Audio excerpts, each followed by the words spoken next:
Okay, I think we're live for real this time.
Okay, let's see.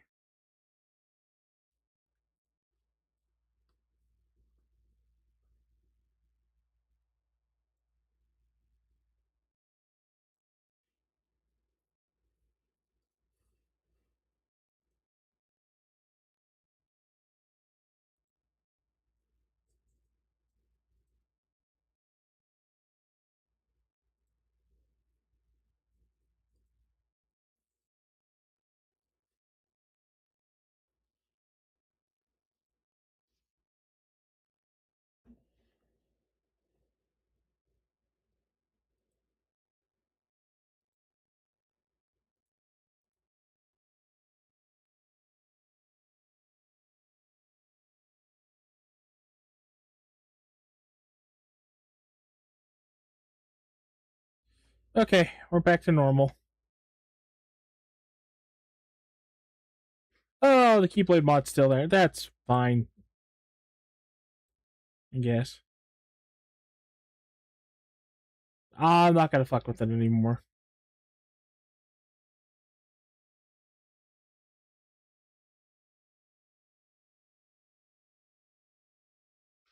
Okay, we should be live. For real, for real.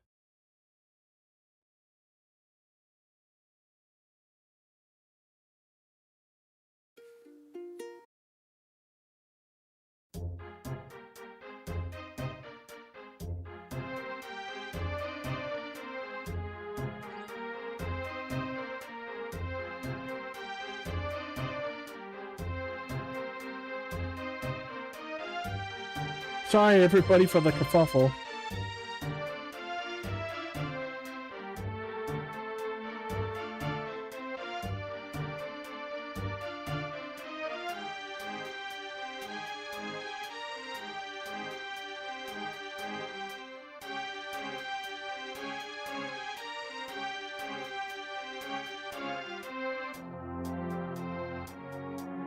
Okay, Donald, just, well, whatever. Use the whole MP bar. I don't care. You think I care?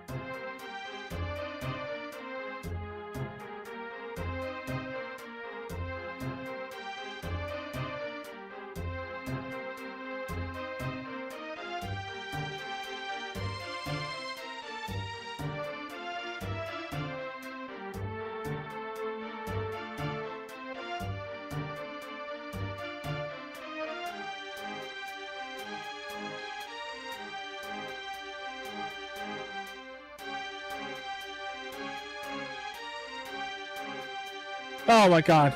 Well, thank you for the good luck, Chris, but I already fucked up. So we got the vanilla mod, we have the Keyblade mod still enabled. Oh. Which was not intentional. Welcome back, welcome back. Okay, so everything should be fixed, guys. We'll give this a couple of tries. But then we're gonna pivot to something else. I want to start doing more stuff during stream instead of just one thing for hours and hours and hours. we'll do some art after we take a break and watch the video Crisp sent us, and then later tonight I think I'm gonna try seeing how doing a watch along would go. I picked out a movie. It's called Soylent Green.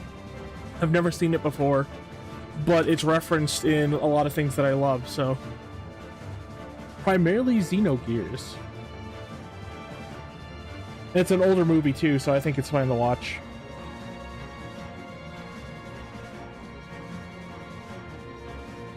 Oh, I've already fucked up. Soylent Green is made of people. Have you seen the movie, Dan? Or do you just know the reference?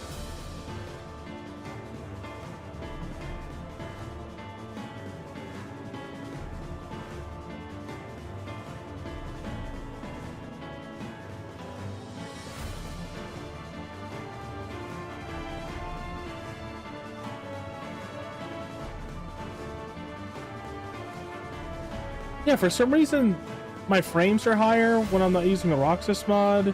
Sora, his basic attacks are faster. And the enemies aren't being nearly as aggressive anymore. Yeah, I've never seen it. There's a moment I don't want to spoil in Xenogears for anyone who wants to play it, but in Xenogears they reference something very similar to Soylent Greens. If I had to say anything, Xenogears is like an anime version of...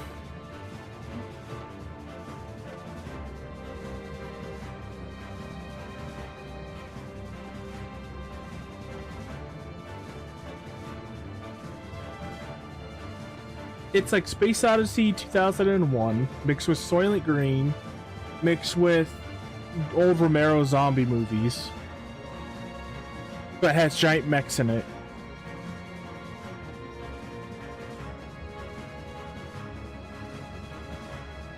Also, playing that Roxas mod reminded me, the pause menu didn't look like this in the original release. It was much more stylized. This is how like Birth by Sleep and stuff looks.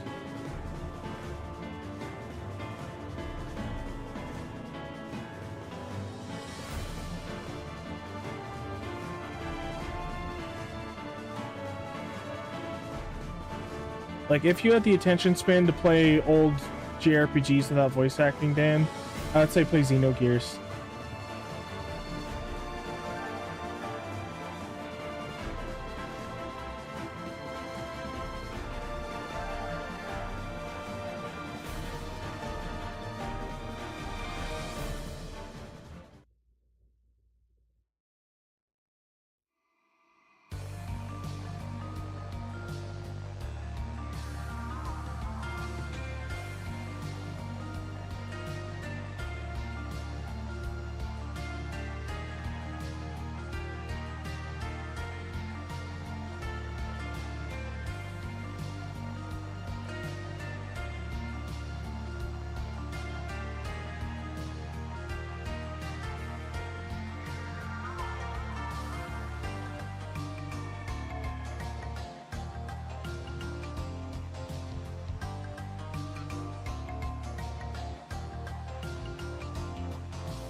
Go.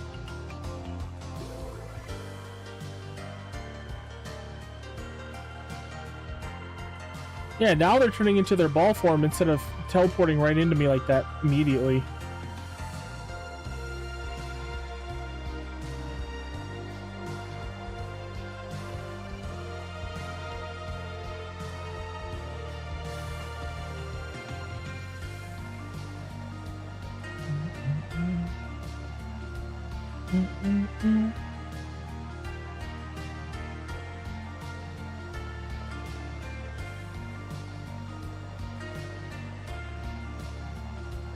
Only 5,000 points. What the fuck happened?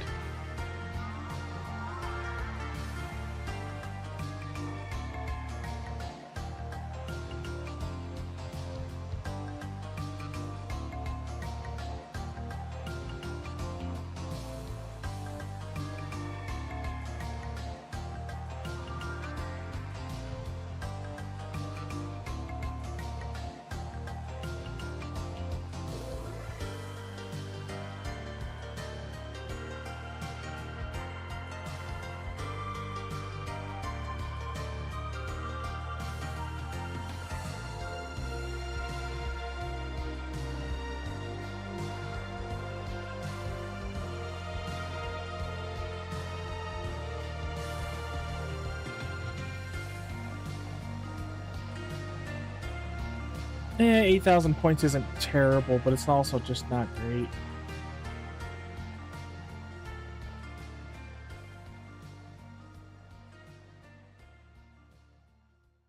That song, I don't know.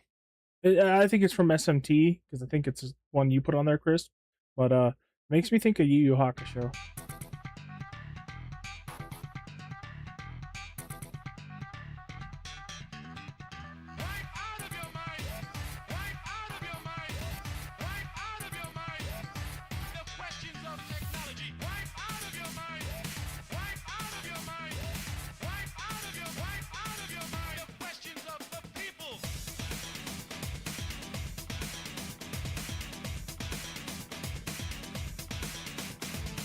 It's gonna hurt. I will only attack her if I'm at full health. Okay, that's not what I wanted to do, but that's okay.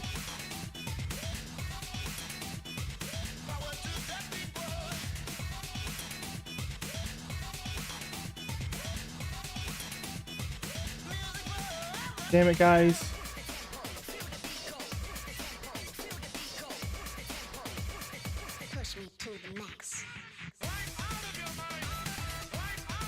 Really? Oh, okay, I got her.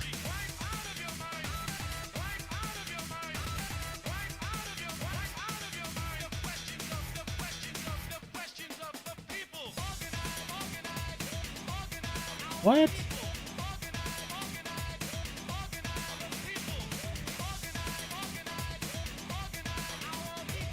Okay.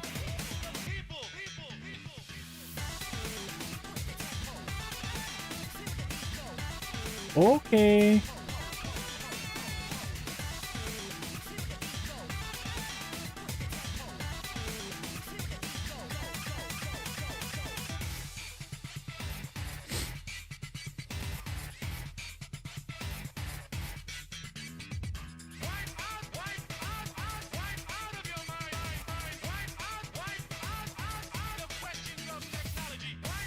Oh my god, I fucking hate these planes. I hate most the Heartless at level 1. I hate most enemies at level 1.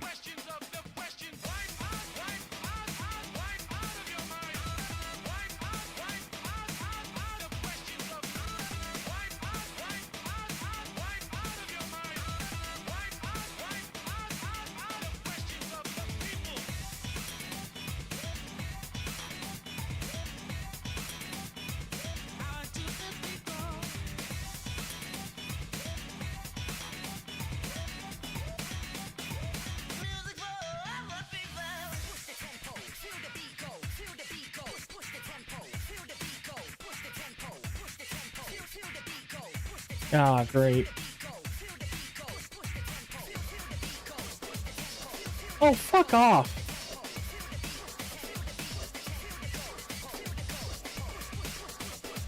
Push me to the max.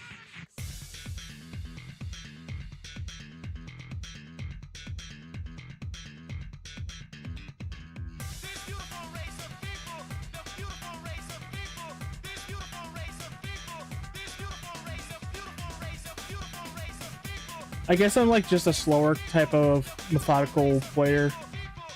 I'm not very good at reactionary gameplay, which really puts me at a disadvantage for this kind of game.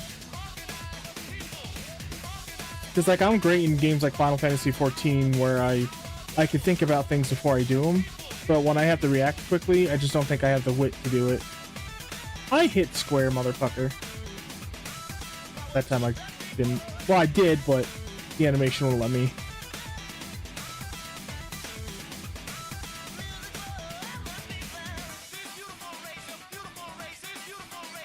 What? I even used a double reflect and it wasn't long enough.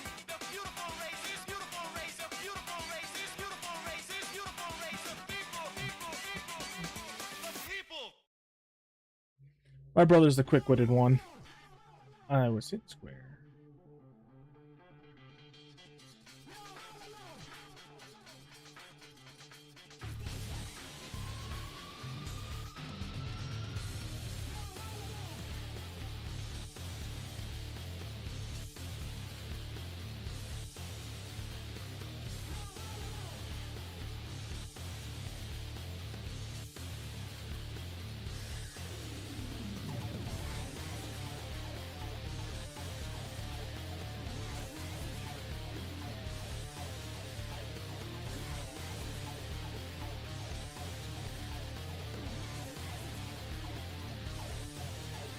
See, as soon as I switched from Roxas, we easily got here.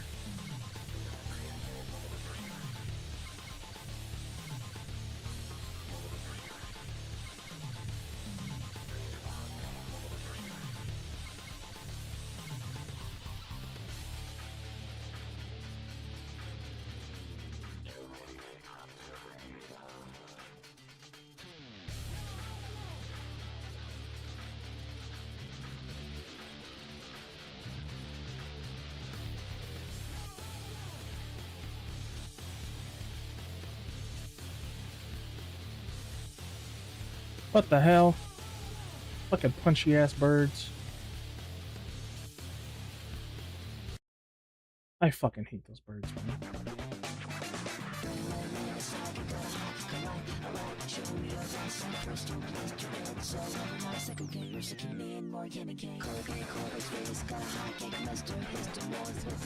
Whew. I just need to watch what they're fucking doing.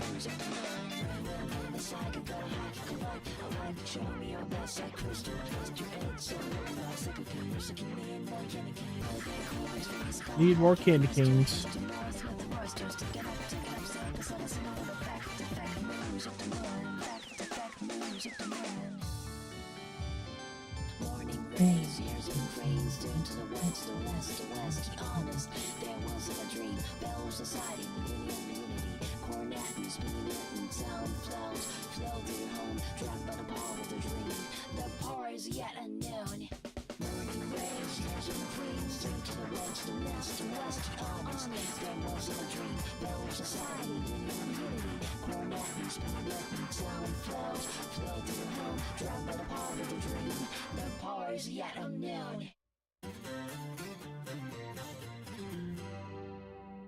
Ah, an easy one for once. That's nice.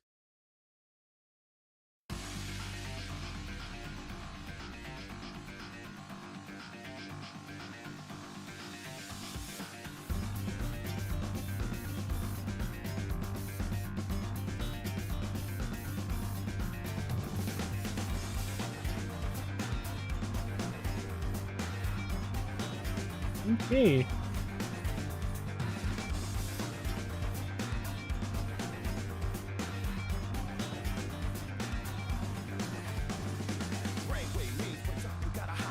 Okay.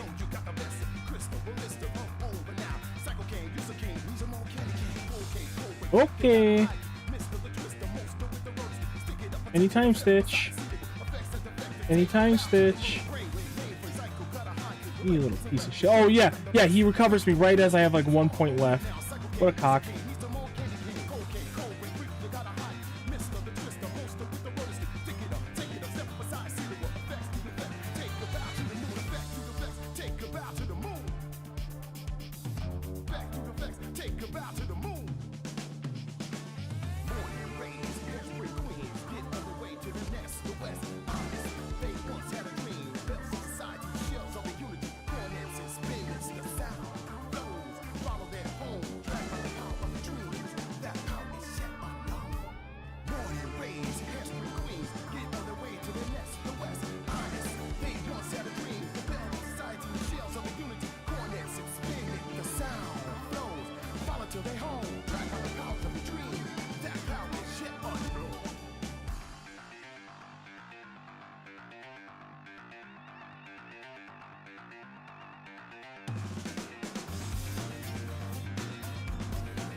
Okay, just enough MP for the next round, full HP.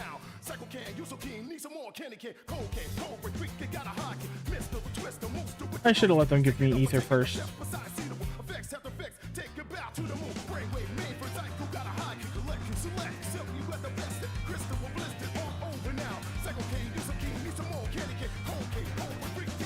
Of course.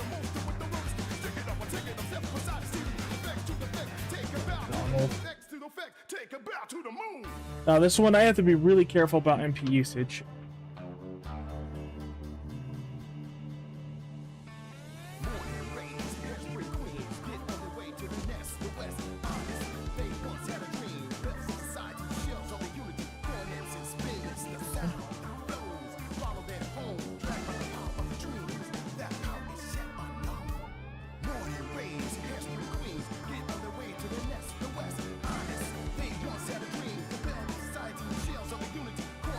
Reflex costs nothing and they do so much damage.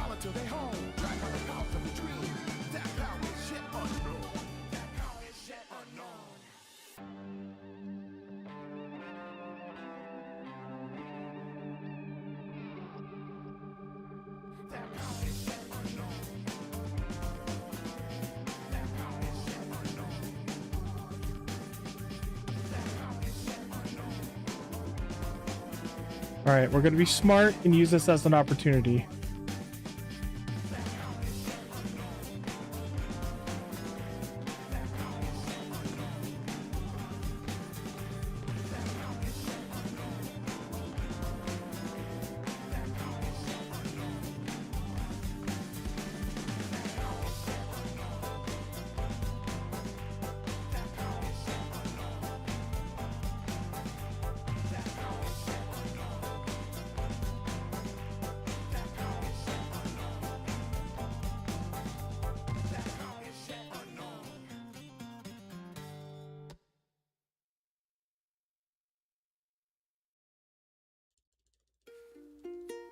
Really? I was mashing triangle, but the game wouldn't load fast enough for me to... Whatever.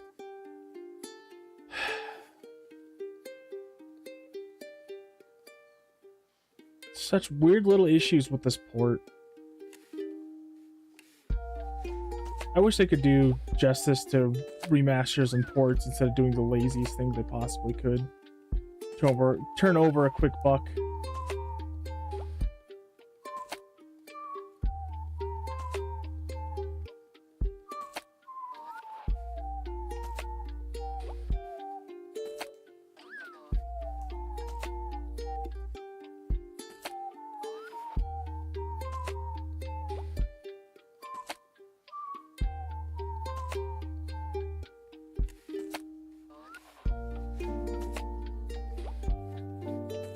If they couldn't get the loading screens right, did they have to load the Japanese and English text at the same time and fuck up the whole thing?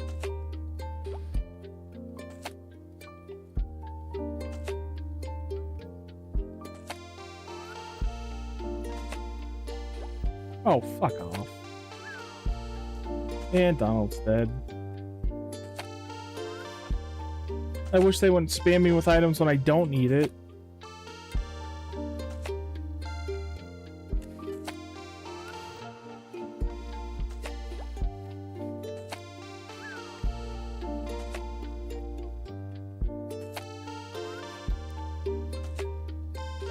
Okay.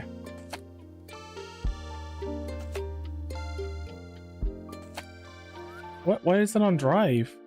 That's another thing, is the menu is just really obnoxious. But I gotta play the game the way it's intended. You can't just keep complaining about it. I mean, I can, but it's not gonna solve anything. Learning how to work with the system and then overcoming it is the only way I'm gonna get through this.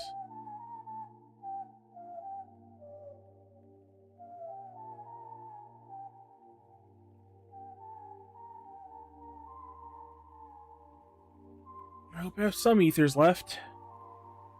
Oh, I do. Sweet. And I timed that unintentionally perfectly.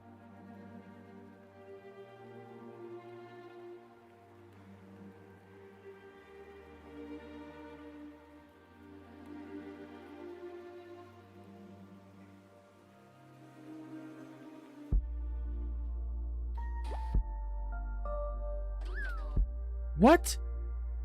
They came out of fucking nowhere, man.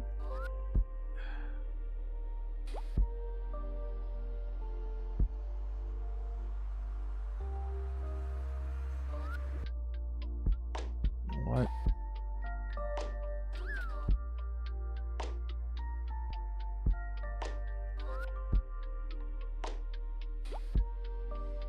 If I could control the item consumption that they throw to me, that'd be nice.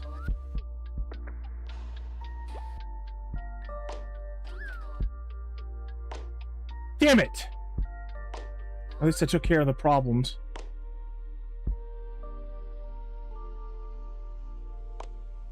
I don't hit that finisher though, it hurts.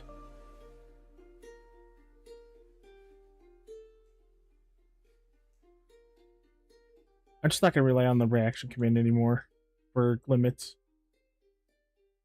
I just have to be prepared for it.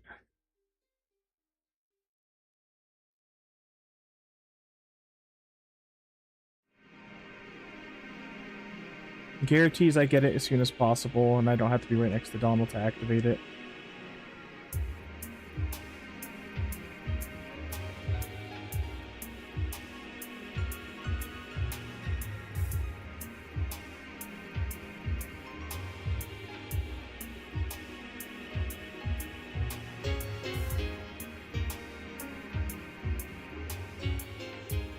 All right, well, let's hope I have ethers for the next fight.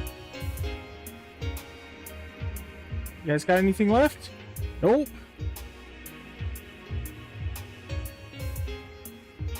And Donald's dead.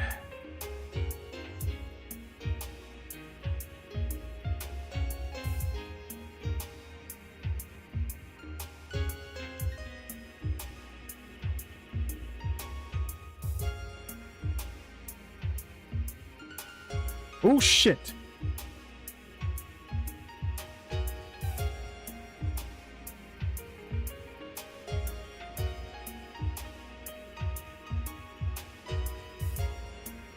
And now Goofy's dead. This works out. I can't keep relying on them to handhold me through this. I just have to get better at it.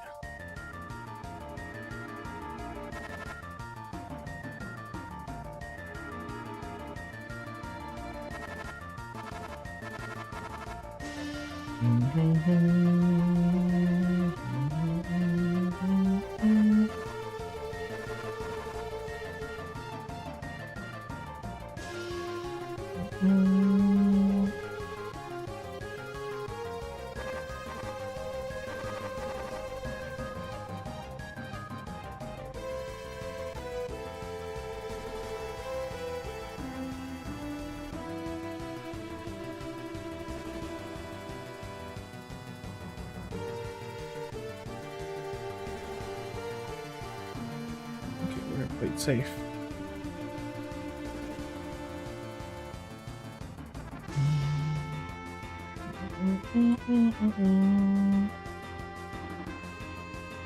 Oh, that was mistimed.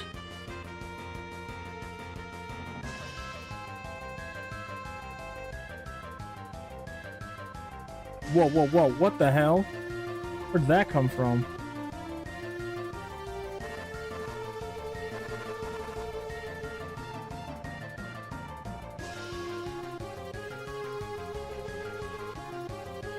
No, Goofy, get down!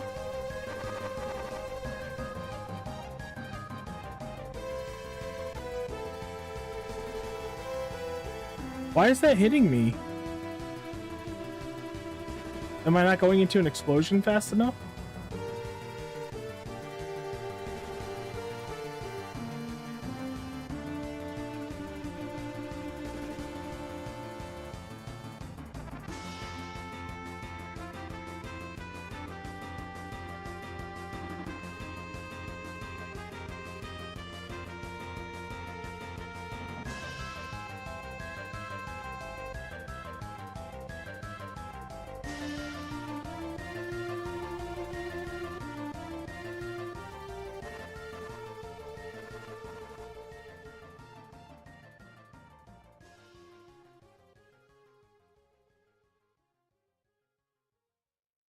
That did a lot of damage, but not what I was hoping for. Okay, chill out, bro.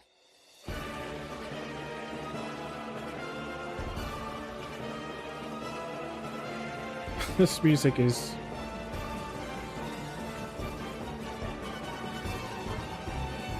Oh, shit. Whoa, whoa, whoa, whoa, whoa, no, no! Why did they get caught in the... Oh!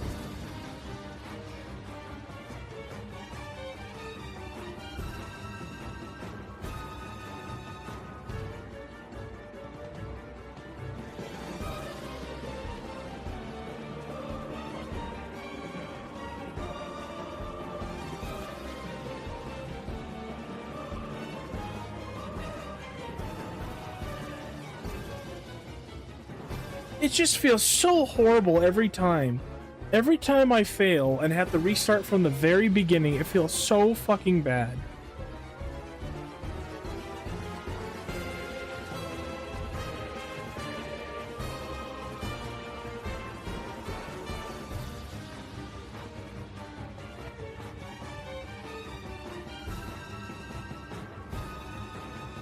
And it really doesn't feel like it was my fault. It really doesn't feel that way. Because, like, the lock-on system is, like... it's garbage. Like, I tried to get everybody in together, but for some reason the samurai just completely ignored, 100% ignored the magnet and then started comboing me, and when they combo you, it's death. How is that fucking fair? At all?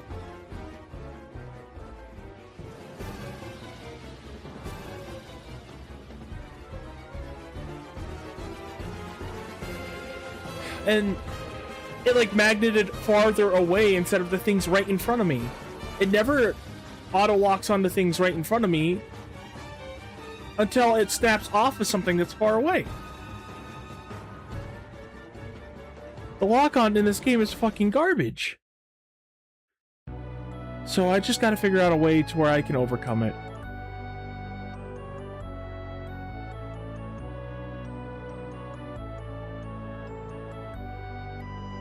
So here we go again, starting from fresh. Having to go slower because it gets us the point gain we need.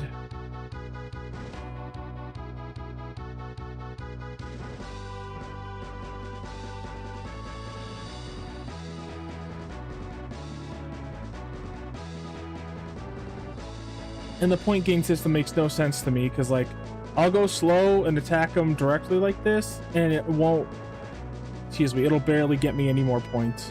And if I go fast, it gives me half the points.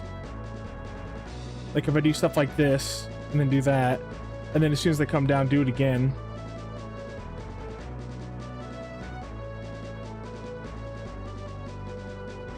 So when I get back to the samurai, I just, if they appear before me, instead of just trying to finish the fight quickly, I just gotta get the fuck away.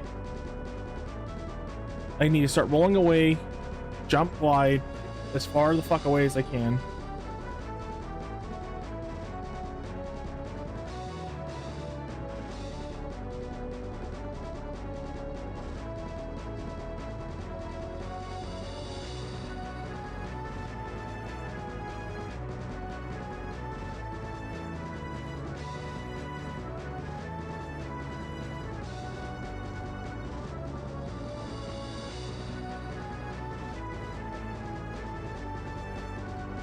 What the hell?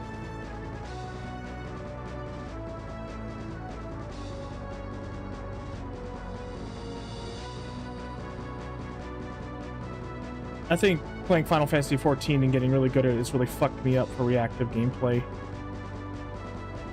Because now my brain thinks in 14 ways.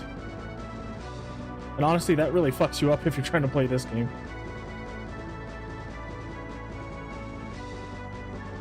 Because I'm really good at 14. I'm glad that didn't hit me.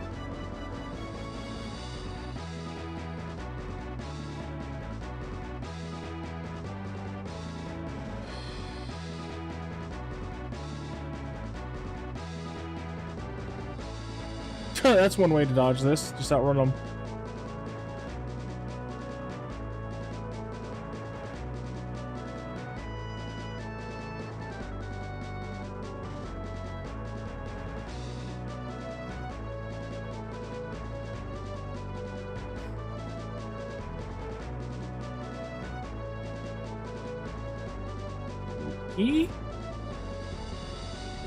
E?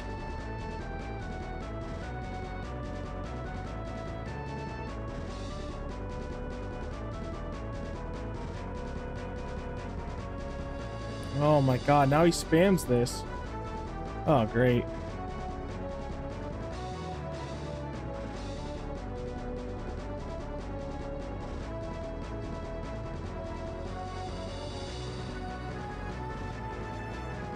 Oh, God. And it didn't hit a single one. Okay. Whatever you say, game. Oh my god, see, he just spams it now.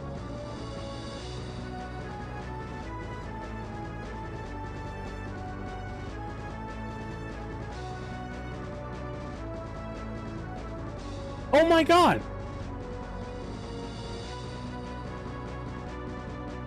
God, what an annoying piece of shit.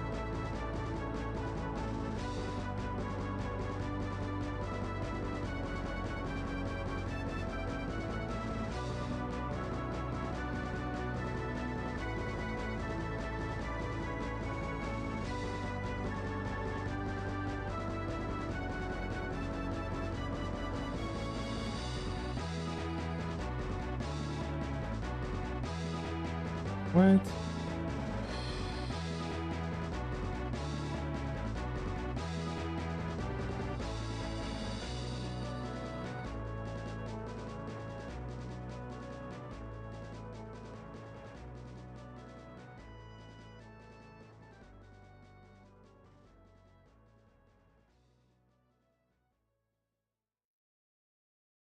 Are you fucking kidding me?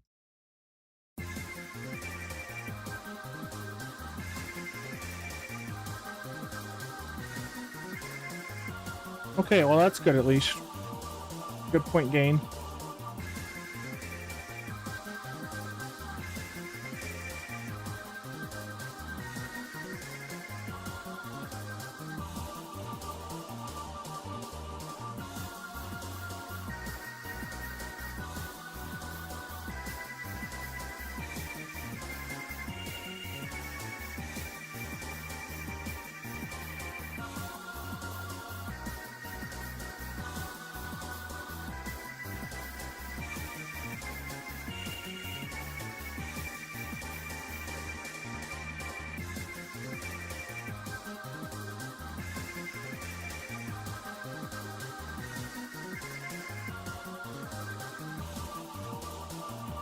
Peter Pan is really nice for juggling a single enemy, which is nice when I have like one enemy that is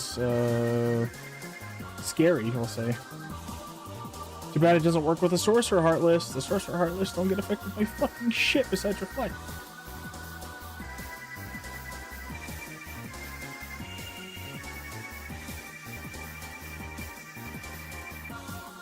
See, that's what I like to see.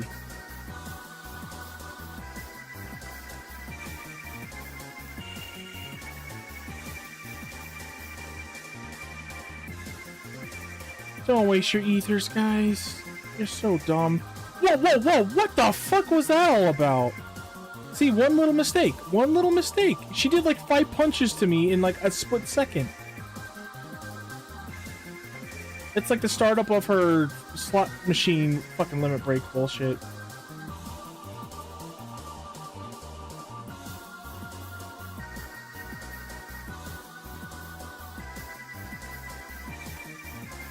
Oh, come on.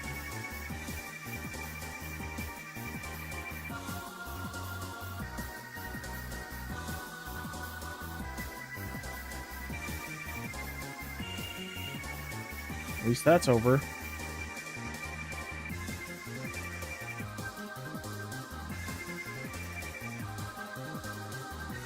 Yeah, of course.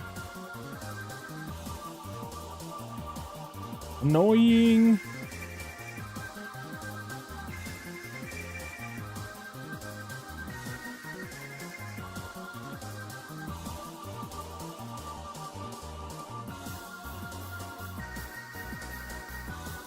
And you stop doing that, especially if they're airborne, or I've already hit them into the air.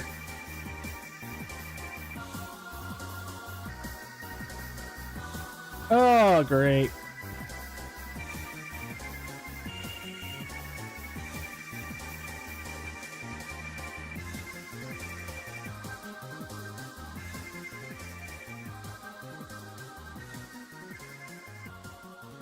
You know what? We have enough points. We'll make it. I'm just going to stop at 12k instead of forcing a 15k right away.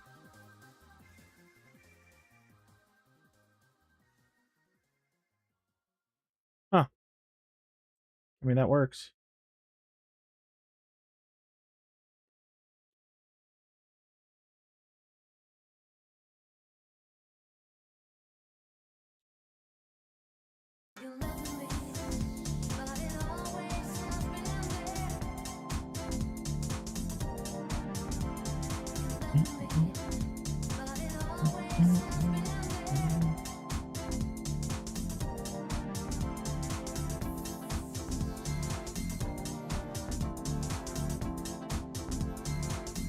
I can't believe I made it to this round without getting hit once. And then all of a sudden my points go down to how much what they normally are because of this fucking boss.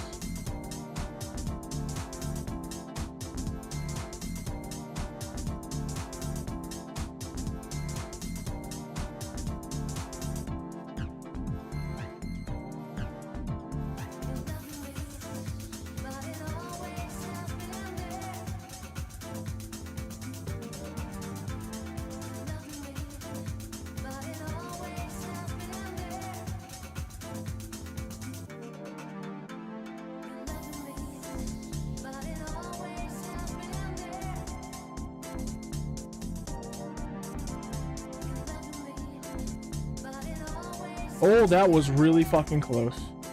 Also, the tracking for enemies in this game, for like flying enemies, is absurd. Why was he acting differently too?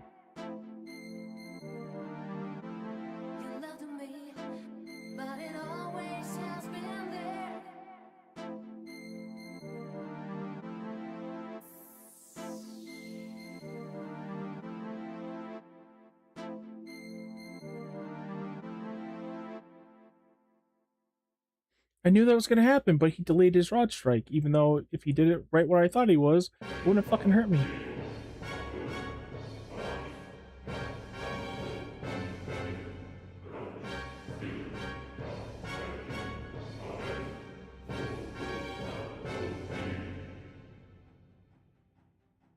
Oh, that's not good.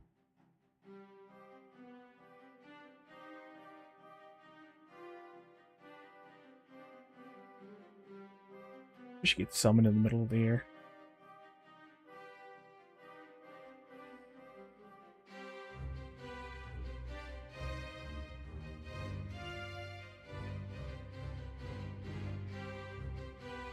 I do prefer summoning in this game more than 3. 3, they feel like an afterthought.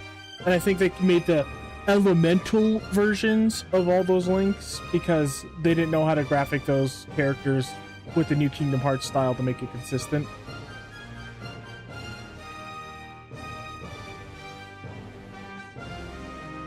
Like the more cartoony style and the realism that they were going for.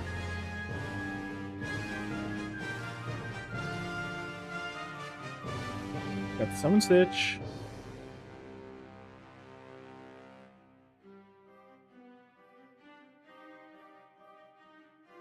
I just wanted full MP before I moved on. Play smarter, not harder.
Oh shit! Thanks for nothing, Stitch. Jesus Christ. The reason why I wasn't repelling that guy was because I was waiting for Stitch to fucking lick me.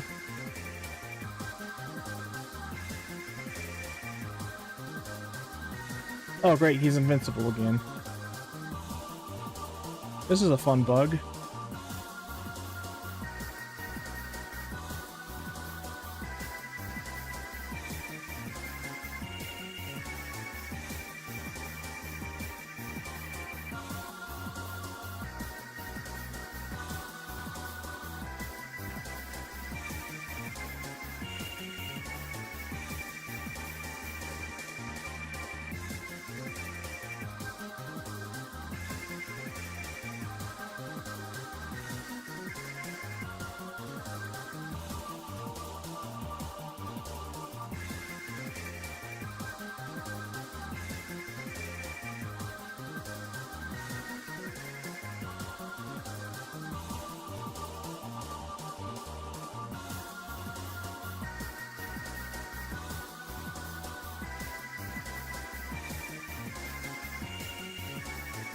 Yeah, I thought that hit me.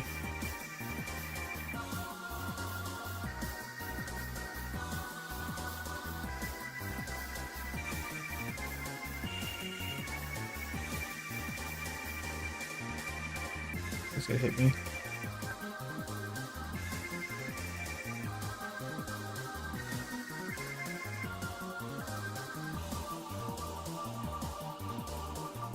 Ah, I was hoping not to proc that stupid thing.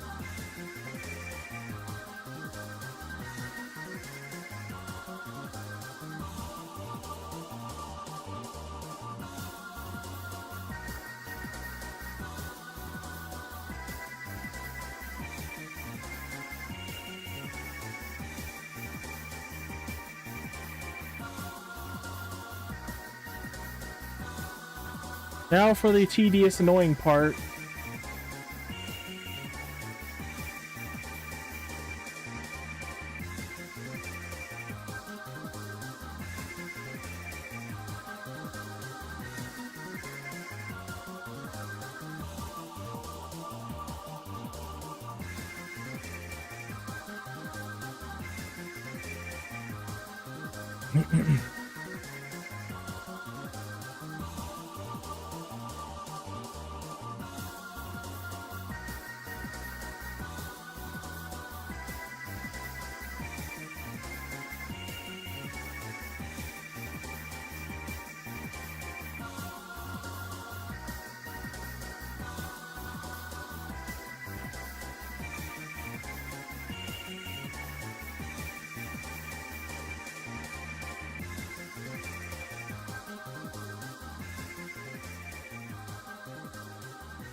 Okay, how's MP? It's fine.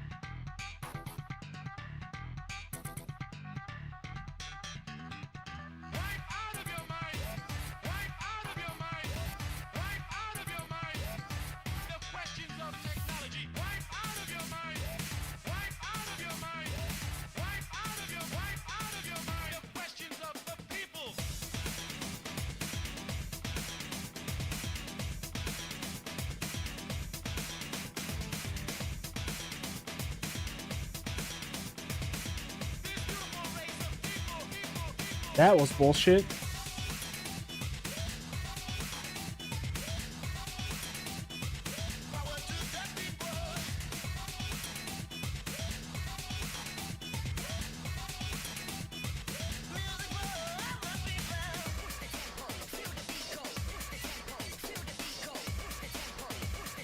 Push me to the max.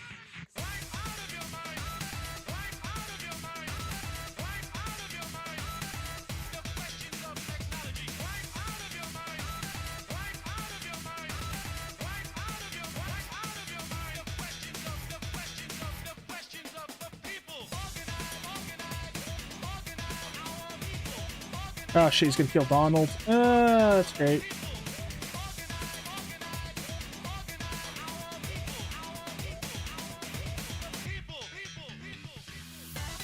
Oh, I thought I lost. I was gonna be so fucking mad. Holy shit.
I think I'm out of ether, so this might be really bad.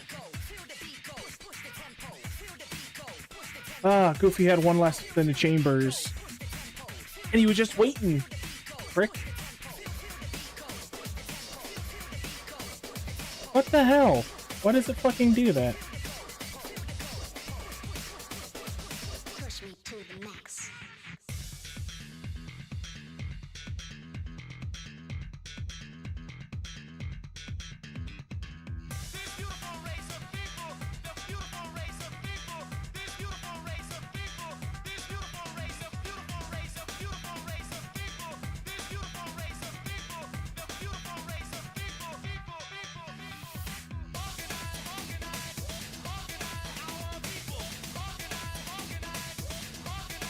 Oh, Goofy has plenty of left, and he's just deciding now to use them.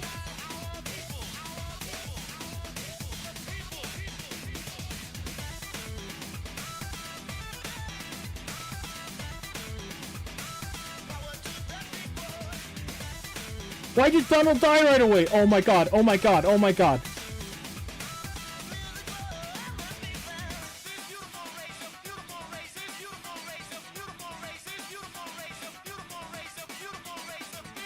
Oh my god. And Goofy has more in the chamber and he's just holding out on us. What a cock.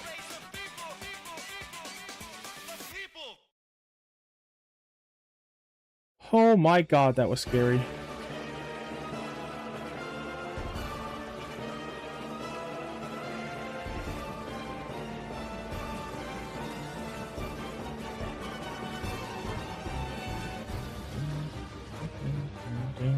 Oh, great. Ah.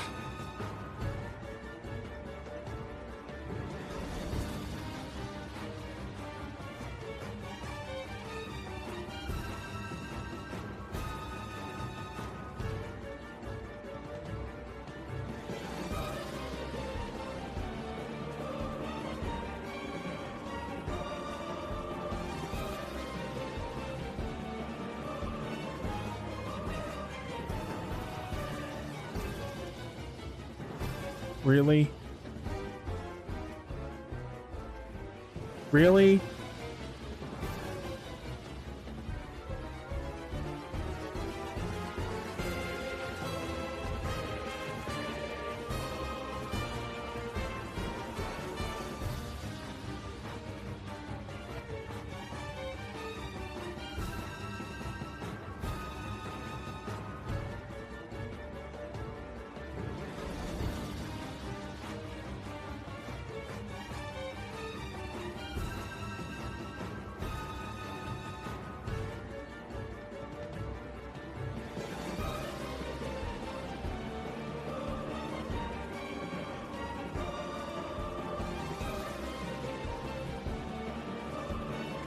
Why is that hitting me?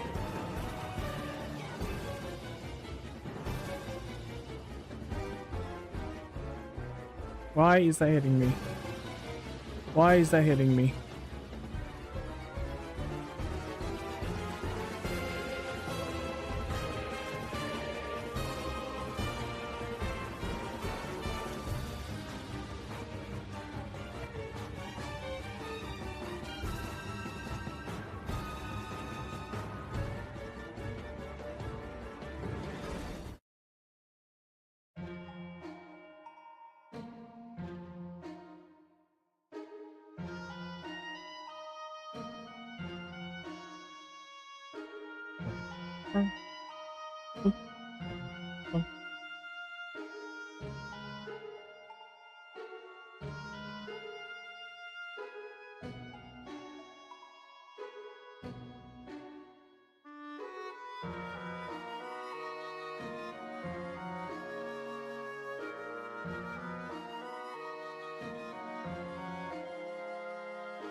Fuck you, Hades! I'll be back in 20 rounds. Finish you off, asshole.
Okay, I gotta be in final form at the end of this one.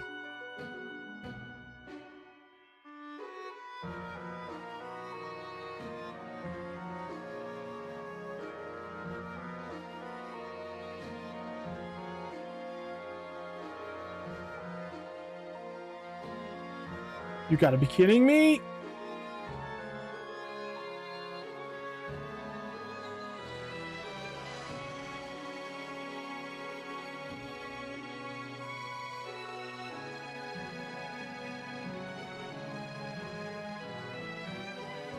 Assholes. Pure assholes.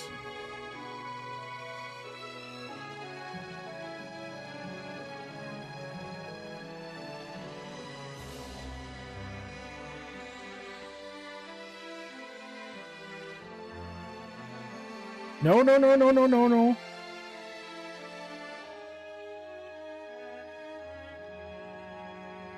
That's weird. Reflect didn't go off, like, at all. That is very strange. Okay, here we go.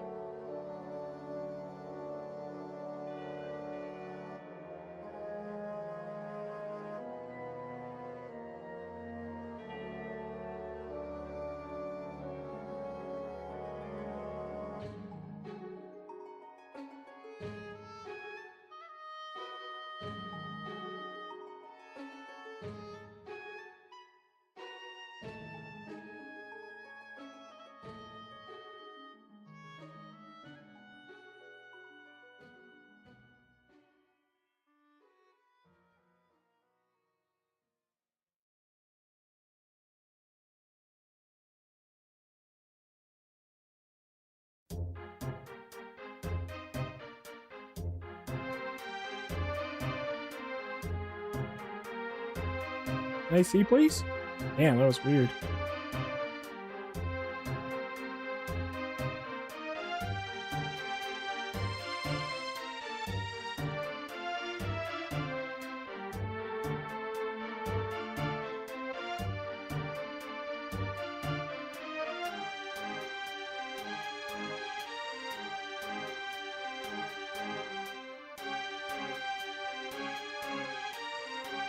Oh, great.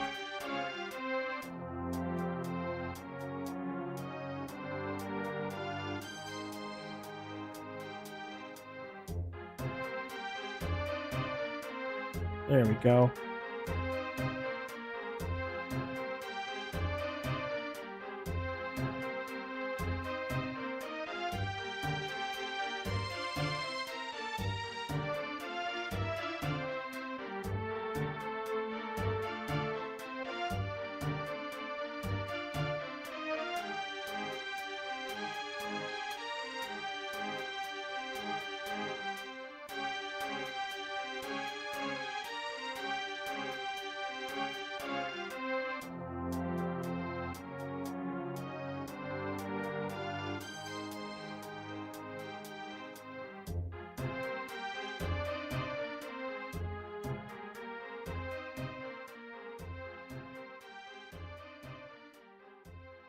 Alright, this is the hardest round besides the round 40.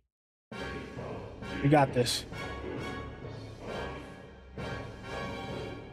I screwed up a little bit, but it's early round. It's fixable.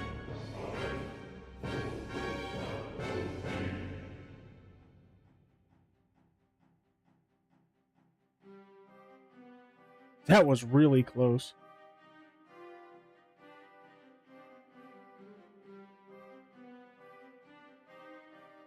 You know, I used to love all the nobody enemies in a normal playthrough I do, but boy do I fucking hate them at this level 1.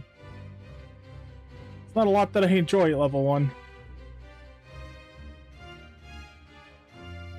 No, no, no, no! We're just gonna run around for a little bit. Oh, wait, no, I don't need to do that. Well, actually we do, because I want to get MP back, so I can get my drive forms filled out.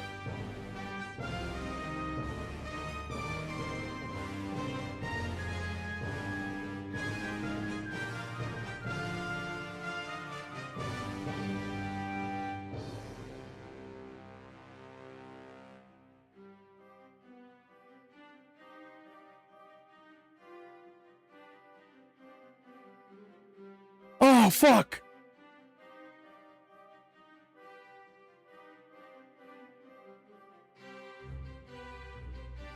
That was dumb. I hit the triangle when I didn't mean to.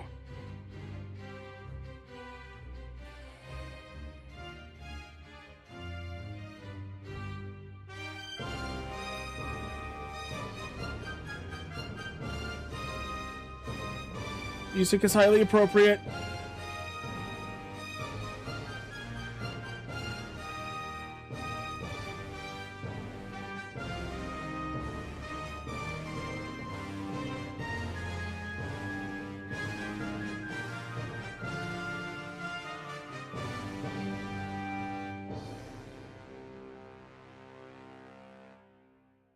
Oh my god, I didn't see the sorcerer was live or ready to go.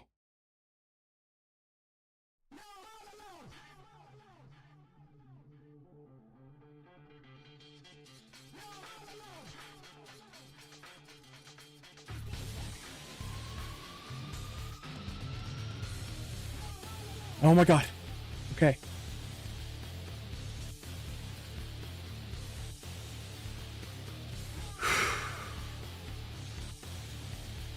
I have no drive form gauge after this. So actually we're gonna do this. Oh, okay, that might have been the worst decision I've made this entire run. Oh wait, no, we're fine.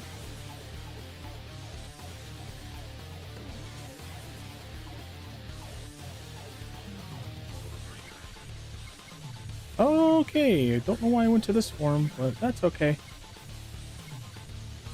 Right, we're ready to go. We're all good. Okay.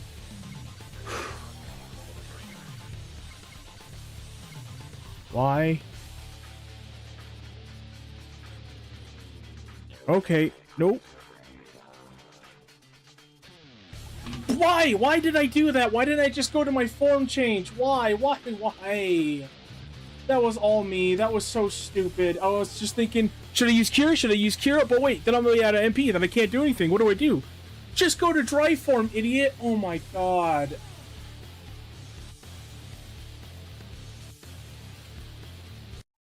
I'm so dumb. I'm sorry, guys. Holy shit.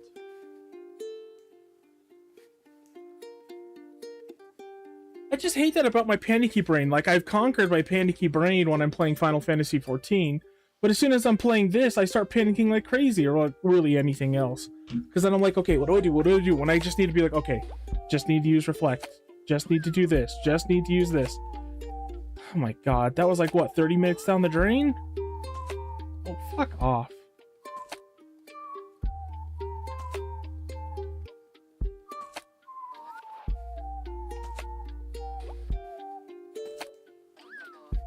And less point gain than ever when I took it the slow way. I just don't get this point system, man.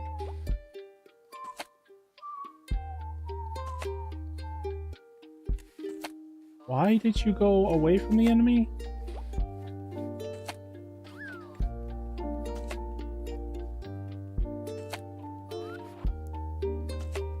That's so demotivating every single time.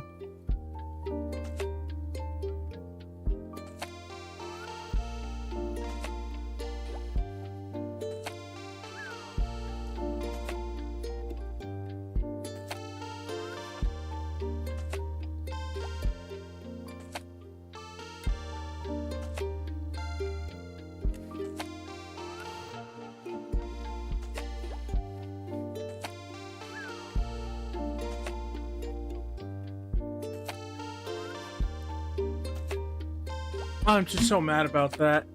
Why wasn't I smarter, man? Why did I just not panic? Maybe when I'm panicking, I should just stop for a second. Pause, take a breath, and review what's going on. Because when I panic, I get so dumb.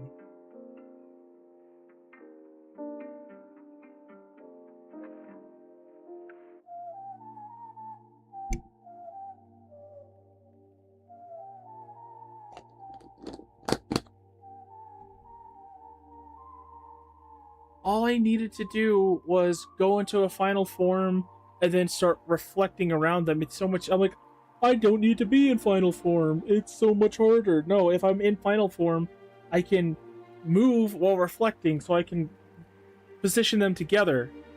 Because the reason why I was already going to a bad start because I reflected and it didn't hit both of them, and then I started doing combos between each other. They're so, I mean, I think this is good fight design where one promotes the strength of the other. So like one is firing off fireballs with the other one's charging me, and they're out of sync, so they're not doing attacks at the same exact time. They're doing it between each other. I think it's a good fight, but man, it's just so rough at level 1, and it was totally my fucking fault. That sucked so bad.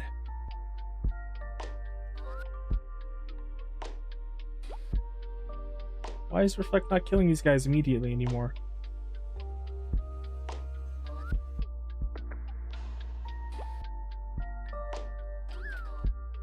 And it's frustrating as well because I did a joke stream when testing the Vanitas one with that super strong Keyblade that had like max stats of 99, 99, and then like combo boost or something. And I got all the way to like round 48, and I still died on round 48. It's crazy, man. It's crazy.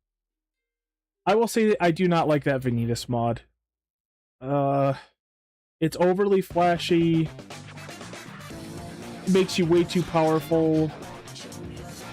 The animations are really sloppy and weird looking. I did not like that Vanitas mod.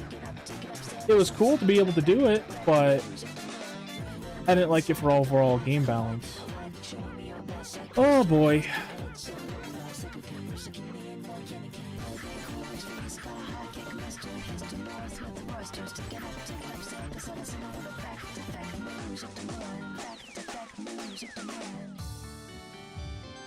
Morning rays, years and cranes, due to the west, the west, the west. Honest, there wasn't a dream. Bell society, unity. Cornet, speed and sound flows, flow to your home, trapped by the power of the dream. The power is yet unknown. Morning rays, years and cranes, due to the west, the west, the west. Honest, there wasn't a dream. Bell society, unity. Cornet, speed and sound flows, flow to your home, trapped by the power of the dream. The power is yet unknown. Man, he always slaps me right before my MP comes back, like he knows.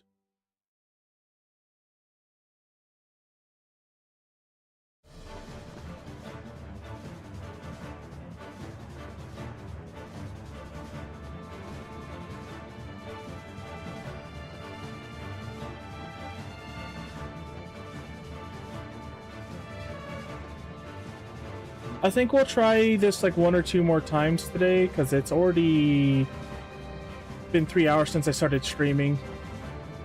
Eventually, when the rebranding happens, by the way, I'm going to try and limit myself to 4 to 6 hours of streaming every day, unless it's like a longer day or whatever that I have off, like today. Because then I'm going to do stuff in between streams. 4 streams, but in between them.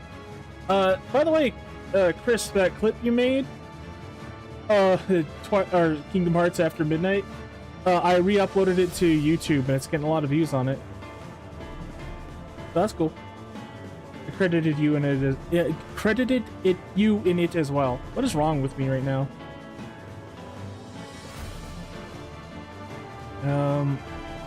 Grabbing a song to add to the queue, by the way. Also, if anyone's interested, Neo, The World Ends With You, oh.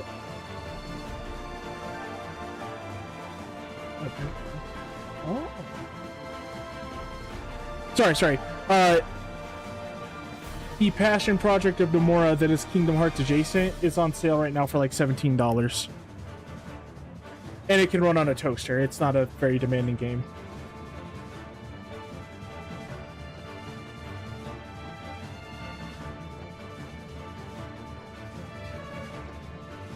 Wait, they're adding it to Grand Blue Fantasy Versus Rising? Okay.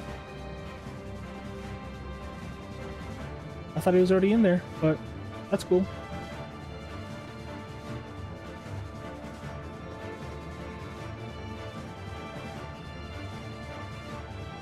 Grab this link real quick.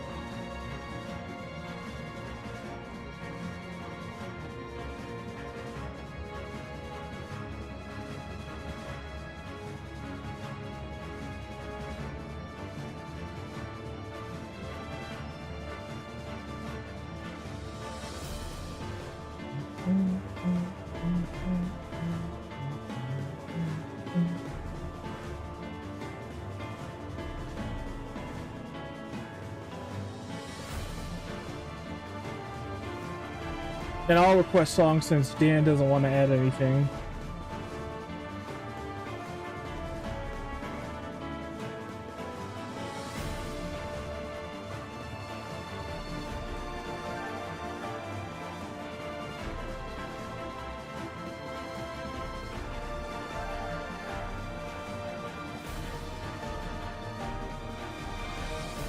Oh, I love how I could just get hit right out of a reaction command when I'm animation locked. You gotta be kidding me.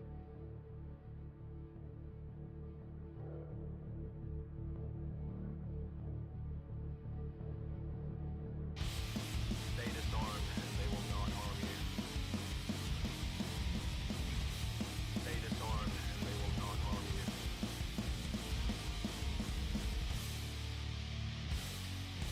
Break the silence, regain yourself. We're losing you. We're losing you. Catch the closing, we're seeing yourself. We're losing you. We're losing you. Follow the guidance and save yourself. It's deceiving you. It's killing you. Really? Only 6,000 points. Really? So annoying. I find a solution in this game and it just fucking shits all over me. I do not get this point gain system. Like, what gets me more points or not?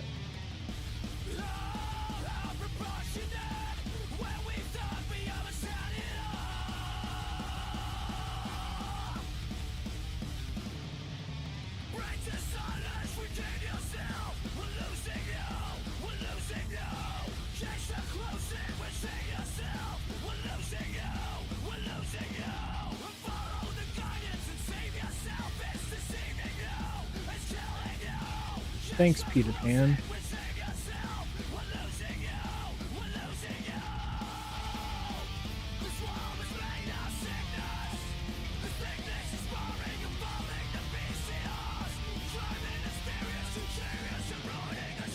I don't know why I did that.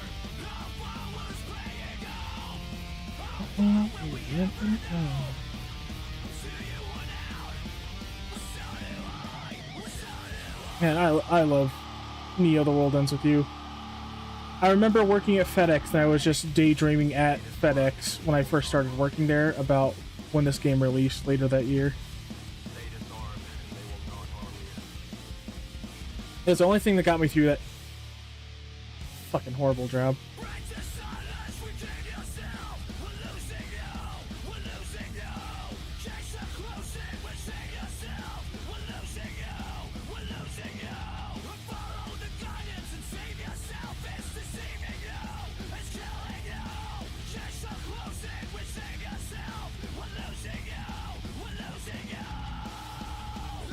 Ooh.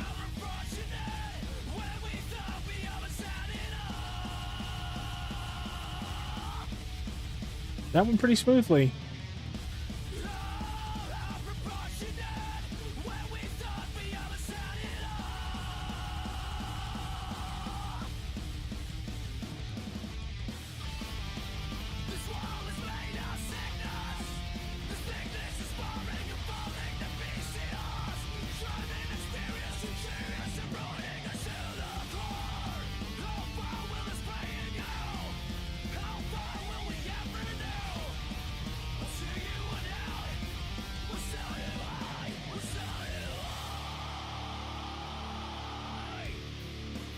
Oh, fuck off. I hate these motherfucking Pirate Heartless. Like, the tracking on flying enemies, they snap to your model and just chase you perfectly one-to-one. Guaranteed to line up and hit you. I think that is so cheap.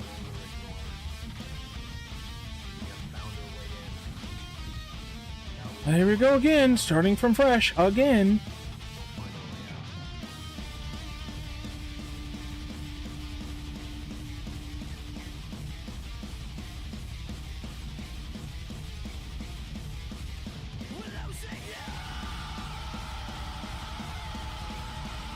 You should get like higher points for hitting multiple enemies or something. Right now it's real arbitrary on what the hell I get more points from. I can't really tell.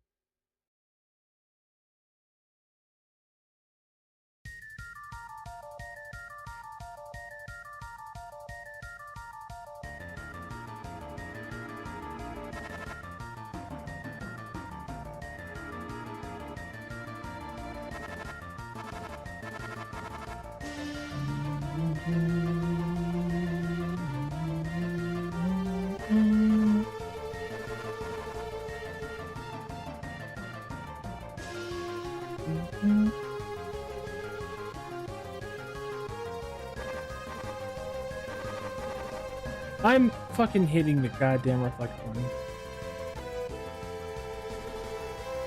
What? Did it not hit it because I used it too early or something? Whatever.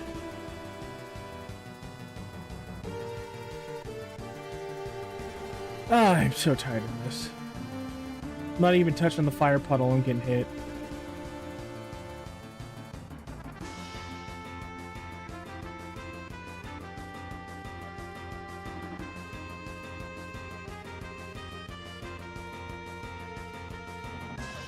I'm just gonna expect him to do this, and now that I've said that, he's gonna start doing it differently.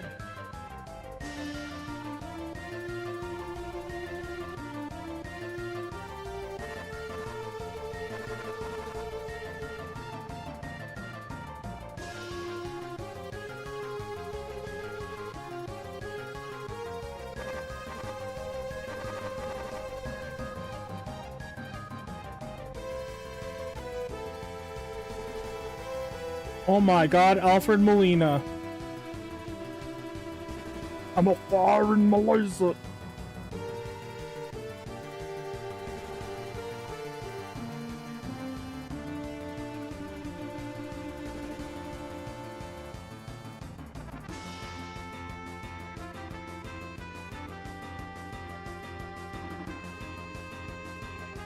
What are you doing, Sora? That's what I was trying to do this whole time.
That was funny. I paused to read your comment, and then that guy came at me with 2 seconds left.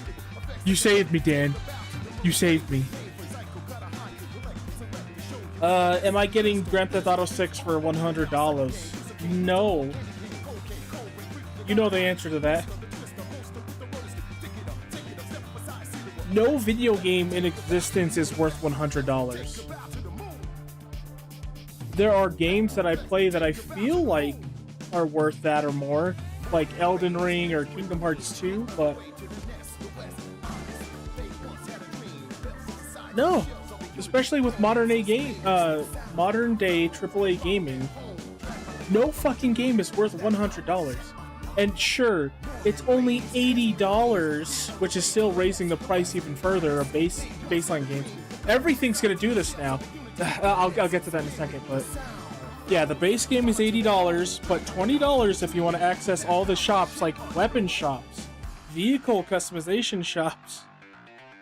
You know, the core stuff people love doing in Grand Theft Auto. And if they get away with it and we don't voice our concern about it, they're just gonna do this for other games. The price is already gonna go up to $80, but now they're gonna be like, oh, if you want in-game features, normal in-game features that you should expect from this game, you're gonna have to pay even more.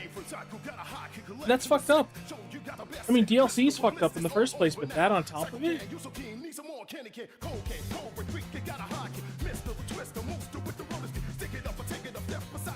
What, destroy all monsters?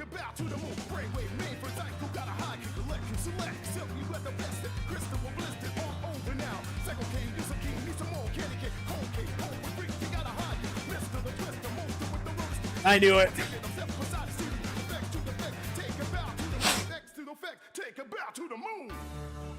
Like, you know what? I'm actually okay with games raising to $80, even to $100 potentially, on one condition.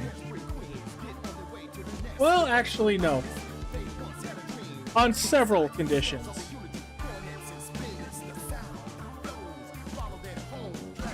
One,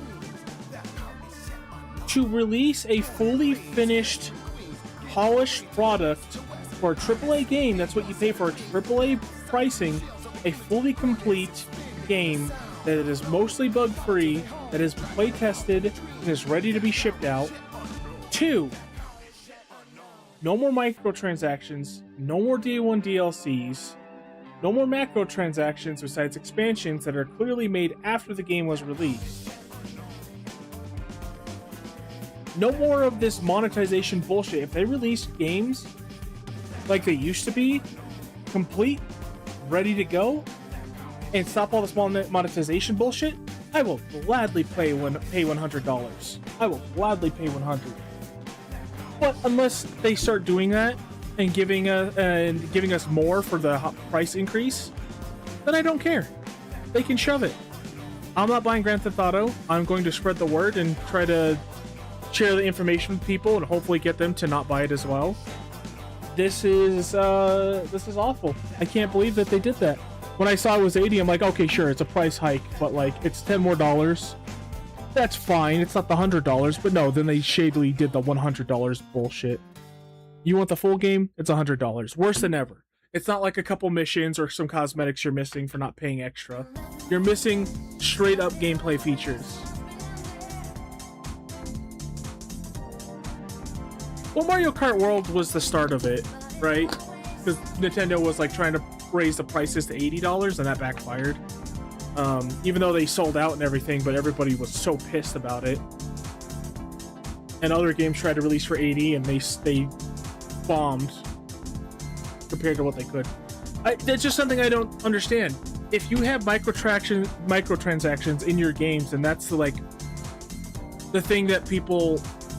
Well, okay, let me rephrase this. If you have microtransactions in your game, and that's where you get most of your profit from, why would you put a barrier to entry for people to get into the ecosystem and make it higher? Wouldn't you want more people to get into it and charge a little bit less so when they get in, they could buy your microtransactions? So, honestly, this is going to backfire, and it's going to hurt GTA, because in this economy, nobody's able to afford that. It's going to sell really well, but it's not going to sell as much as it could. On top of that, other games are going to do this. And the whole AAA gaming scene is going to crumble. It is going to be dealt a strong blow from trying to mimic this. Because just like with Final Fantasy XIII trying to emulate Call of Duty success, and all these other games trying to emulate Call of Duty success, by trying to copy the big dogs,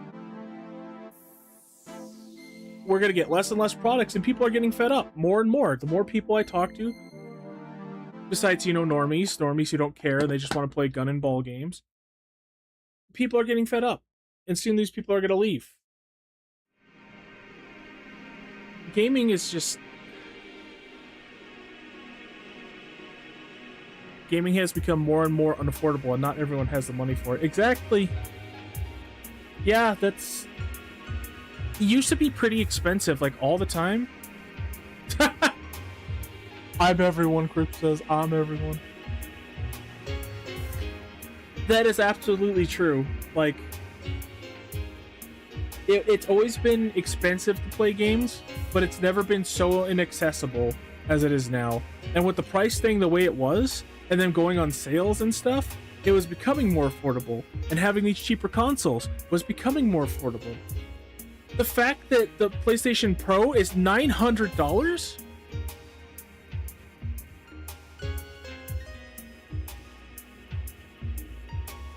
$900 for a PS5 Pro. And I was so disappointed when the GameCube got announced recently. Well, not announced recently, but the price did. It's not as strong as a base PlayStation 5, but it costs $1,100.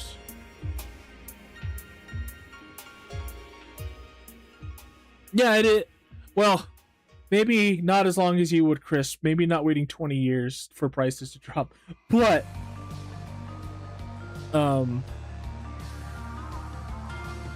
Yeah, just waiting is just the smarter thing. But, you know, everybody's stuck in that FOMO. Yeah, I don't know if you remember this, Dan, but as soon as loot boxes were announced, I was 100% against them. And I said, they're going to flood the ecosystem. They're going to go to a bunch of different games. We're going to get less games because of it. And nobody believed me. Nobody fucking believed me. They said, no, it's just cosmetics. It doesn't do anything to the game. And now it just was the opening door for other shit to come in. Like gotcha gambling mechanics and more and more and more. And it just got worse because we let this one little thing slide. We gave them an inch. They went a mile. They went for 5 miles. Now they're trying to go 10.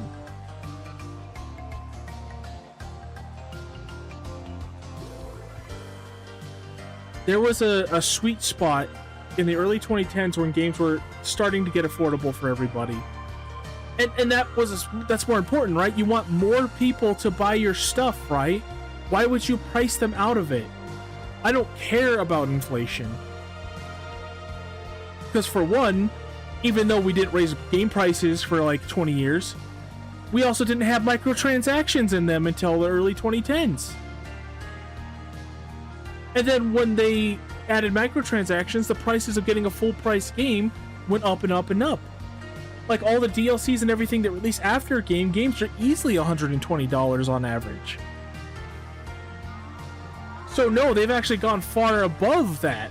And then you get the gotcha and loot box mechanics, and the prices are astronomical. So no, we don't need to be raising the base price of video games if you're going to keep microtransactions and shit in your games. And that doesn't mean, oh, if we lower the prices or keep them the same, we can add more microtransactions, right? No. You need to keep that shit out of gaming entirely. Now people are trying to learn, like, okay, just like what Capcom tried to do 15 years ago, they're trying to shove advertisements into video games now. They're trying to do this again. And the Xbox is popping up with advertisements to sell to you when you boot up the system now. Gaming is just too big. It needs to dial back before it explodes.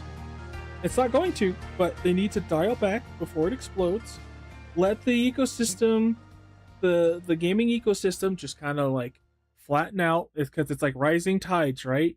When a tsunami comes, it's gonna be tremendous. So let's just do what we can to lower those tides and let the water settle. Okay, we don't need to go full force with this. All right, it's just like with companies being like, oh well, we've gone past the point of no return for the environment, so let's just go full steam ahead with AI production and just fuck it even further so we can live forever as AI or as plugged into the computer.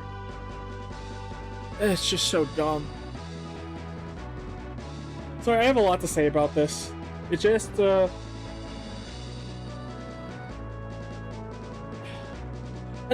I want to say that indie games are like the future, but I don't see that, because then the same thing's going to happen with indie games, because indie games are just the early points of game development from like 30 years ago before it got corporatized. And as soon as that gets big and that's what's focused on, then the same thing's going to happen to that.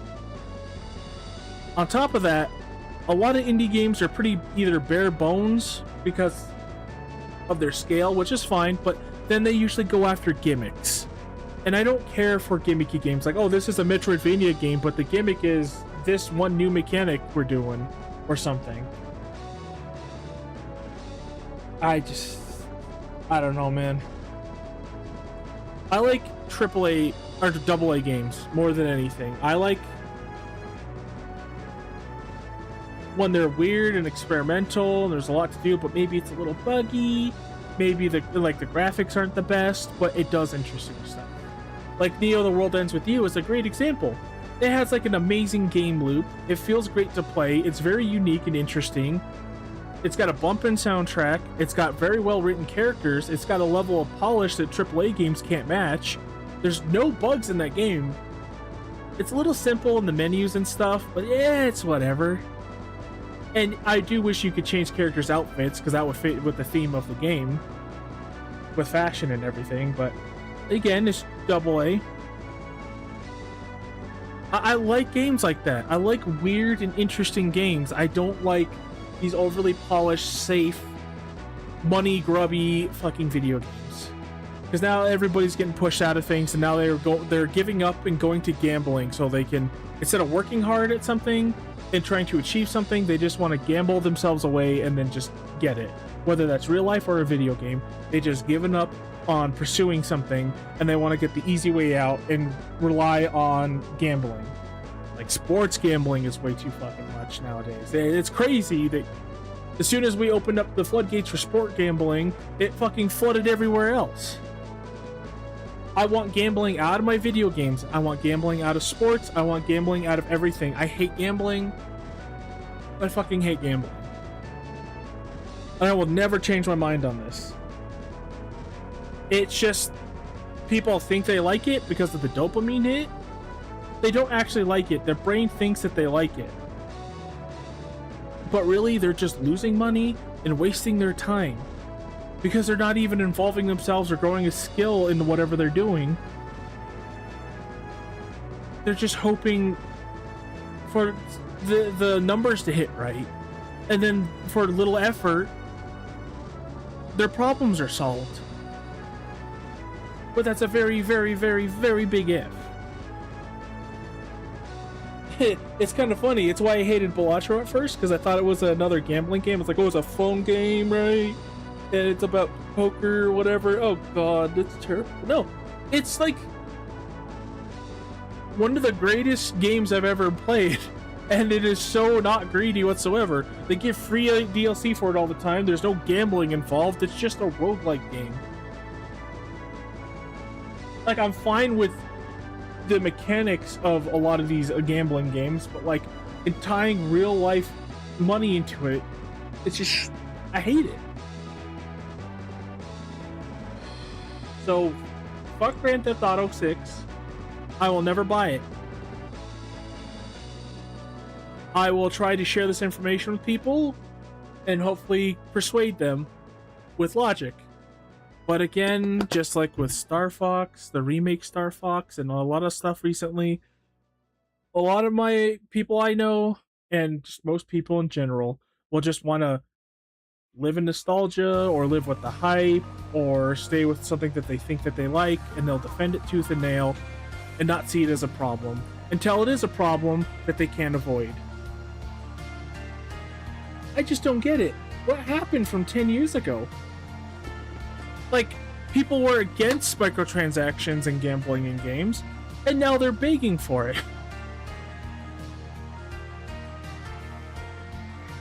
People were like making fun of remake after remake, for like Star Fox Zero getting remade. Or sorry, not remaking the first Star Fox game for the fourth time, or third time, I think, at that point. And now they're clamoring for it, like, oh, I love remakes. Oh, it brings it to a new audience. It's just the same thing. You watch the new Star Fox game. It's the same exact thing. I watched, while I was at work yesterday, I watched people play Star Fox Remake, 2026 Remake. The new dialogue scenes, the new conversations they have, they're saying the same exact thing they did in the original game. They're just more of it. There's nothing added to the conversation. There's more said, but there's nothing being said. Yeah, and that's another point. The voice acting is not nearly as good. Yeah, the voice acting is so wooden and stiff and bland and theatrical. Like at the beginning with Fox's dad, he's like Peppy, come in. But his face wasn't changing at all, and I mean, that was more emotion than he gave as well. It's very modern anime dubby, and I don't like it. Very safe and polished. I love the dubs from 90s and 2000s that people used to complain about, because it's not what the original author intended, or it's having weird translations that don't make sense because it's not referring to this Japanese Yeah, exactly. Because those things are a barrier for people to understand this better. If you translate something raw 1-to-1 from Japanese to English, it's going to sound robotic, And it's going to not make sense when you make references to something that's a Japanese thing. Like if it's wordplay or part of their culture, it just doesn't make sense to us. And there's ways for you to make it work, but without context, we're going to be kind of like left out, right? We're not going to understand. We're going to think it's boring writing. But Yu Yu Hakusho and a lot of other older dubs changed that to still have like a closer to the original meaning of what the translation was, but make it understandable for Western audiences. And then the voice acting, they made them sound like people. They sounded like real people, not like actors acting. Whereas like the Star Fox remake, they just sound like someone sitting at a booth reading a script.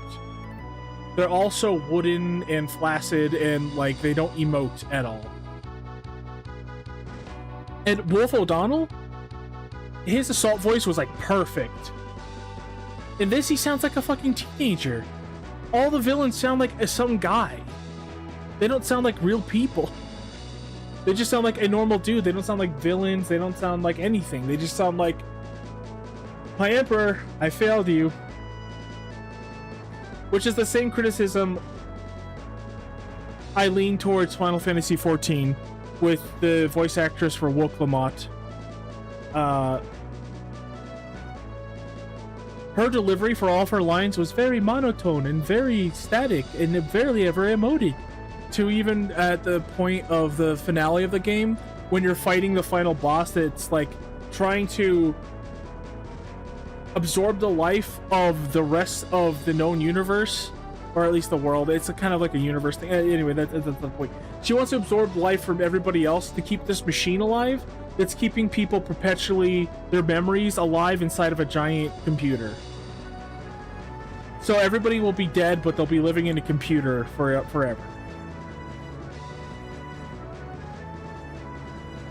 And during that scene, the big climax that we had, she rips through, the character Woke-Lamont rips through a tear in reality, which is crazy, and she's just like, what? Did she lose control? Is that a rip through reality? Oh, Sphene, listen to me. As she's falling from the sky, going straight into battle, breaking through a tear in the dimensions. Yeah, does that sound right to you? Sphene, listen to me. It's all Star Fox voice acting. So I said in my friend group, it really seems like this game is the Sphene listen to me kind of game. It's just embarrassing. I think that new voice acting is terrible. The models look okay until they're starting to, like, you see them walking and moving around. The graphics are nice, but the gameplay is identical to the 64 original. Though level layouts are exactly the same. There's no additional mechanics, there's no customizing your R-Wing, there's nothing different about it. So I can play the 64 version and get a better experience because we get the voice acting. The cheesy voice acting of like, "Oh, Emperor, I failed you." Or one of the lines that they changed that was one of my favorites is when you're fighting that guy, the boss at the end of the asteroid field. He's like, "I give up. I admit defeat." And then he turns around. "If this does not work," and I just love that line. And then in the new one, he's like, "I give up. I admit defeat." And then Fox spells it out for you. It's a trick. Then he turns around and says, "You're not as dumb as you look." What the hell? That's another thing. The new Star Fox game spoon feeds you all the secrets, all the things in every level. That's the new dialogue, is them talking about how to do secrets in the level, which are no longer secrets because now they're just part of the mission.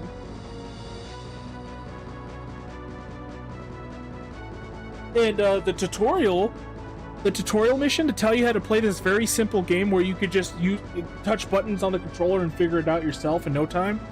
They think you're too stupid and give you like a 20-minute tutorial mission, or like 10-minute. It's longer than any single mission in that game, and it's the tutorial.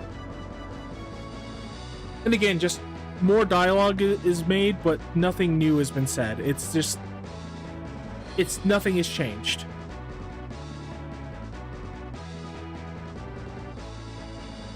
And people gobble that shit up. And because of that, they're going to defend GTA because they want to have they want to be hyped. They want to look forward to something. They will defend it tooth and nail.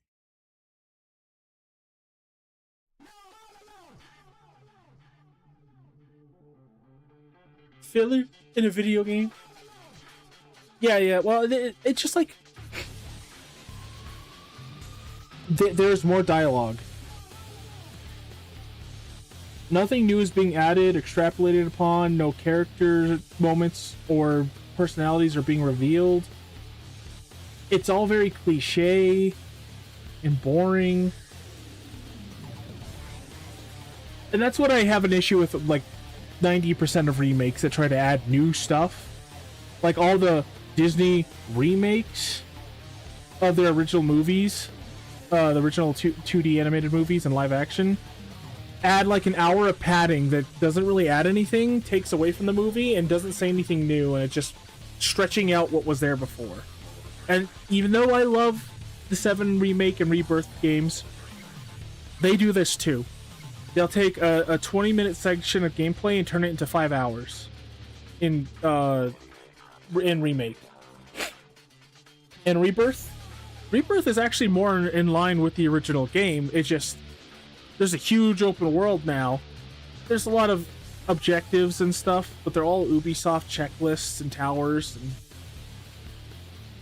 it's fun to do most of them. The mini games are fun, but like it's just padding. They could have cut down the amount of stuff you do in each zone, and it would have been so much better. But there is something to do around every corner, at least. And the combat system is so good. But like, even with those games, it's just so much filler and padding. Anyway, I'm gonna get back to this. I've been yapping enough. Sorry, guys. But yeah, to sum it all up, fuck Grand Theft Auto 6. I'm not supporting it. I'm not buying it. I suggest everybody else not to buy it if you're a self-respecting human being and you don't want video games to become more expensive, because they don't deserve it in the first place. As much as you love video games, they're not worth that much money.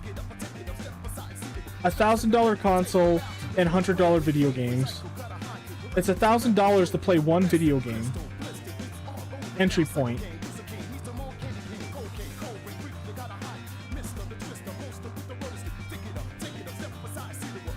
When I make my game, I'm making it affordable. And after we make our money back on it, I'm just gonna make it as low as I possibly can so more people can play it. But that's future talk.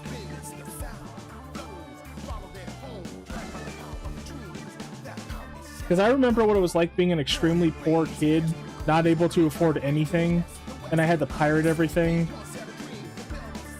Or hope that I got something. Like how I played Star Ocean 3? I played Star Ocean 3 for the first time because the church donated it for Christmas.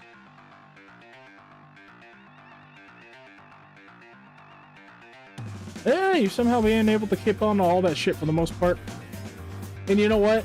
Even though I still think it's silly, you're not playing your games actually has come to a benefit, because if gaming does become too expensive, you can just sit back and play all the games you have been able to play the last 15 years.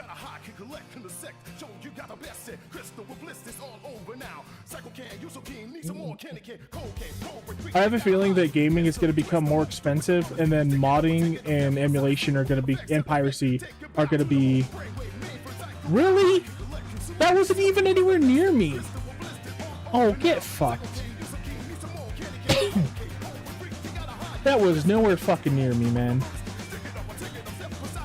But yeah, I have a feeling that emulation, piracy, and modding are going to be extremely prevalent in gaming's future. How did that not hit anything? I think people are going to keep playing old games like I am right now, and they're going to just mod the shit out of them, or pirate the new games and then mod the shit out of those. Extend their playtime as much as possible. And that's why they don't like the Stop Killing Games initiative. or that new bill being passed in California that create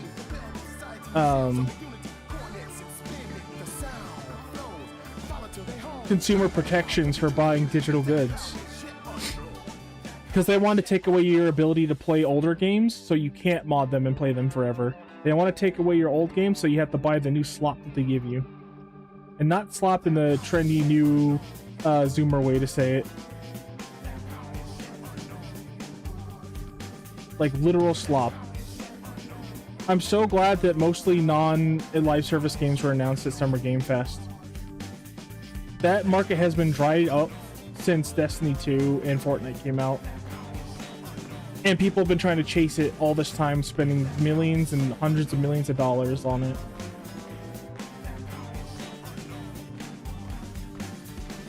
And it's gonna go nowhere. It's gone nowhere. Like, how many games did Square Enix... Yep, I knew it. How many games did Square Enix try to make? Like that Bubble Foam game that was a Splatoon ripoff?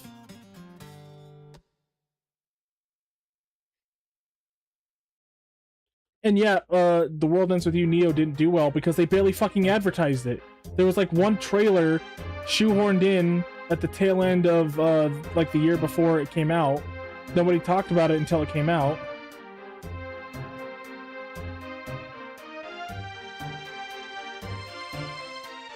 If they advertised it, they would have got a AA game that sold really well, but they didn't want to, like... I think they knew that if they had a game made by Tetsuya Nomura with that kind of, like, style, look, and presentation, that it would prove that AA games are more financially viable than chasing these live service garbage. And the higher ups were just like, no, we have to do this. We have to have live service. We have to make money like the juggernauts are. Just chasing fucking money. Ever since Square Enix went to a publicly traded company, that was it, man. And I found out some interesting stuff too. Apparently Sakaguchi did not leave, at least theoretically, did not leave because The Spirits Within was such a bad movie. Apparently he made his trademark for Mistwalker Studios a month before that movie even released. And there was no reason to think that that movie was not going to do well, because, I mean, Sakaguchi hadn't released anything that hadn't done well beforehand. And, yeah, he made his studio beforehand because he knew he was going to get fired. And you know what happened? Or no, he wasn't going to get fired, but he was going to get demoted. It's because Final Fantasy X was coming out at the tail end of 2000's fiscal year end in 2021 at the first couple of months. And they had to delay it to the beginning of the fiscal following year. And because of that, their numbers went way down, and the new guy who just joined, who became the basically president CEO of Square Enix, or Squaresoft at the time, who got fucking nepoed into his work from his father, took over. And I'll get more information for this because I'm not making any of this shit up. You can watch I heard about this while listening to the Resident Arc podcast, and then I looked into it myself, and yeah, it's all right there for anyone to look at. And that guy, the new CEO, who turned the company into a publicly traded company forcefully, when Sakaguchi delayed Final Fantasy X and made his first fiscal year look really bad, they demoted him, which means he no longer had creative control on Final Fantasy. And that is why he left. Because he got demoted for trying to release a complete fucking game. And because of that, he wasn't able to have any say on what happens with Final Fantasy anymore, and left. And that makes way more sense than movie did bad, even though it did lose 8 billion yen.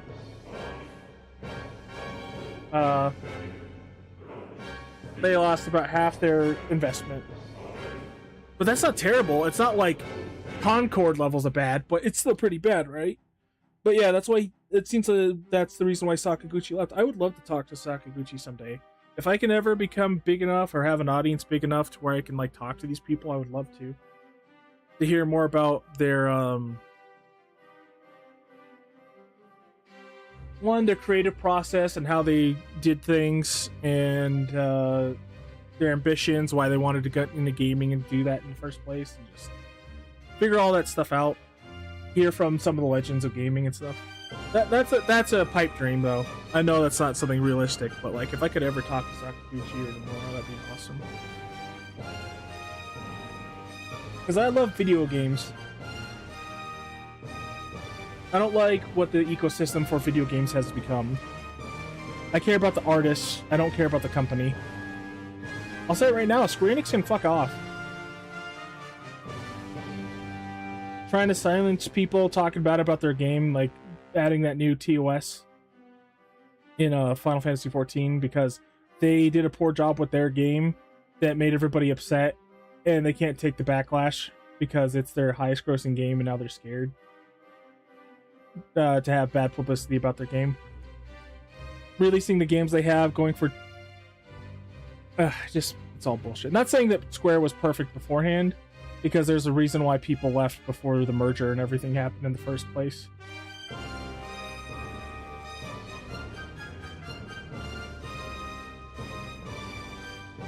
But I think it was better than what it is now.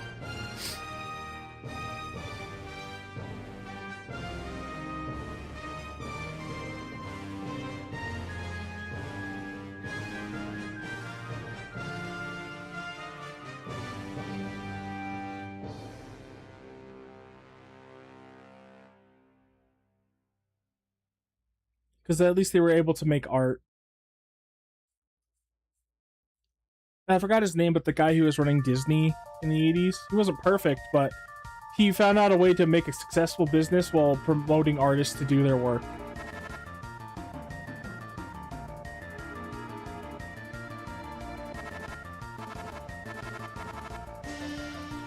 Like, not promoting them to do, letting them have the freedom to make art while making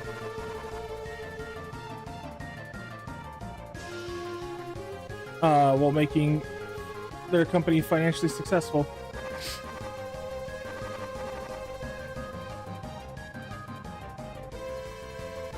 I knew that was gonna fucking happen.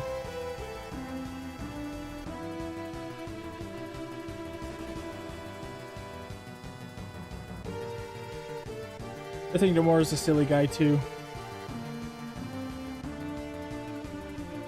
He really seems to really care about what's trending with games and stuff, or in general. Because I think he really loves Final Fantasy VII, not because it was just a great game, but he had more involvement with 8, more say in how that was styled and how that looked. And it seems like it was more of a passion project, considering that when he made 15, it was heavily based on how 8 looked, even with like the draw system for like magic and stuff.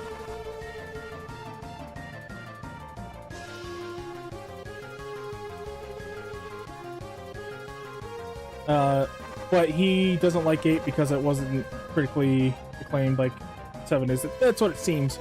I'd love to talk to him and see what he really feels. That chance. I fucking hate these goddamn pirates, man.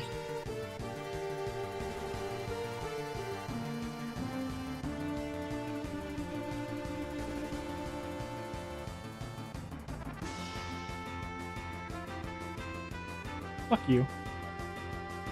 What are you doing, Sora? Oh my god! I don't know what fucking Sora was doing there. He just would not attack properly.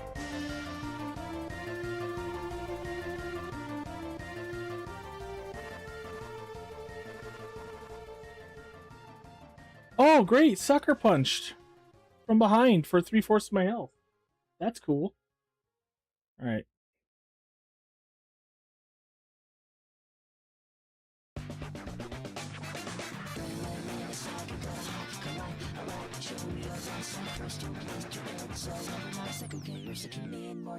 Oh god. Oh god.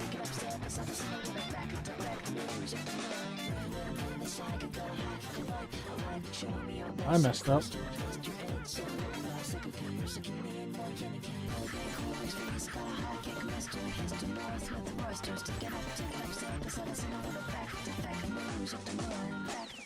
Why do I do that when they're airborne? Morning rays, years and cranes, due to the west, honest, there wasn't a dream, Bell Society, unity, cornet and spinning it, and sound clouds, flow through home, dragged by the power of the dream, the power is yet unknown. I knew that was gonna fucking happen. Years and cranes, due to the west, honest, there wasn't a dream, Bell Society, unity, cornet and spinning it, and sound clouds, flow through home, dragged by the power of the dream, the power is yet unknown.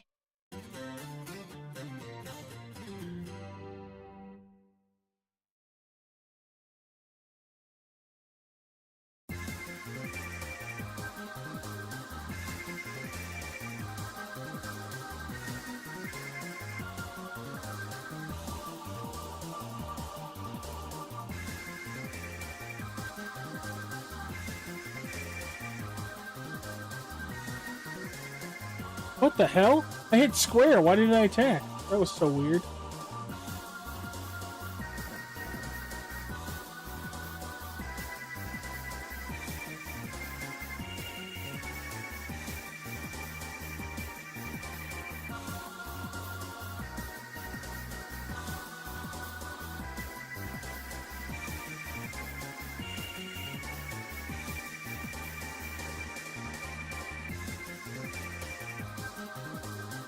Anytime, Stitch.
Oh my god.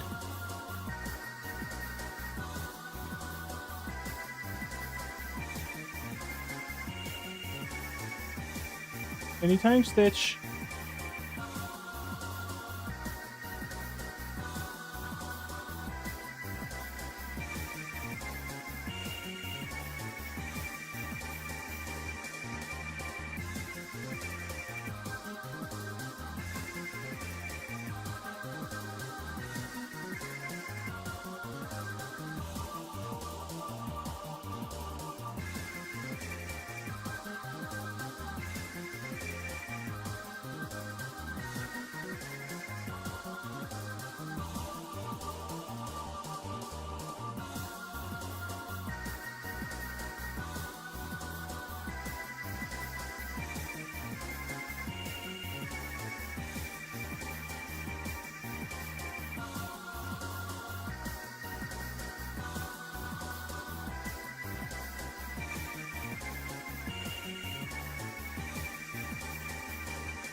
What am I doing?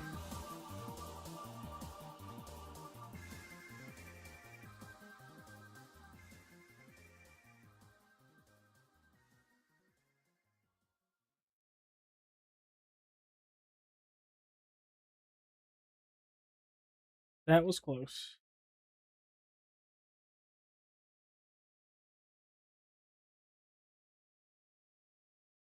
No, it's nothing really to worry about, but I gotta be careful if I'm Pete.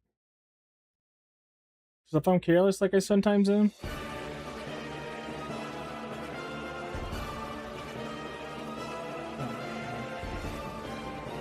It's like that, except that wasn't really carelessness, that was like, he fucking sucker punched me.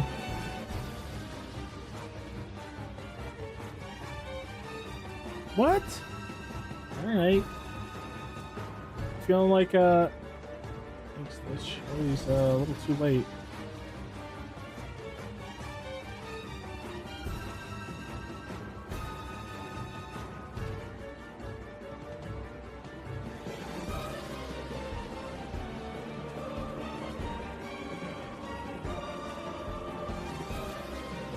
That's okay.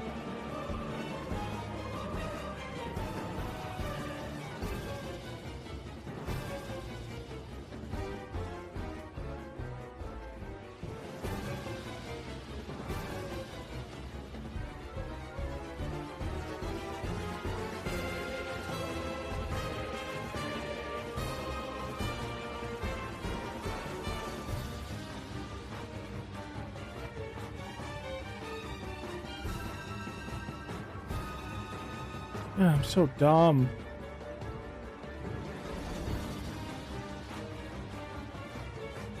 Why does it do so much damage?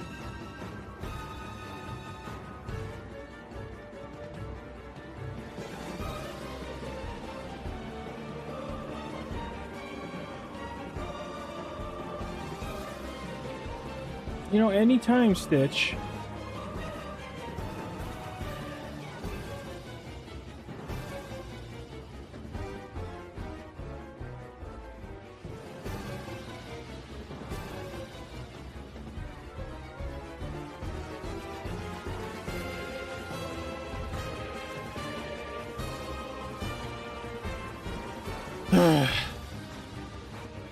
Guys? Guys, ether! Guys, ether! Guys, ether! Jesus Christ.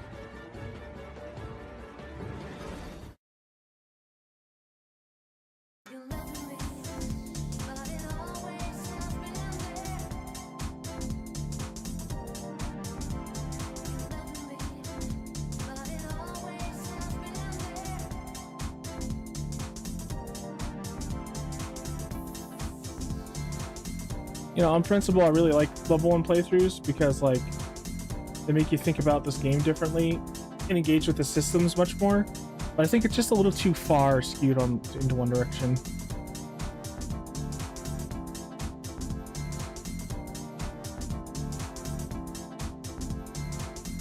The hell? Did they just give me an ether when I was, like, halfway? Great. Did Donald kill him? Holy shit. What the f- I was able to reflect the beginning of the match last time I did this. I was trying to not reflect. I was able to, magnet at the beginning of last time, but not this time apparently, and now Donald's dead, and I'm at 2/3 health with 2 shamans chasing me.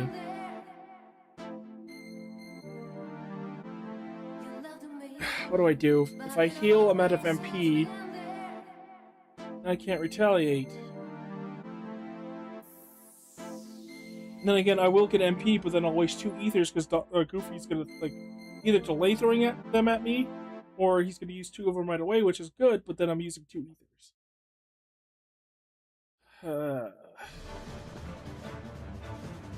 Where's the fun in this?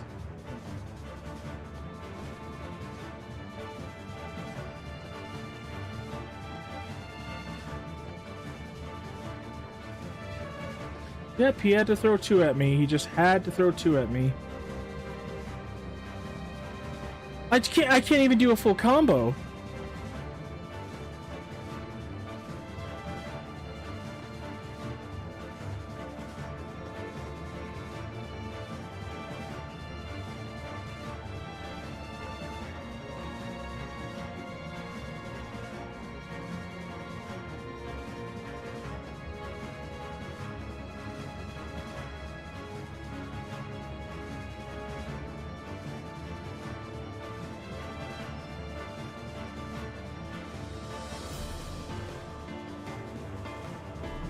Why did he die immediately? Oh my god!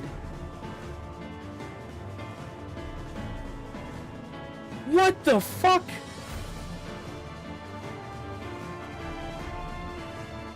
Why did Donald die immediately? Why were they not caught in Mag? That's another thing I can't stand with this level 1 playthrough. Like, why do the rules keep changing? When are enemies not able to be sucked up by magnet? Sometimes they're not sucked up by magnet and I die. And there's no real good reason for it. Like, he got out of his mask thing. Does it not register that he is able to be sucked up by magnet right away? Maybe there's a tick system for the magnet? I don't know. But it kills me at level 1 in this arena. I think I'm gonna do this. I'm gonna limit doing these runs until we clear it to like maybe Saturdays and do other stuff throughout the week. And then the deadline to get this done is when I get my new computer and the new avatar and everything go up. I just can't do it. I can't take this shit no more. Yeah, yeah. That's me. That's me, man. I think the deadline is going to be once I get the new avatar and all the branding and shit ready to go. And then I'm just going to do what I can to get through this, if you know what I mean. So, because this doesn't feel like a challenge anymore. It hasn't since like the second week, and we're on the third week. I wish I was just better at the game, honestly.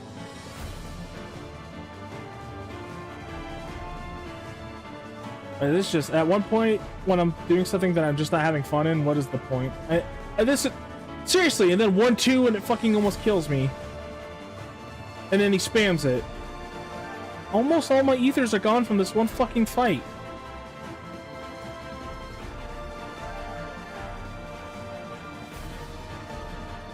I love how they can go invincible too. That's not fucking bullshit or anything.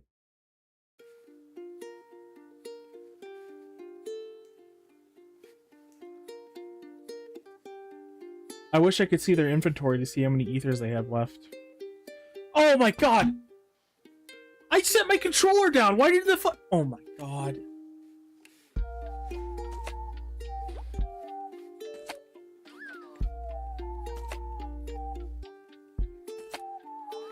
I think this run is a wash, man. I mean, I'm getting close to the end of it here, but like, they've already used, I think, all their ethers. I sat my controller down and it hit triangle for some reason. I didn't throw it. I didn't do anything. I sat it down. Just to think for a second. And it hit triangle. So now I have MP taken up. That normally wouldn't be.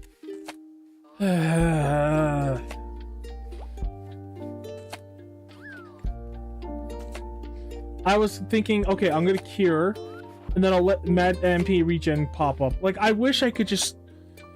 I wish I had a gambit system or something like Final Fantasy XII where I could tell my team to do specific things at specific times and not waste ethers when they don't need to.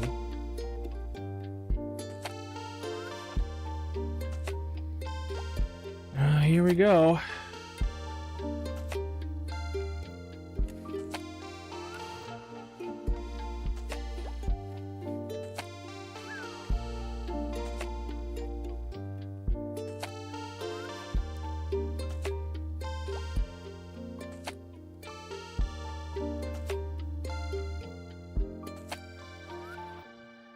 And then Donald died.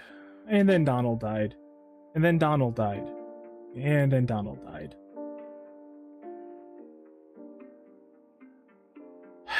I have to.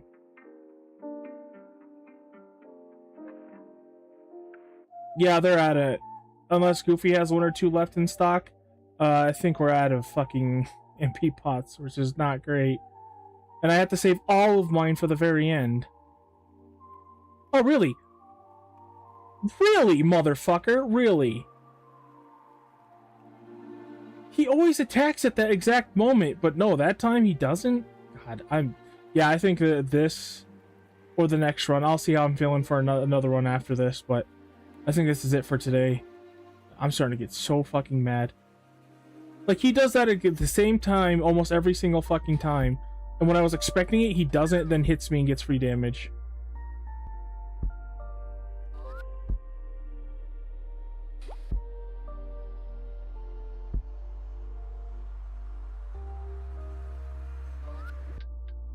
asshole.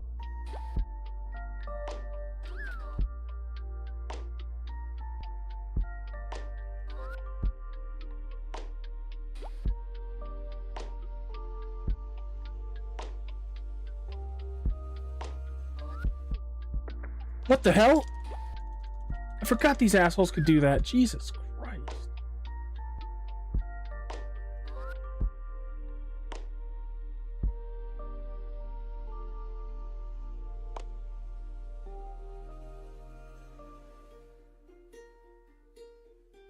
That none of those counted for a reflect, so I just use that MP for nothing? Really?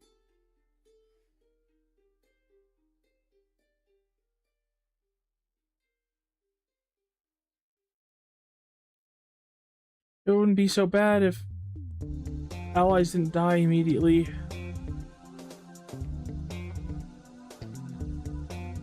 Are you fucking kidding me, dude?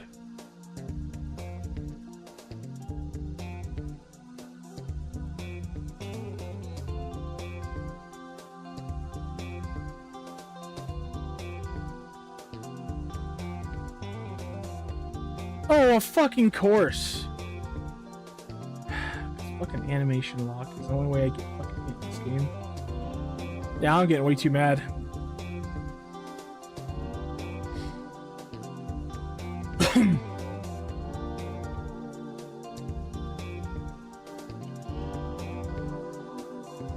I mean, at level 1 it makes sense that they die in one hit, right? But then they die at one hit at like critical mode level 99 as well.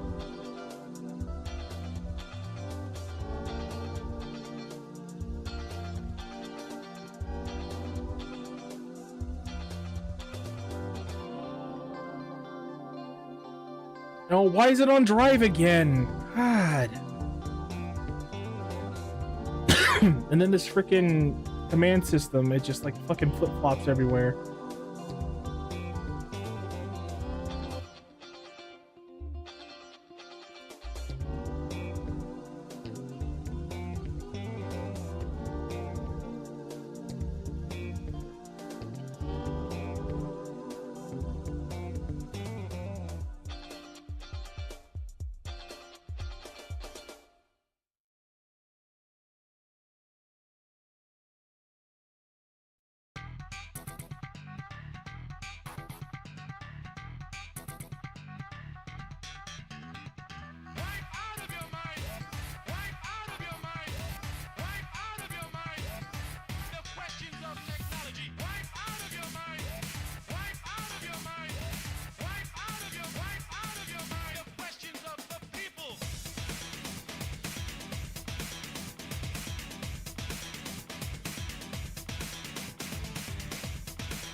What the fuck?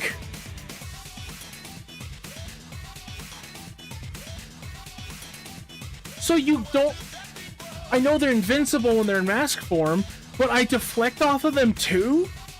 I thought I could hit them and get ready for an explosion as soon as I got out of it, but nope. Fuck me for trying something new. Jesus Christ, man. Push me to the max.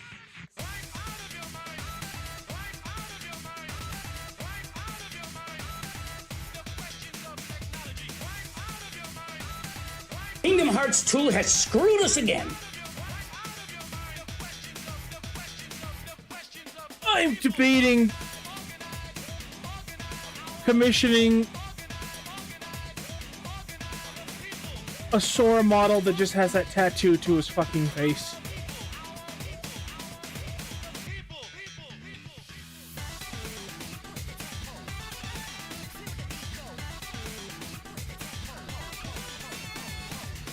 Like, I deflected off the mask, and then the mask hit me, did half my health, and then one of the stupid little pillars that they can spam over and over again hit me, and did half of my health.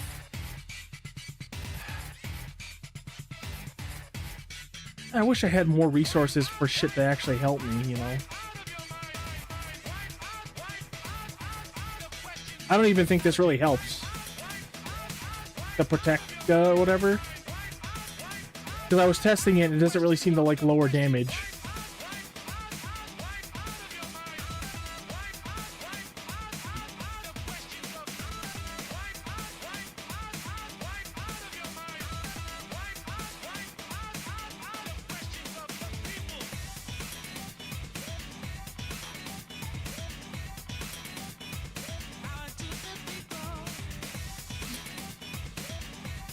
We're gonna do this one more time. I'm gonna see how well this does. Because the damage is gonna be negligible and the damage I'm missing. I just feel like the enemies hit way too fucking hard at level 1 for you to do this long challenge. Should I beat the hardest boss in the game at level 1 with no stat ups? Just everything that the game allows me to have. Oh my god, I can't even fucking land in this goddamn fucking game.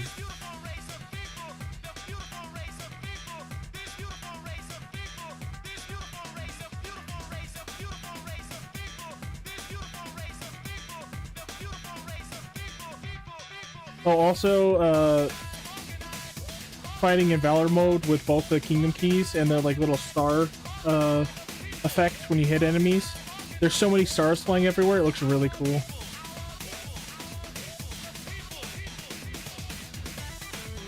If I was allowed to play any way I wanted to, I'd show you guys, but no. I have to use Peter Pan the first, 10 to 15 rounds. Or else this point challenge is a wash.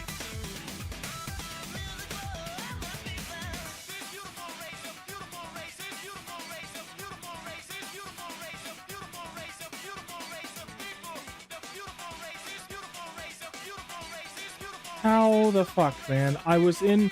Again, twice in a row, I was in the explosion. I was ready to go. And it said, fuck you. Even though I'm supposed to have iframes when I'm doing the explosion attack. But nope, fuck me. How am I 1,000 points behind? I'm 800 points behind where I normally am. And I'm doing the same... See, that's what I don't get. I'm doing the exact same thing I do every time. I mean, there's a little bit of variables here and there, but it's generally magnet everything, explosion, impact them on the ground, and then finish them in the air, right? I do the same thing like every time with small variations, and I'm getting a wildly different point gain.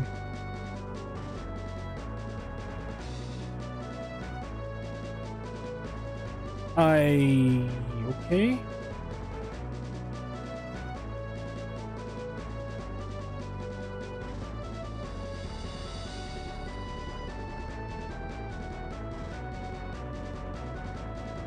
I wish MP Rage did something when you had no MP.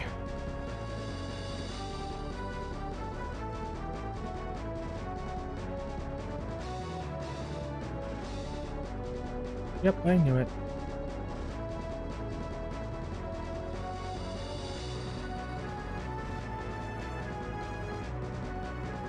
I'm not even touching the fire, come on.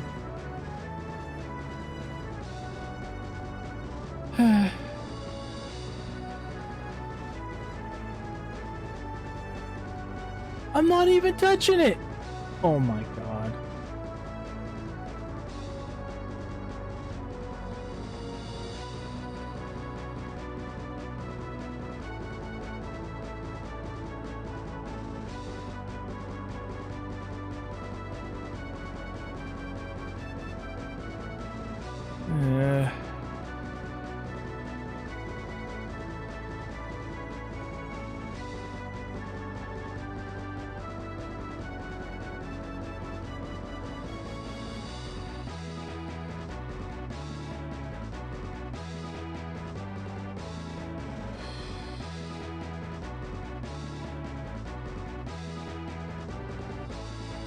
Alright. I'm just trying to go off of my normal playthrough knowledge mixed with this playthrough's knowledge. Like, I know if I strike them, it allows me to cancel the cannons.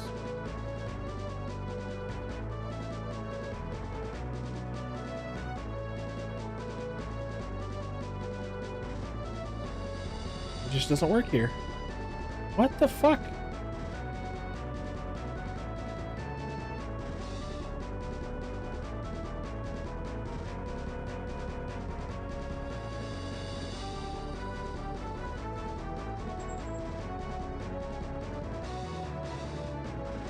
And I don't believe the double point score bullshit for a second.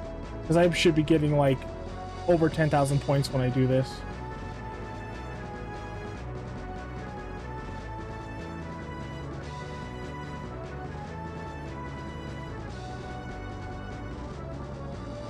Well, I did have really low points this time.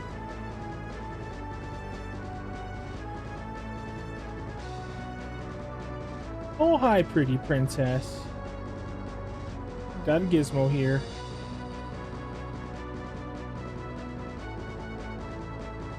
Hi, beautiful. How you doing? Let me give her some pets. How are you doing? You having a good day?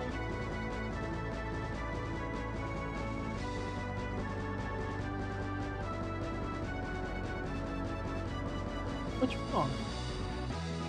You goofy girl.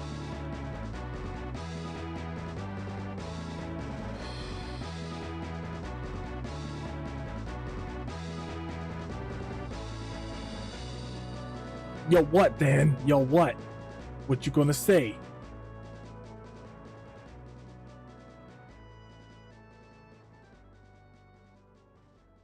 I'm give Gizmo treat. The Unga Bungas really got to your brain today, huh?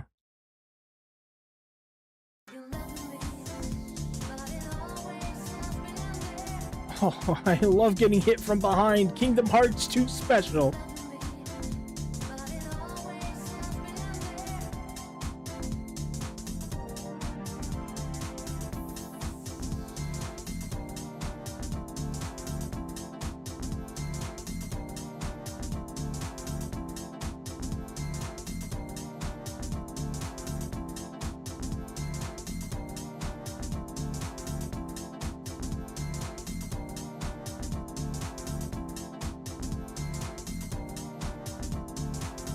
Chris, you're a mod now. Ban Dan.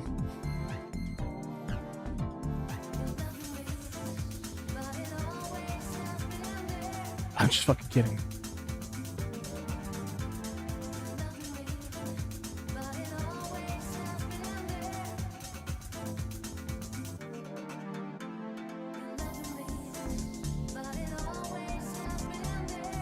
Yeah, I don't even think Protect is working, so this Keyblade is like next to useless.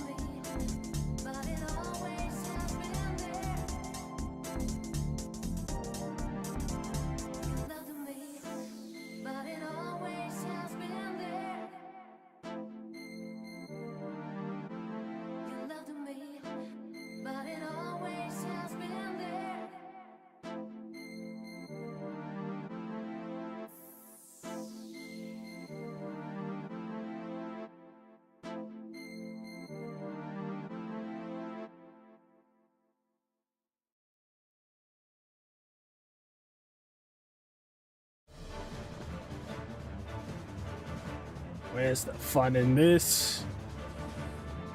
Where's the fun in this? You know, maybe Zalden was my only true friend in this game. He was just warning me about, why are you doing a level 1 playthrough? Where's the fun in this? Like, Squall and everybody else, they didn't give a fuck. They're like, yes, so I believe in the heart of the cards. But he was like, no, this is only pain. Such a feeling, Sora. You know this to be fucking true. These piece of shit pirate heartless. See, I'm getting 2/3 of my health done by a fucking pirate punch. There's no way that this thing's Protectka is going. So now I don't have Heiska, and now I don't have shit. I don't have shit. I don't have fucking shit now.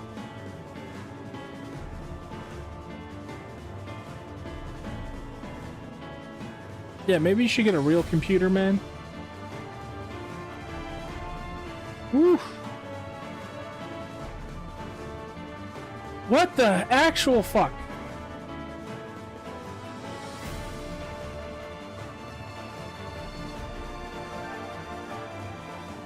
Yeah, there's no way Protect is actually working, so I'm playing on extra hard difficulty now. Are you fucking kidding? He was able to chase me that entire fucking length. I fucking hate these things. Die. Die.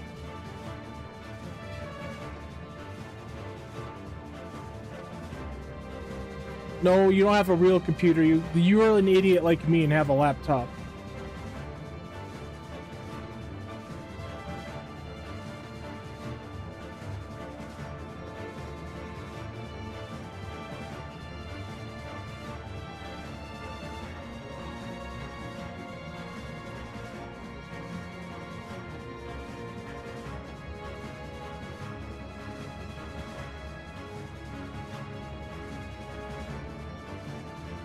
Here you go again.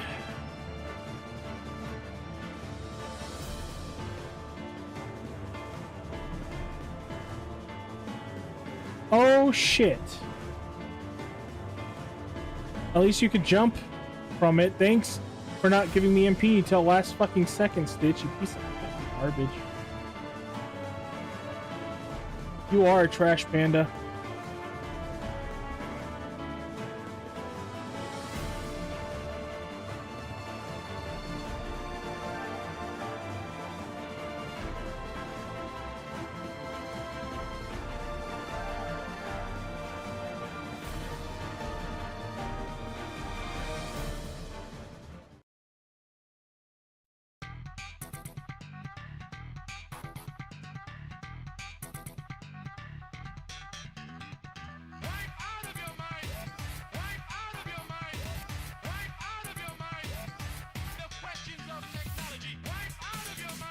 What, you saved a raccoon?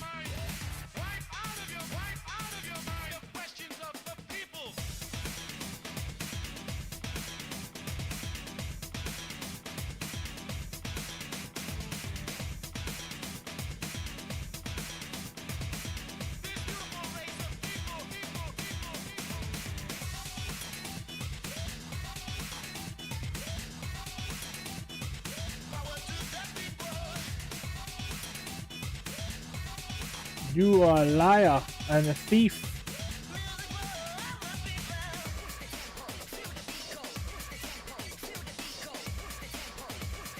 Push me to the max.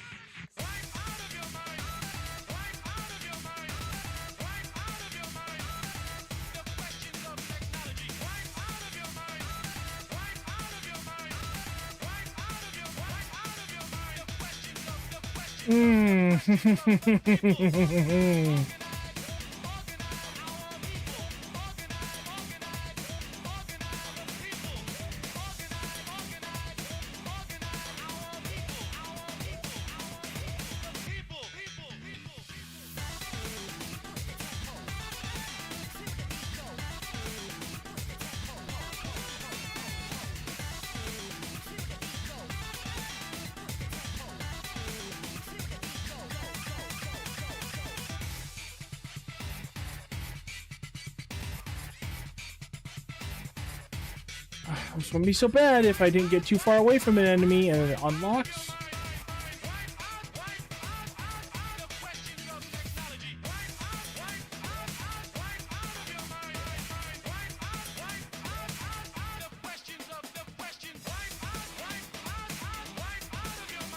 What are you doing alive still?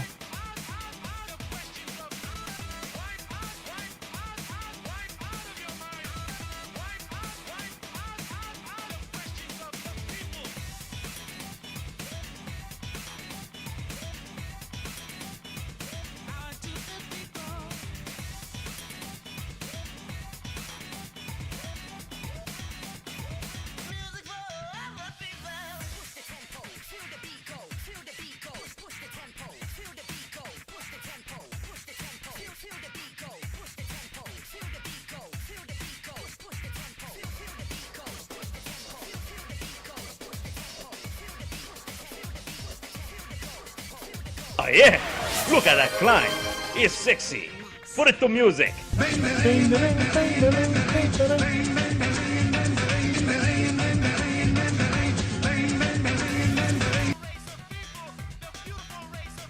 Anytime you fucking feel like, Stitch. Thank you. Oh, you have got to be fucking kidding me.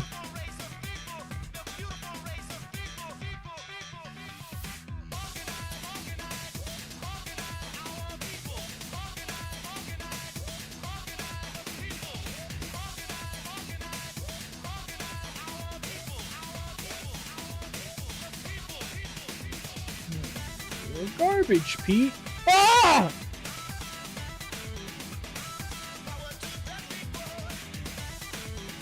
I'm garbage.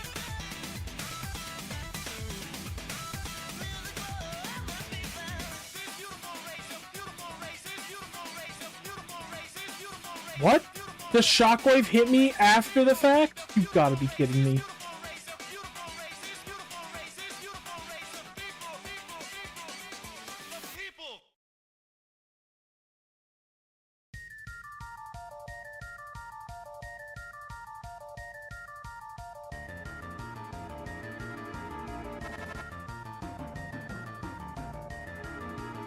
What am I doing?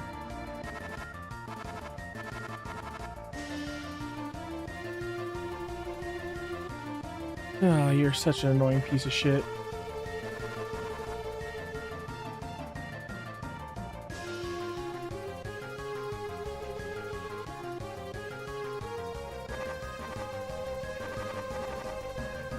Oh, there's a good reason for that. But I can't say without it spoiling. God damn it! I knew that was gonna happen. And I've already spoiled enough.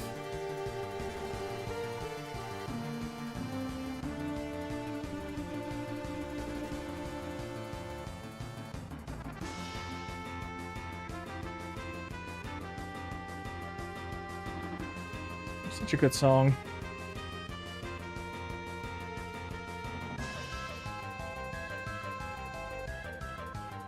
You've got to be fucking shitting me. If I get beat by Pete...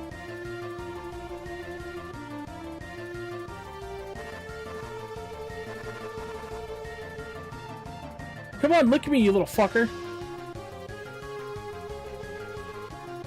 Lick me, you little bitch. Come on, lick me. Oh, he keeps doing it to where it's like the last fucking thing. I hate this guy.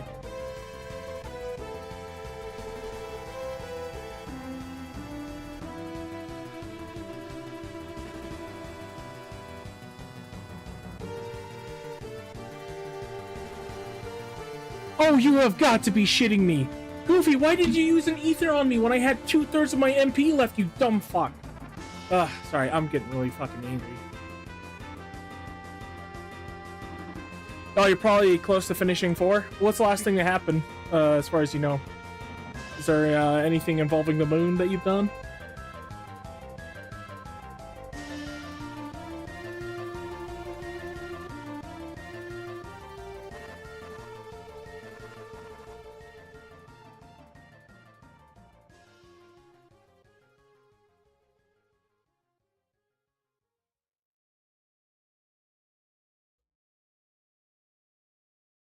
Oh yeah, I forgot that happened.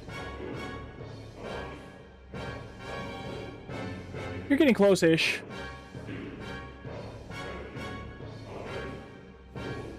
You've got to be fucking kidding me, man. What is hitting me?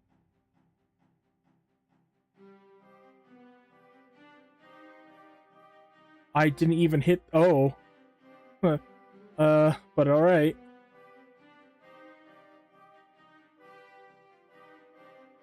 I'm getting really mad. Yeah, this is definitely the last run. If we fail or win, this is it. How it's going so far, I don't know.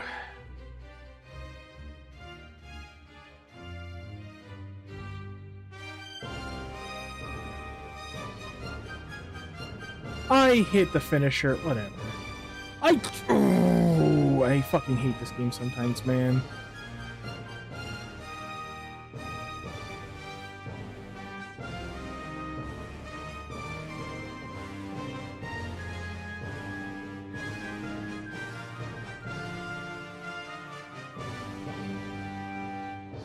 Oh, I forget. Is Yang and Sid exploding? Did you meet Tella already? I'm pretty sure you did at that point.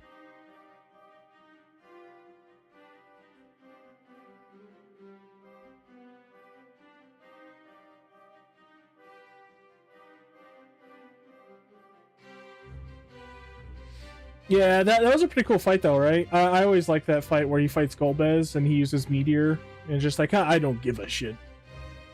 In fact, I'm going to use a variation of Meteor when I'm fighting people in Dissidia, bitch.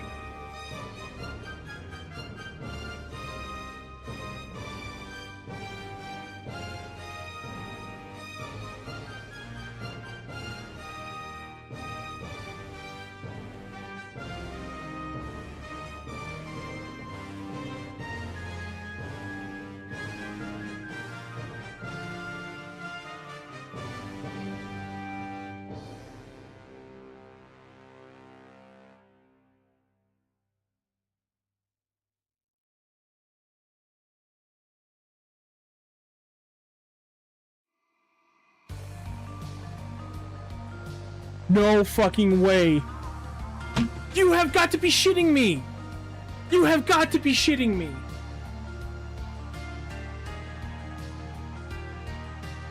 He survived by like 5 HP, and then for some reason, while I was hitting O for aerial recover, I did the attack animation instead. And I bounced off and he got the last shot on me. I fucking hate this, man. And see, Protect isn't even a goddamn thing. Doesn't exist. Protectka doesn't work for Sora, it looks like. So even if I do use it, this is just fucking... I mean, it's really cool to use because I like the visual effect. Because unlike the normal Keyblade, it's got like a bunch of sparks that fly out with the stars.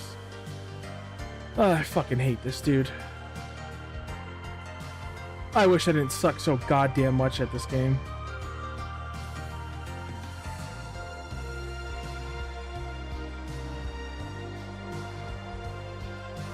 Oh, that's not the form I wanted. Yeah, this looks really cool when you're attacking with both the Kingdom Keys. In fact, at the time it was far-fetched because it was very fanficky. But my OC that I made for my idea of what the 1000 Keyblade War was right after I beat Birth by Sleep,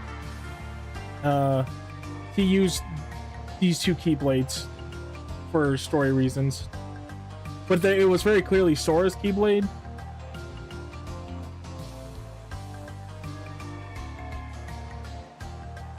And that was very fanficky. But then the fucking actual Keyblade War stuff with the mobile title, Union Cross or whatever, which was really lame. And yeah, people were just able to use all the Keyblades that Sora did, even if they were unique to him.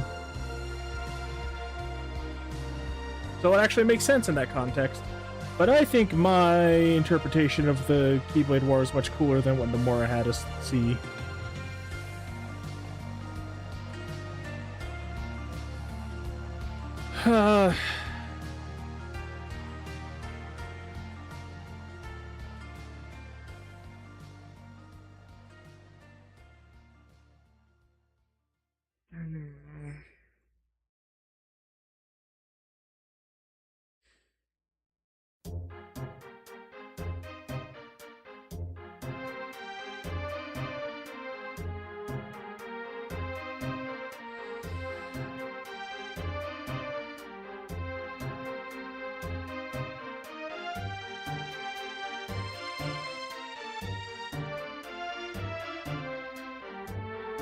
I kind of want to beat the final boss and see the cutscene so Sora can dual wield Way to Dawn.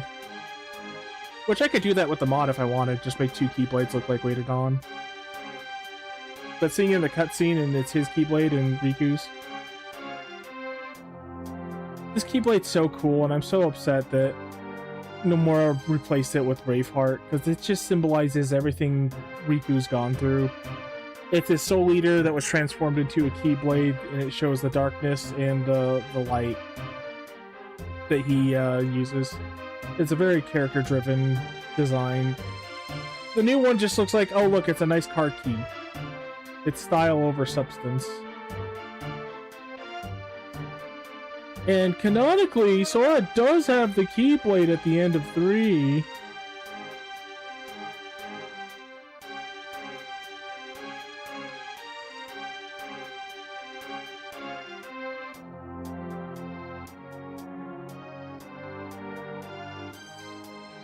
Alright, I feel really bad that I can't get through this fucking challenge, so I'm gonna give it one more attempt for today, and this is going to be it, no matter how far I get. Yes, I'll be using this, but it's basically the ultimate weapon, but with higher magic stat. And that's it. Oh, sorry, one more melee, or raw, or, I don't know, physical attack stat. One more strength, and one more magic. Or sorry, no wait, is it 3? Yeah, I think it's 3 more magic, and 1 more strength. So I'm gonna give this one more good attempt. Also, even though I like this Keyblade mod, this Keyblade doesn't have the pulsating effect going through the the rest of it like it does in Birth by Sleep.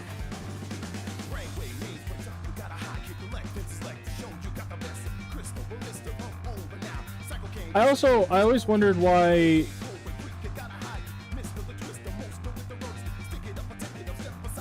Okay, that doesn't count. I was being stupid while trying to think about something. I always wondered why the Keyblade had Sora, two of Sora's keys in it, like this. Considering that Vanitas isn't actually made from, even back then wasn't made from Sora.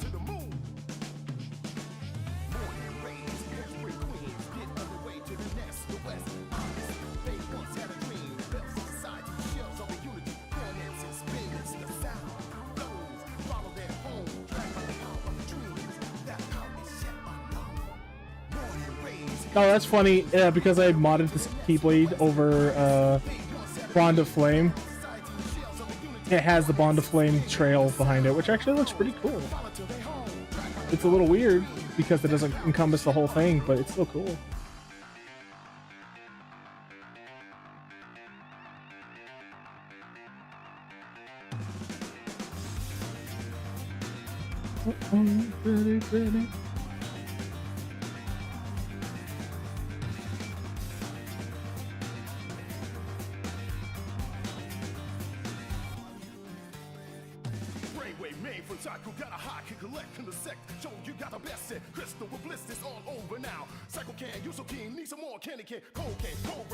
I need more candy cane.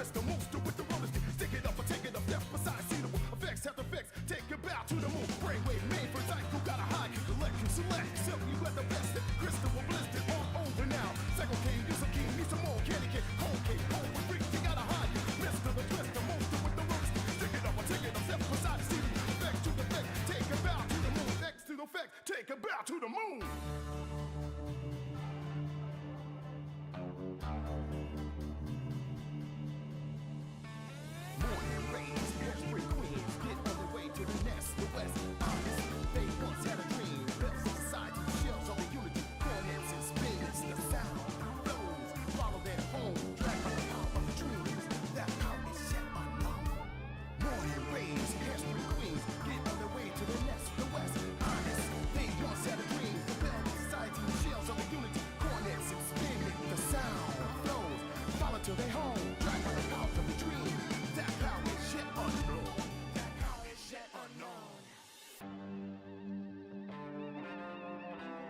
Are you gonna be kidding me?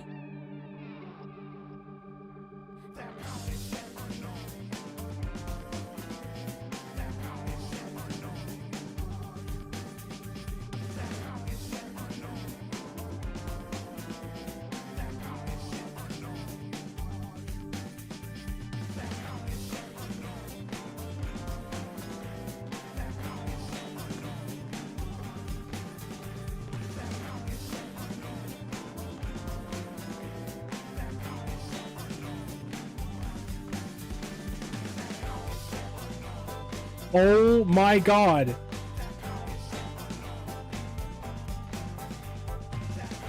Oh my god. Why did all of them teleport and fucking jumble fuck me like that in one split fucking second? Oh my god. I hate this fucking... I hate everything about this.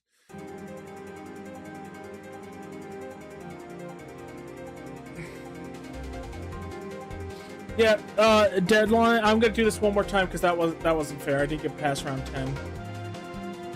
The first round that I get past round 20 is the last time I do it today. Because that just feels kind of cheap. Anyway, the deadline for this is definitely when I get my new computer and the PNG avatars done and everything. And I'm just going to get, like, max that Keyblade with whatever the best ability I think I can give it is. Because I'll still die in one fucking hit, but at least I'll have some power to back it up now. And I tested it with Vanitas. I just barely got to 14k points near the end of it, so it'll work, but...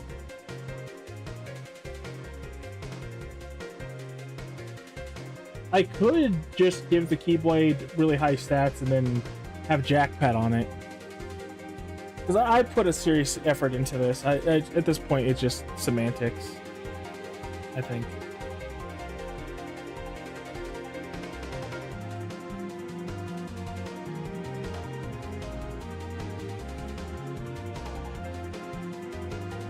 Because with Jackpot, I'd be getting like 1,000 per run of this.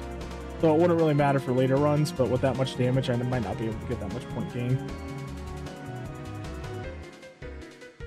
I wish Defender was better. I wish the Defender ability was more than just you get 2 more defense or 25, or no, it halves damage once you get below 25% HP. I wish it wasn't percentage of HP. I really don't. I wish it wasn't. It should be like once you're below 60, it's like 20% or 25%.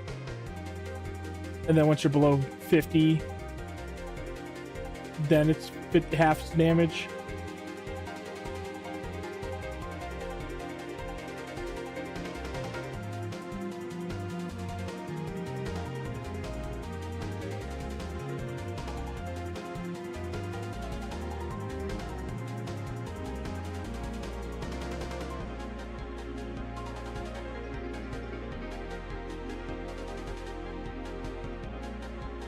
Oh my god, fuck off.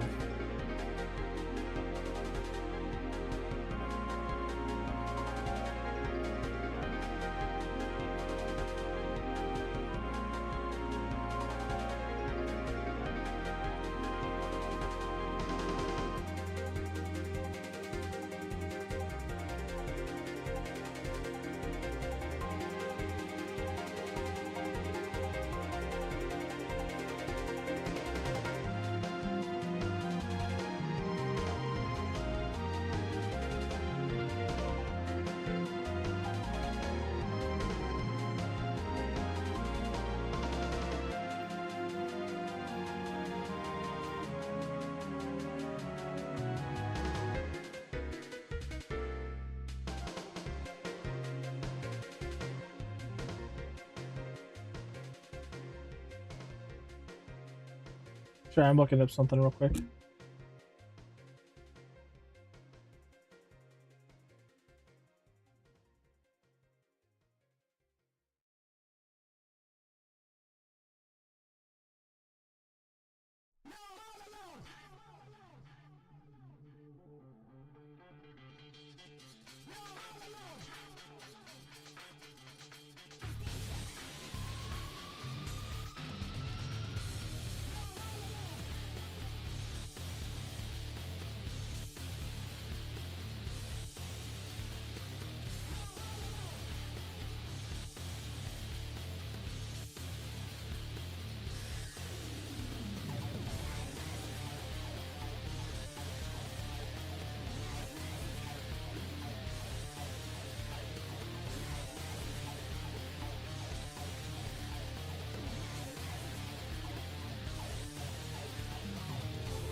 Where is it?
Seriously? Alright.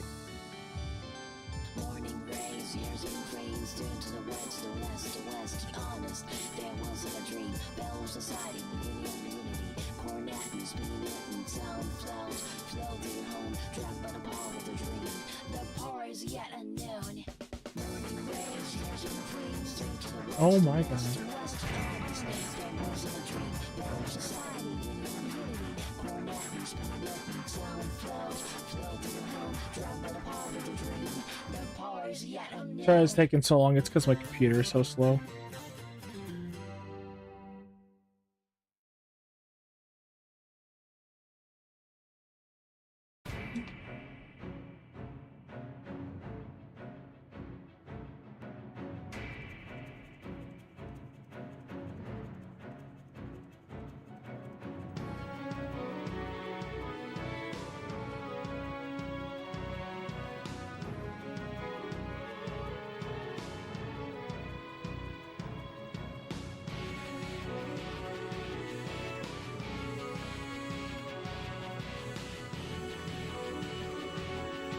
Yeah, of course.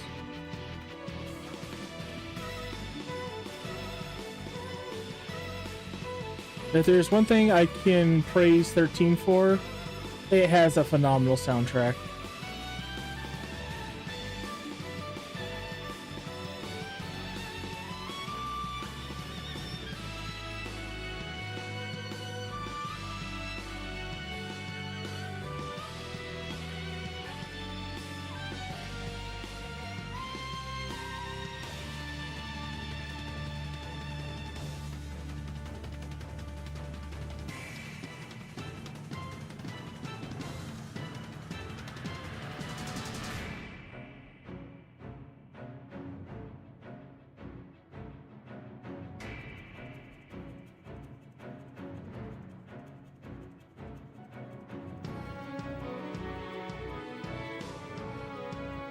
Super Pope.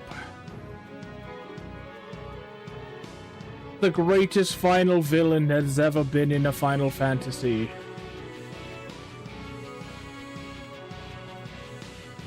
I still can't believe that shit.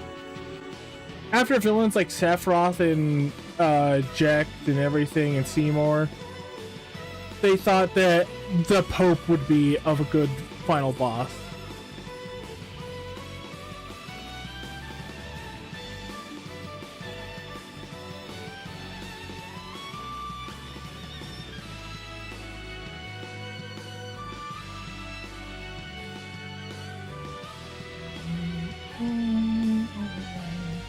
Yes, I get it, organized religion bad, but Xenogears already did that before you guys, and better.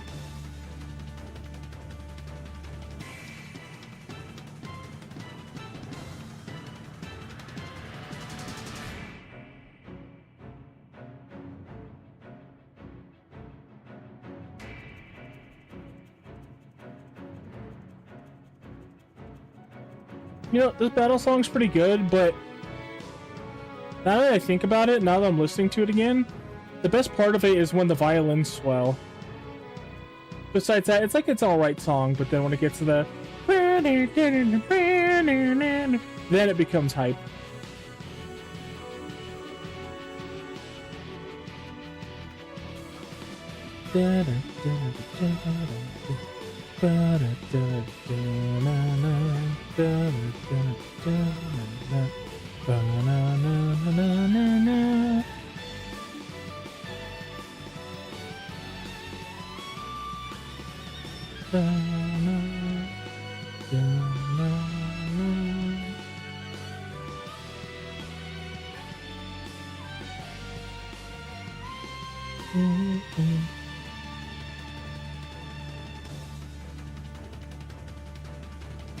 It's weird that I kind of suck at Kingdom Hearts,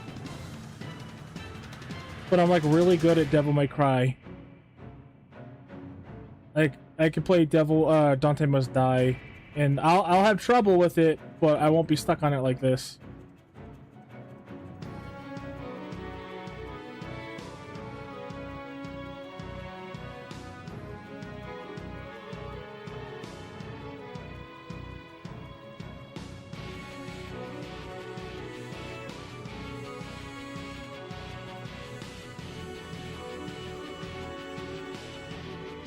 I do have every single Devil May Cry now because of that sale. $15 for every single Devil May Cry game? Hell yeah.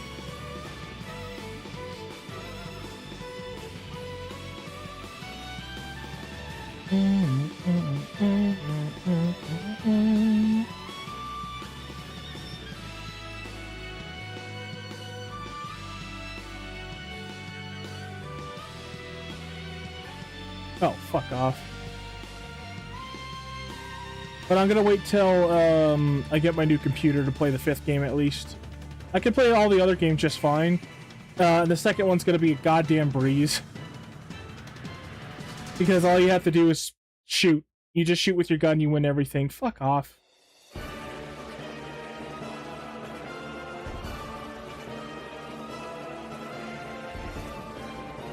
Oh my god, seriously, fuck off.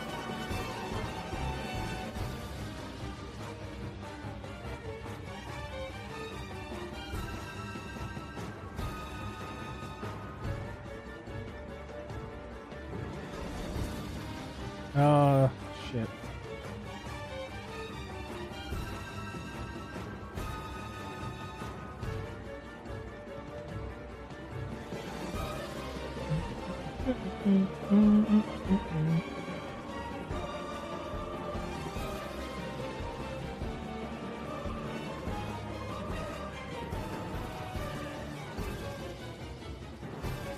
Fucking rocks, man.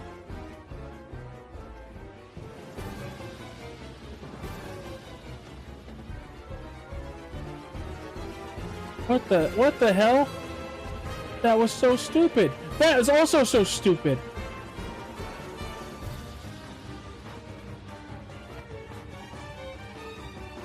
That is also incredibly fucking retarded.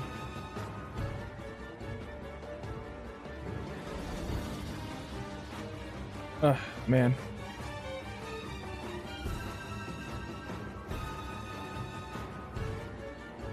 I could do Devil May Cry, Dante Must Die, I could do Ultimates in Final Fantasy XIV. I cannot do this game at level 1.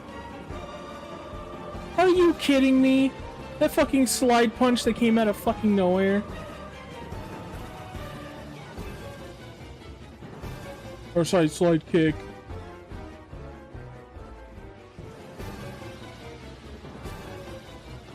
Not these motherfuckers again.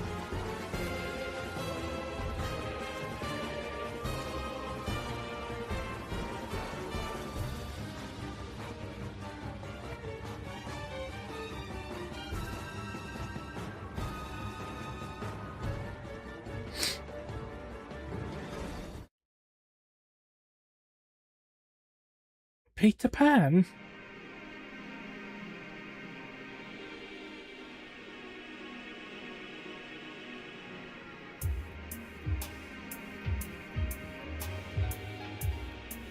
Okay, we're just gonna summon Stitch from here on out.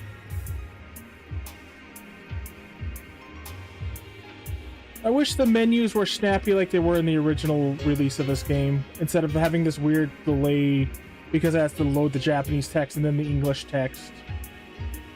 Whoever is in charge of programming this needs to get fired.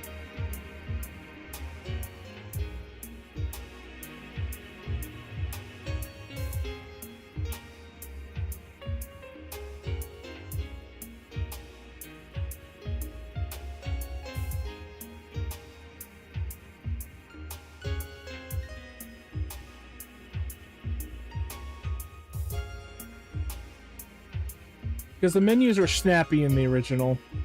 And even with the stronger hardware doing the hard lifting for this game's faults, it's still so fucking slow.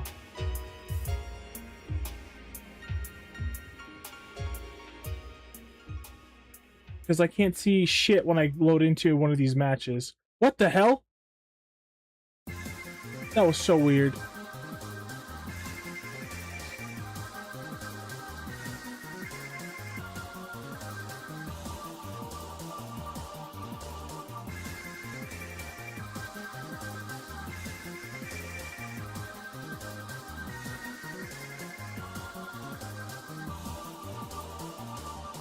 Stitch, you better lick me. He's not gonna look at me until it's just about loaded. Oh, he didn't even do that. Fuck you too. See, there are still lingering Heartless, or like Heartless that come out of their invincibility. Oh my god!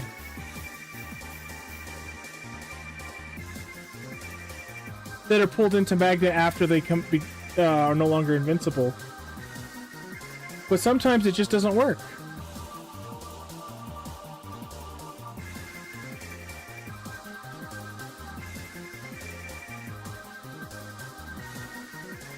Oh!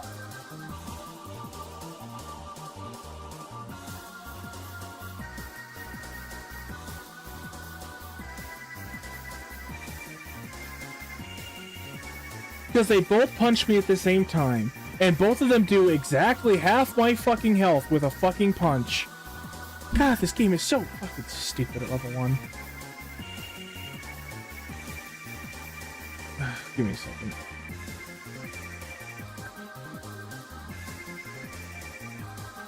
Okay. Yeah, you never played. Wait, why didn't Stitch out? Oh, I'm so fucking stupid. I don't even think you played any Kingdom Hearts, Dan. Maybe a little bit of the first one.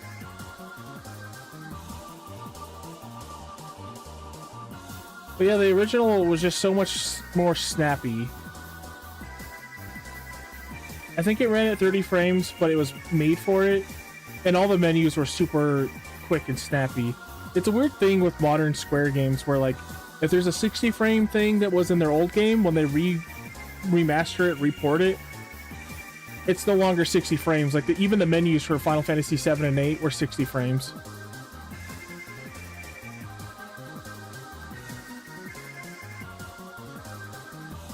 And now they run at 30, and now in all the modern ports, the menu is sluggish, which for an ATB system matters a lot.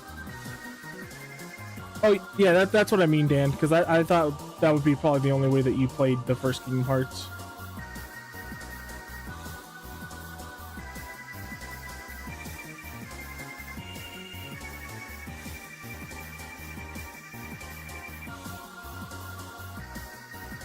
Ah, great. Now I have to run around like a bitch for a little bit.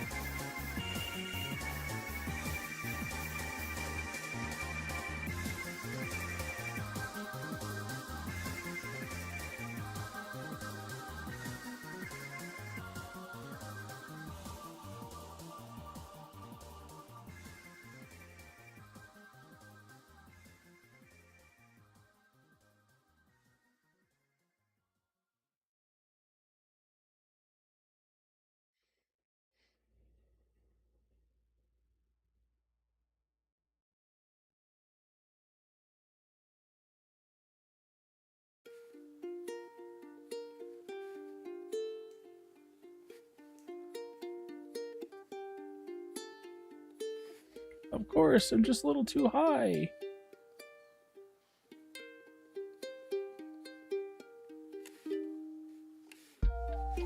These parts of the challenges feel like punishment.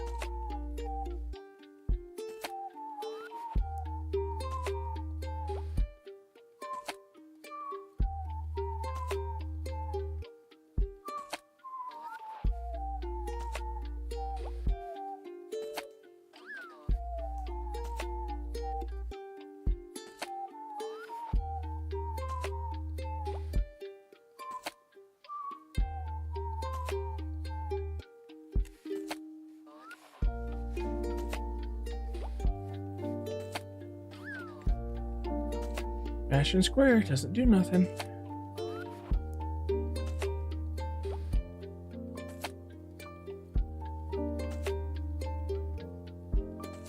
Wasn't really gonna do that very well.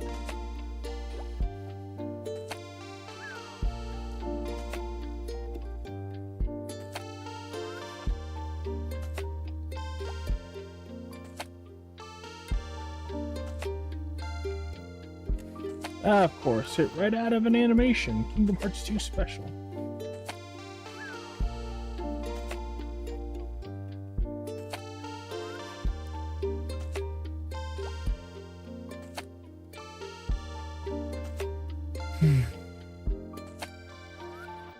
I really wish I wasn't dunking on this game so much when it came to level 1. I fucking love this game. It's still my favorite game ever. Just it's such a bad taste in my mouth. Are you serious? I do a full roundhouse and it doesn't hit him? Why? And he gets a free hit off on me?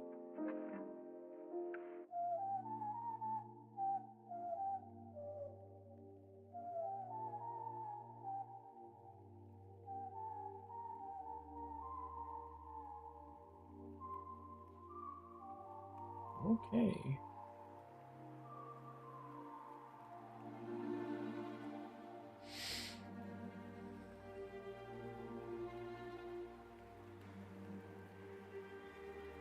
Don't know why that happened.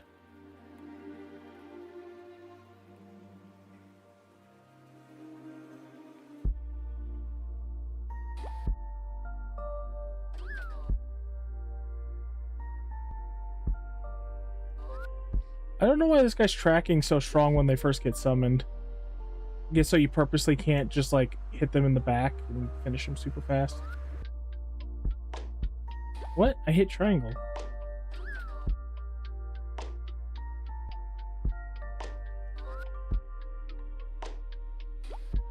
That's super behind on points, but I really like when we have a lot of points because that means I had to use Peter Pan less in the final round. Or, sorry, the final couple rounds of the second set.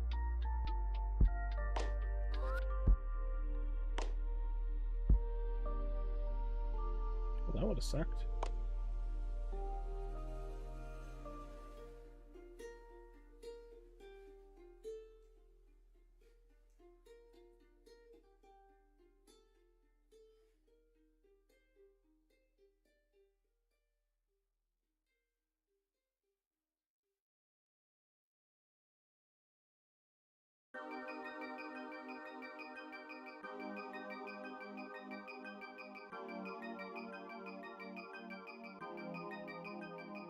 I can't believe my MP doesn't restore that entire fucking time. And of course, they were able to waste an ether on me at the worst possible time.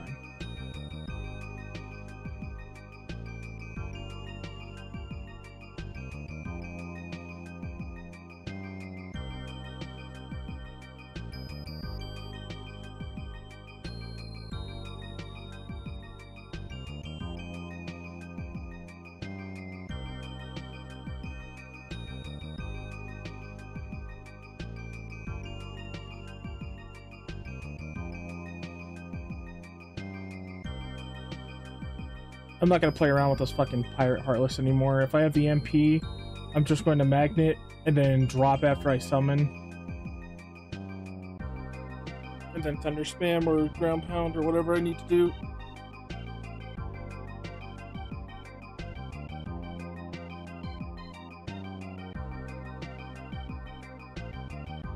Like that.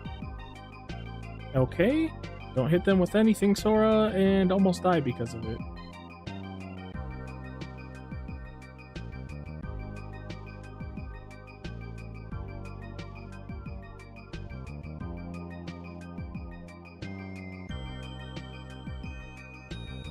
Okay, it doesn't hit any of them.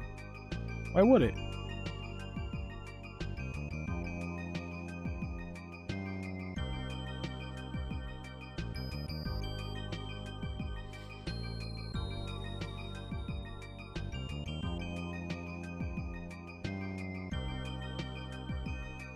Why would it pull it over there? All right.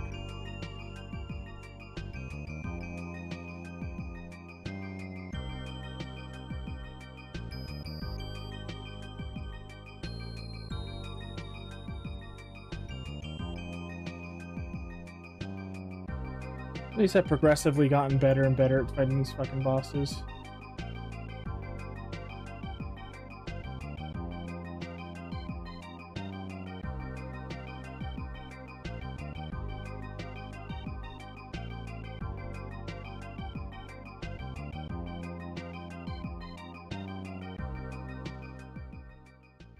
I wasn't anywhere near close enough for you to be able to do that, but that's fine.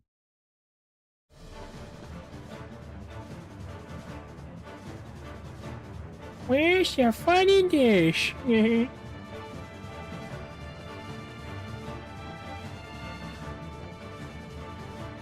Oh, if I could give everybody in this game fucking Peter Griffin voice, I fucking would.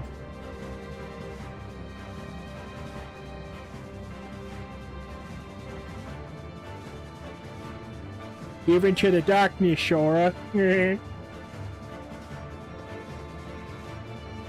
Darkness is eternal.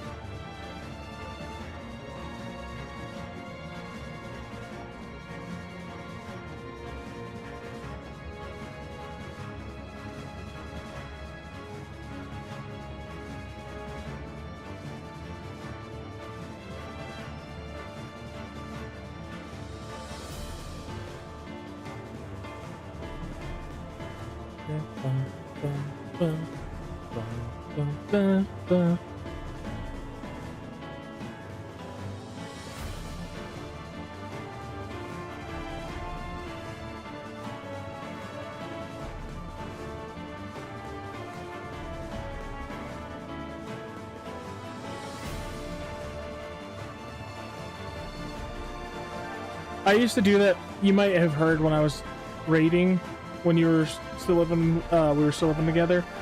But I would do Peter Griffin voice for callouts in Final Fantasy XIV raiding if my team was doing well. Well, or to motivate them, which was more motivating than if they were doing well, if I'm being honest.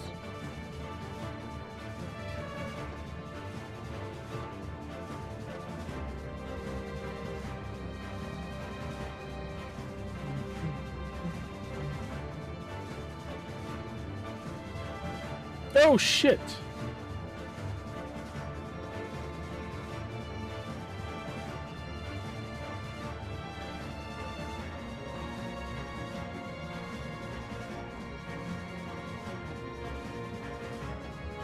I was sure they were just gonna fuck me up there. Like they did right there. Oh, you can fuck off.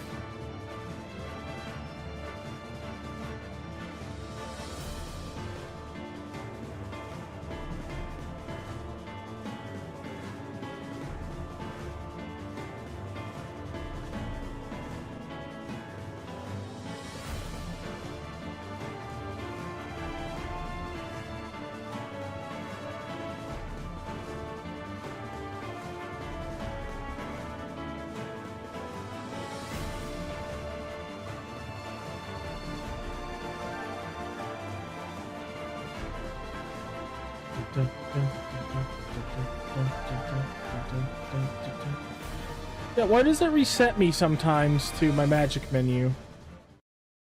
Sometimes it's because I went over to cure. Sometimes it's not. Sometimes it's just fuck you, apparently. Oh, good, he's invincible again. I love that. I love that bug. It's so fun. That bug introduced into the port of the game. The port to PC.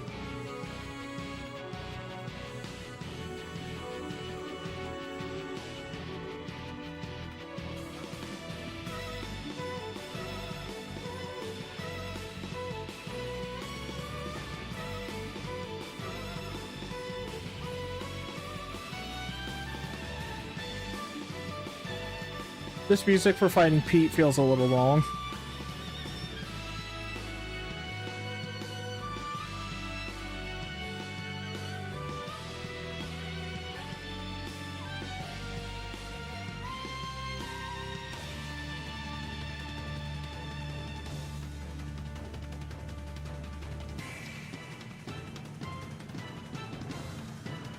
What?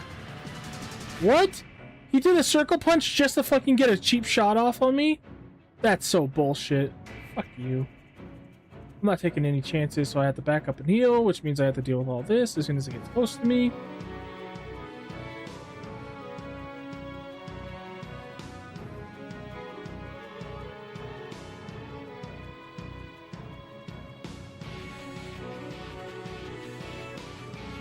He literally ran around me just to punch me in the back of the head because he was so pissed that I was doing so well and not getting hit by any of his bullshit for a while.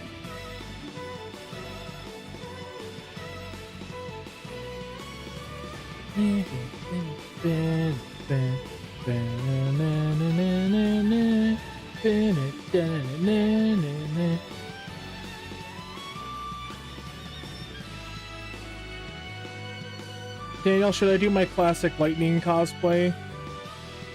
Like what I was doing when we went to the pool when this game came out? Should I do that for NDK this year?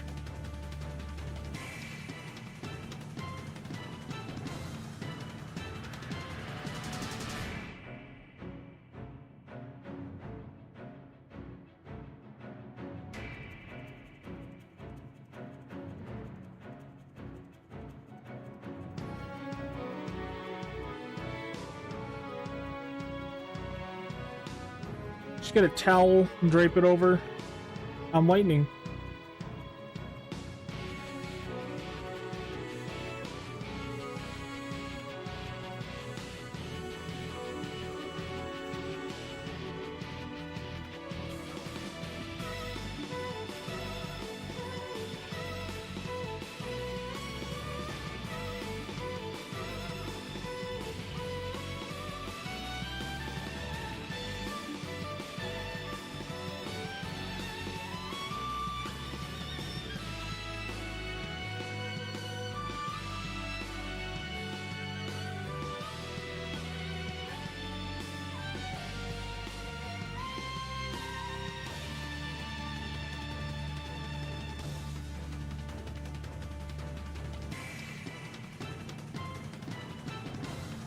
You know, I could do it.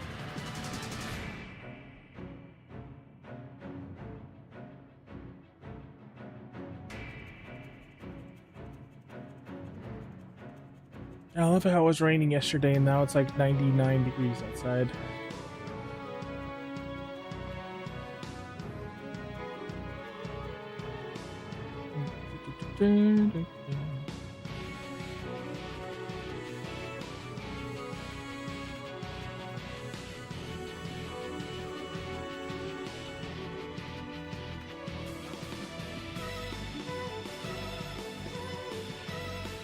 Of course, they got a lucky shot off on fucking Donald.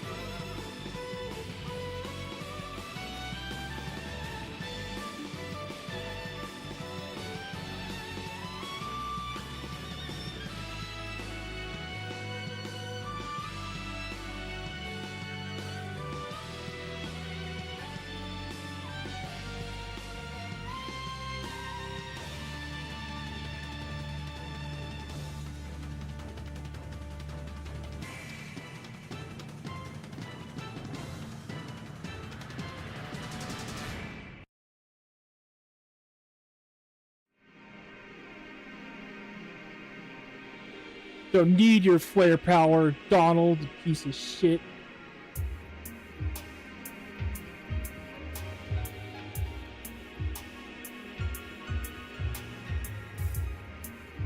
I only use it because it's convenient for me.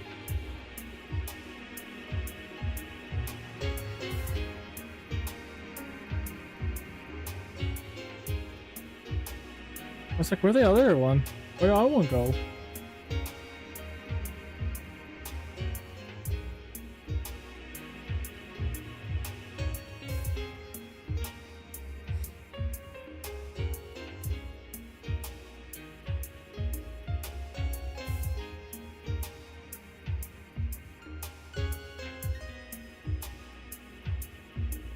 You gotta be shitting me.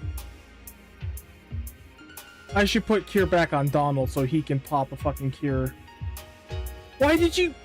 See, I wish you could just program them to be like, my MP's regenning in like 3 seconds, or it's like below 25%. Don't use the fucking ether. It's so dumb.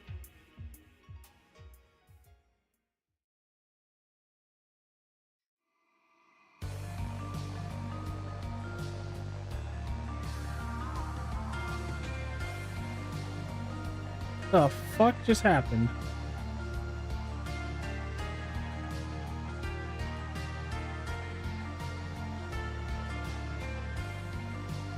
No, no, no, no, no, no, no, no, no, no, no, no, no. That was bullshit. It moved me over to the goddamn magic menu again.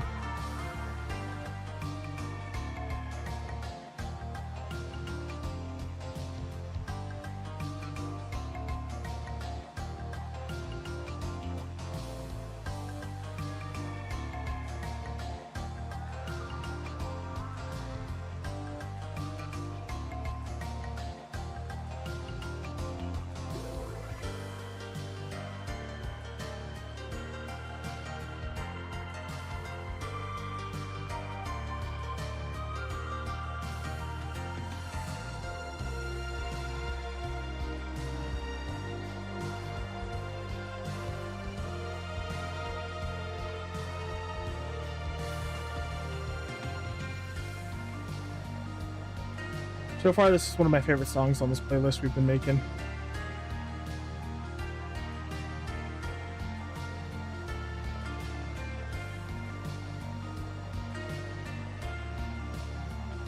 Oh shit! Okay, no, it's just Hades. I was like, I got no MP, and I'm about to go fight the boss.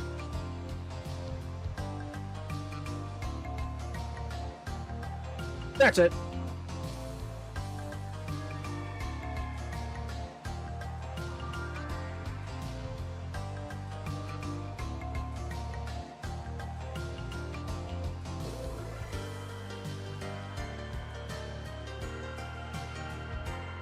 He gets so mad when I reflect him.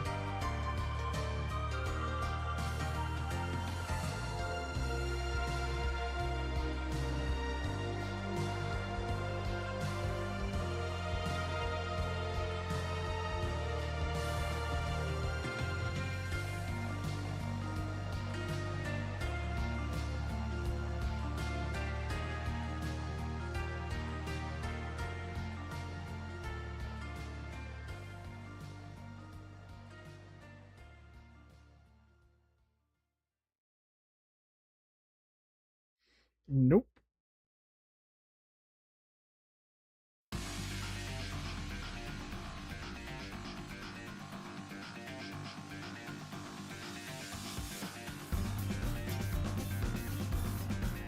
What? What?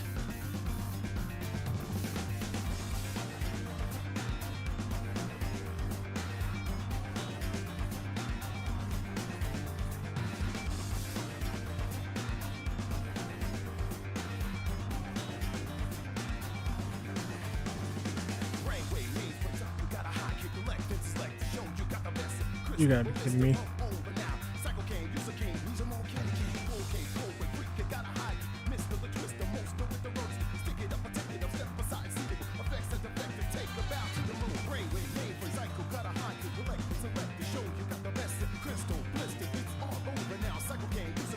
Fuck off.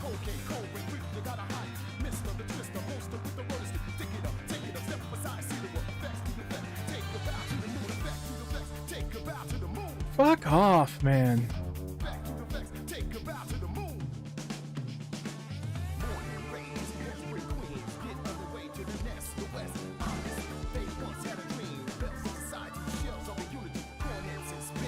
Okay, I gotta play smart now. Gonna take a quick breather because this is where shit starts getting fucked. This is the second hardest part of this whole challenge, and then the next 10 rounds are just... Those boxes alone scare the fuck out of me during this whole playthrough. This, like, challenge. Spending like 30 minutes getting to the spot, and then those fucking boxes can just two-shot me. Or if I don't time to reflect right at the beginning, then those guys chase me forever. I think I'm gonna play it safe when I get there, and I'm just gonna, like...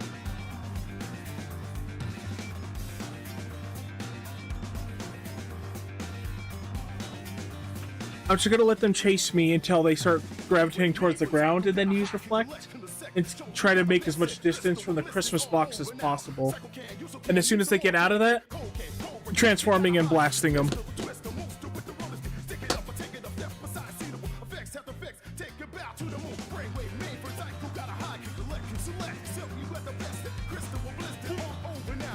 I pretty. What are you doing?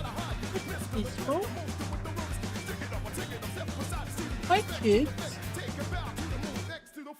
What's wrong?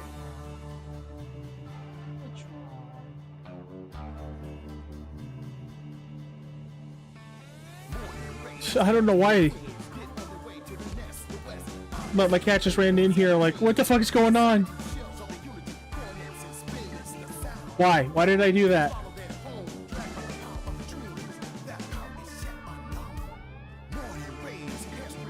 What?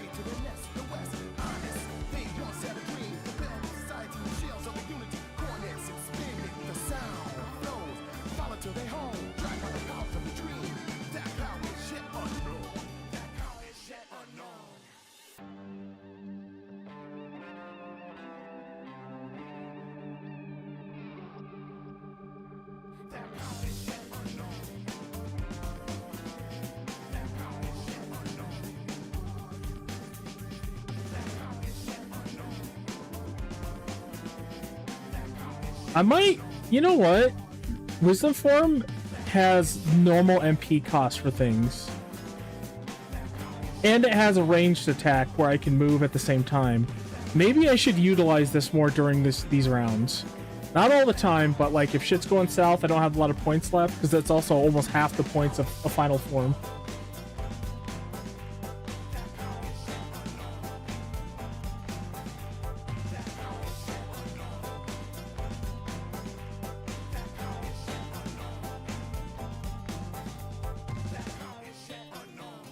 Oh shit. I did fuck up.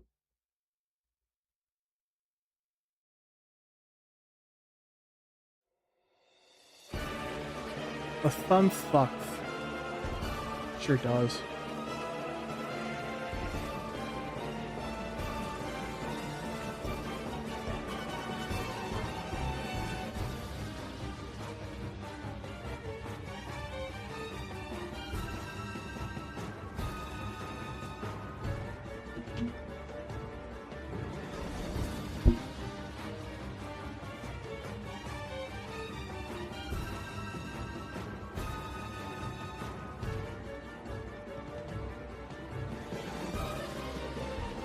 There was no tell for that one.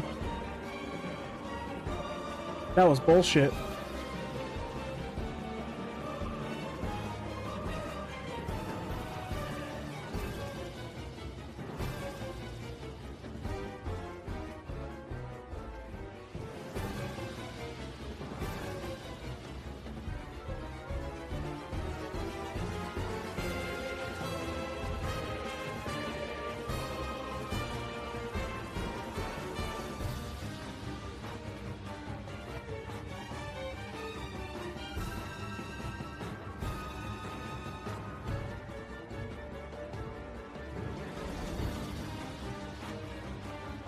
Oh, that's good to know.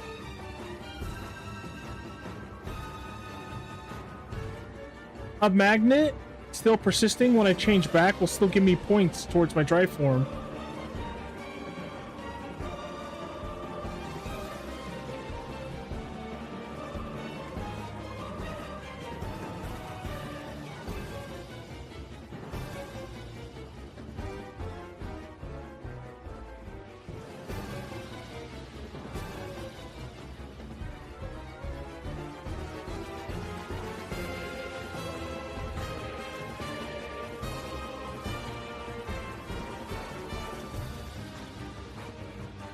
Alright, so far so good.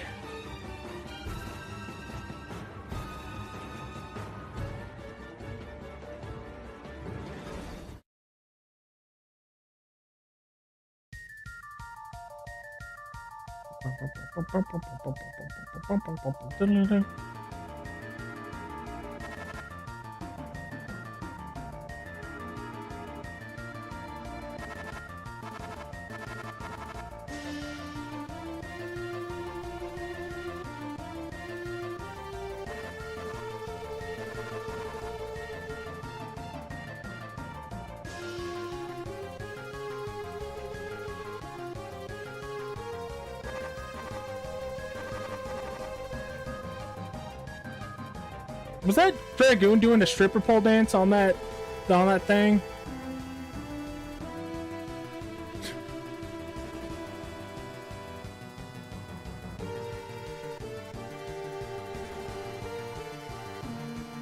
I didn't know they were down like that.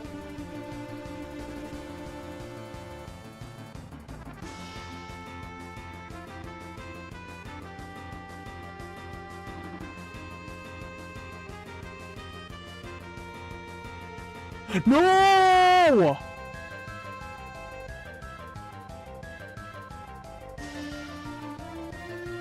That was so scary.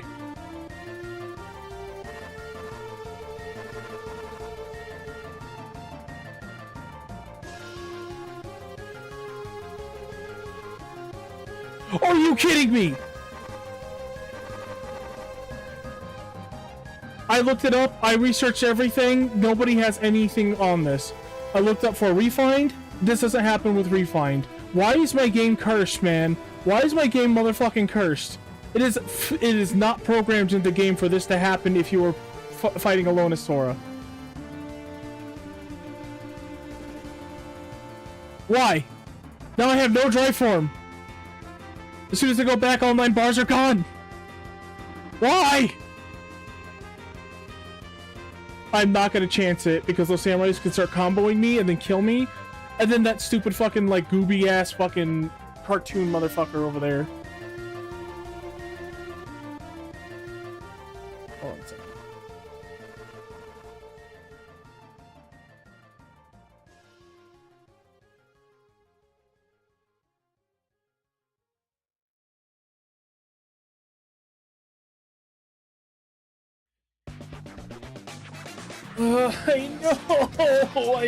I know. Everything that I look at online points to it is not possible for this to happen.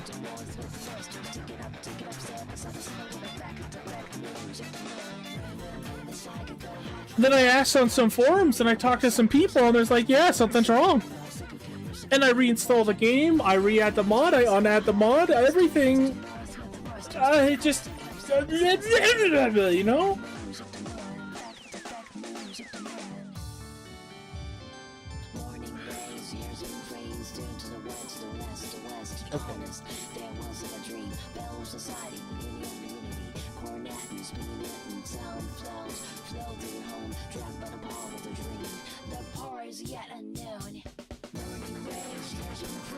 I like Rage Form in the 3rd game. It's really cool. Basically turns Sora into a Dark Knight. This sucks.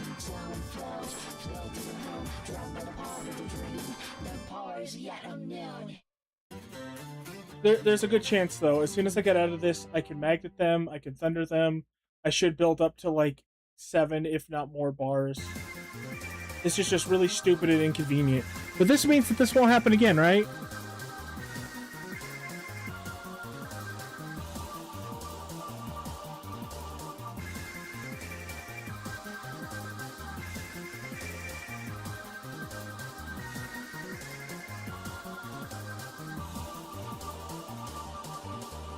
Why?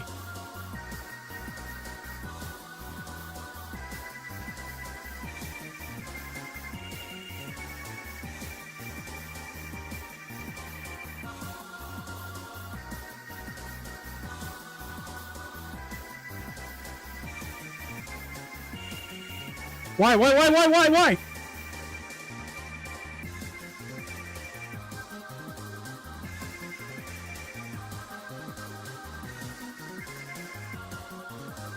Sorry, that was really scary. I didn't mean to get loud there.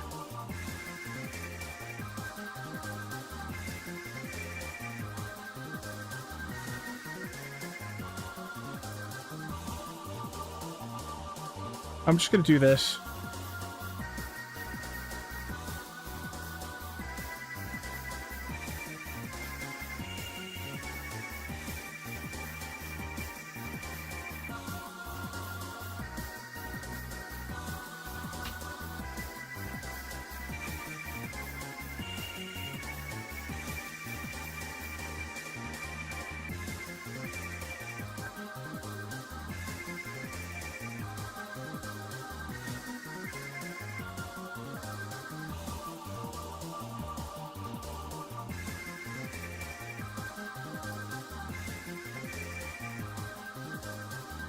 Okay. I'm feeling a little lightheaded. Give me a second. I'm gonna grab some water. Walk around for a second. Calm the fuck down.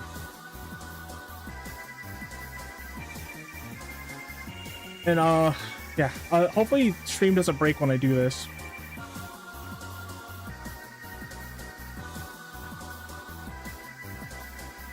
No, what the hell's happening?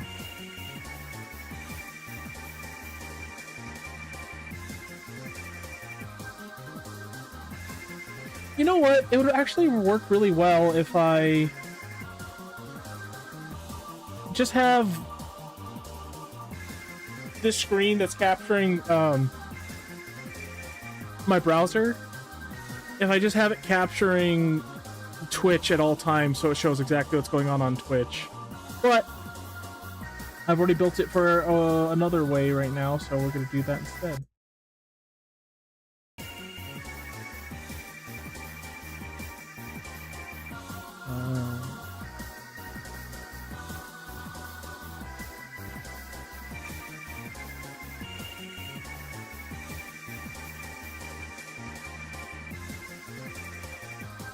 What the fuck? What the fuck is this shit?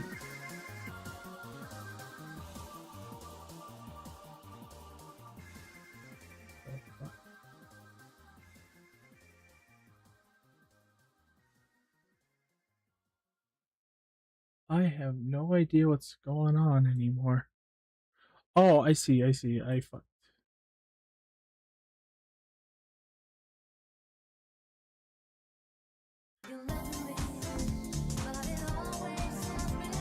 Oh my god, wait a minute.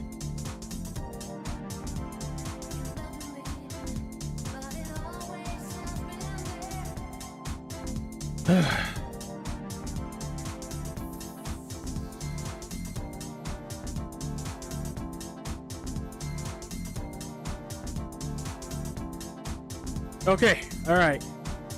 I'll be right back, guys.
Okay, I'm back. I got some water. Stuff to cool me down. I don't know why, but ever since I moved into this new place... See, I moved in February. Like, every month I'm having some weird issue with my eczema. Not great. Ugh.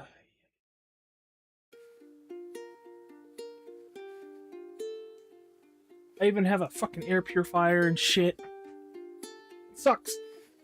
Anyway, I did some walking, cooled down, got some water.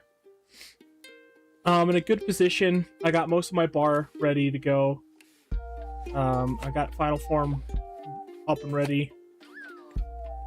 If I hit Reflex while they are close, this will be a no-brainer. So I just need to not be stupid and be willing to move and not be lazy.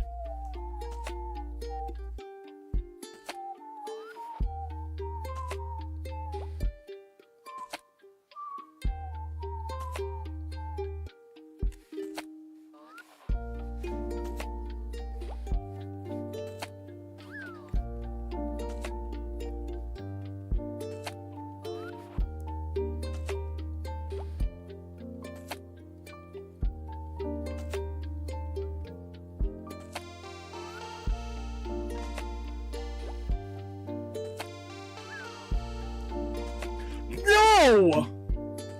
Why? Why? Oh, the animations in this game piss me off so much. The further I get into this, for all the side content, a lot of the animations just fucking go off. There's no tell, there's no ready up for some of these animations. He just fucking throws his keyblade up. I knew I should have just cured and then just went to another form. Heck, I should have just gone wisdom form. In fact, from now on, I'm just gonna go wisdom form, reflect when I'm close to him because I can still move, and I'll have 3 transformations instead of 1 and then have to build up to it like I just did there. And then I'll have a free heal. That is so infuriating. I fucking hate this challenge, man. I'm able to get up to 40 pretty okay now. But once I get to 40, there was some dumb gameplay for me, for sure. There was some dumb gameplay, but come on. Come on, the bar is so low for messing up. The bar is so fucking low.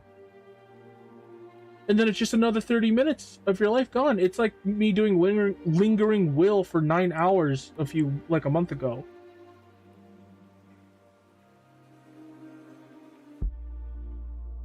Jesus Christ, man. Yeah, we're done with Kingdom Hearts for now. I would like to go more, but I said the next time, and I gotta keep to my own words, or else I just...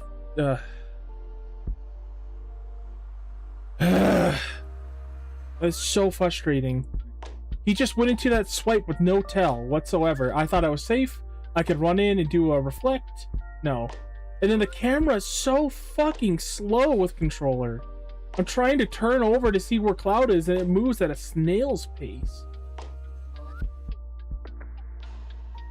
And you know, it's not just because it's an older game that they didn't do that. Because Dirge of Cerberus came out like a year or 2 later, and it's got all that. It's got button mapping on a PS2 game for you to map the way you want your controls. It's just... that feels so unfair, man. I should have just backed up and went wisdom form, and then I could pot shot them with normal shots and then reflect as I get closer and still be moving and reflect. I'm getting way too... I'm so fucking mad. Now we're gonna take a break.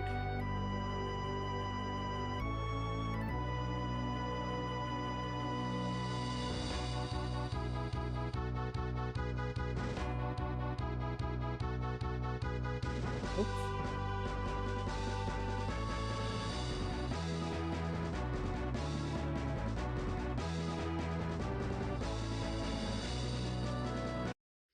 Definitely gotta add more songs to this playlist. But we're getting there. Alright, let's see what this video is that Crisp sent us. Sephiroth I'm still so mad, man. I took a break, walked away, took a breath, came back. Didn't fucking matter. It's so annoying. I had it. I fucking had it. I fucking had it.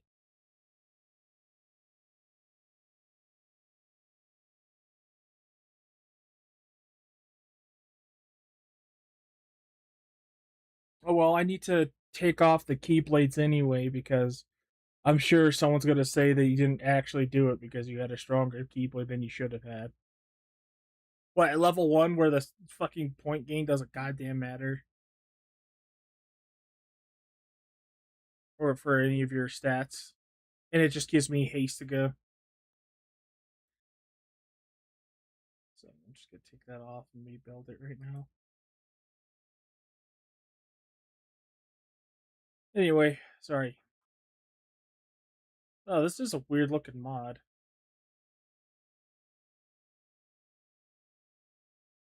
creating his own future is already a point in the 1997 original.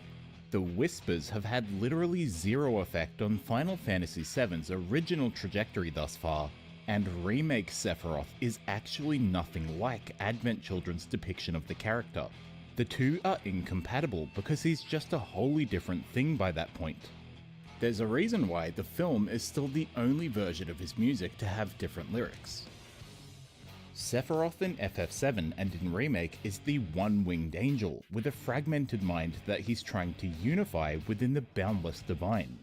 He's a deeply traumatized man trying to still his panic by reaching out to Cloud, Genova, and then God. What we see in the film is the one-winged nightmare with no humanity left at all, because the prequel book explains that before death, Sephiroth had let the lifestream reabsorb all his memories and emotions, tossing out things he no longer deemed necessary so that he could dedicate greater effort toward retaining his sense of hatred for Cloud and the planet.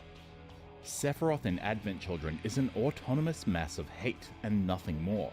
Any nuance or turmoil he may have previously had is thrown away. Remake's characters emphasize that Sephiroth is going to these extremes because, in his own crazy way, he's trying to save the planet from something.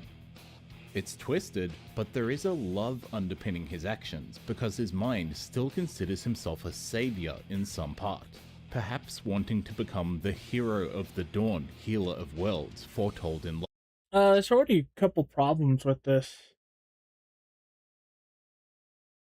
Because, I mean, if that was the case, then... Well, we don't know anything until Part 3 comes out, because, like, who the hell knows why or how he's able to do this time travel shit. But if it's not the latest iteration of Sephiroth in the timeline that wanted to go back and change things...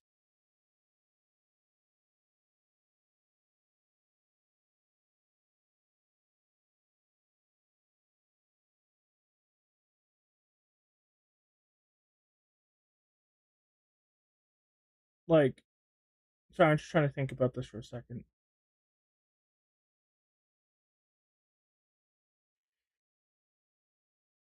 The latest iteration of Sephiroth, Advent Children Sephiroth, went back, is trying to redo whatever happened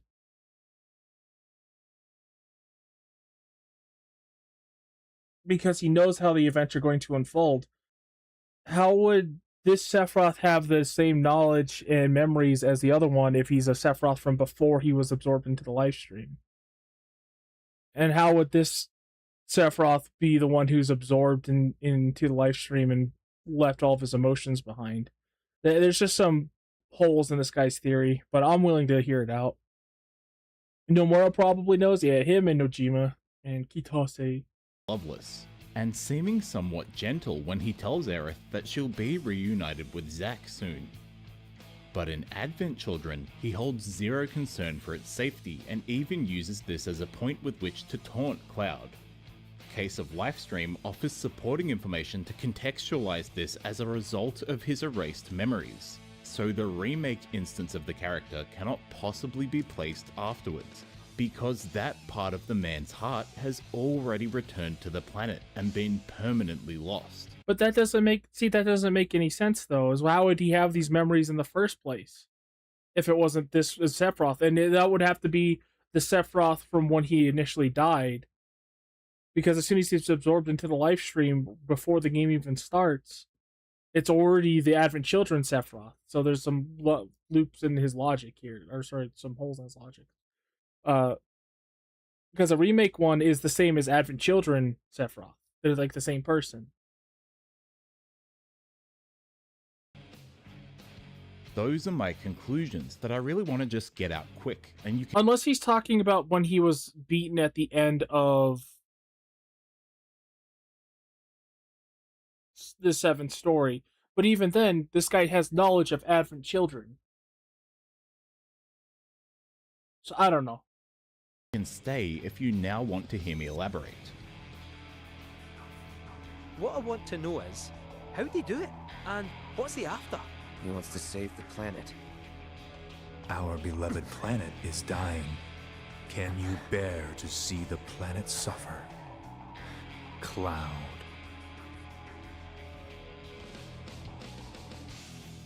Wow. He'd tell you that he only cares about the planet, that he'd do everything in his power to protect and preserve it.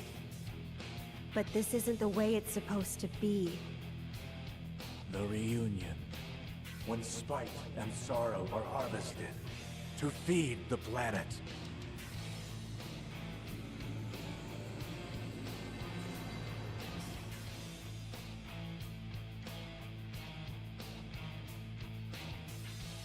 Him. He's coming back. Those remnants will join the life stream and girdle the planet, choking it, corroding it. What I want, Cloud, is to sail the darkness of the cosmos with this planet as my vessel. What about this planet? Well, that's up to you, Cloud.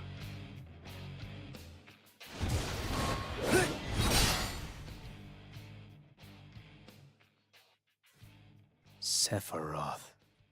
The nightmare.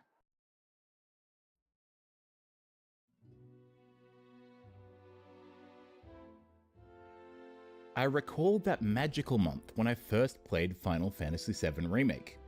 It's everything I wanted it to be and more. When I was probably 3/4 of the way through, a passion in my heart boiled over, and I did decide to post a comment somewhere gushing about how much I admired the decision to style its character interactions and combat choreography in a way that better connects to the compilation of Final Fantasy VII. As you may expect, I was then immediately responded to by someone telling me that I was wrong, stupid, and then spoiled that Remake's finale actually does the exact opposite by rejecting the smelly compilation content. Stemming from this, the dominant theory in its review space became one about... I hate when people are so overly emotional about something to where they feel like they've got to ruin it for everybody else. Also, Advent Children Sephiroth looks way fucking cooler than Remake Sephiroth, and also sounds better. Advent Children Sephiroth going back in time so that he can relive the original events and better influence them in his favor. And not once have I liked this theory. This is something I've given my stance on time and again, buried hours into either of my relevant reviews on Final Fantasy VII and its remakes. But you are looking at a man who just got laid off. So like, what else am I supposed to be doing right now, if not talking about Final Fantasy VII Sephiroth? Please indulge me as I just quickly, cleanly lay out why I do not and have never subscribed to the idea that the Sephiroth seen in Final Fantasy VII Remake or Rebirth is the same character from Advent Children somehow instigating a time loop and returning to the beginning in order to rewrite his own story. I mean, there's so much evidence for that to be present. I mean, the first game alone having Advent Children in it in the first place, like the three spirits that get summoned at the end of Remake, are Kajaj, Luz, and the other dude. I can't remember his name. and so much more. So I just don't see how you wouldn't see that. And I don't think it's like creating a time loop. I think there's more to it. I still have a theory that Omega Weapon and Genesis are involved still, but we'll have to see. Because as he said at the end of Dirge Cerberus, Reza, we have so much work to do. Like, even with just that brief summary, I find myself wanting to raise issue with it on multiple levels already. Firstly, because thus far, all we've seen are expansions and additions to the story. It otherwise is proceeding completely according to expectation, with no significant or irreconcilable rewrites. Yes, events have been shuffled around. Yes, they've added a bunch of extra setup as a way of granting more screen time to the hugely popular Zack and Sephiroth. But for all the arbiters of fate or multitude worlds floating about, the core storyline is still the same characters going to the same places for the same reasons and doing the same things in the same way. And I'm not convinced Part 3 will be any different. Aerith feeling an unseen force pulling her to the City of the Ancients, and wanting herself to be the one who stops Sephiroth was already... I will say, when it comes to the story of this game, the series, I am immediately drawn out if it's not a sequel. If it's literally just trying to replace the original, and if it's just the original storyline again, but with like better compilation, then I'm not interested. I will love these games for the characters and the combat and everything else, the gameplay, but the story will be dead to me if either Aerith lives or if it's not a sequel. In the original, Sephiroth recognizing her as one of the main obstacles in his plan was already in the original. No, a new section where Cloud heads up to the plate with Jessie does not mean that the timeline has been permanently altered. Despite how much Aerith and Nanaki revere them, the Whispers haven't actually done anything yet. At this stage, they're just a surface level allegory from the directors about how long we've been waiting. Hold on a second.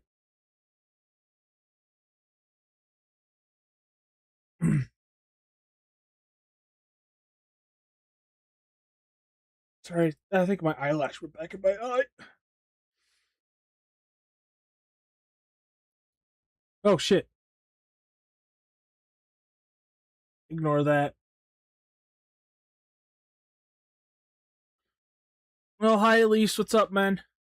Titus. Well, they're adding Titus to the new Dwellum patch. He's the new character in Dissidia.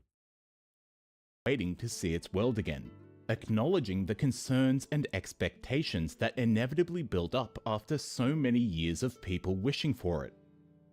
Final Fantasy VII proceeds according to plan, and the Whispers are us the fans, occasionally forcing our way in and saying, okay, but what if Zack and Sephiroth were here? Metaphorical, metaphysical fanfiction.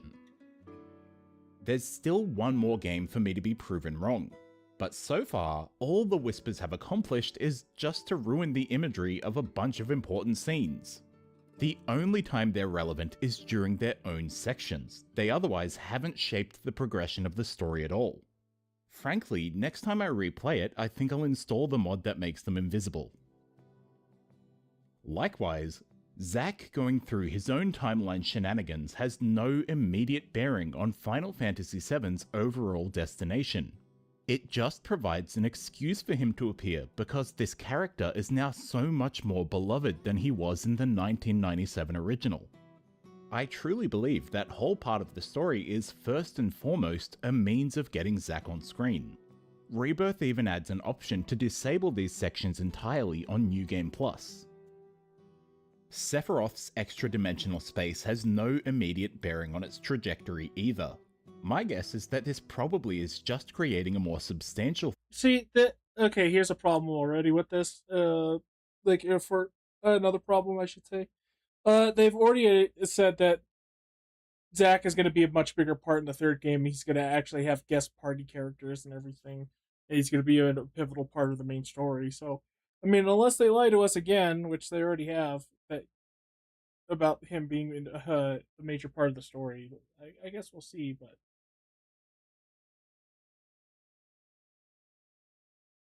Ugh. footing for Safer Sephiroth's heavenly boss arena. Bizarro Sephiroth appearing early doesn't automatically validate that Sephiroth is supposedly playing with the narrative.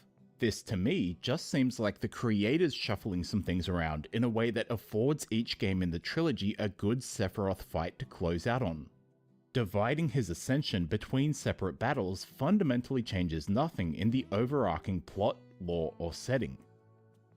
Oh, Cloud is talking to Aerith, which must mean his perception is stuck in another plane of existence, and this will have massive plot ramifications that create a new world and bring her back to life. Well, no, not really. We already knew that Cloud sometimes catches sight of her spirit in FF7 and Advent Children. Again, I think this is probably just an expansion of imagery from the original, not anything that will inspire a genuine divergence. It's likely that Cloud sees her here, doesn't fully internalize her passing, and once he does realize it in the next game will be when he returns to the church and spots her, like in FF7 Disc 3. That's my line of thinking on those matters. Almost all of the changing fate stuff has been window dressing, so this alleged future Sephiroth must be doing a pretty poor job of rewriting the story. I don't think he's trying to rewrite the story. I think he's trying to build up a more advantageous outcome for himself.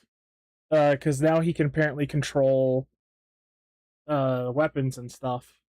He's becoming more connected with the planet, getting more mastery of control over it. And he's not really changing events. He's more of like, I think he's trying to win Cloud over to his side and build as much power as he can. Why? Don't know. A lot of theories about it. 2015 reveal trailer is set to Beyond the Wasteland from Advent Children's soundtrack, but I would explain this away as it just being a fitting piece for the trailer's mysterious tone, and because only a select few would have immediately recognized it as FF. Oh, and also, Nomura himself has said that these games will eventually tie directly into Advent Children. 7 music, allowing the trailer's cliffhanger to really hit.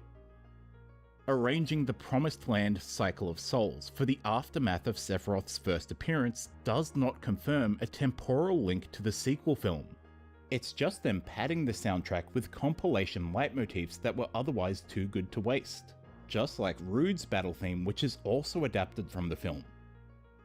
Borrowing a couple of music pieces from Advent Children or referencing a pose from its marketing does not automatically subject Sephiroth to an in-game time loop. Man, what is going on with my fucking eye right now, man? Let me see.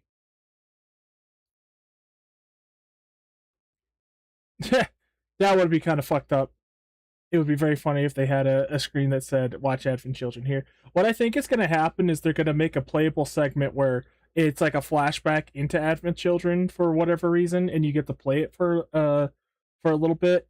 Maybe just the couple battles that they have. Maybe the motorcycle scene, since you actually have a motorcycle, which we better be able to ride the motorcycle in the third game. They said that they're going to let us drive around in trucks and shit. I want to ride that fucking motorcycle around the open world. That'd be sick. Anyway, I think they're just going to let us play Advent Children in the next thing. Because I think this whole thing is going to be basically deleting Advent Children, Space Cancer, and finally putting a death to Sephiroth. Well, hey, if you can wait a little bit, Elise, I'm gonna, like I sent on that thing, I'm gonna be watching it on here. So if you want to watch it with us in a little watch party, there's that. I made a little movie theater for it and everything. Here, I'll show that right now.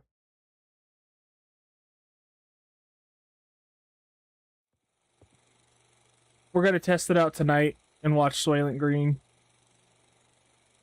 But yeah, little movie theater.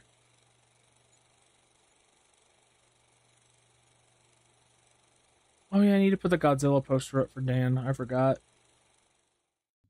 Oh, whoops. No, that's gaming. We're in viewing. There we go. These remakes are being made long after the compilation of Final Fantasy VII, so it's not at all unexpected for them to stylistically conform to FF7's new aesthetic. I'll do it eventually. to integrate iconography that became important to FF7's brand. Wait, does the Netflix app have that now? Because I remember back on the Xbox 360, there was like a Netflix app to do that, and me and my friends, like Dan here, we would watch movies together through that. That was fun. Or to make nods to the other entries. No, okay, yeah, It's we're talking about the same only thing. Advent Children though. The remakes interact with Before Crisis, Crisis Core, and Dirge of Cerberus to just as heavy a degree. Traces of Tifa has Barrett mentioning Elfay when he first asks to join Avalanche, and in Rebirth he discusses the insurgents at the Corel reactor as per its new depiction in Before Crisis. The bombing of Calm that Broden recalls is similarly a history first established there. The other member of Nanaki's race... Oh, wait a second. History first... Wasn't that guy that soldier dude? Oh yeah, he's right there. Oh shit.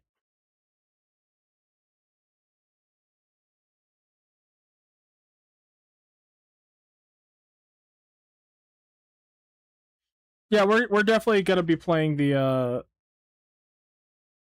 Before Crisis on here. I think I'm gonna play the original game last and do it right before the final part of the new game comes out. One, to give Chris time to play that game himself, whether he does or not, or but also just to like see all the compilation stuff and then go back to the original. Because I never played Before Crisis. I've never seen any other supplemental material like the books and stuff. I only know of Crisis Core, Dirge of Cerberus, all the much easier to access ones, basically. Established there. The other member of Nanaki's race spotted in a painting is named Dene, and she too was introduced in BC. Tifa's cat also gets its debut in that game, and again Traces of Tifa has her specifically recount the time she and Fluffy got lost in the mountains together with the playable Turk from it. Zack being given a larger spotlight is a product of Crisis Core's popularity, and they recreate his iconic last stand a number of times throughout the two current remakes. They pull Under the Apple Tree for the new Gongaga BGM, they mention Kunsel, and they even have Cisne appear. Degradation, S cells, G cells, they're all here and very important to the setting. Deep Ground from Dirge of Cerberus have been worked into the world already. Vincent's coffin is decorated with the Cerberus symbol, and the way it presents him harboring chaos aligns to the lore from DOC. As well, Kyrie and Leslie actually debuted in Turk's side story The Kids Are Alright. The whole extended universe is represented in equal part. This is why I have repeatedly referred to it as a unified Final Fantasy VII. Secondly, well, if they were trying to do that though, then what would be the point? Like, if they just did that wholesale, they just redid the first game with all the compilation stuff mixed into it, I'd be fine with that. But then they're like adding this Sephiroth is trying to change the future shtick. I take issue because a lot of this claim on Advent Children's Sephiroth enacting a time loop or traversing back to the past hinges on the fact that Sephiroth does seemingly possess future knowledge which he wants to apply in his plans, and the majority audience therefore believing it must be a sign of the story heading in a new direction. Despite the fact that this plot beat actually finds its roots in the original and everyone simply forgot. This exchange happens after Sephiroth obtains the black materia at the Temple of the Ancients. Sephiroth says, "I became a traveler of the life stream and gained the knowledge and wisdom of the Ancients. I also gained the knowledge and wisdom of those after the extinction of the Ancients. And soon I will create the future." To which Aerith responds, "I won't let you do it. The future is not only yours." While I don't think that was meant to be a literal remark on timeline alteration, the idea has been there for as long as FF7 has been around. Considering... Yeah, so far I think it's a stretch to even infer that he was trying to do time travel stuff in the past. He was just talking metaphorically. Oh, Vincent has fangs. That's funny, but also cool. Every other part of Remake's plot is also just a massively expanded version of the original script. To me, it feels as though the writing team has simply taken this. And something else that I'm learning is that they're reincorporating things that they left on the cutting room floor for the original game. Like apparently in Rebirth, when Aerith and Tifa talk about knowing Zack and who he is, that was a cut concept from the original game. That they talked about in interviews a long time ago, that is being reworked into the game. It is just a huge, massive celebration of everything that's been Final Fantasy VII up to this point. But there is something more going on with Sephiroth than it's just the original one, but there's like more shit going on. Because if that's the case, if it's what this guy's inferring, then Sephiroth's appearance throughout the the remake series have been just a huge fan service instead.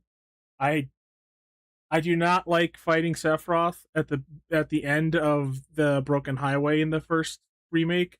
I don't like a lot of the stuff of him showing up at the very beginning of Final Fantasy VII if it was just going to be the same story again. And if it is just the same story again, then a lot of people's criticisms hold a lot more weight. Especially with them ditching the themes of horror from the original as well. But if it is something more, then that's a different story. Because there are a lot of really heavy themes in the remake Rebirth games that I think that the original just did flat out better with story.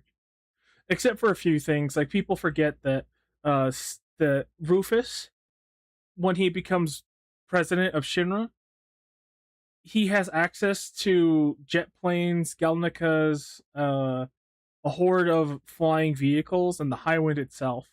But he goes all the way to Rocket Town to ask Sid for his little tiny Bronco that's an old bipedal plane from like 20 years ago.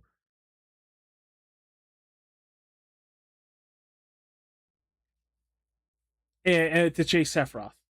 Which you could make the argument that Rufus is just there at that time, and it's like they're currently chasing Sephiroth hot on his trail, and they need to get on the plane right there and then there.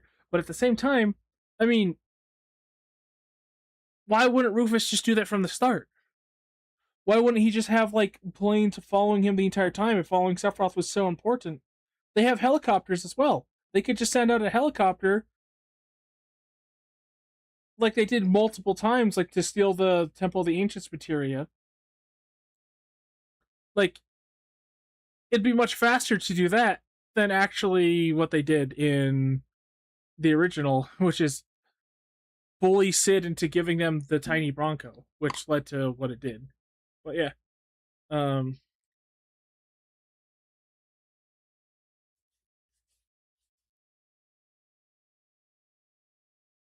Just weird.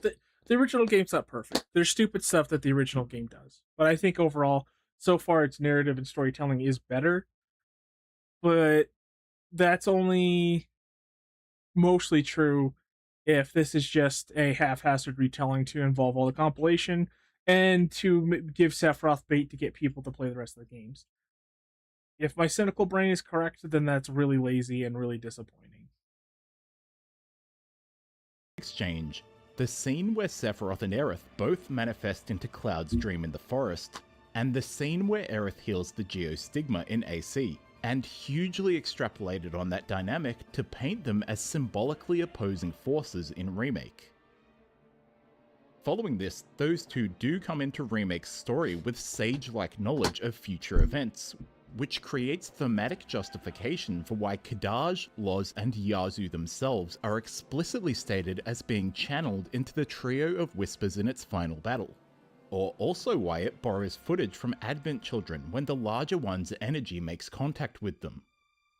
However, importantly, the scene of Aerith's death in that battle is a new cut, which throws the significance of the other shots into question and, in my opinion, compromises that scene's use as evidence of Remake irreparably diverging from the known sequels. I don't think so at all. The honestly. only parts they pull out of the film are from the opening section, where it's just recapping FF7 events, not any of Advent Children's own plotline. Because that one scene is different, it makes me interpret their usage of FFXIV footage as a cost-saving measure and a fun reference for the fans. I don't think so at all. If they exclusively wanted... They wouldn't need to do that if this project is not a cost-saving project. They're putting everything into this project. There was no reason for them to do that. They have the models, they have everything anyway. Why would they need to do that in the first place? No, I think there's heavy symbolism here, knowing Nomura, knowing Nojima, as much as I can from a third-party consumer vantage point. It just doesn't make sense for them to just throw those things in there haphazardly. Just to receive it as them sending a message about the compilation, then they would have used the film's animation of Aerith at the altar instead. I say the reverse. If they were doing the cost-cutting measures, why wouldn't they just do the Aerith scene in the first place from Advent Children to save costs? Why would they make a brand new scene like this? I think there's significance that we're not privy to yet. Ultimately, neither of those elements, nor any of the prior, are convincing to me in the claim that AC's Sephiroth time-traveled to the start of FF7. Because these elements are largely confined to their own chapters, and the base storyline is otherwise the same as it's ever been. Not really. There are some changes. That's not even what I actually wanted to talk about. Because rather than getting worked up over lore mechanics that we probably won't fully understand even by the credits roll in the third game, what I do feel confident in saying is that it's just observably not the same person. Indeed, Remake Sephiroth has searched the lifestream and found some knowledge of how the future will progress. This much was true even in FF7. But he himself is not the same continuous character instance crossing over. That's not completely true, because he said he gained the knowledge of people afterwards. He's talking about the people who's passed away and has become part of the live stream afterwards up to that point. He never really flat out says, I could see the future, because if he could, I think things would be different. From Advent Children as an alternate future. Because by the time of said film, Sephiroth, for all intents and purposes, no longer exists. The man is a shadow of his former self, missing most his memories and deprived of every emotion other than hatred. He's a fundamentally changed existence to that of Final Fantasy VII or Final Fantasy VII Remake. Sephiroth in the Remake saga aligns to his Advent Children depiction only in the sense that this is the modern version of the character, written, acted, and represented in a way that conforms to where his performance is currently understood. His homoerotic mannerisms, his mad ramblings, and heightened fixation on Cloud. This is just how Sephiroth acts whenever they use him nowadays, because it's where the character's image and personality have developed to across the compilation of Final Fantasy VII, Kingdom Hearts, Dissidia Final Fantasy, Opera Omnia, Mobius Final Fantasy, and the like. For this reason, I still truly believe that Final Fantasy VII Remake and Rebirth are just imaginings of what Final Fantasy VII would look like if it stylistically agreed with the compilation.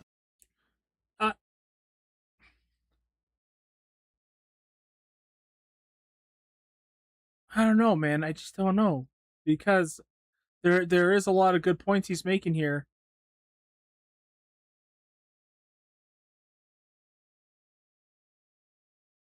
But why would they put so much effort in all this like defying destiny stuff? Why would they add this like notion of potential time travel or whatever? I think there's just more to it than that, and I think he's very heavily believes in this because he just wants. This is my interpretation, but it feels like he really likes the compilation and he just wants it to be, because that's what I thought it was going to be. It was just going to be a retelling of Final Fantasy VII, with all the compilation involved into it. But then all the Whisper stuff happened, and then Defying Destiny stuff happened, and then Advent Children stuff happened. It just, I don't know. I think there's just way more than that, and we won't really know until next year, but still. Since the 1997 original is so at odds with all its sequels, and that by the end we'll basically be able to replace FF7 with FF7 Remake in the compilation play order to finally sever its connections to the controversial expanded universe. What? Hold on. What did he say? He agreed with the compilation, since the 1997 original is so at odds with all its sequels. It's not, though. What are you talking about? And that by the end we'll basically be able to replace FF7 with FF7 Remake in the compilation play order to finally sever its connections to the controversial expanded universe.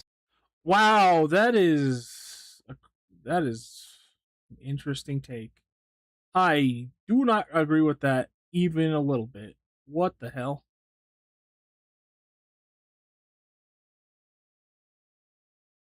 Replace the original, really? I don't think so.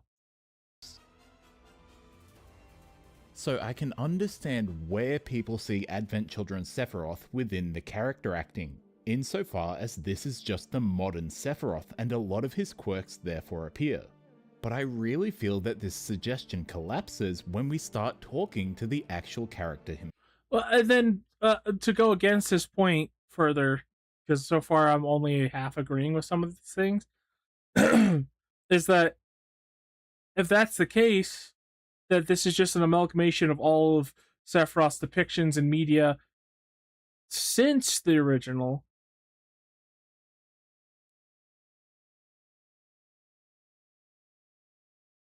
I would view Sephiroth in Advent Children, because the only things before that he was in were Kingdom Hearts 1 and 2, very sparingly in 1, a little bit in 2, and in Kingdom Hearts 2, in Advent Children, he acts very similar, which acts very similar to the original Sephiroth. This Sephiroth acts more like all the Dissidia, other compilation title stuff put together in the remake series.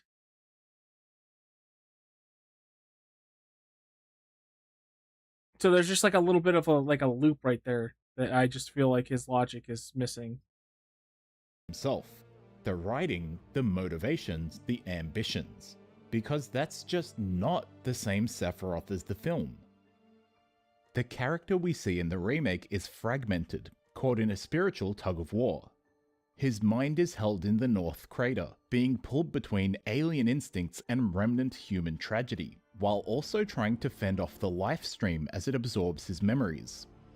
He speaks of secretive knowledge and tries to convince everyone that he alone knows the truth. But Sephiroth is a madman, desperately clawing at anything that might restore him. One part of Sephiroth's mind is fighting to reclaim his title as hero. Another is directly opposed to that sentiment and instead wishes to restore Jenova to her full eldritch power so they can subjugate the planet. And a yet equal part is so ashamed of it all that he's trying to disappear into an eternal prison. The hero of man in a state of madness, believing he sees some ultimate truth hidden within his violent delusions. Sephiroth in Final Fantasy VII and in Remake is just as broken as Cloud is, free-falling and desperately grasping at anything he can in search of stability. But since nobody is willing to save him, Sephiroth's lunacy culminates in a belief that he can only protect himself by becoming the highest existence above all others. Betrayal, rage, and sorrow extinguished within divine love. This is the man that Sephiroth was during the original Final Fantasy VII, and so is the I disagree. I really think he's completely different from the one from the original game. He does not act the same. He may say some of the same things, but he acts completely different.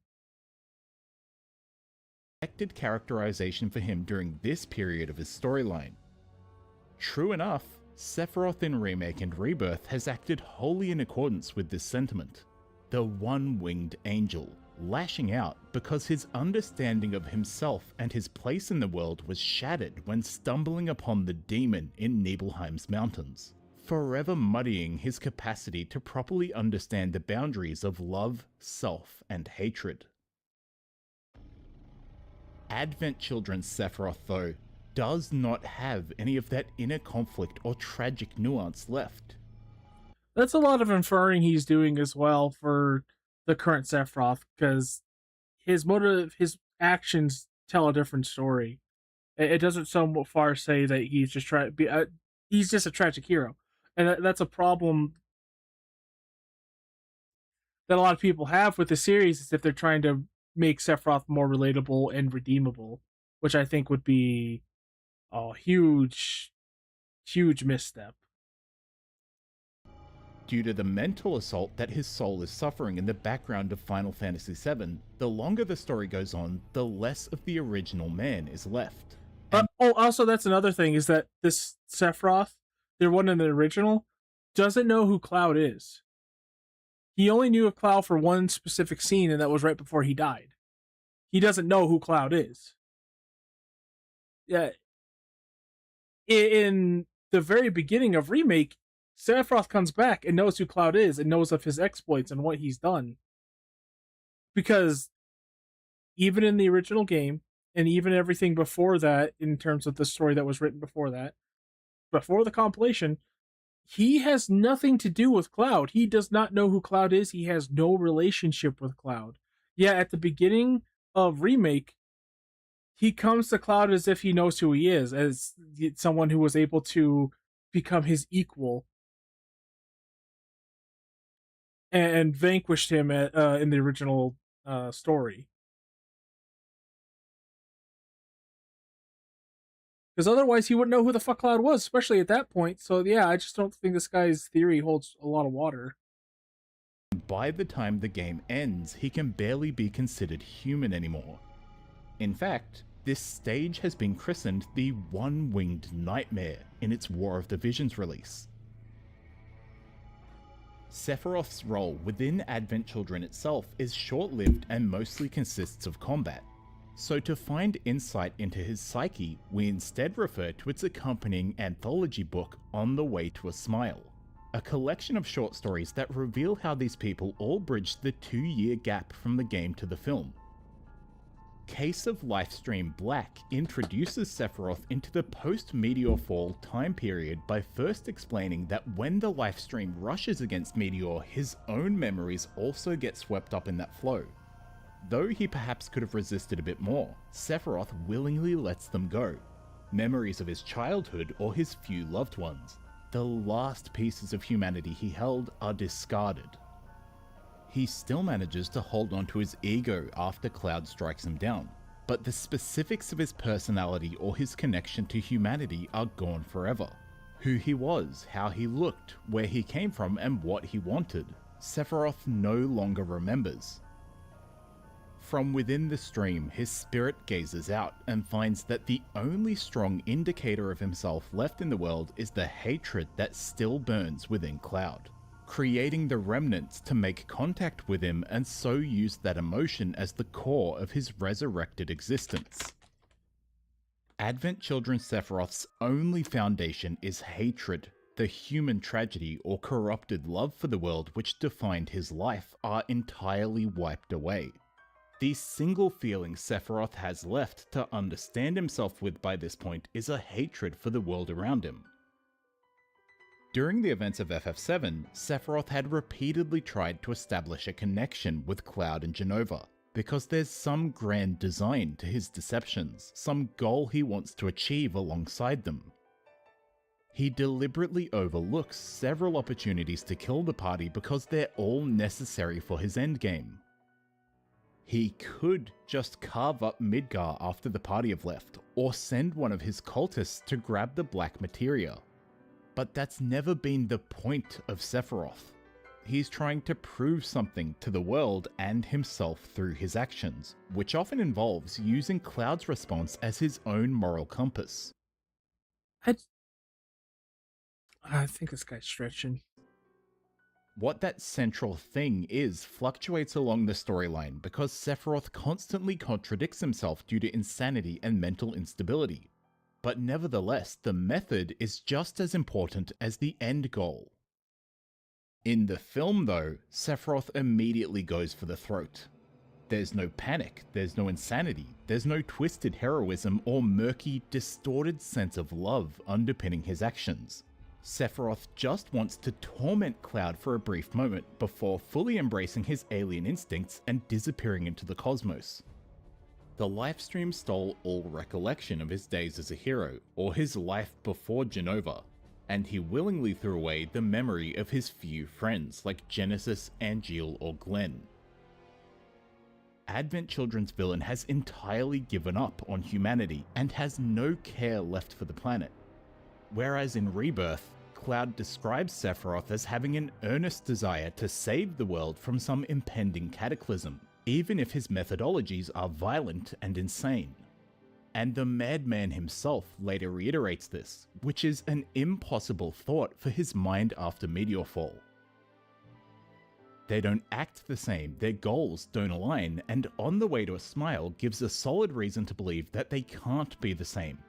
Therefore, I just truly do not believe that the two characters could possibly be considered a continuous instance. Remakes Sephiroth, though coming with the flamboyance of all his other modernized depictions, is still fundamentally that same tormented mind that can be seen buried even in the text of the 1997 original. Unlike the character's final appearance in the film, where his ego has at last become complete again by ruthlessly severing all of his lingering attachments to the world of man. An angel and a nightmare.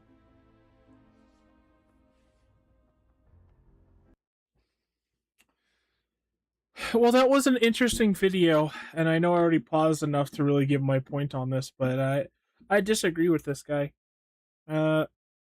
Very well put together video, very clearly spoken, but there's so many things contradicting what he's saying, and it feels like this is mostly off of feels, if I'm being honest.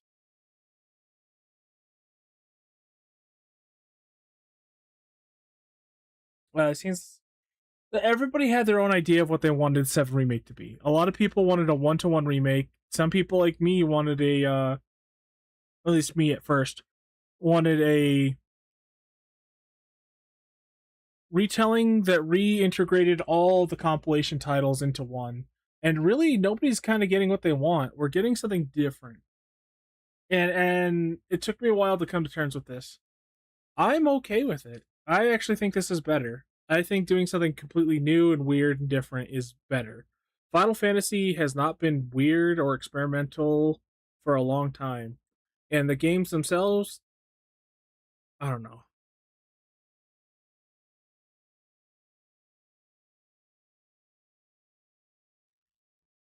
Hate when YouTube reviewers embellish their own views as facts. Yeah, that's what everybody does. That, especially with how the internet now is nowadays. There's so many people who will just bash your opinion or how you think.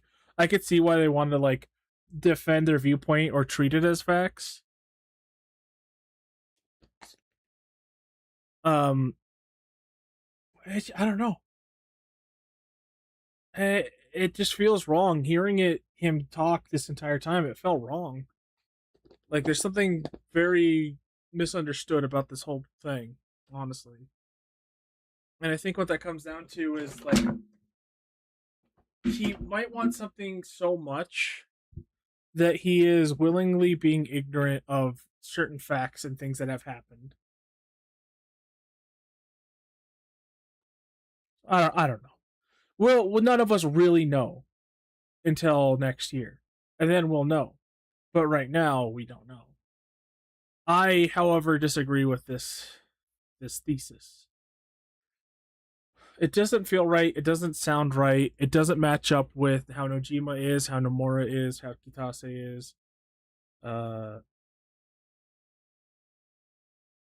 It just doesn't make sense.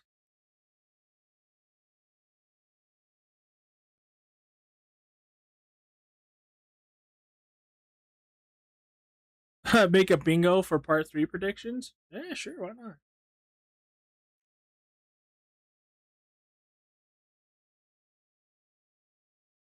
Yeah, because I mean, I know the series pretty well, but I don't know what they're really doing. I just have a good idea of what's happening. And I can kind of see a path with what they're doing, but I just don't know. Whereas this guy just feels like he really wants what he was thinking the trilogy would be, and he's really pushing for it, which is fine. You know, he's right. He has every right to have his opinion, but I don't know. It's a bucket full of holes. He's not retaining a lot of water. But that was an interesting video, though. I will say I do dislike it.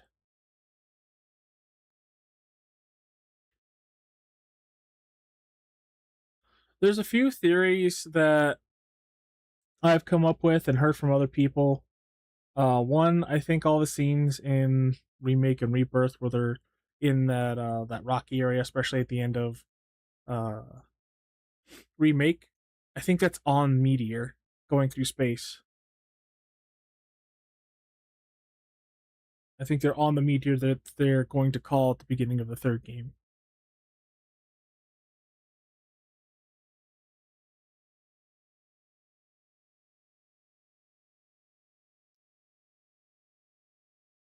And I think that Genesis is more involved with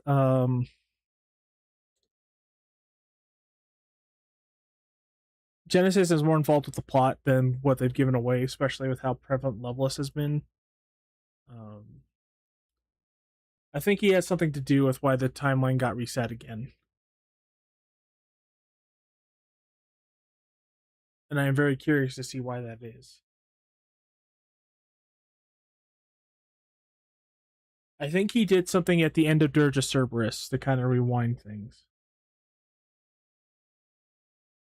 But, you know, going through all the compilation stuff and revisiting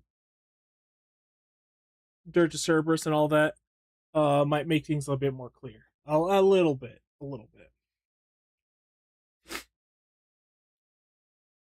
For now, though, I think I'm going to do art for a little bit, and then I'm going to put on Soylent Green.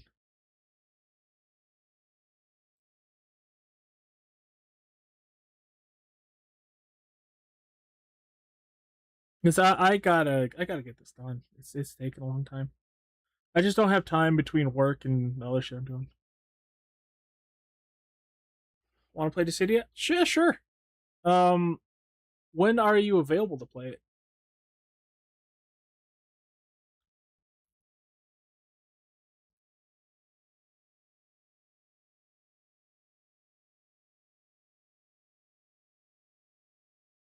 Right now. Let me do like at least 30 minutes of work on this, and then I can we can boot up some Dissidia. If that's cool with you.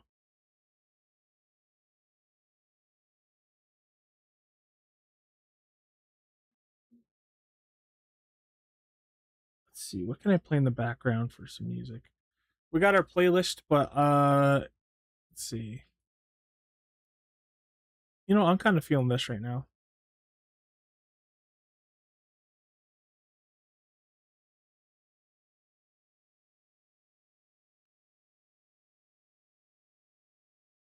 Oh, you guys can't hear it. Let me add the source.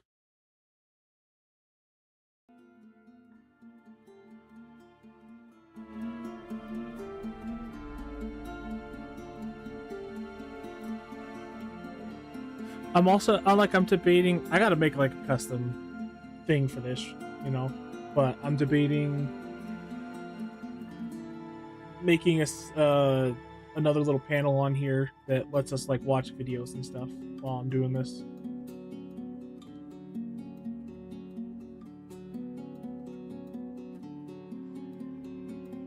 We shall see.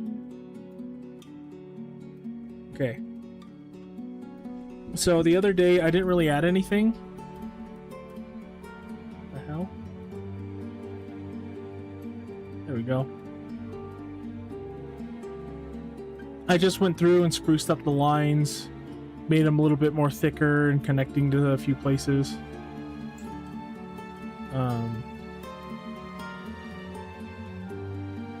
Honestly, this should... Oh, wow, wowie, wow! Let's fix that. get back to our pencil preset. I think that's it. Yeah, okay, that's about the same size. This should probably be more like this going up there. But yeah, I just cleaned it up more. I also added the stripes. You know, except that could be better. That's a little... Oh, fuck. That's a little funny. Make sure I'm on the close layer. Yep.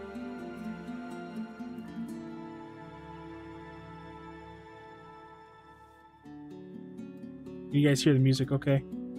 Like super quiet on my end.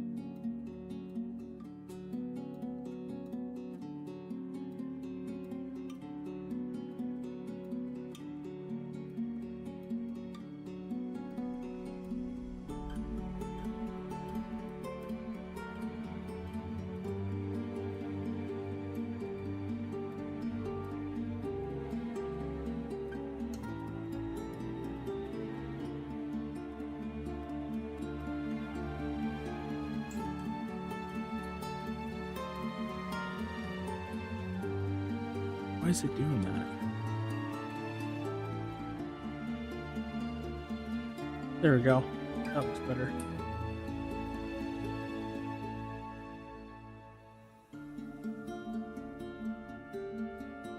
Now, oh, you know, I can probably show this pretty easily if I go here.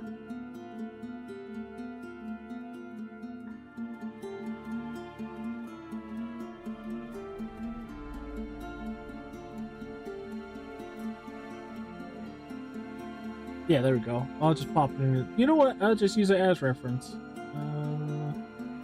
There we go. As reference. Sure. Holy shit! Yeah, yeah, that's pretty tiny. So this is what I did at work. If you guys can see that, okay.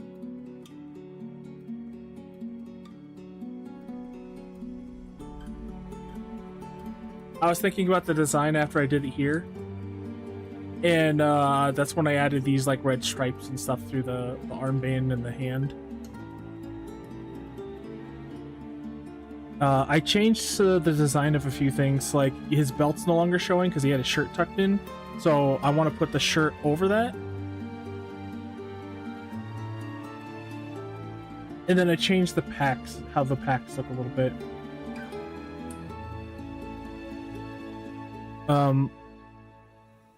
I'm debating. I don't know if I want to have the scraggly cut up cape or coat anymore. Maybe like a little bit at the bottom, but like I kind of want to just do like a full thing.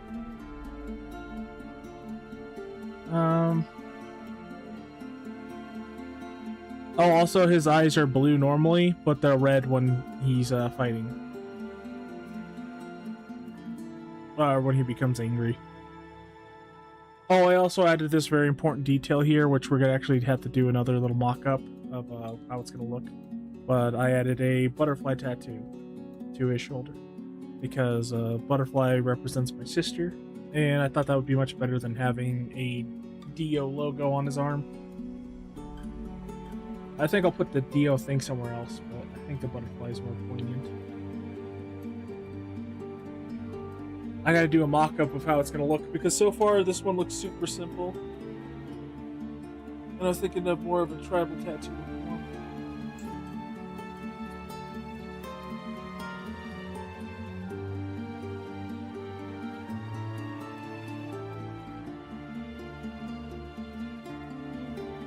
But yeah, that's just what we're going for. And I don't know if I'll keep the leathery look for his coat the same.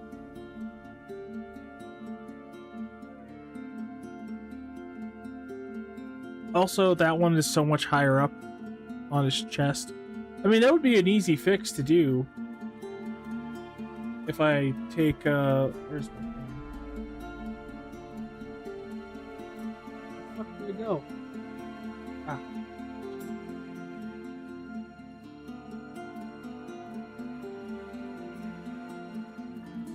if I took these little parts and put them up to this height, it'd be very easy to do.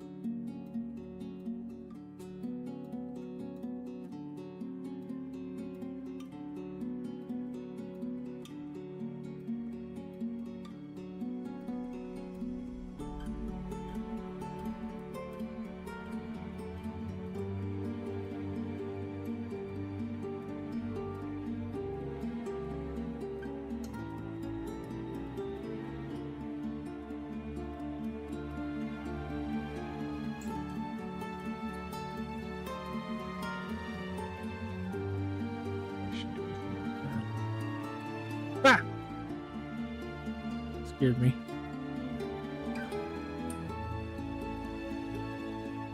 I think this is the tool to move it, yeah. Yeah, this is what we're going for when all this is said and done.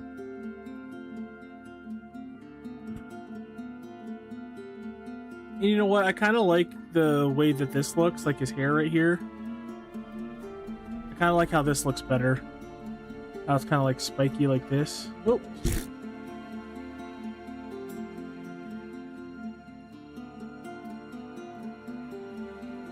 So I might edit the hair to be a little spikier like this.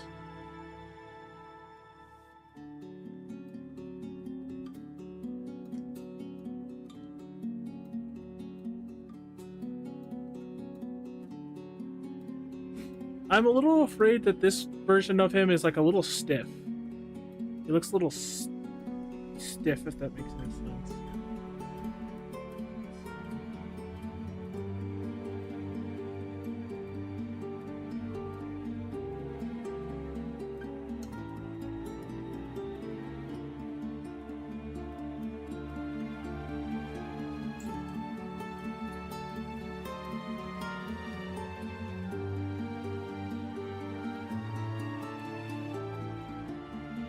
I tend to think my art looks a little better when it's a little bit rough. Which that would kind of suck because I've been working really hard on this for like super clean one, but when I try to make something super clean like this, it kind of like loses its personality. I don't know. What do you guys think?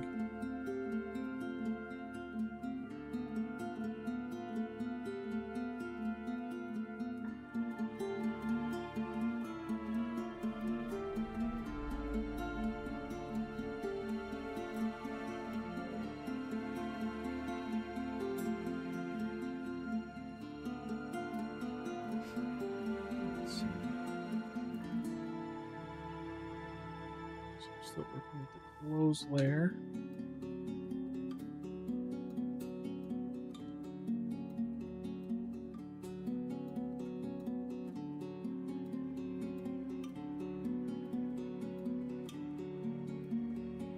I could leave it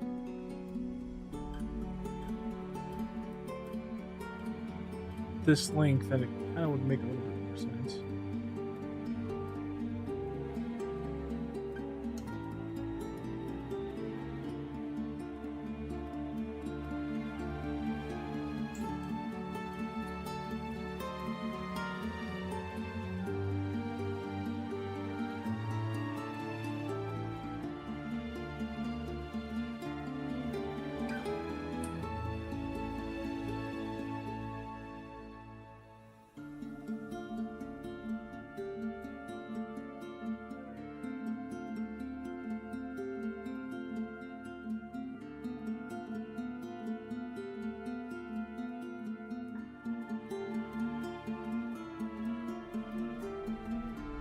Kind of sucks. That belt kind of looks nice.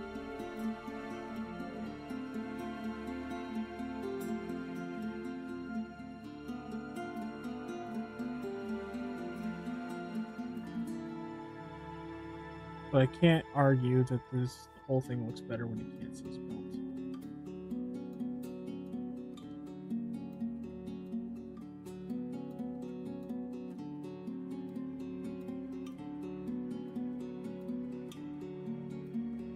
Oh, I need to change the stream. My bad.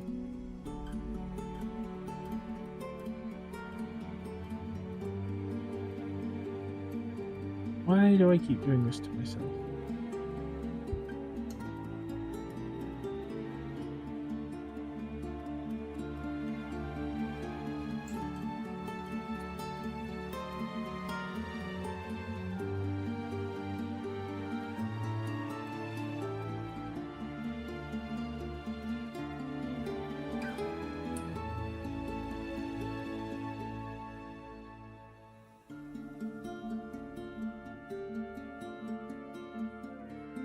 we go.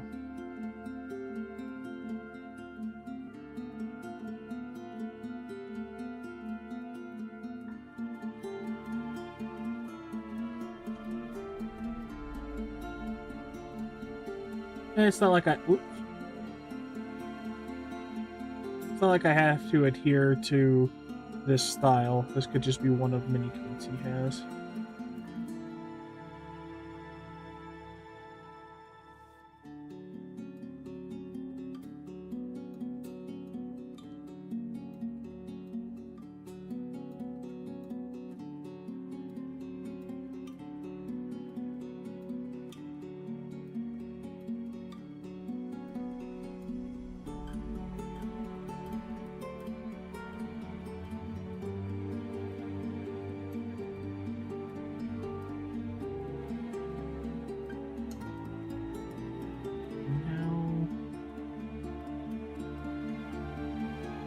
Alright, that's why we got the...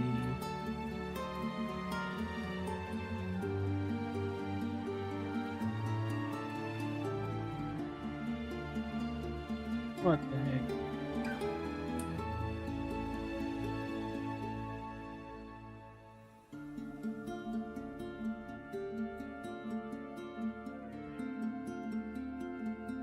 Yeah, instead of having the straps go up like... Dang it, did it again. Having the straps go up like this, I think I'm gonna have them go like this, in more of an X shape, lateral X.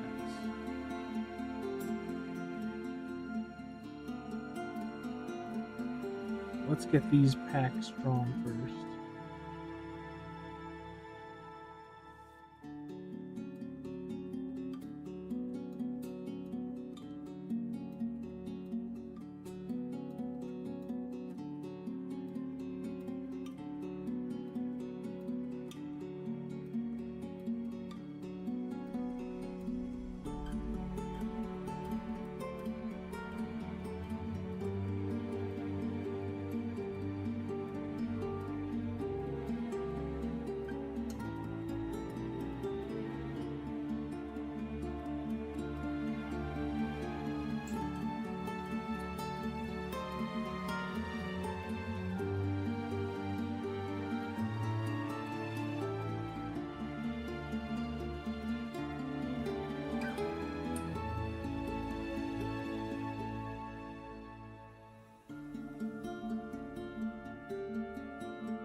Yeah, I think that looks good.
That's a problem.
I don't know how to design this part. Maybe I'll do that. And then, because I'm trying to think about how the strap is going to fit over here around this leg part.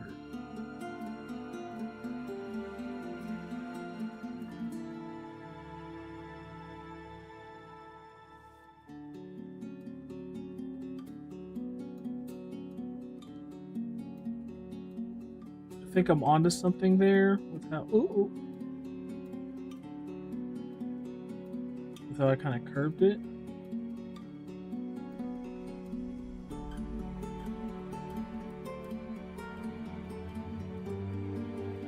I might be able to get away with just doing this.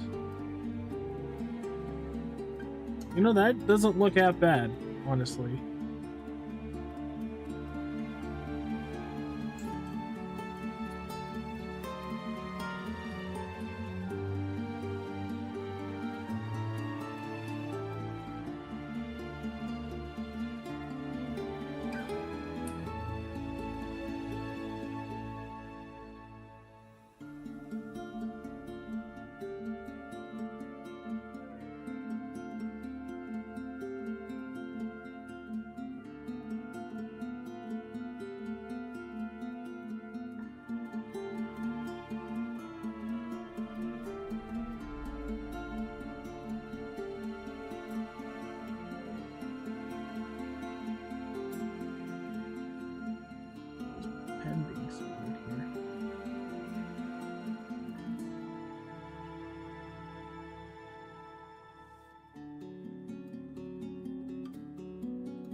Do I want to have this actually like fold over behind his side bag?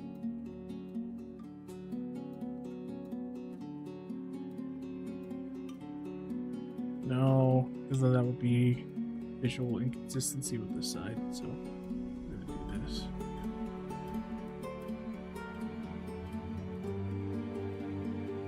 Yeah, that's better, if anything.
it's not.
Yeah, I think I'll finish these side bags and then we'll do some Dissidia.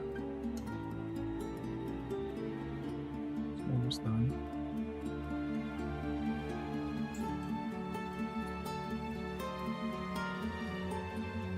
I'm so afraid of messing this up. I think it's taken away from my art a little bit.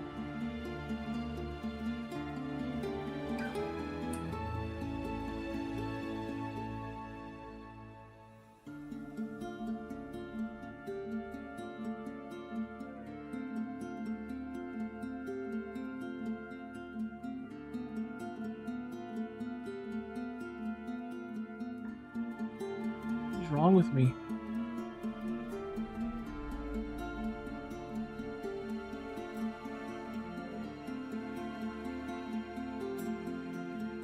There we go.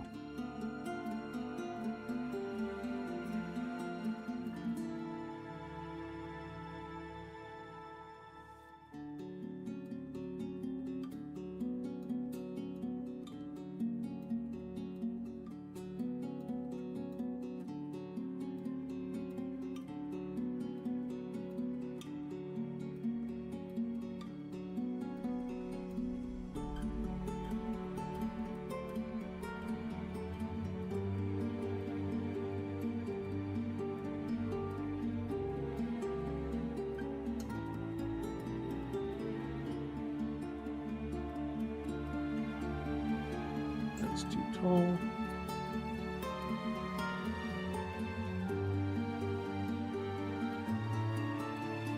It's too tall again. Too tall.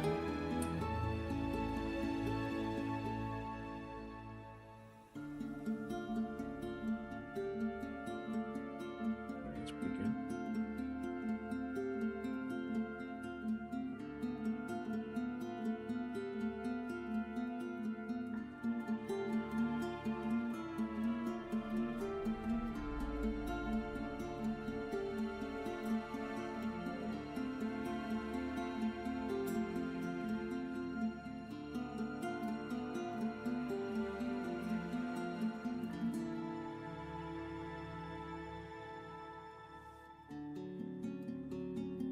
Ah.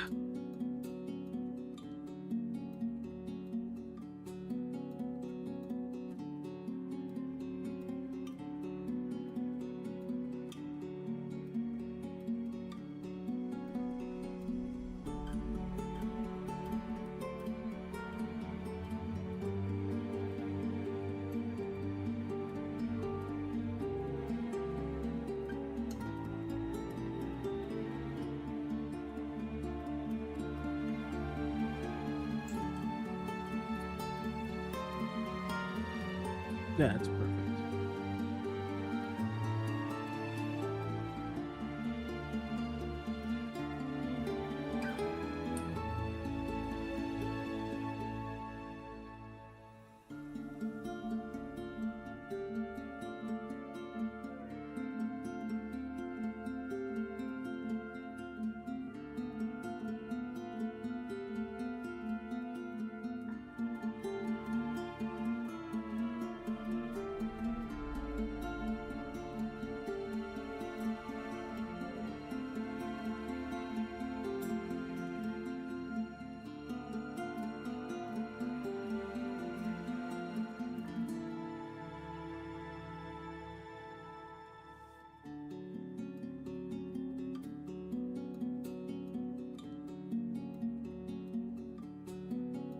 You know what?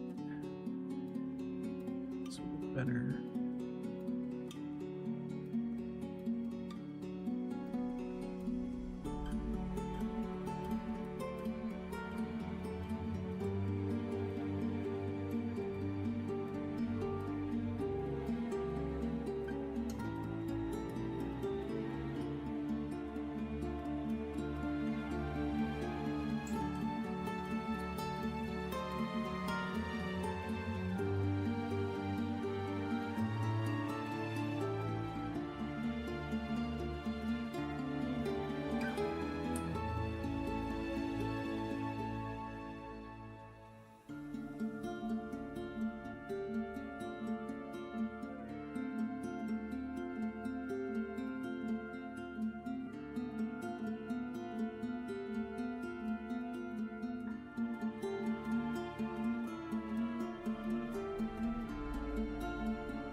Damn it, I'm trying to make this last strap look consistent.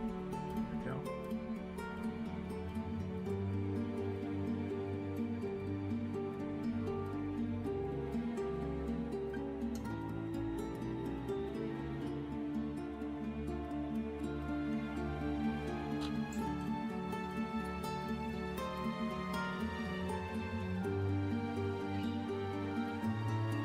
I think I might take this reference image on the left as well and retrace over it, like clean it up a little bit, and have that as like what people see for my avatar on Twitch and YouTube. And then I gotta make a logo, and when we make the logo, it's gonna be something like this.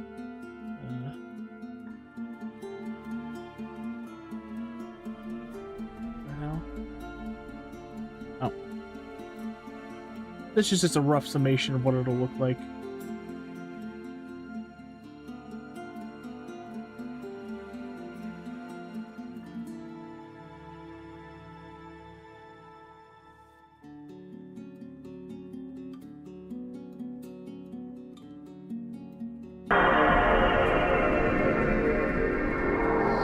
Red screen of death. What?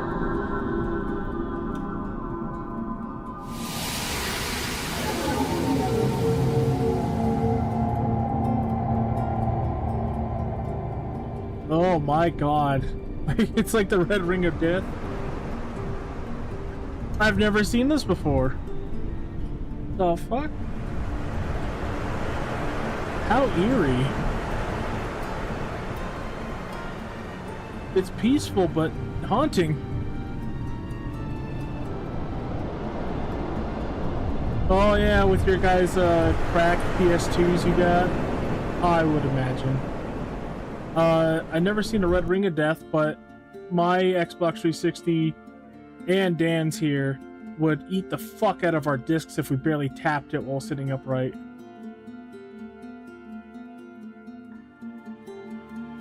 Ooh, yeah, I could see that, yeah.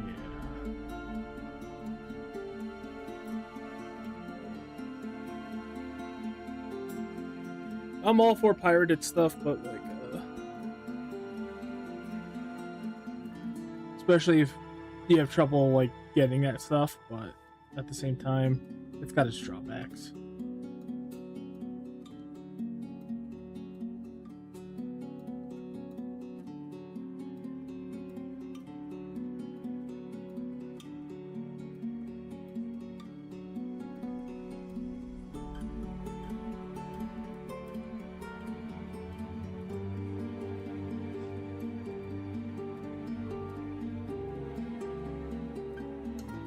But hey, at least it allowed you to play those games, right? I think it was your only option, but it was still an option.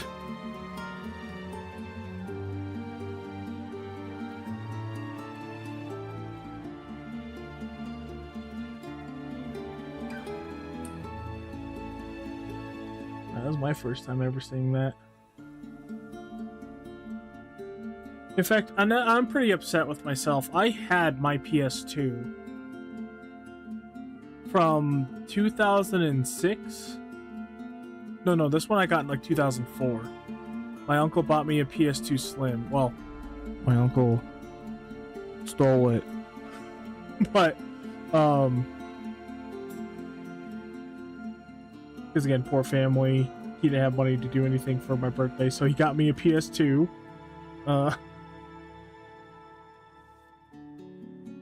But yeah, I had that PS2 up until I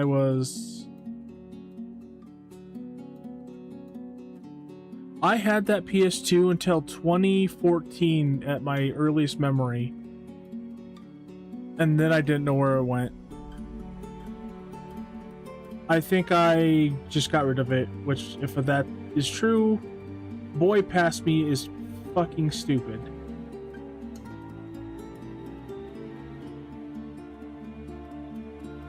Good, hold on to it, man. The PS2, I think, is the greatest console ever made.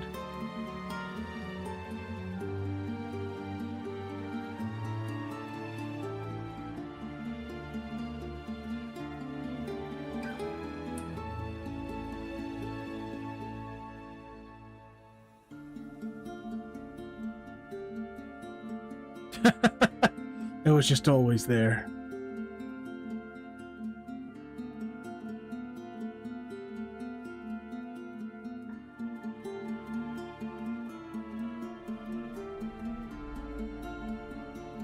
I love the PS2, man. Some of all the best games, all my favorite games are on PS1 and 2.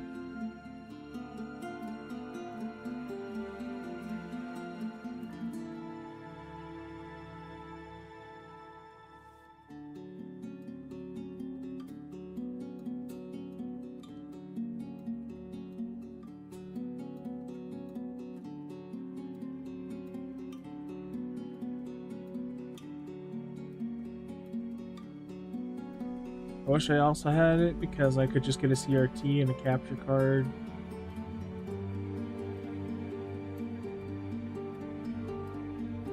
So this is nothing final, but this is gonna be like the new logo for the channel. Something like this. I've only drawn it on my phone, but it's gonna be like this: King of Hearts.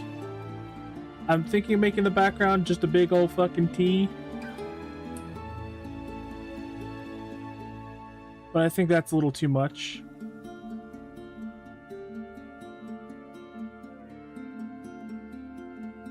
So I was gonna do this and be like King of Hearts tank, background, nice square logo. Obviously clean it up and make it look a lot nicer, but that's the rough summation.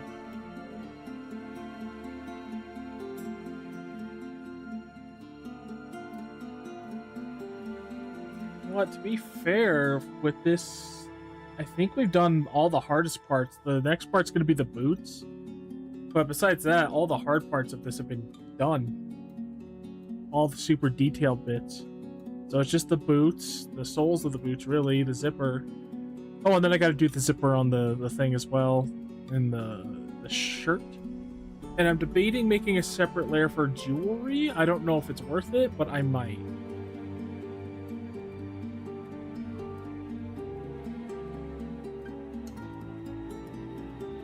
And then once we get this done, we just color it up, and then I'll make a separate mini layer.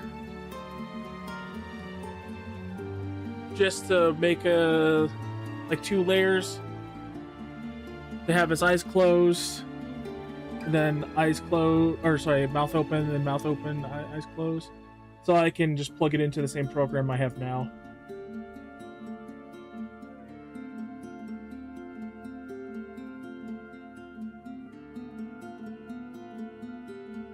And then it should be blinking and talking. And yeah, you know what? I fuck it. I'm just gonna do it. I'm just gonna clean this up and have that be what everybody sees whenever they look at the channel. If anything, I could just box it out and just do the face of it. And then I need to make a new banner that'll fit. The background on Twitch on my page, and also a banner for YouTube, which I could just make one for both. And then a better image than the One Piece real background for Twitch. After that, we're good to go. And then the only thing holding us up will be beating Kingdom Hearts 2. Then I can finally work on my brother and Dan here on their PNG tubers. Which that also might be a little bit more work than I was intending, because the program I looked into, I think it has, you could put in an animation for when people's talking, when people's is, when people are talking, and I could just do an A sound with the mouth, an E sound with the mouth, an O sound with the mouth. Or what? An A, E, I, and O sound with the mouth, and just loop that, and it'll look like they're doing a generic, like, flip-flap talking animation. And that won't be super hard, but it'll just be different. A little bit more work.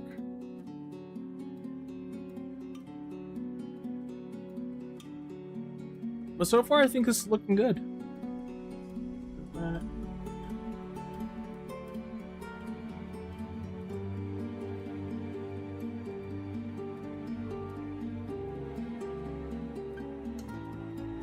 There are a few things I want to tweak, like the muscles, make them a little bit more defined on this one.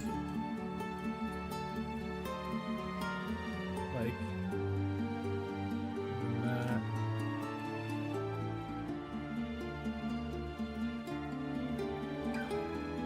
And then I want to make the eyes pop a little bit more. Oh, and then I have to fix the hair. I cannot forget to fix the hair, because there's like this part that annoys me, but then this goes right over his eye. I need to make this thinner. Like that. How's the final draft look?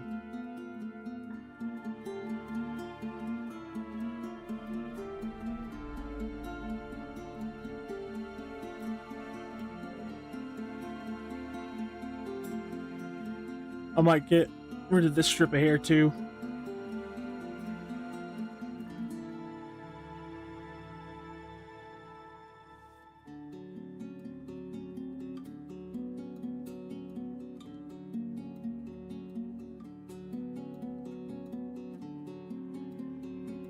Yeah, we're getting there, guys. We're getting there.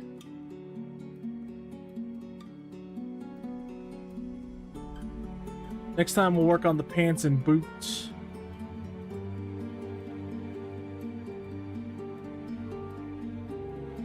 I gotta hit the undo a couple times to get rid of those. Do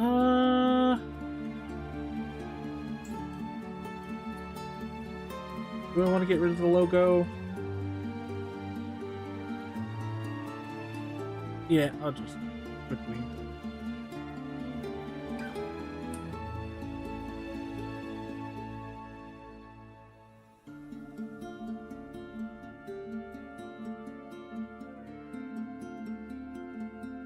There we go.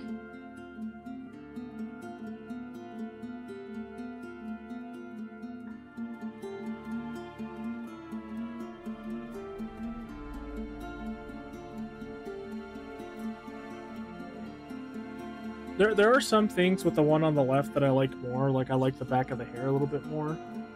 So I might redraw the main one's back of the hair because mine looks like a ducktail too much, I think. I like the spikiness of his little hair tuft.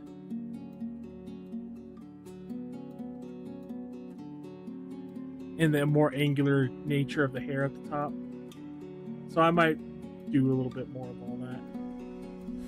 Oh, right.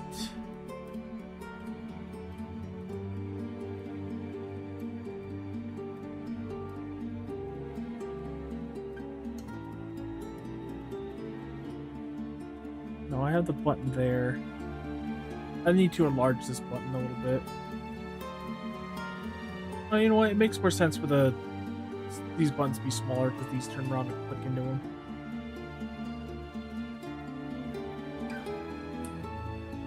But I need to add little rivets to this glove. Let me do that real quick while I remember. This won't take very long at all.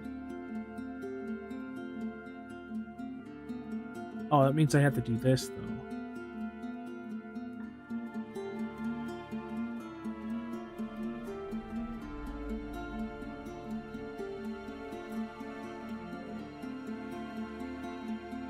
And then I make these gold rivets right here on the nut.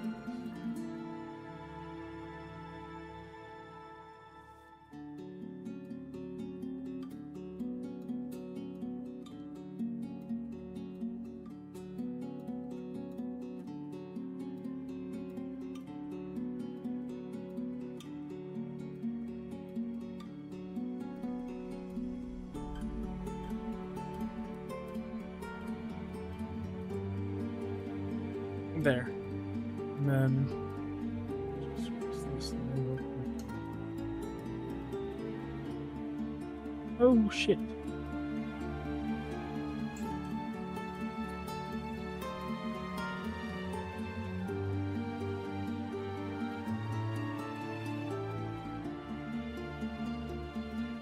No boot up this. So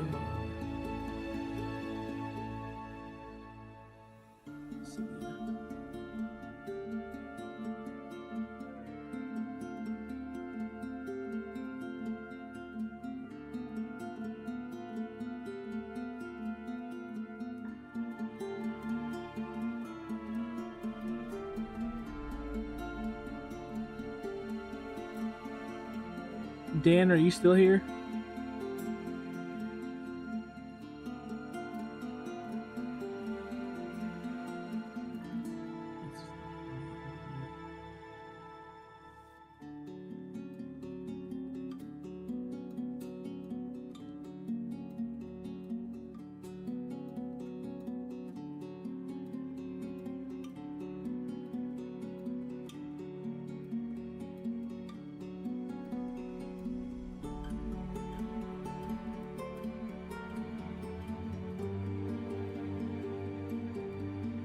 There we go.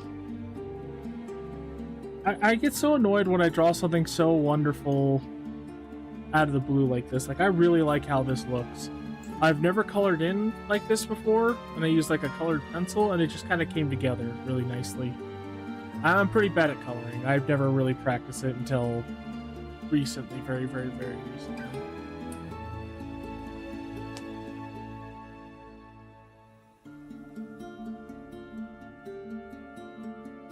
Yeah, there's that. I'm thinking about...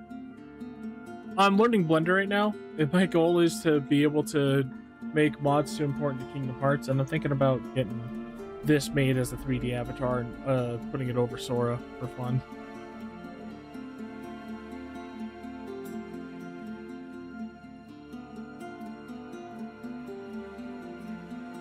Okay. To the game room.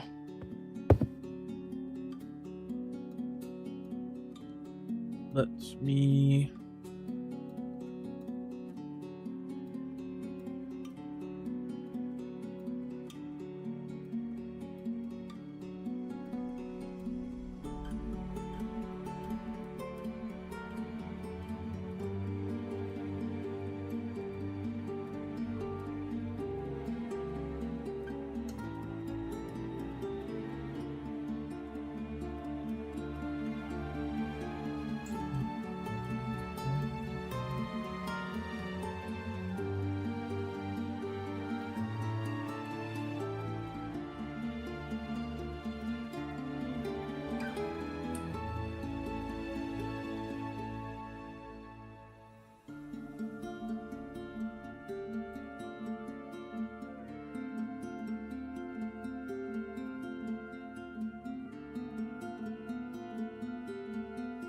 Okay.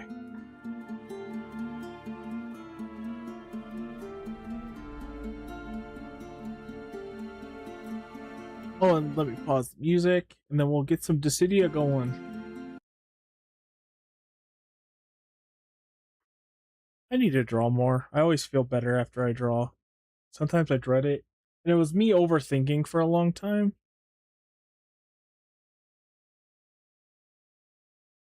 As many of my issues are.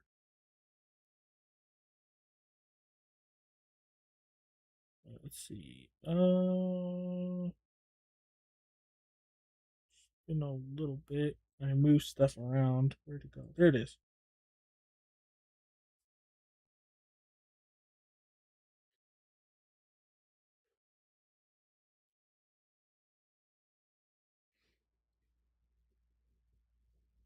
I got Crisis Core on the PSP and I got a HD texture mod, so that'll be fun. That just popped up when I opened it.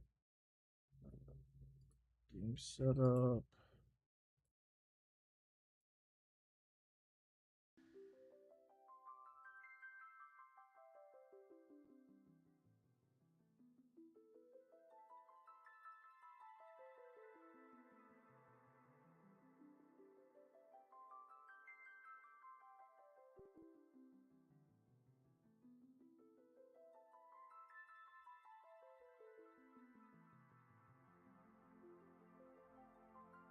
PSP.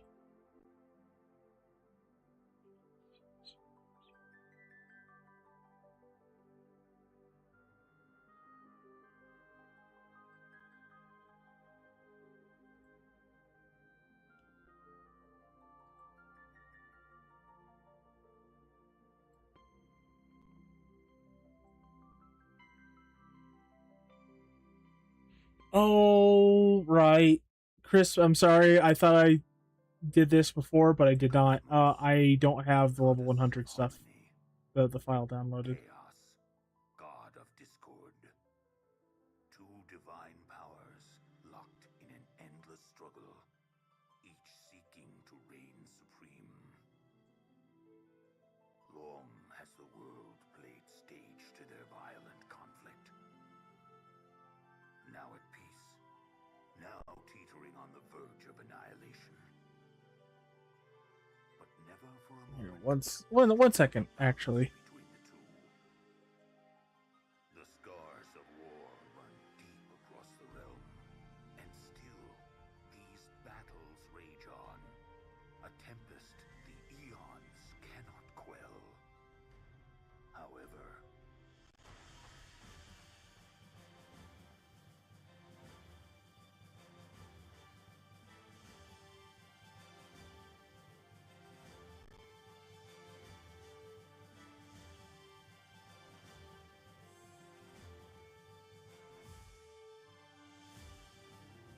Whoops.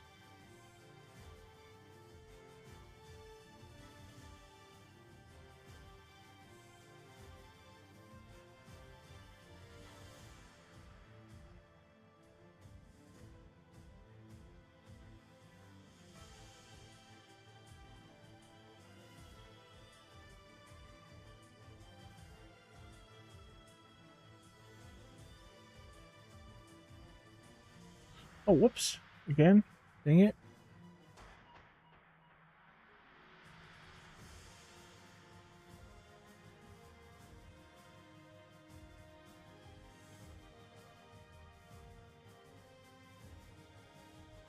Oh yeah, they yeah, that's right. I said this earlier too. They announced Titus for the new Dwellum game. Woohoo! A little bit late.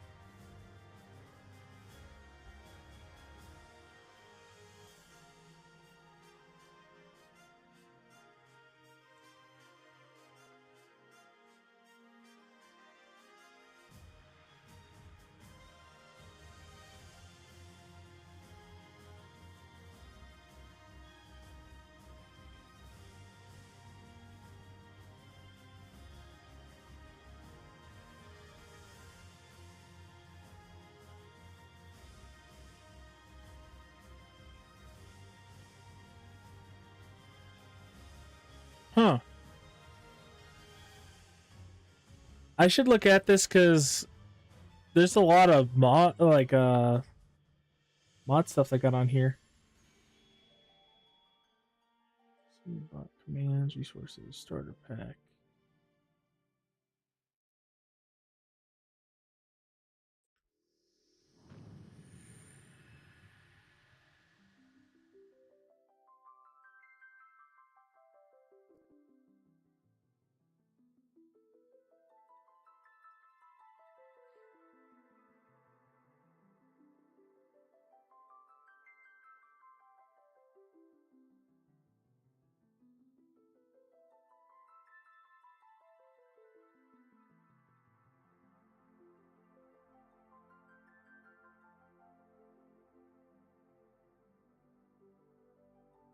Interesting.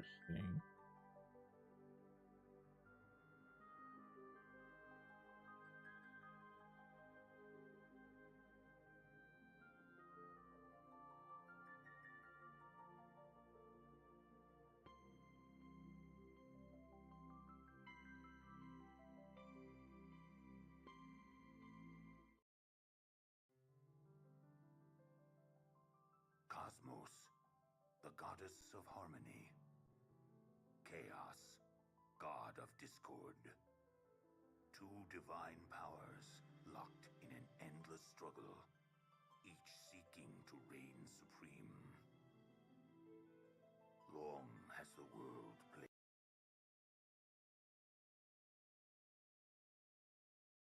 Hmm? Because the folder of files open and now the program. Oh, there we go. It just took a second.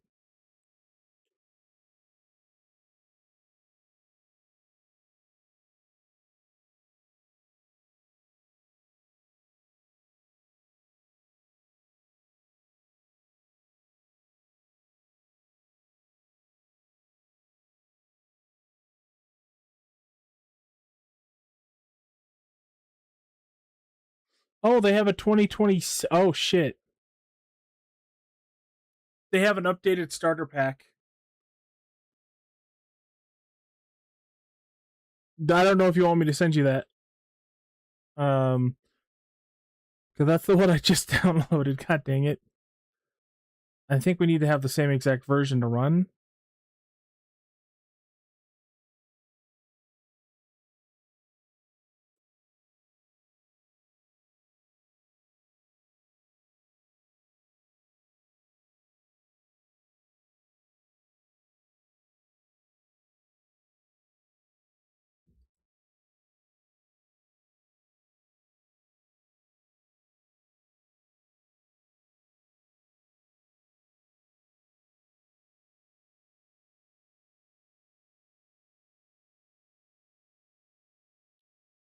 Well, this is just the game file. I don't think anything's changed.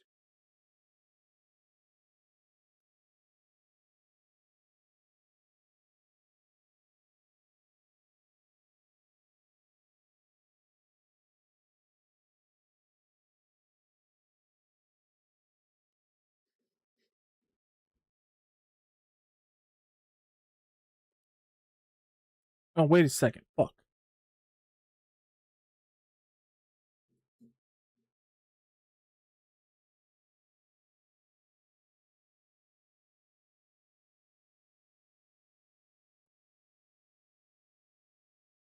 I'm just gonna take the game file out.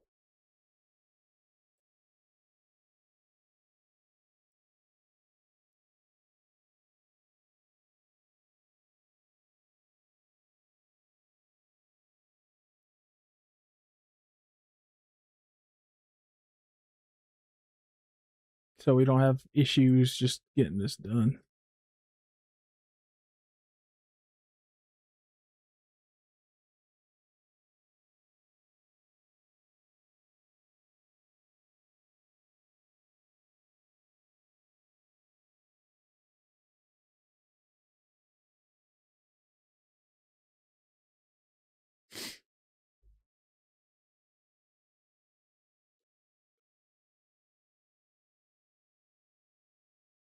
And if I go back,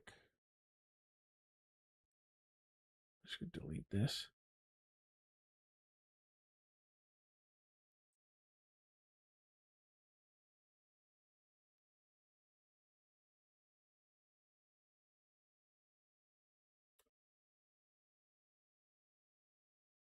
What? Did it close? Okay, there we go.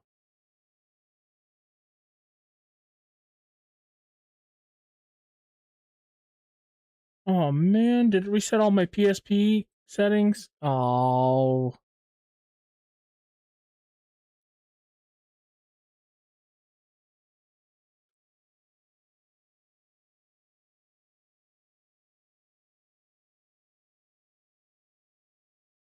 Square Enix.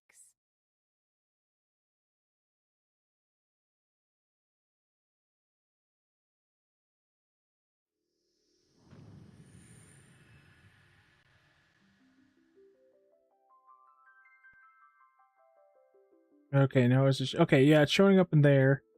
Ah, fuck. I hope I don't have to redo all those settings for us to connect online. That would suck. Oh.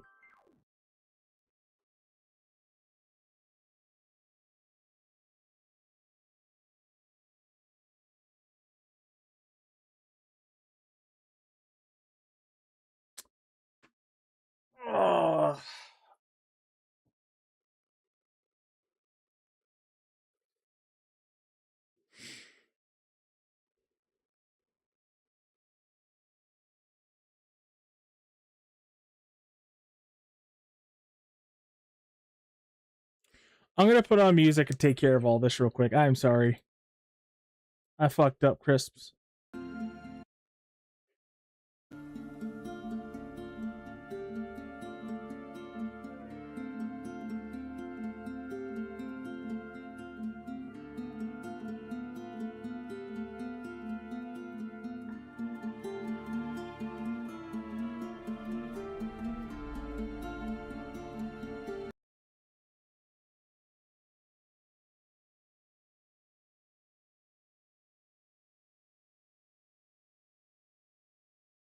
At least this way, when I'm done, we're gonna be able to play with level 100 characters, and I have my personal save file elsewhere.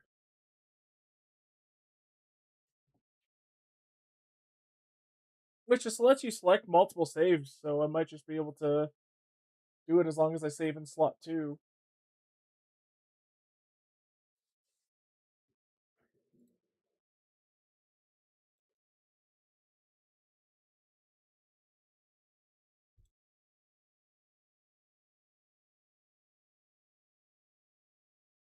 We'll see.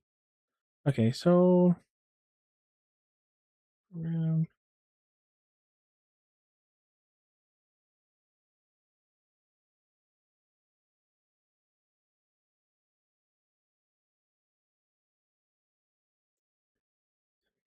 on the randomize button. Settings and then network. Yeah, I'll go as fast as I can with this though.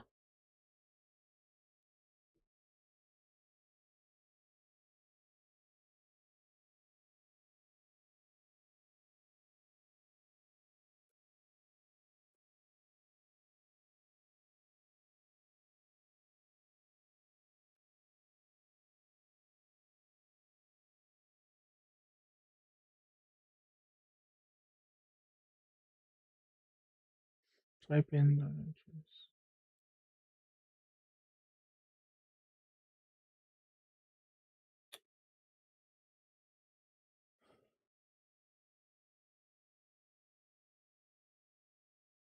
Ah, I see. So,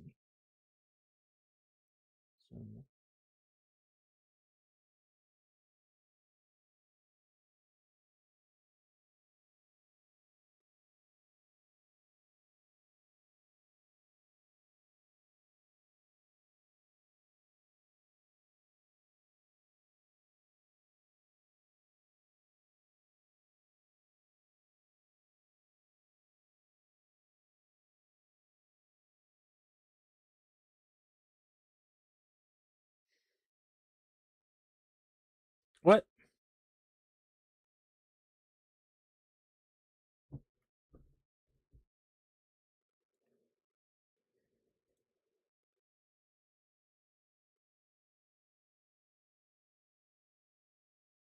Oh, I forgot to put the dots in between them. Damn, I'm dumb.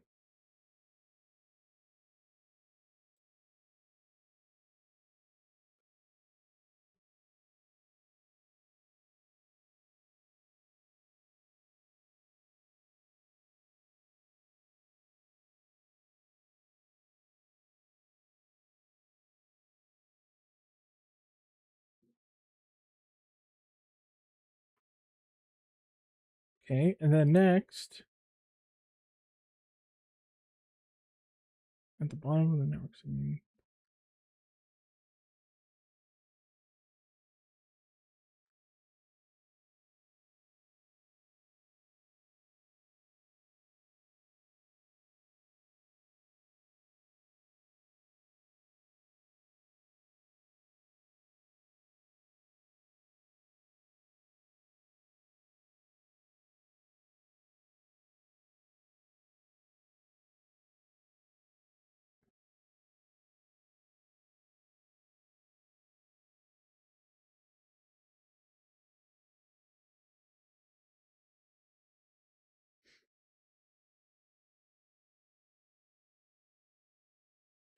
Okay, that looks like that wasn't a lot of setup to get that done.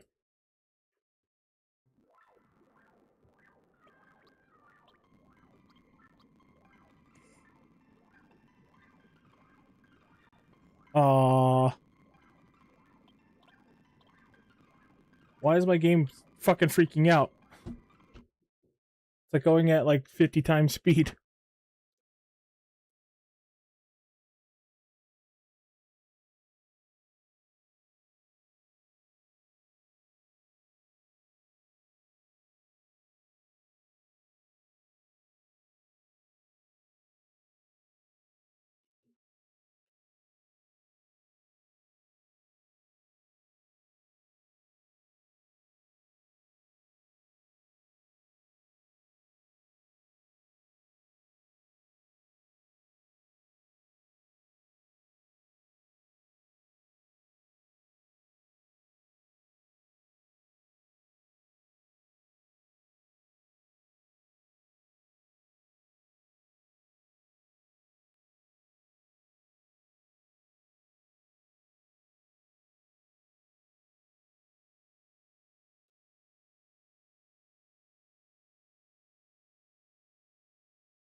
Okay, where do they have?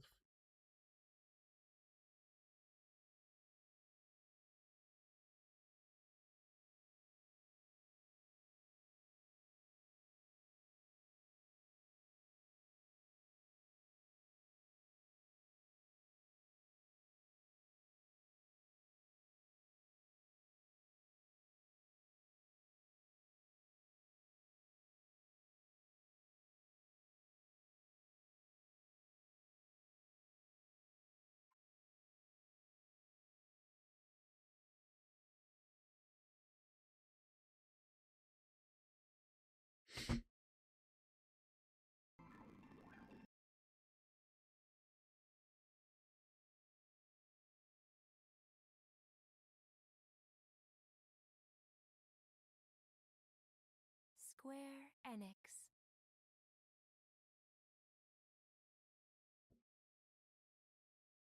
Okay, alright. I think I got everything set up, buddy.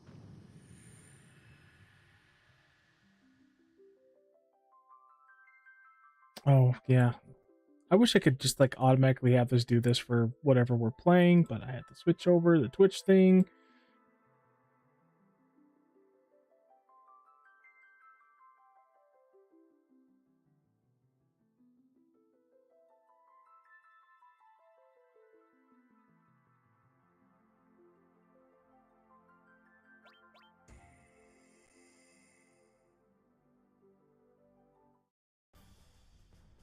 Oh, it's my special day today.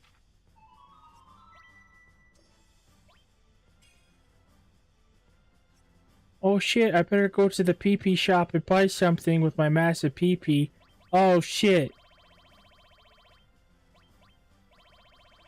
Everything has my PP.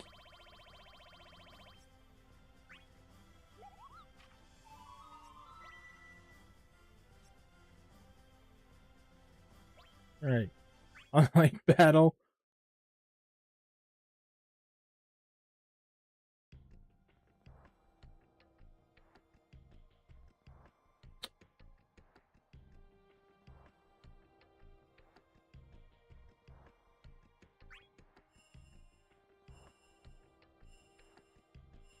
Huh, it's telling me failed to connect the server. Fuck.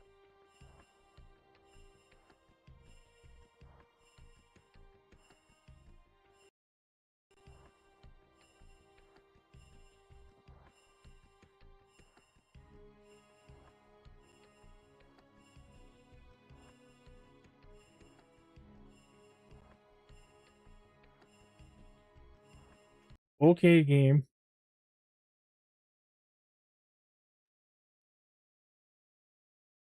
I think I know what's wrong.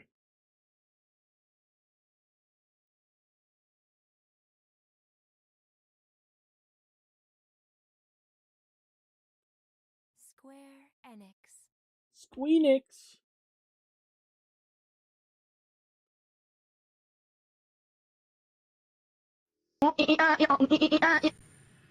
I love how I turned my volume up for you to do that the exact moment. That exact motherfucking moment.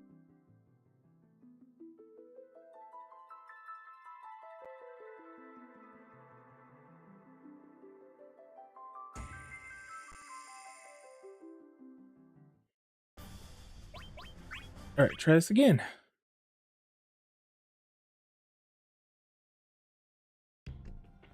Failed to connect again, huh?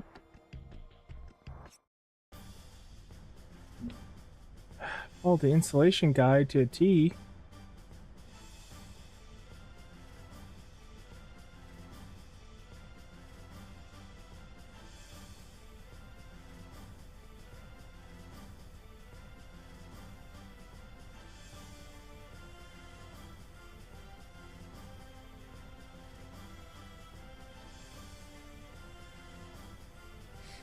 Chris, this is why you never do anything ever for any reason whatsoever. You could just fuck it all up.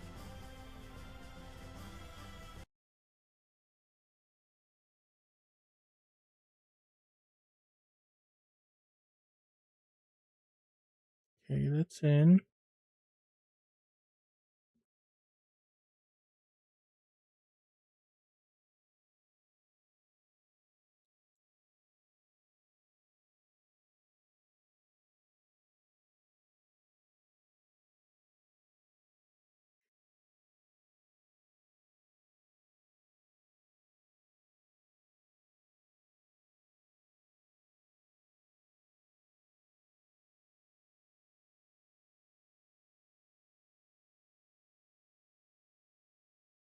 Okay, got that done.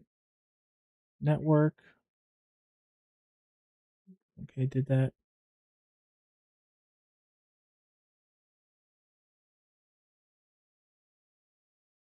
Did that. Did that.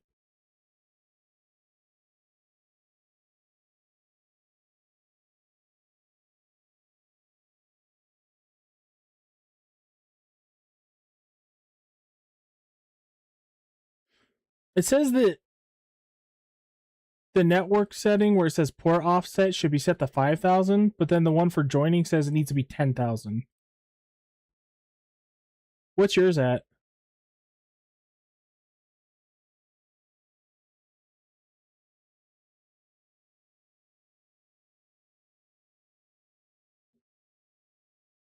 Okay. No, Daniel, that one does not look like you.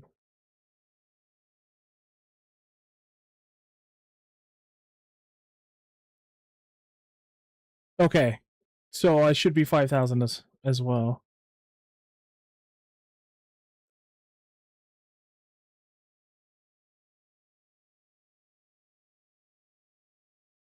Apparently you could set up to play with people on the mobile to do crossplay. That's kind of fun. I did everything it said to right here, and I am online with my IP.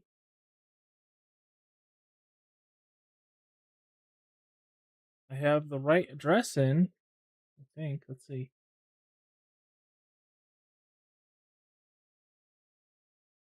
Yeah, that's accurate.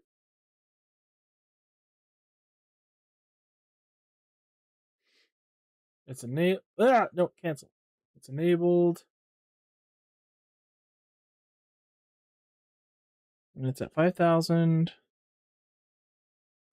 Yeah, let me just try, even though it says it doesn't work.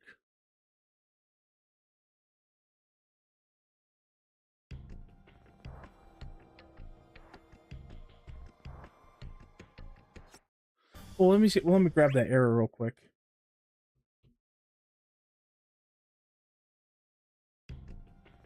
$160.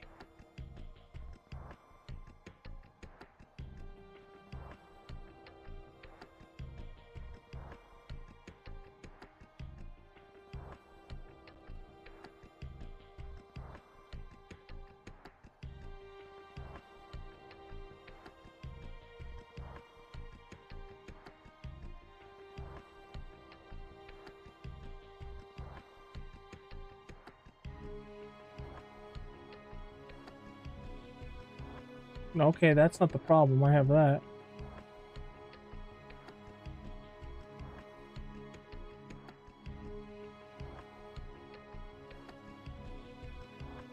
I have that.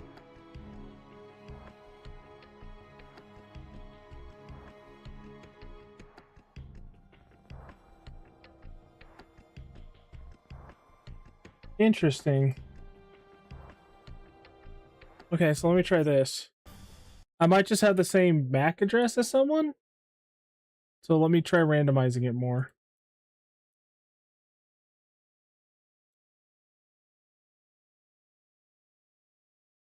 Nice, Dan. Nice. What are you seeing again? Sorry, I have the memory of a goldfish.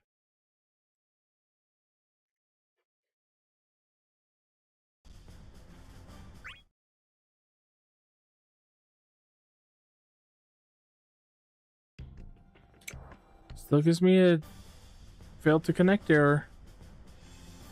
Well, I'm gonna just bypass it. I'm just gonna ignore it as if it doesn't exist. I'm gonna click on Cornelia and then we'll see.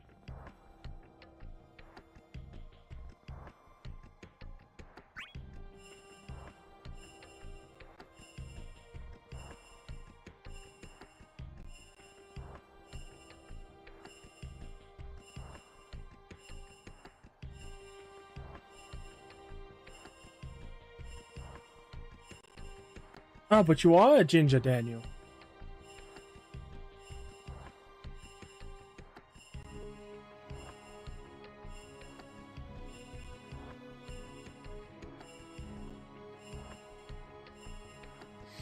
Okay, I'm gonna retype my my stuff.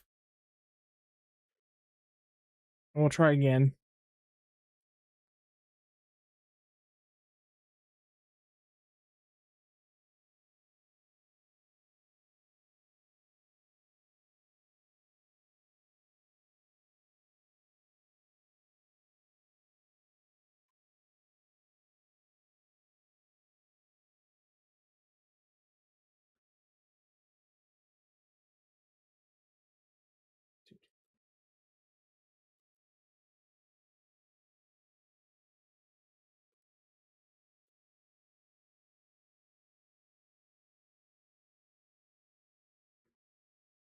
Uh,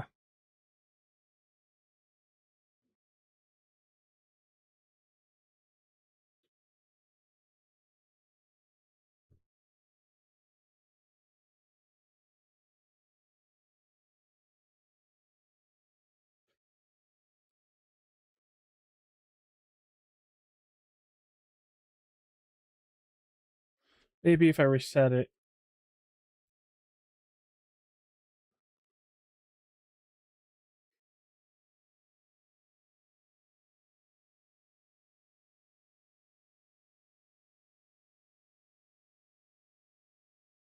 Square Enix.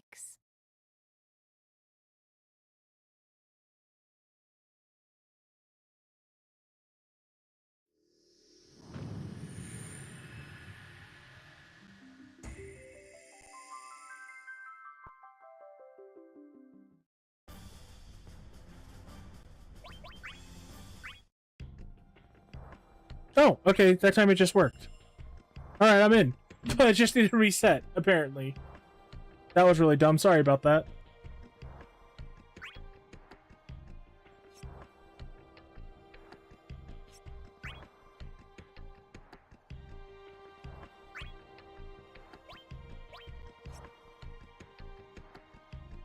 Nope. Now I am you and you are me. No, wait, no, I'm you and you are Crisps. Shit, I need to edit mine.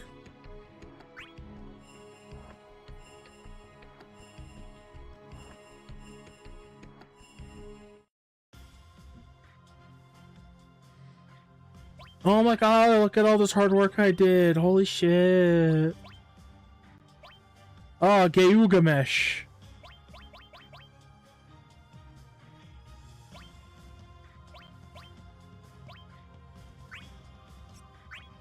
Yeah.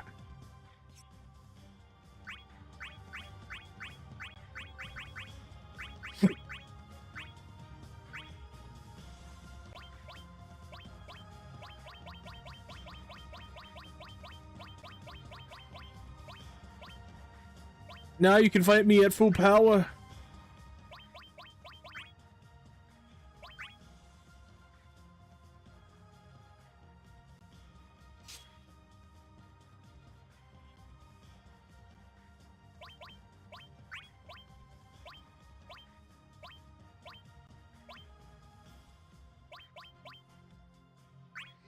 Wait, what the hell?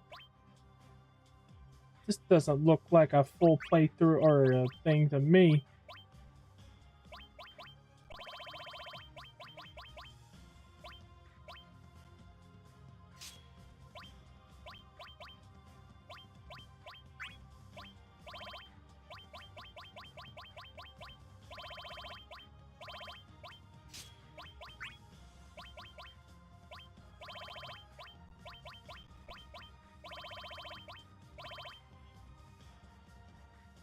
Particle beam? Caliburn? I can't have a succubus soul. I'll equip a particle beam. Beam. What is wrong with my brain today? It's like the longer I live, the dumber I get. Oh, right! They actually give you ultimate weapon, but it's just all a name. There's no actual, like, thing for it. So what are these?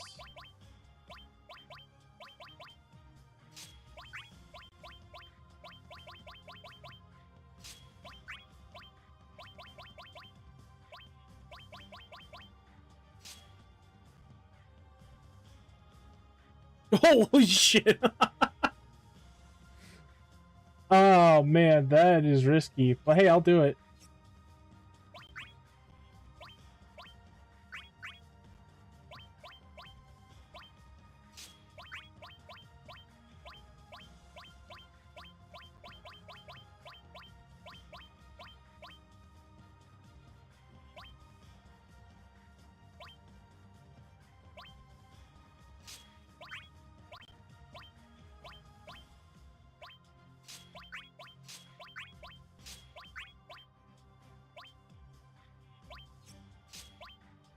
You know what?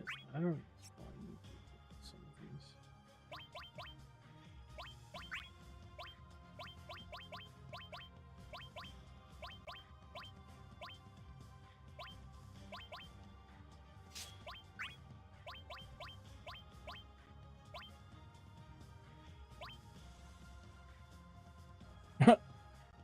EI strike? What is that? EXI strike?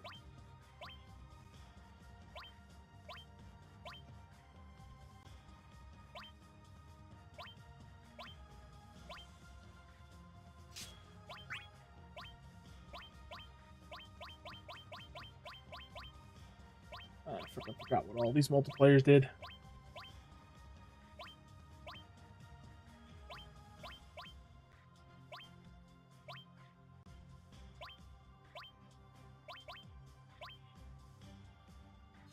Holy shit.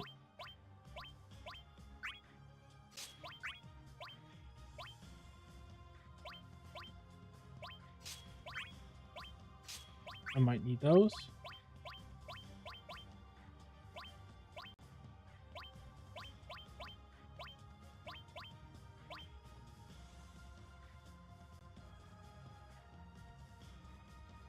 Oh my god, thank you, Chris. I forgot to set that up. I was so excited I got it fixed.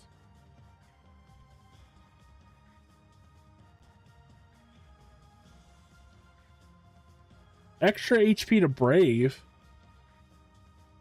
So is that like any extra HP over 999? Or anything I extra heal to Brave?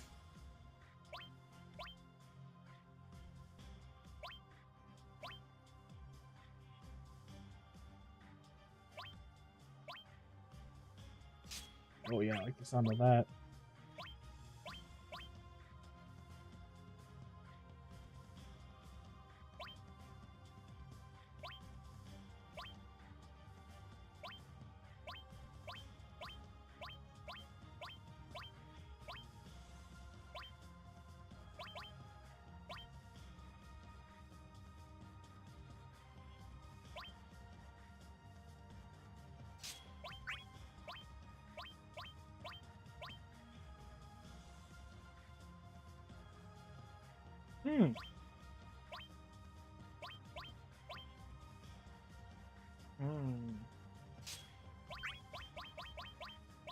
Oh my god, I thought I was almost at the end of all this, but there's so many. What the hell?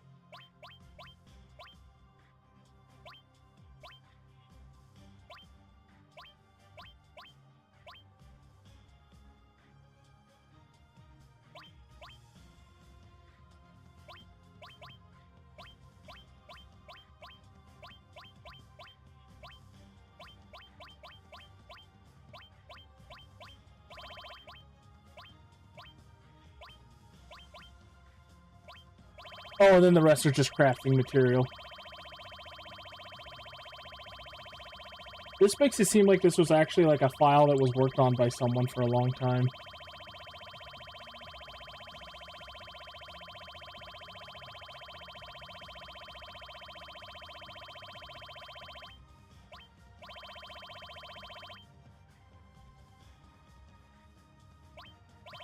Okay. Let me get my last like accessory on. I think I know what I want.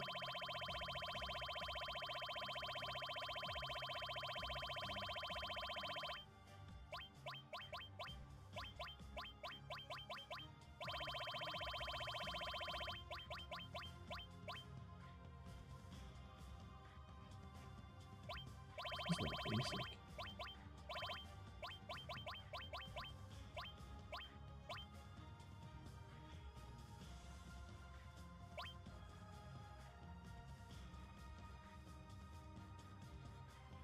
Wow. So you sacrifice your assist gauge to get more EX. Well, this would actually be pretty good for Gobranth.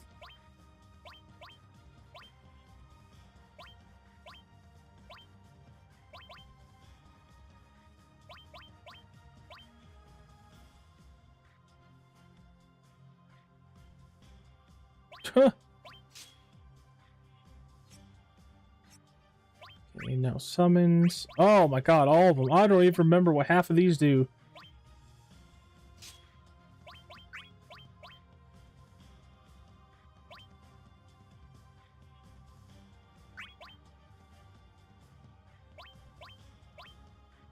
Oh, the landworm? That is mean. Fuck the landworm.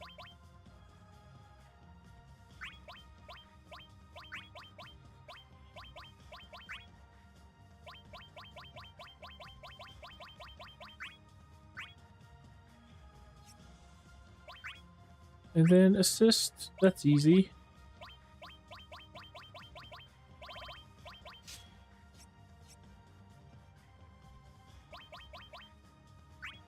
Oh, and then I gotta set up my abilities too. Shit. Oh, well, that's not very hard for Jekt.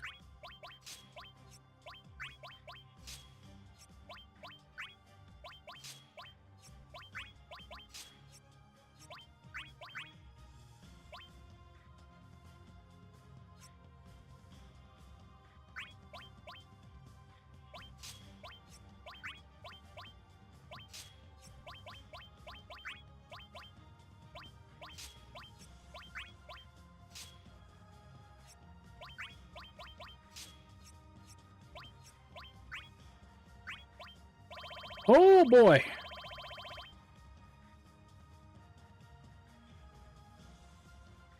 Whoa, what? I didn't ever knew this existed. Zero gravity?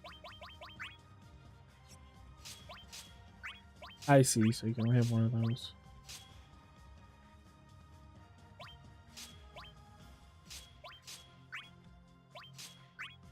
Oh, press X after jumping to quickly descend. Oh, that's really... Ooh. Yeah, I'll keep that.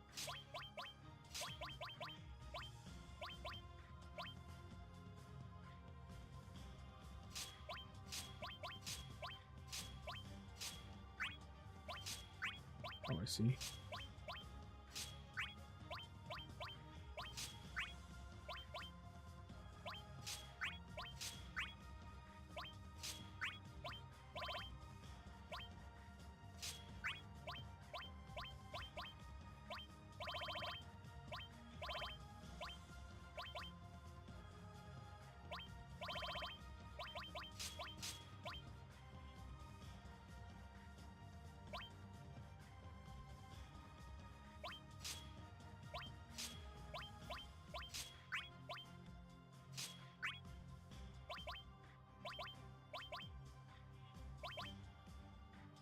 Ah, okay, I see, I see.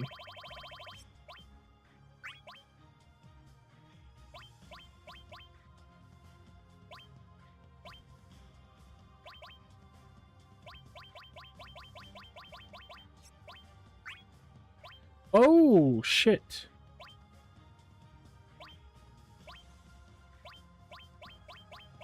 Oh my god.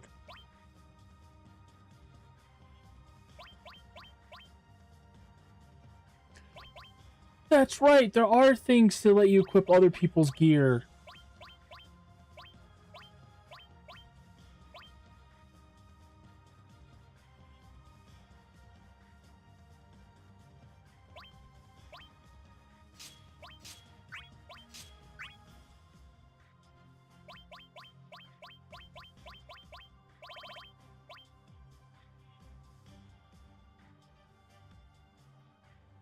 Damn.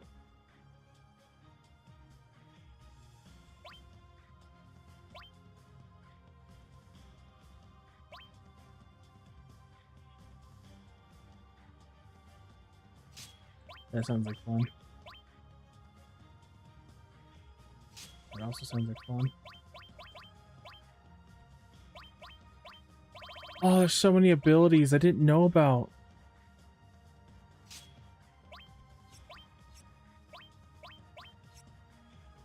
Damn. Okay, sorry for the long ass wait, brother. Oh, no, wait, no.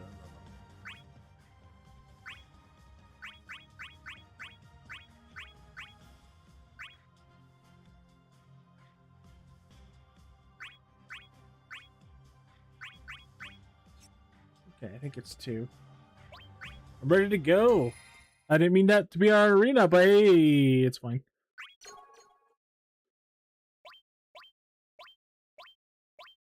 I do like all the extra added music.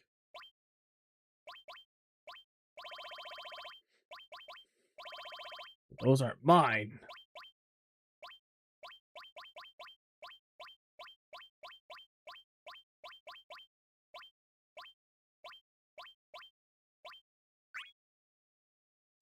You want some of this?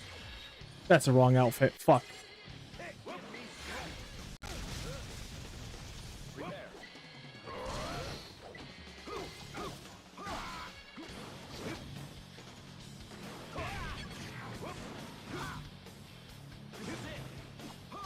Oh shit!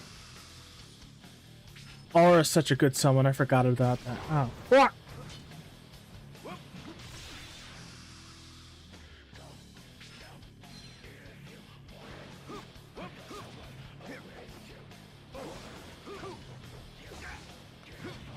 I can sure move a fucking ton more than I could on my other file. Oh shit. Hey, chill out, bro, chill out. Oh, I'm new.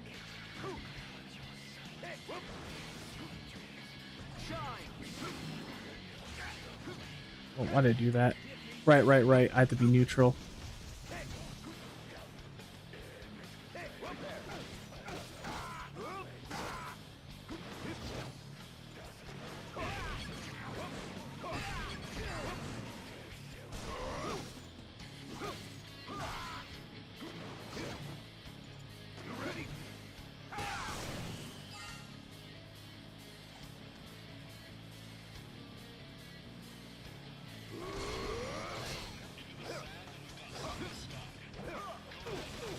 What the hell?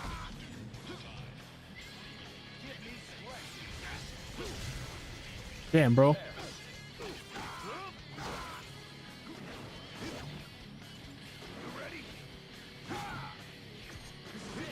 Damn it! Called my bluff and then hit me back with it. Son of a bitch.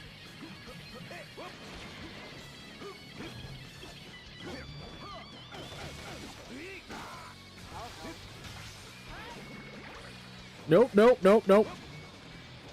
Fuck that midget. Damn. Oh, fuck. Ah!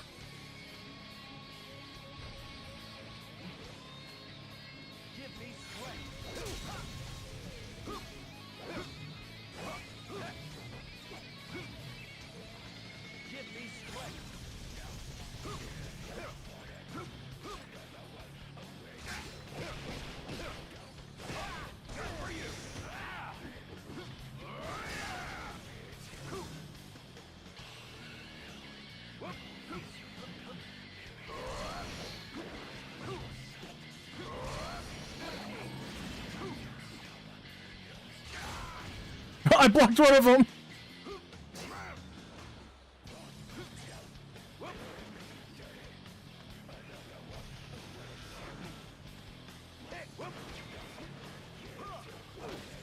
Why? Okay. No. See ya, sucker. Oh wait, that was the end of the ride. Oh shit.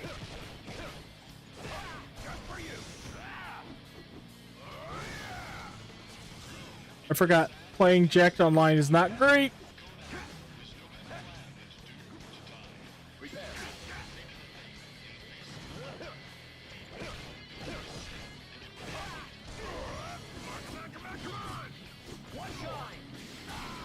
Damn, that was a good counter.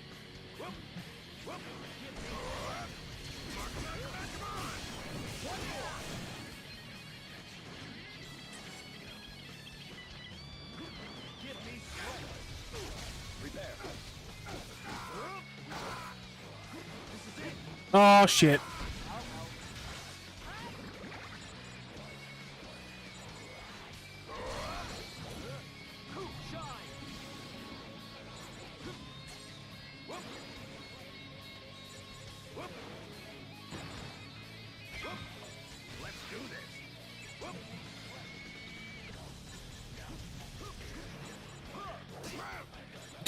Burr! I think my jack block's on the wrong button. Oh, sure is. Shit!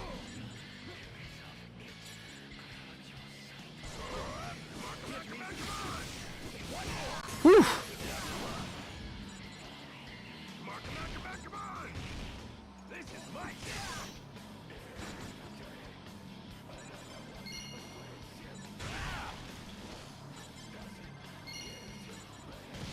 Come on, break him!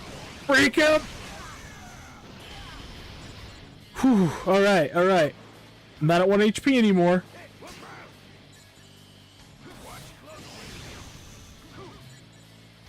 Damn, I used my ace in the hole. It just went into the ether. Goodbye, meteor.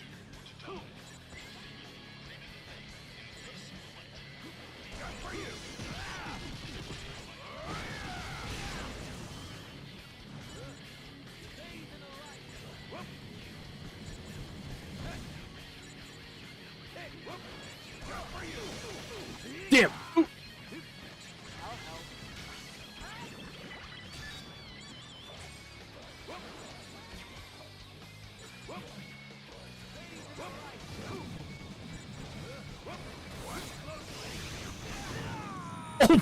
Oh man, that was close.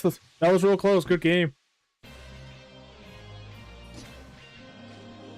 I'm out of your league, buddy. Yeah. I forgot how Jet Beam just kind of lingers. I'm gonna switch to another character.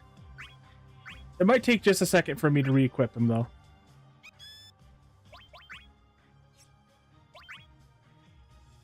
Oh, what's this? EX Gauge depletion minus 5%. I don't give a shit. He's got his ultimate weapon on though. Lionheart, slight sneak attack effect. I don't know what that means for absorption. It kind of seems like it's shit. What's all this?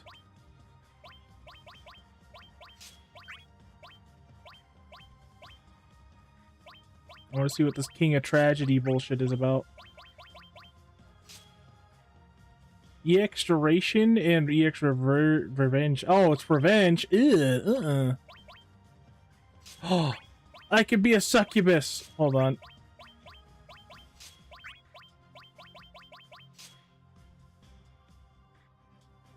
HP depletion on HP attack plus 20%. Wait, so does that mean if I do like 10,000 damage to you, it's gonna do 12,000 damage instead?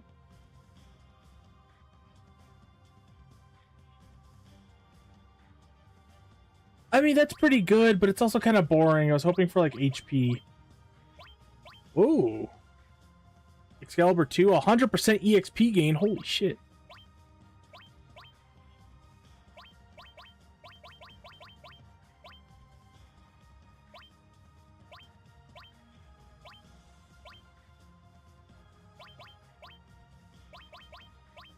What's this other one? Oh, I can't equip the death stuff. I do like the ancient particle, sorry, the ancient weapon one. So let me just equip that. Easy peasy.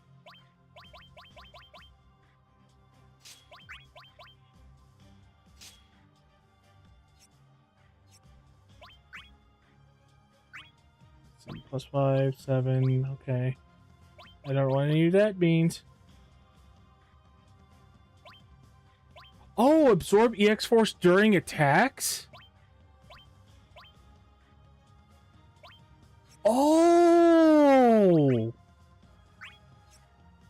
Oh, hold on.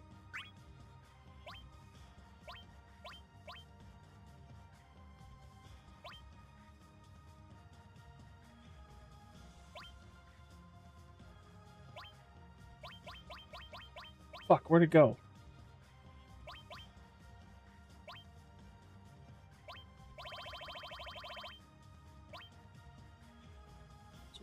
Excalibur. It's actually a good weapon in this. Oh, physical. Never mind.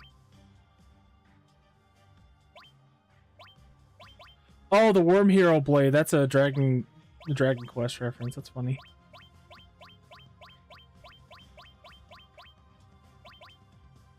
Hardwood Katana has Super Rocket. Revolver, Twin Lands, Punishment, Lionheart. There we go.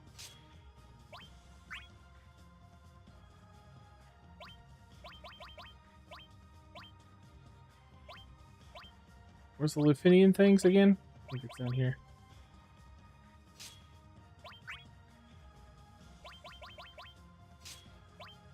Seal of Lufinia and Judgment.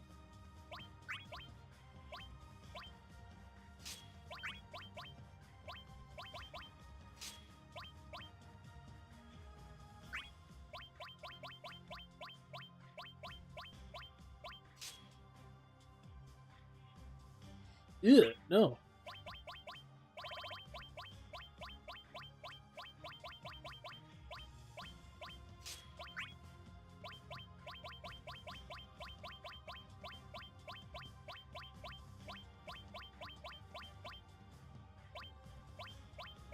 Wait, didn't I have all the seal?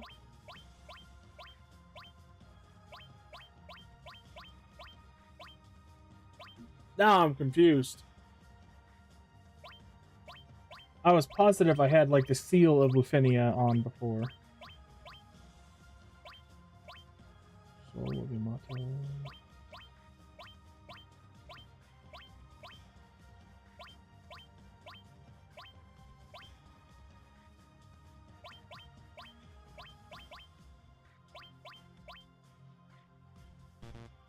The fuck?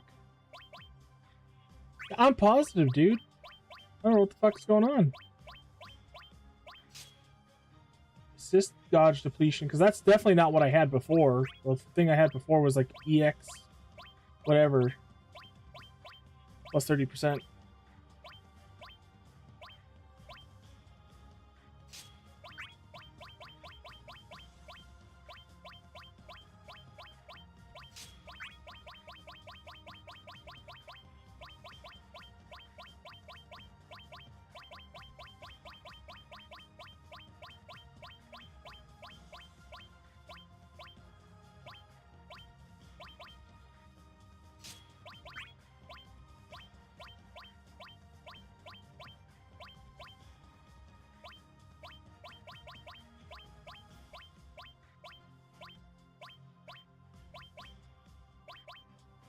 Oh, that's a really good weapon.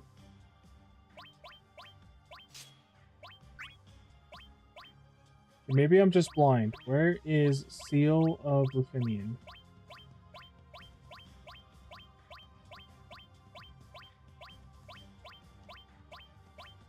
I don't have one.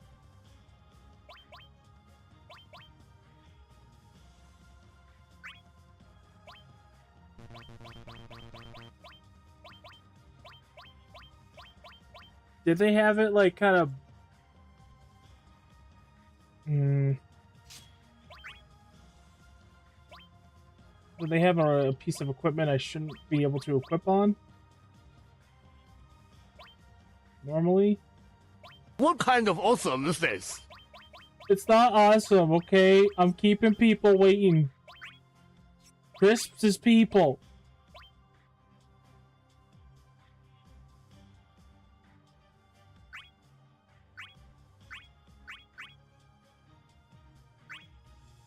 I should have just kept it at set fucking stupid bullshit.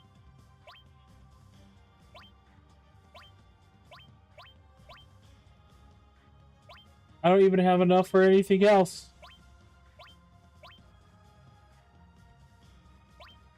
This is bullshit. No, I'm not beautiful. I failed. I failed as a streamer. Snow petal. I'm a snowflake?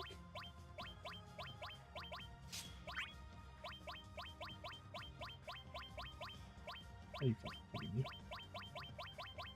There are so little things that he can... Okay, there we go. Magic counter strength 100%. Brave block on boost on block. What? I just can't win, man. I just can't win. I can't take this shit no more, man.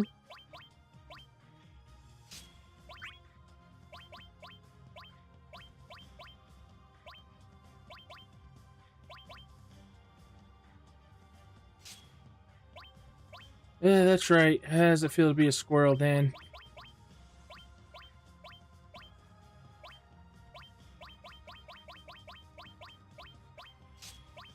Please, adamant chains, be something okay so I could just get into this fucking fight. Brave boost on dodge, slight midair evasion effect. What? Are you one of them commies?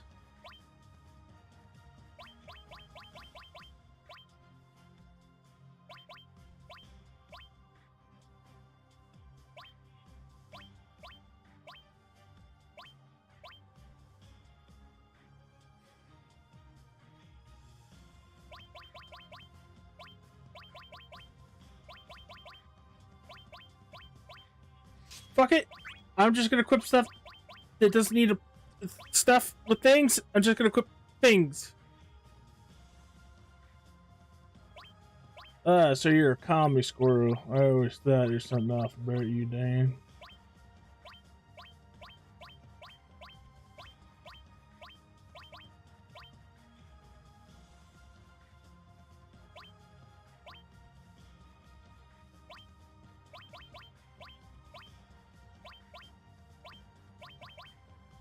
Whatever.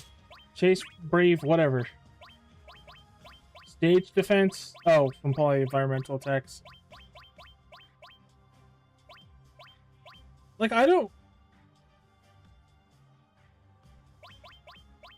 understand. How was I able to get that seal of Lufenia or whatever beforehand? Let me just make sure I have everything.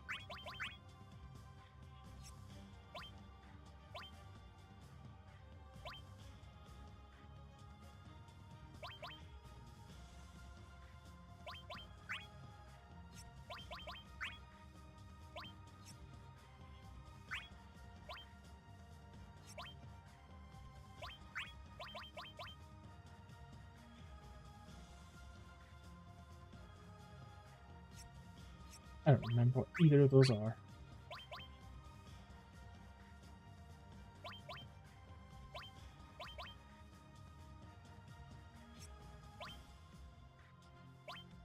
Okay, and then...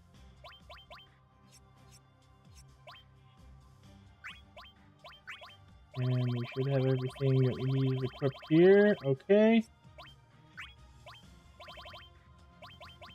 Don't need that.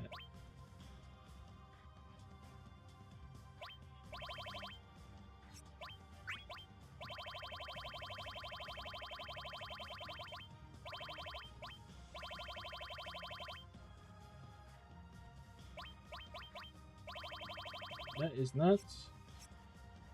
That is nuts.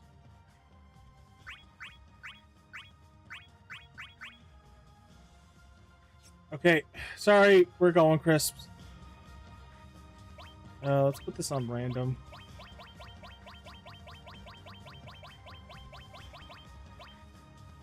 So random.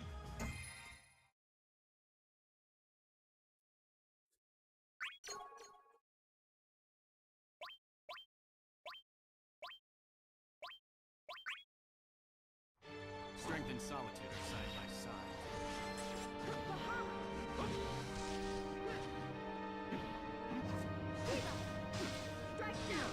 Yeah. This is it.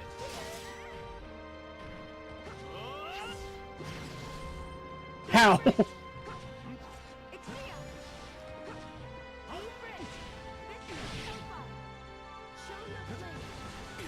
Holy shit.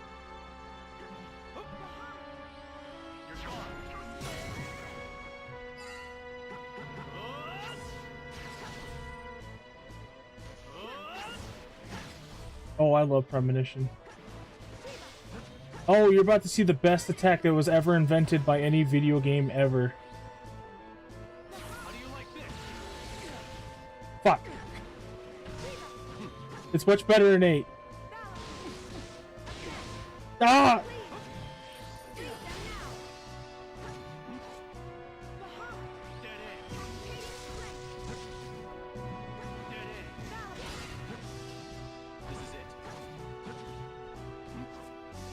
Okay, so the other one is the close forward attack.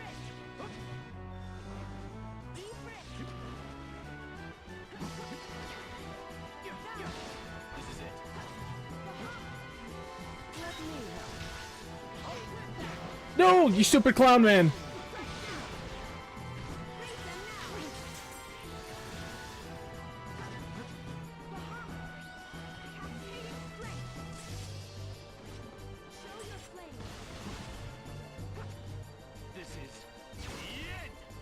Oh wait. No way. Your beam beat my beam?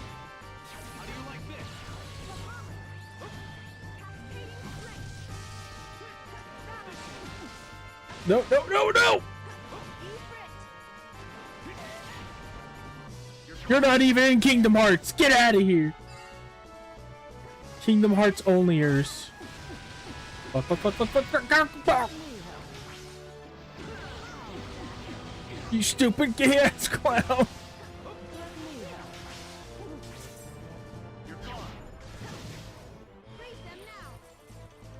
I don't like that. Oh, okay.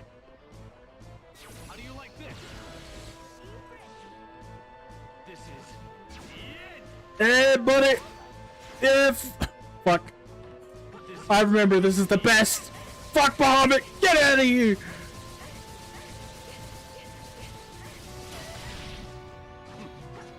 I love that stupid move.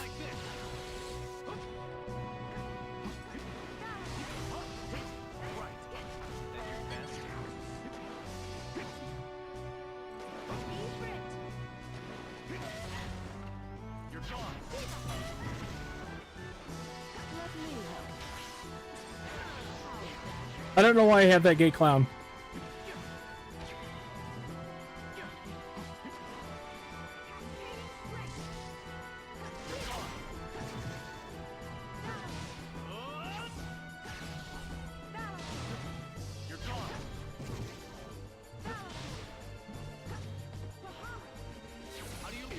Fuck! That's not what I wanted.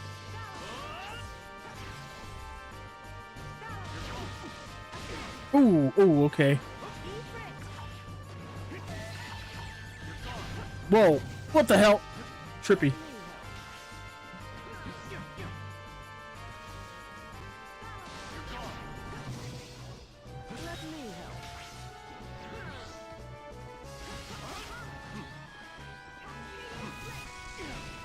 Damn.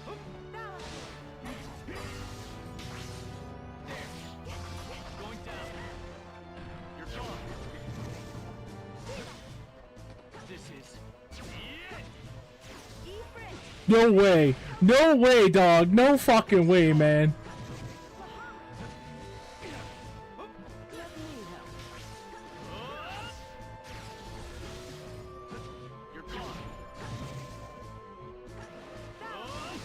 No, no, no, no.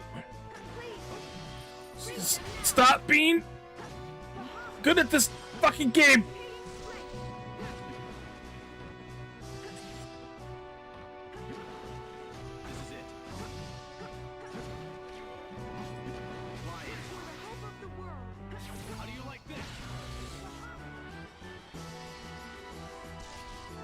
Can't hurt me behind the clock tower.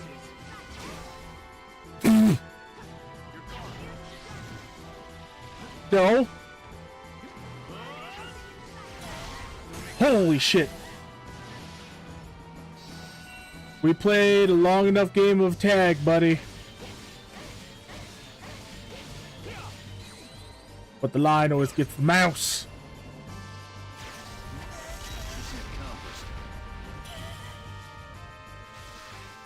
Okay, you're not dead yet, so that was way lamer than it sounded in my head. I'm sorry. I'm sorry. Calm down, buddy. Oh shit! I can't even see what's happening in the corner, dog.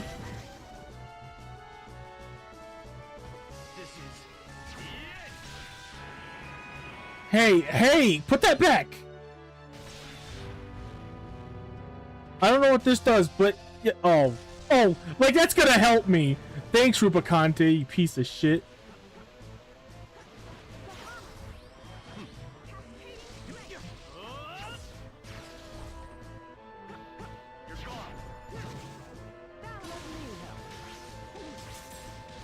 But that was a really bad summon.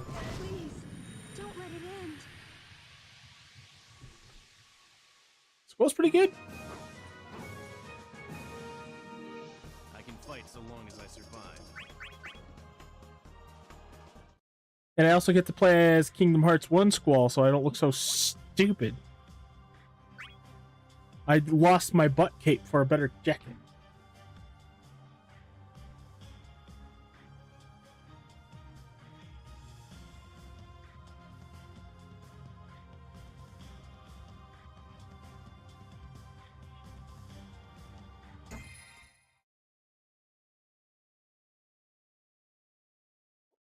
I wonder why they took off all of his magic combo stuff.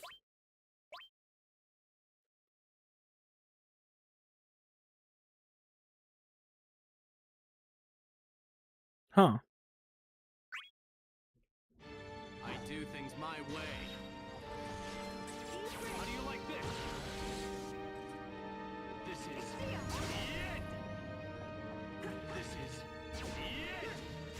Hey, get back here.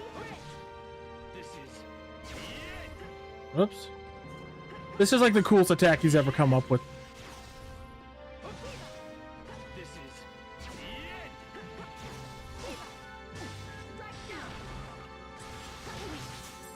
Why?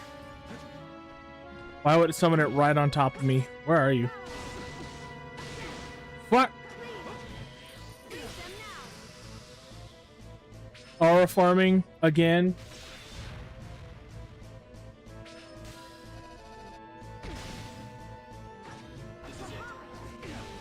No way.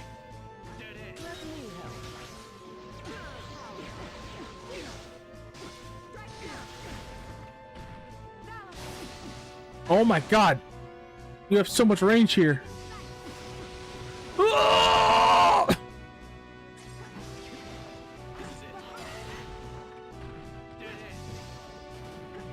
Dead ass. What is happening? What is happening? What is happening?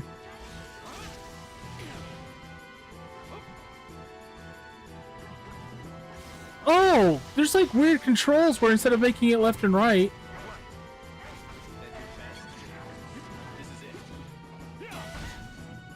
Weird. You press forward or back on the ground instead of left or right. I don't know what they did with the controls.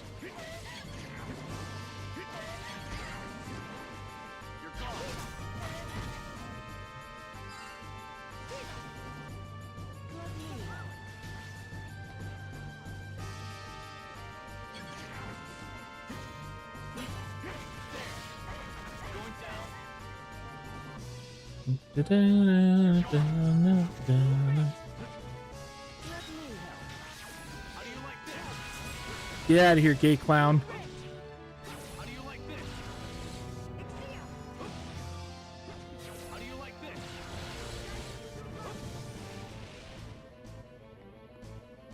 It's like we have the same limit break.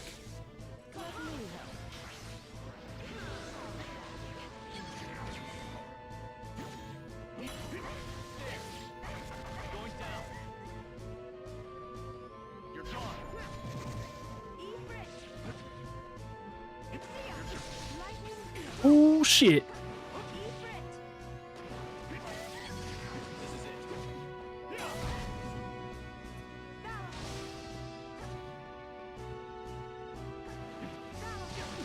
No, no, no. Oh, fuck.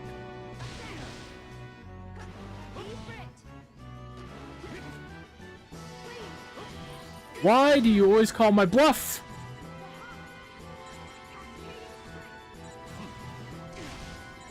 Ow.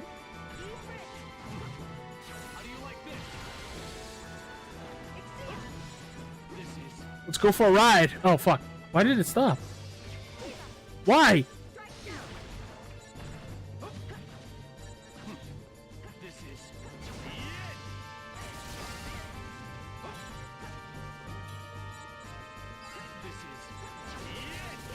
Yeah, buddy! Don't let it end. I just like using that move. It's so goofy. GG, buddy. Try and catch up to me. Rubicante sucks.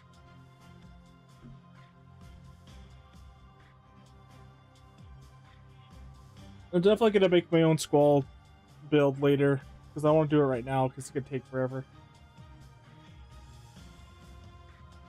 But I need to be able to make that ancient weapon build.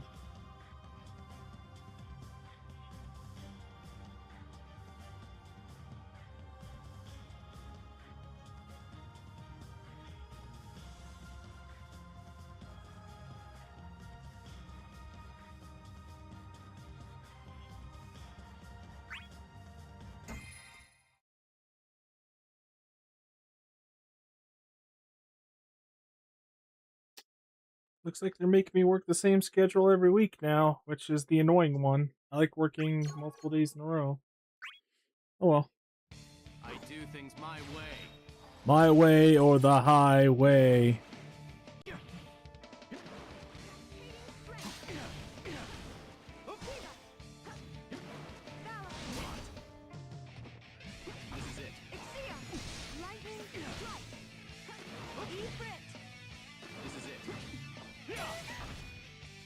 I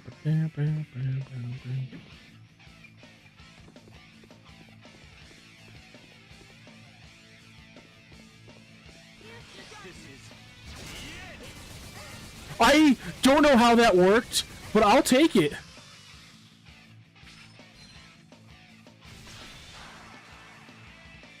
I don't know what that does. Oh. Well, I guess that sort of... Oh, well, that does help. Fly.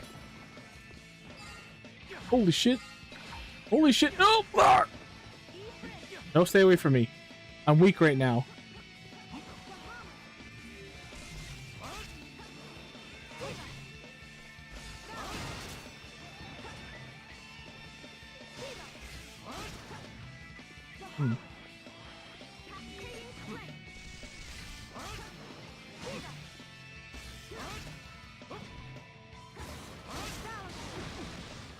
Weird. All right. Oh shit.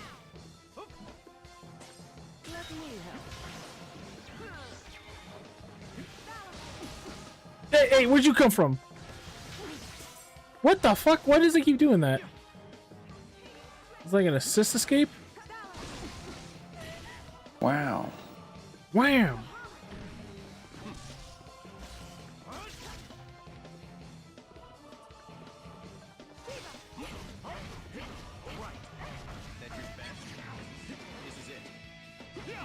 Damn, bro.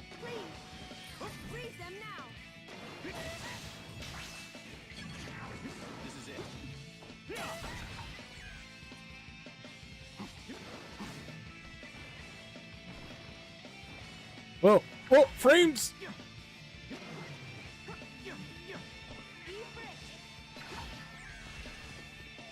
Fuck it.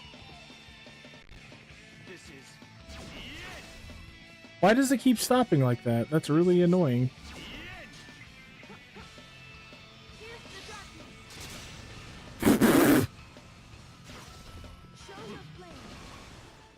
That was really funny.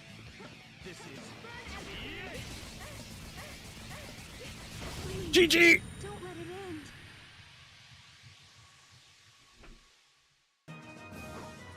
So Squall's really cool, man.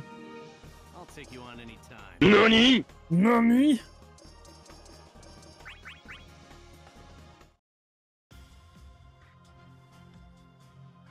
Let's see. I won't touch anything so we could just go into battle, but I just want to see where we're at. Heaven's Cloud isn't his best weapon. The hell? Heaven's Cloud is like decent.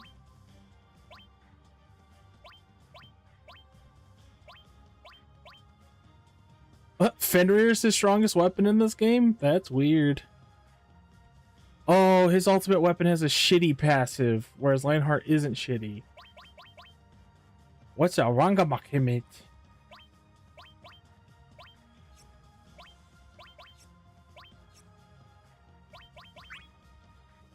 Having this guy as an assist is boring as hell. Try him. Accessories, about what I thought.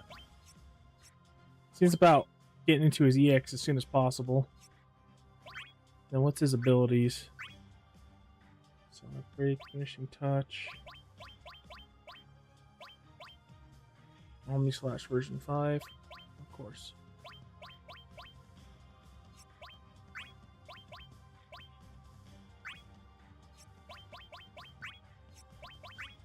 He doesn't have a lot of HP attacks, but that's because he has some, like... This is, like, the character they animated the most, like, for sure. Oh, whoops, what am I doing?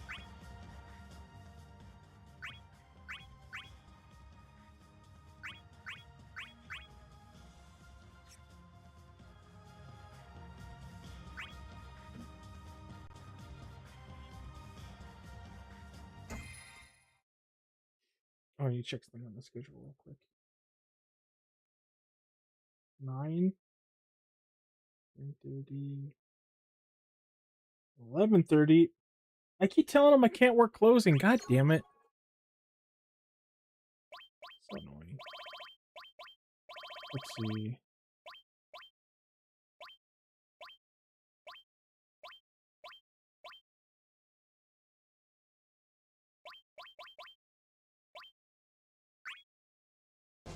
can't lose this fight. Oh, that is not the outfit I wanted.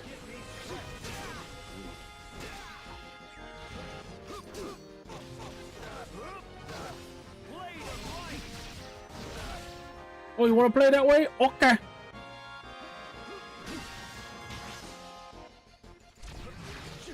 You're mine.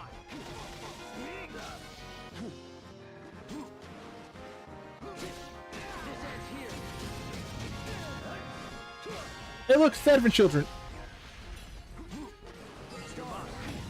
Oh, why did I do that?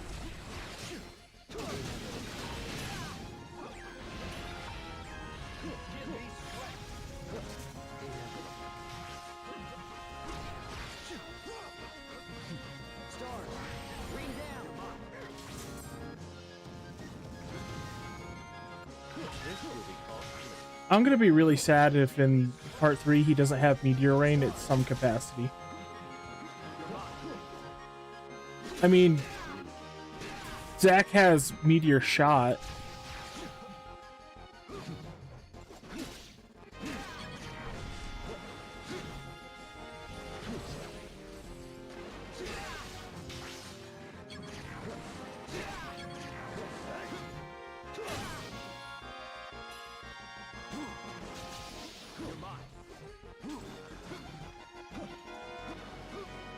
Oh, what? No, no, no, no, no, no! Oh, no!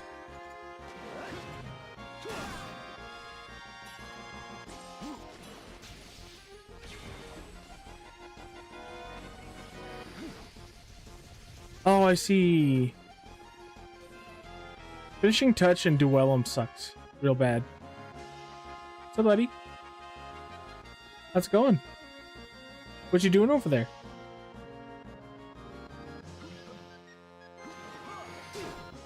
Ah, shit. Oh, you were so lucky.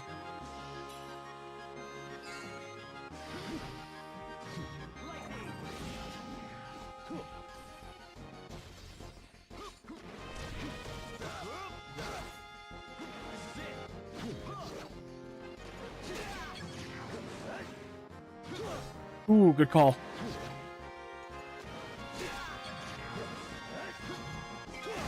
GG, buddy.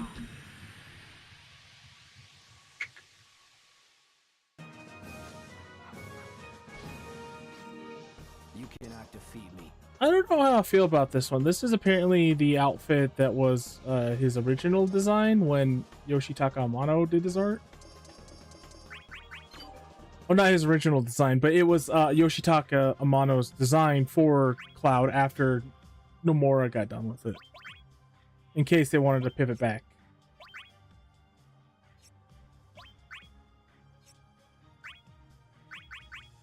So I guess it's Alt 1, not Alt 2. DLC 1's definitely his Kingdom Hearts outfit. Oh, fuck!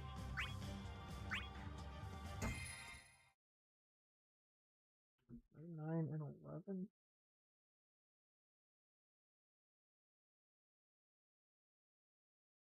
Oh, wait. Shit.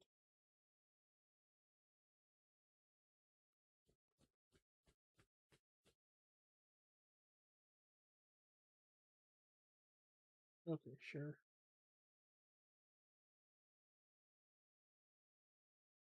Sorry, give me 1 second. I gotta do something before I forget.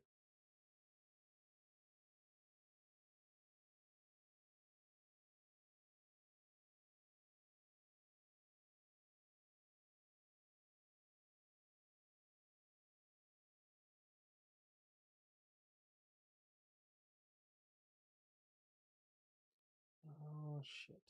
Okay.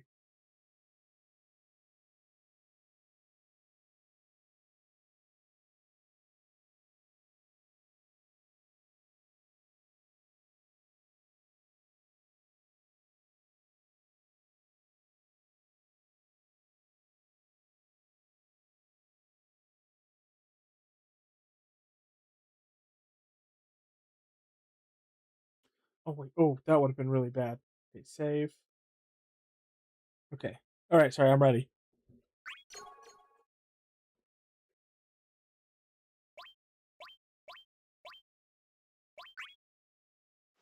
Are you ready for this? Give me strength.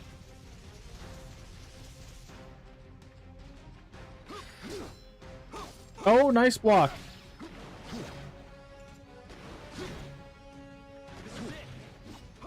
Oh! Bathe in the light.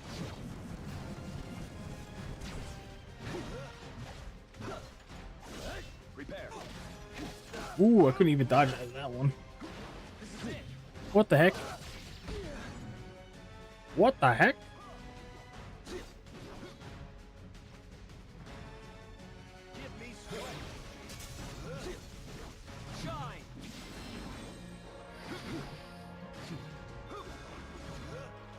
Prepare. Prepare. Oh!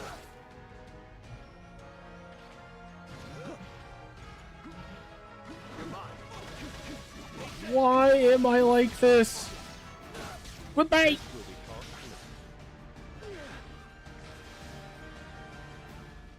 Give me strength. See ya! Wait, leave me. Hey, you're not allowed to be grinding on this thing with me. Get out of here.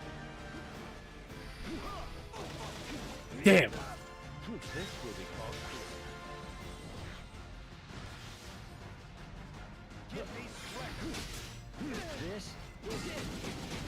Yeah, take this 500 damage. I hit him once. Run away. Run away. Oh, no, there's a rock in my way.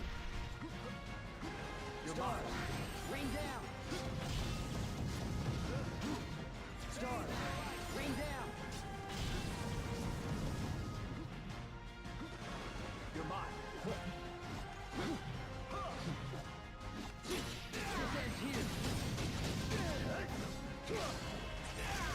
No hard feelings.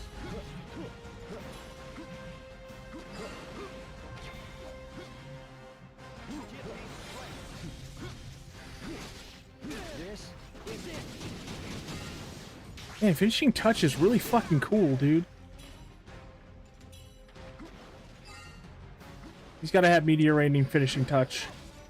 Zach, they gave Zach a meteor shot. It's pretty cool, but it's not the same.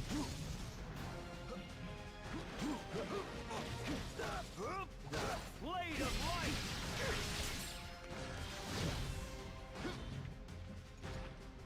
Give me strength.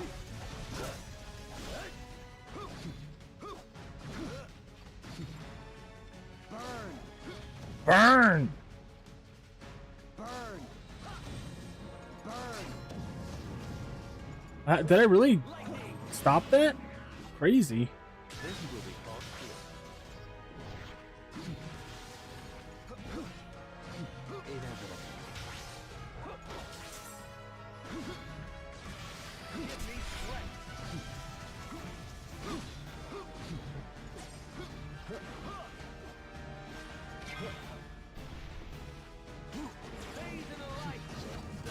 No! Aw, man, I just pressed to the side. It made me go forward.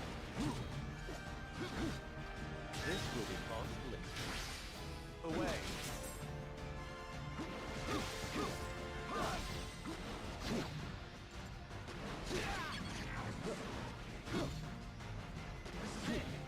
No way, dude! Oh!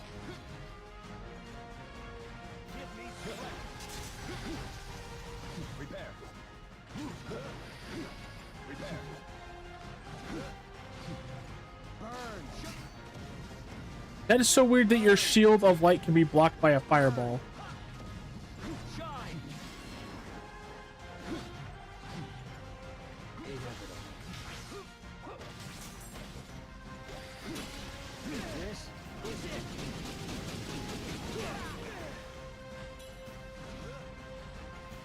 Run away!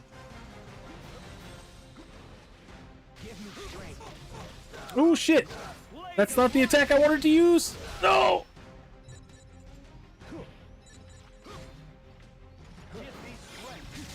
No way!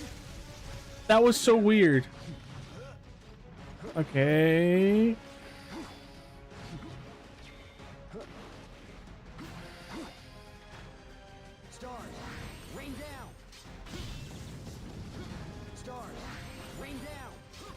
You bastard! My whole EX form gone in an instant.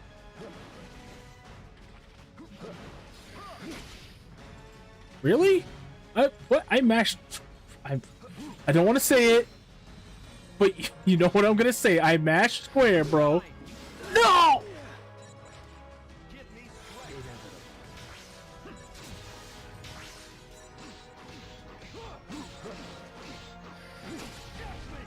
Why? Why is that happening?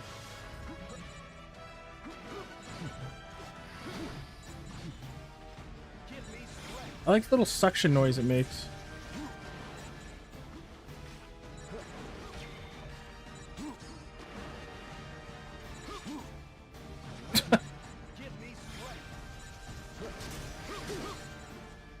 Nice block!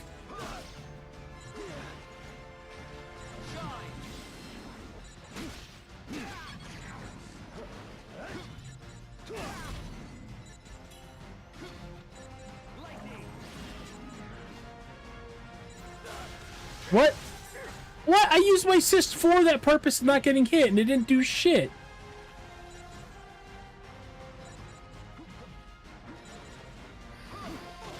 No, no, no! Ah, GG, buddy. Oh, I'm so mad my assist didn't freaking block that hit. I'm no hero. It just kind of like got summoned like normal. I guess don't use assist for like ranged attacks. It fucks it up. Because it doesn't know how to handle it. Like if you're in combo and you use it, that's fine.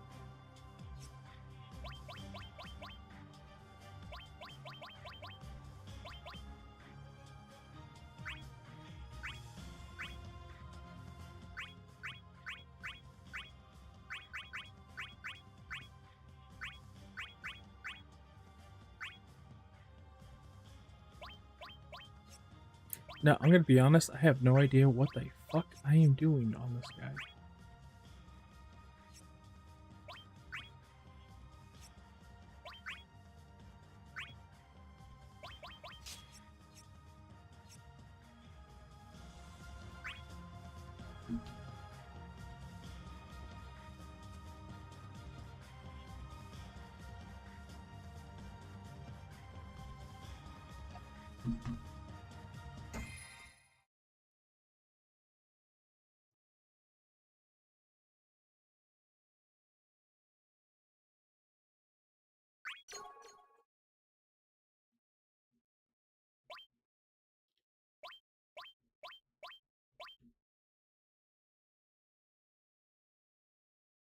Rangamat.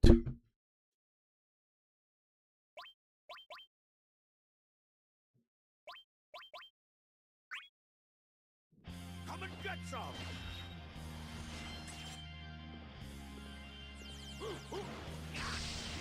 That was not what was intended. My chicken knives!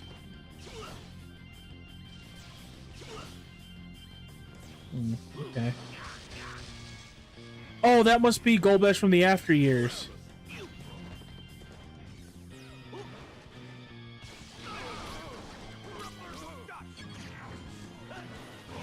Really? You're giving me Excel pores?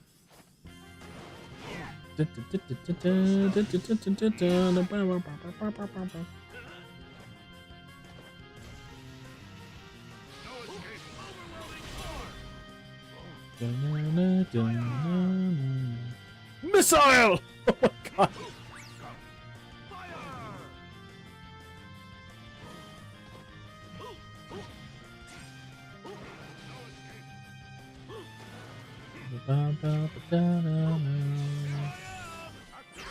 Oh shit!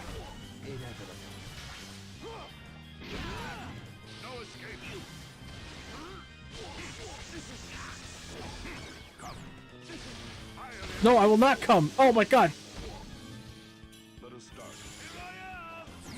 Really?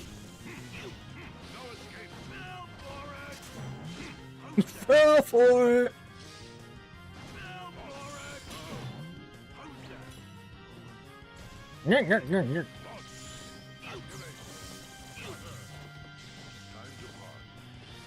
Oh. Genesis Rock sucks.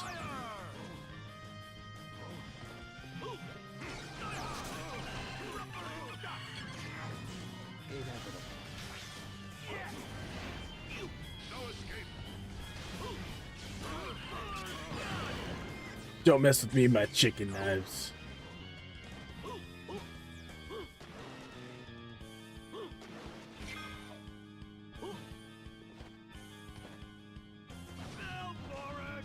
I got jump. Jump is it? Really?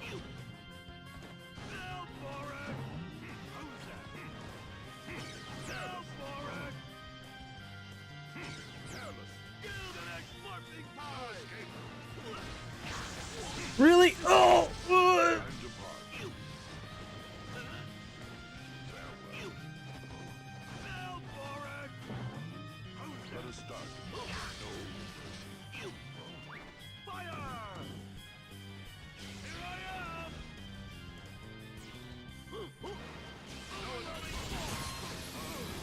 Okay, I remember this being kind of hard. I got it!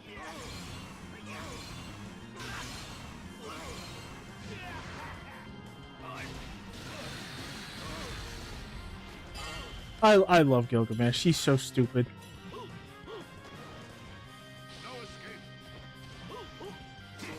Hey, whoa, whoa, whoa, whoa, whoa! What are you doing behind me, bro?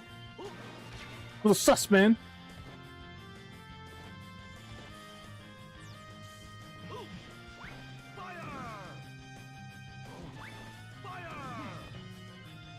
So, how did I fire two? Oh, shit! How did I fire 2 missiles?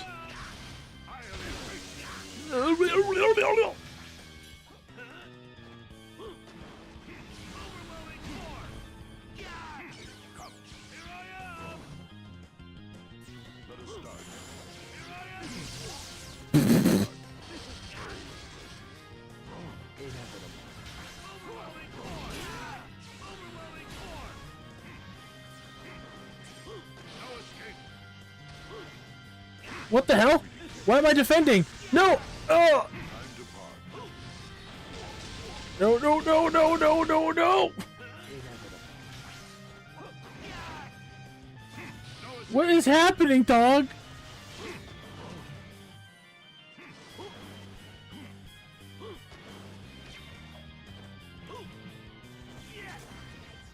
I didn't know I could do that. Who knew his freaking helicopter move would be so good? Helicopter, helicopter.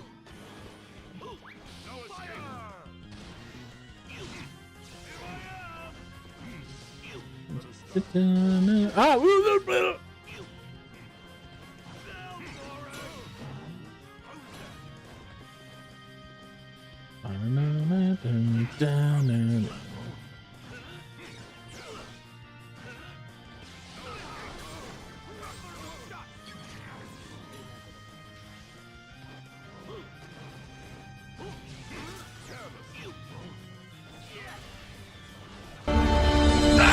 Jesus Christ!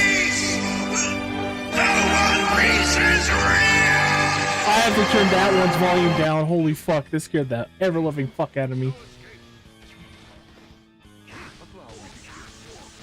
Did you just flick me into your balls, bro?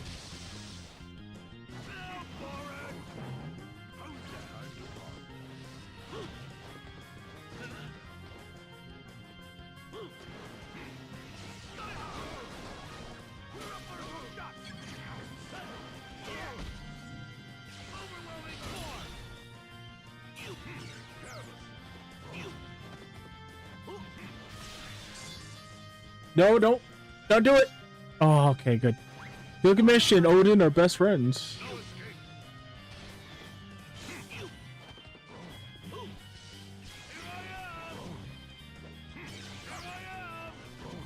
I can't believe it.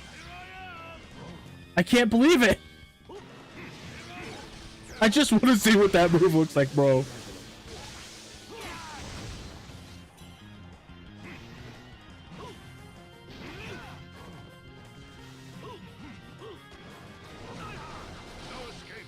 Really?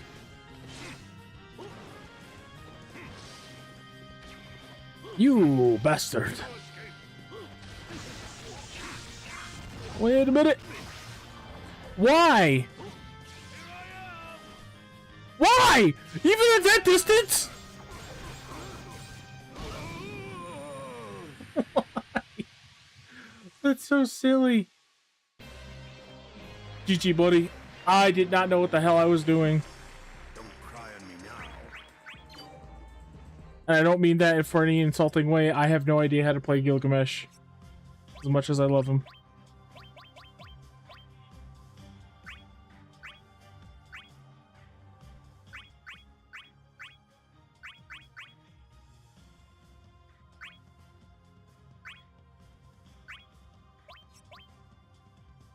We're trading off back and forth. I forgot who's in the lead right now. But I think it's even.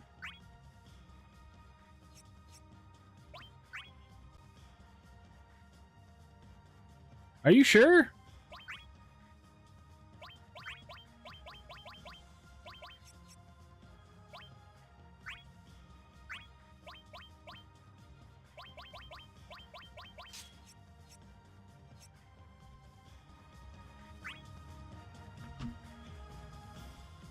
Okay. Well, I'll take your word for it.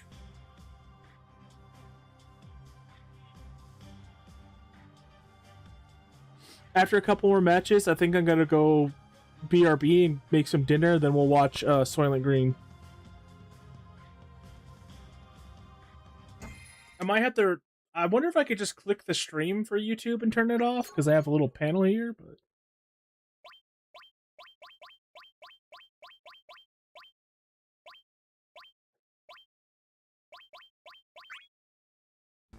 Let us begin.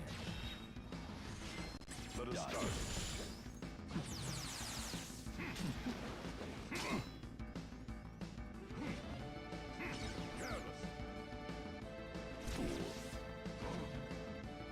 Dodge this.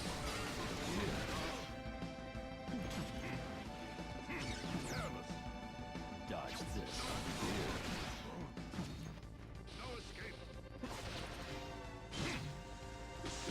Oh shit! Oh man, I love Final Fantasy VII. I can't wait for us to play it on stream. I'm gonna play the OG version just with some filters. Because fuck the 3x speed shit, fuck the invincibility mode, fuck the void encounters bullshit. And the backgrounds are gonna look so much nicer too.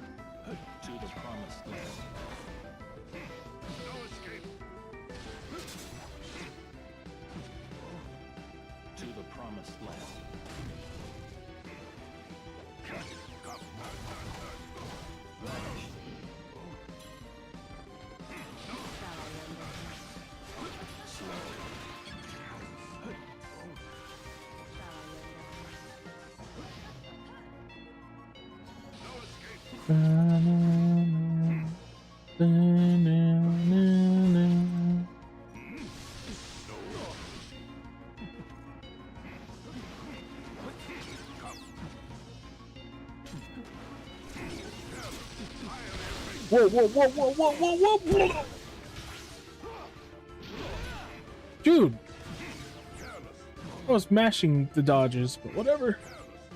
I just suck at video games, I guess. Whoa, whoa, whoa, whoa!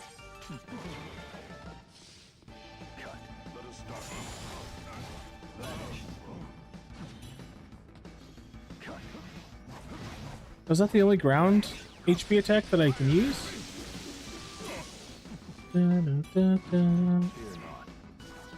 Oh, right, right, right.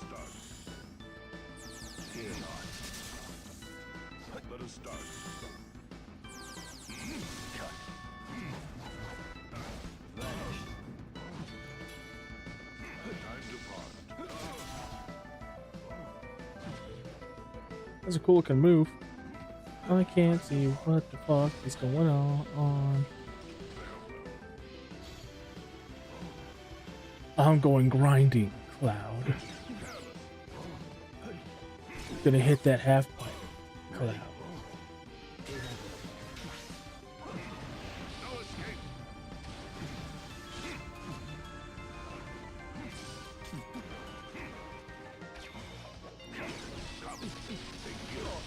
Why are you always asking me to come, man? I did not need to hear that right after, bro. To the promised land. Fear not. I gotta remember that one. Fear not.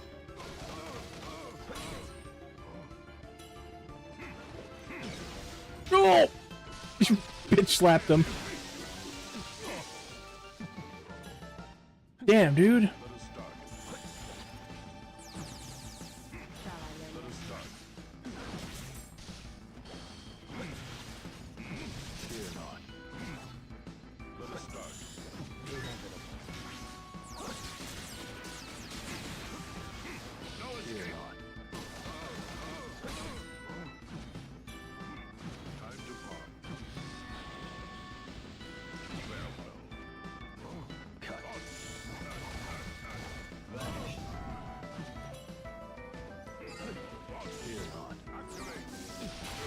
What the fuck?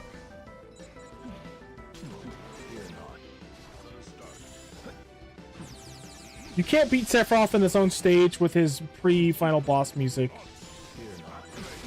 The hell? That move sucks for Sephiroth.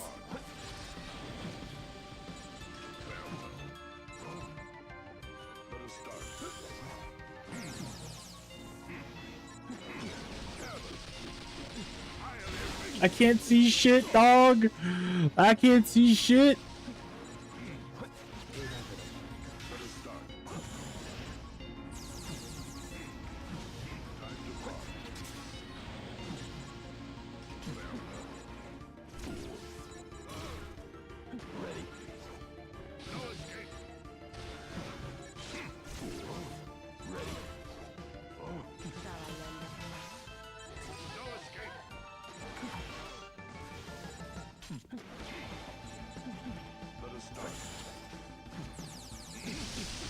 What the hell?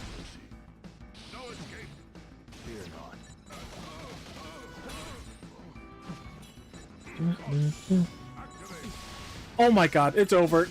It's over. Good job. I didn't know what the fuck I was doing on the ground for HP attacks. It was like all I had was HP attacks.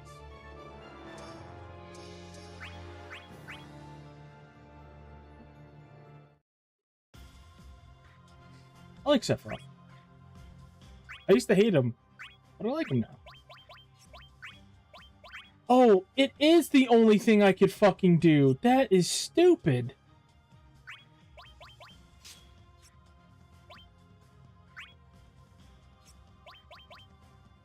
Heaven's Light kind of sucks. Actually...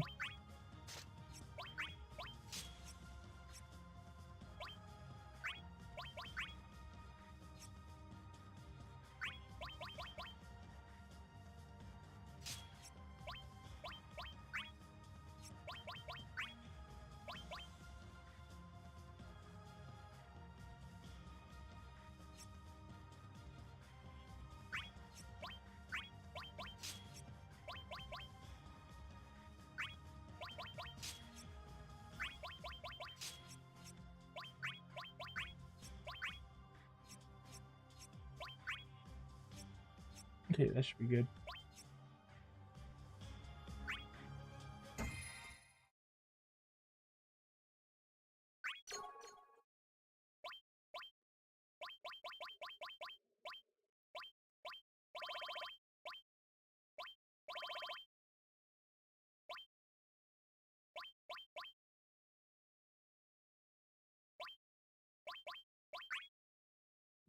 I'll give you a lasting memory.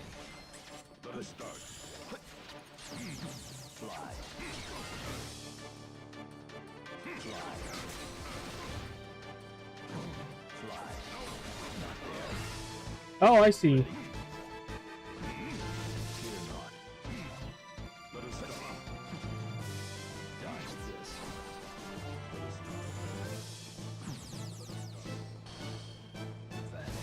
Power fighting on your arena. Huh. Funny how that worked. I really like his black and gold armor.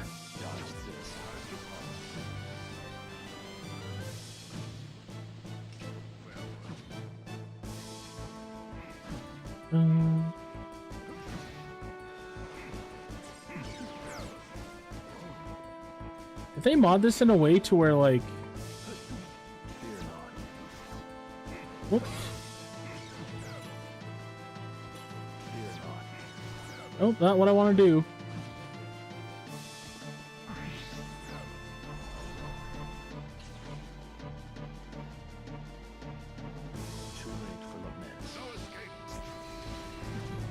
I can't believe you dodged that.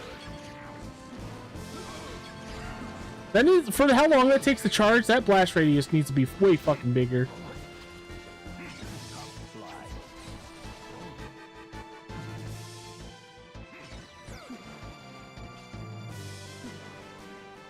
What's happening?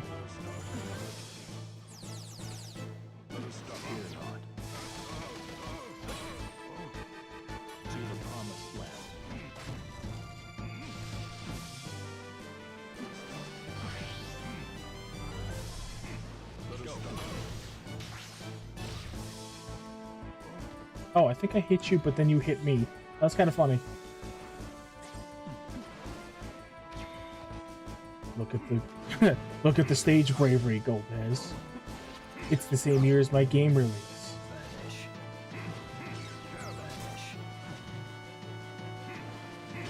I can't lose. I won't lose. Oh, oh my god. Oh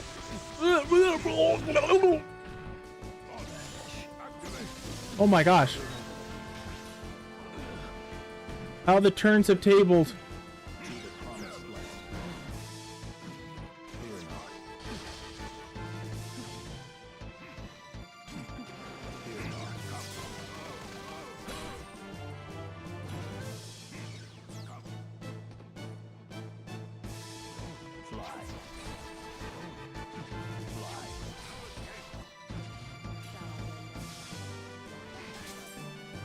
No! My witch bitch!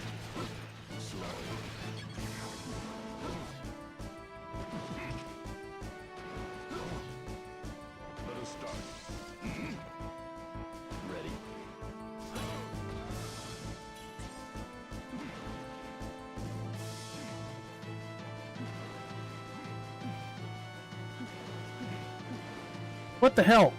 What's wrong with my controls? I think they modded it. Oh, fuck. Sometimes I'm trying to go left or right and it's making me go forward or back, which is what's happening with some of my attacks. Huh. I just have to get used to it. Damn, bro. No, let's not. Ugh!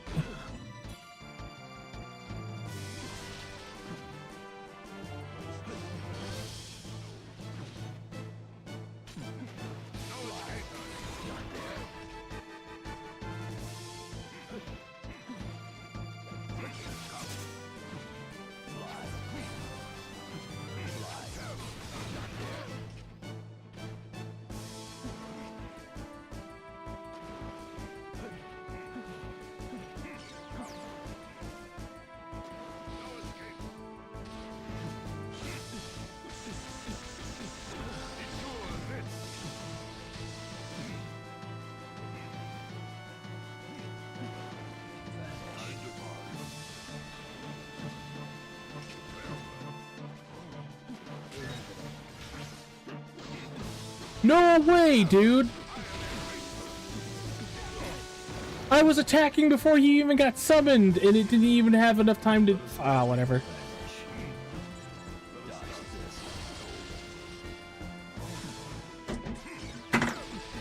Oh, shit. Fill my room. I'm not... Ugh.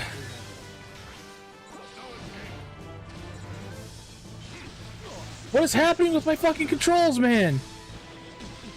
It's over. Good job. Ah. Sorry, shit fell over in my room. I don't even know why. Oh my god. What are you doing over there? What the fuck? Sorry. I have a fucking old ass Yu-Gi-Oh! Playmat I used to play with my brother when he used to hang out with me a long time ago. It just fucking fell over. I have it for display purposes in my room, and it keeps falling over. What the hell? Hold on a second. Oh my god. It's like sliding down the side of my fucking shit now. Even though it should be happening. Oh my god. There. Just gonna leave it like that. Ugh.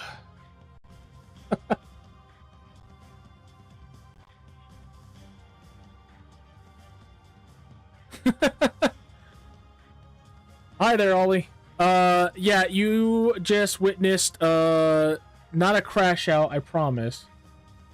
No, me and, a viewer are playing, Dissidia. One of them, what was it?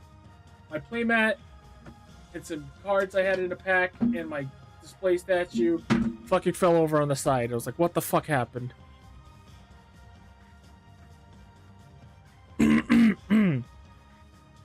Yes, this is online. This is a emulation of Dissidia on PSP using a VPN that came with the download to play with other people. If you're interested, I can send you the Discord and or link to files and stuff if you want to play this online with others. I don't know. Oh yeah, let's do that. Crazy Chocobo, hell yeah.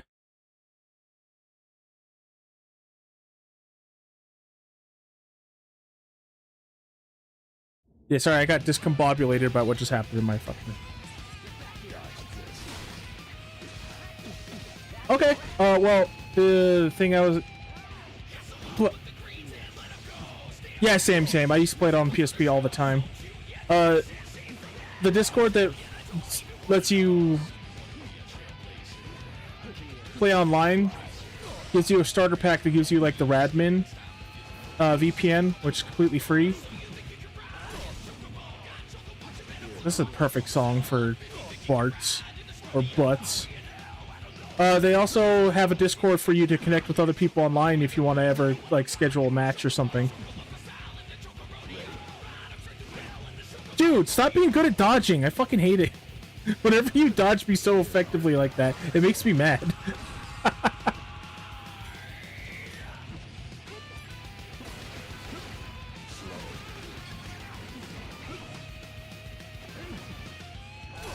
Ah, stop calling my bluff, too! Oh, right, I had black materia because I wanted to show it off, not that it's actually good.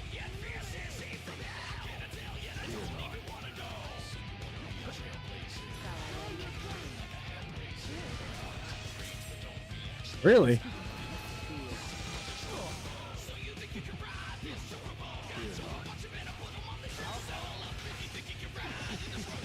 Again, I was attacking before that fucker came out. Oh, well, it's fine. It's fine! Woohoo!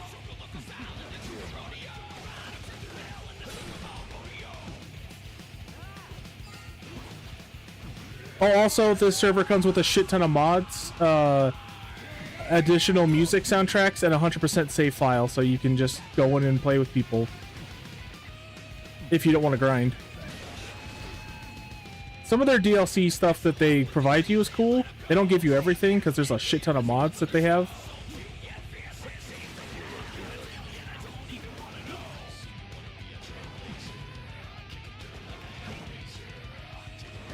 No. I was grinding and I have my own private file for that. But to play with Chris here, another viewer, I just got the 100% save file. But I have my own private file for that. Got you, finally! Jesus!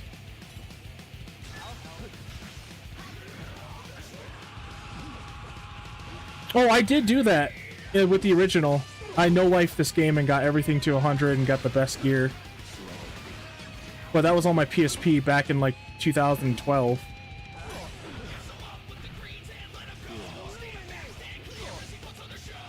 Damn, bro.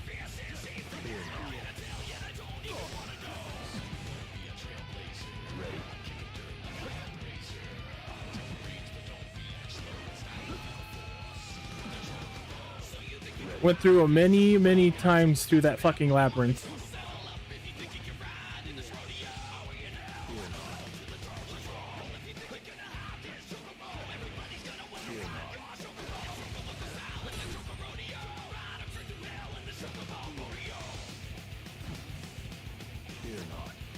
That's not what I wanted to do.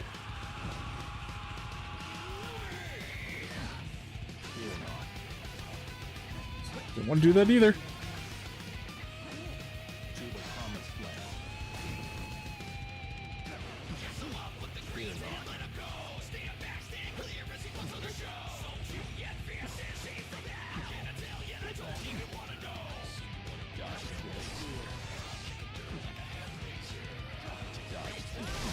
Oh shit,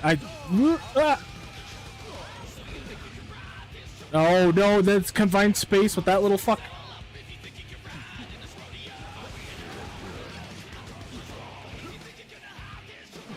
Stop dodging me, dude. No, I'm starting to get a little pissed off here.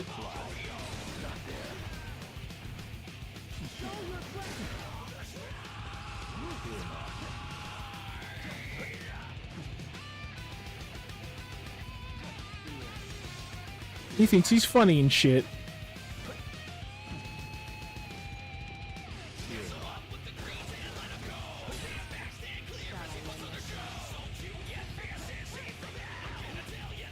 That's a big axe. How did you know it was gonna show up there, bro? He's cheating. Bro's cheating.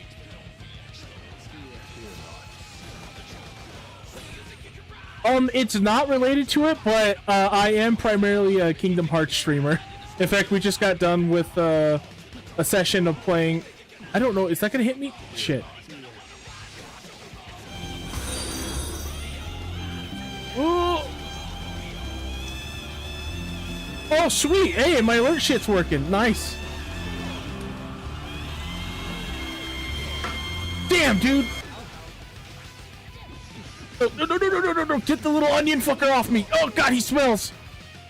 Thanks for joining, Ollie. I'd be more excited right now if it wasn't for me getting my ass beat. Yo, what the fuck?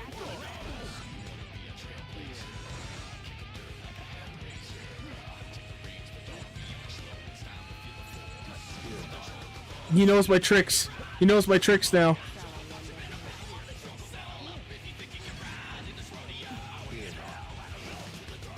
Are you serious?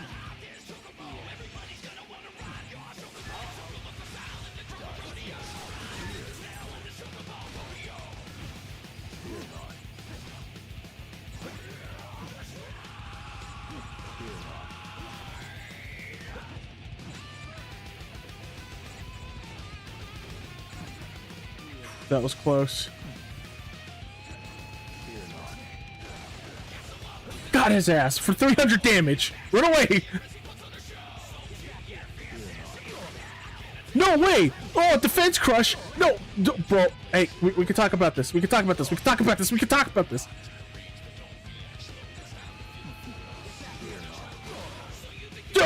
Okay. He's calling my bluff. He's calling my bluff. Damn! Good game, dude. Fuck. Oh. Defeated. Anyway, that's what I was trying to say, Ollie. Welcome to the crew. Yes, I play lots of Kingdom Hearts. We're doing a level 1 playthrough right now. It's for a special reason.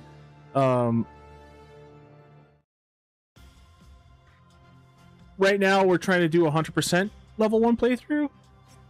The last thing I have to do is the Hades Cup. Oh wait, just now? Oh no, you're fine. I was focusing on the battle anyway, so it's all good. Said welcome to the crew. Just it's a character thing, so don't worry about it. You're not being initiated into anything weird. Anyway, I I normally play a lot of Kingdom Hearts. We're doing a level 1 playthrough right now. And yeah, I never did a level 1 playthrough either, but it's for a special reason, which I won't bog down the vibe right now, but it's a very special stream. And the last thing we have left to do is the Hades Cup. Do the point challenge for the Hades Cup, and we've 100% complete the game at level 1. It is brutal, and if you like Kingdom Hearts, unless you have a specific reason you're doing it, ever play a level 1 playthrough. Ever. I borderline hate the game now. I'm not kidding.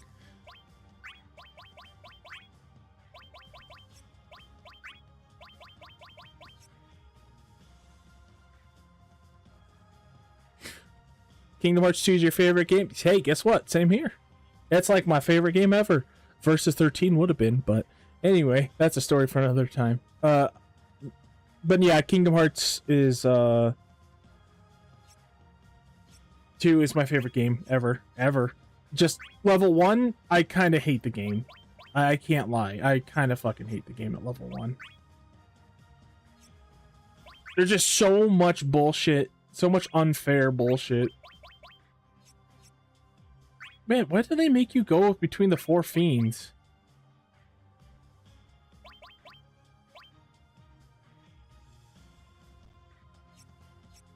Yeah, it would have been probably our favorite game if it ever was made. Because 15 doesn't count. We both know that. It's not the same. Well, I also cover a lot of Versus 13 stuff, a lot of news. There's a lot of news circulating because of the 10-year anniversary of Final Fantasy 15. Let that sink in. But, yeah, there's like a lot of people digging into the game more than they ever have. A lot of people looking into Versus 13, like Night Sky Prince, some other people. And, yeah, we're just finding out so much about the development of Versus 13. Oh, 60% of the story? Oh, it was a lot more than that, I'll tell you that. They even rewrote the parts that were remaining. It was supposed to be 3 games. It was going to be the Versus 13 or the Final Fantasy 15 trilogy, where the first one is them being in Insomnia. The first game's in Insomnia, which is why that whole city's graphicked it in-game.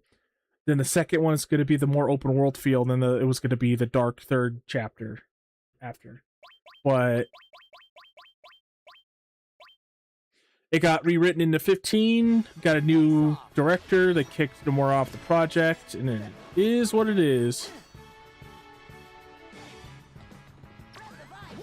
Basically, they did almost the same thing they did with Sakaguchi to Nomura.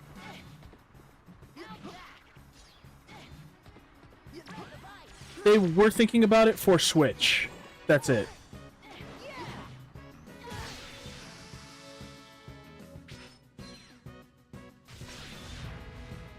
The thing I hate about summons is they just they break the flow of battle so hard.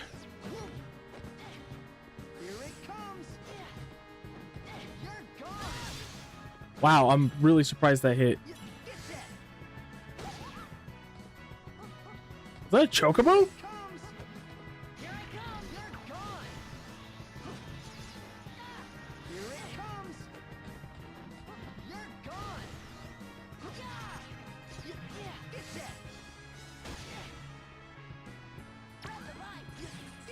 Where did the chocobo sound effect come from?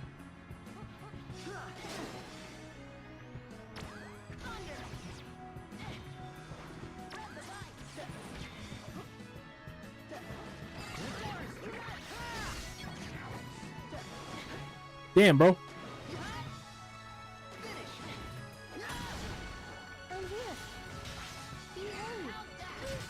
No, you killed Aerith! You're worse than Sephiroth!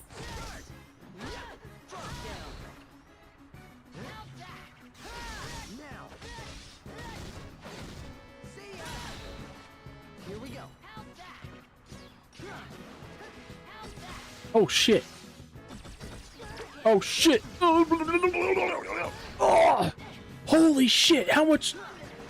Oh, stage bravery! Fucking hell, dude! Fucking hey, man!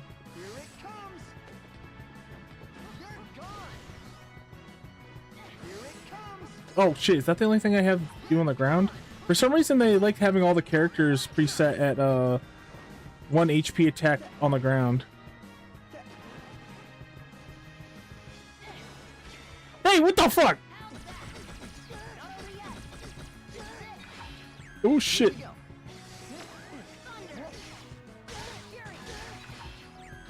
Bro.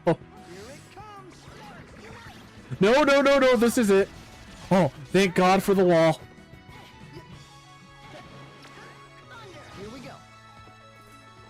I've seen them with Japanese audio. I've never played them. Wow, what's up? Uh-oh. No, you're gonna... Oh, I knew it. I was doing so well, too.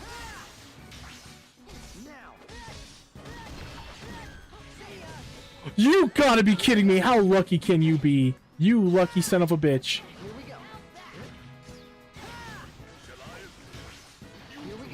Fuck you, X-Death. You can't get away this time, buddy.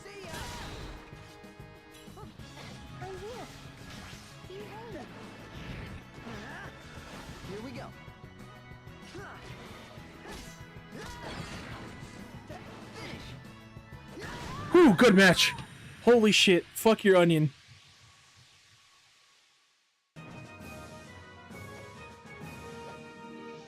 Stay out of my way. Who are my 5 mains?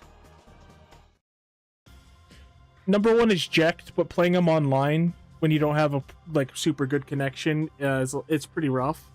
But Jekt used to be my main. I used to love comboing his basic attack into really powerful like HP attacks and stuff, but it just the timing doesn't work online. Then I use Squall. He's my favorite Final Fantasy character ever. Cloud. I know that's super basic, but yes. And if you asked me when this game came out 15 years ago, it would have been probably Warrior of Light and Garland, but I've been playing a lot of Sephiroth and Tidus, so I guess those would be my 5. Pretty basic. 2 10 characters, 2 most popular, well, if you're a Kingdom Hearts fan, the 2 most popular Final Fantasy characters. Oh, then I guess like 2 7, 2 10s, and an 8. But you know what? That reminds me. I haven't played him for a while. DLC. Let's see what his DLC outfit is.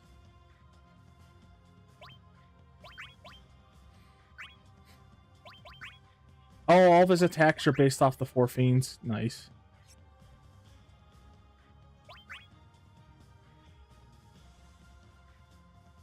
Oh, I was about to ask. Cecil, Cloud, Warrior of Light, Tidus, and Sephiroth. Oh, got some overlap there. If you're interested, I could send you the Discord. It's pretty easy to find, but they'll give you everything that you need. You don't even have to talk to anybody. But if you do, you can message people and be like, hey, I want to play. Okay, I'll get it to you right after this match. You might have to remind me, because I'm stupid. Initial bravery plus 50%. That's insane.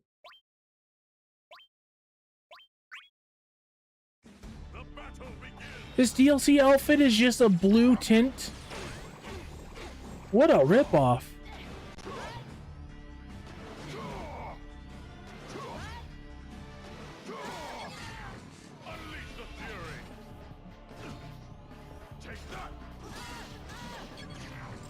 At least they didn't change that move. I'm playing with a lot of presets. I haven't customized any of the characters myself yet. Look at this motherfucker. Aura farming as usual.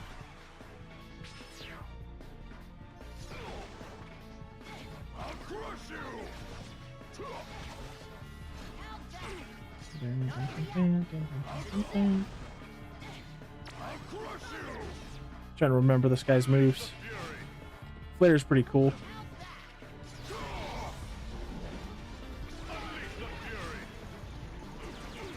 So they gave him 2 instances of flare? Why? Oh, in the corner, really, Chris? Really? In the fucking corner. God, oh! Garland against this little kid is awful.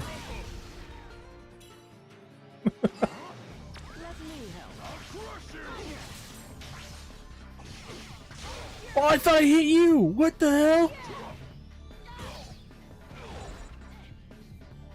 Yeah, there was some alternates, like you can get Cloud's F and Children costume.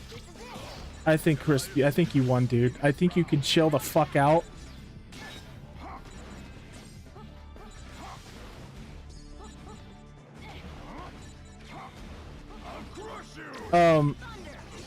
They also have all the DLC outfits you had to pay for back in the day. But they also have DLC, like custom mod DLC stuff. They add a lot of Final Fantasy XII characters as skins for other characters, like Jack becomes the main villain of 12.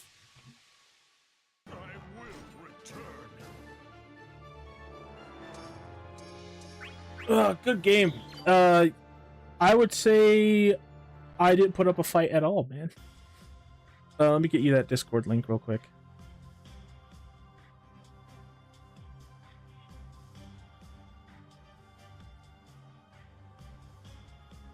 Oh, I can't that because I don't have permission. Let me see.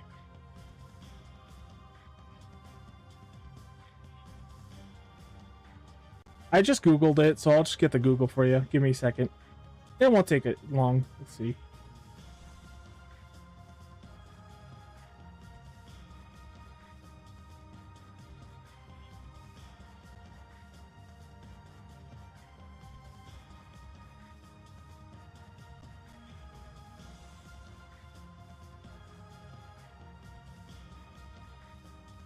This server also plays... they play the new game, Duellum, Dissidia NT.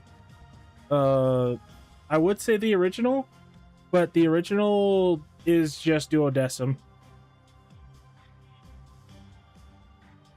Okay. This is the link.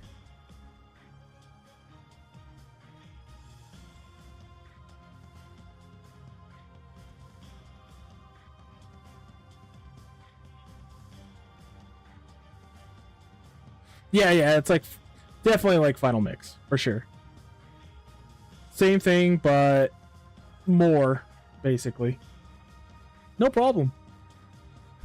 It's super easy to install. If you have any questions, go ahead and ask. They have some pretty detailed guides, and when I say ask, you can ask me. And we can if you want to do we could do a what is it called? Round robin, where we switch off. Because me and Chris play a lot, but you guys can also switch off and play.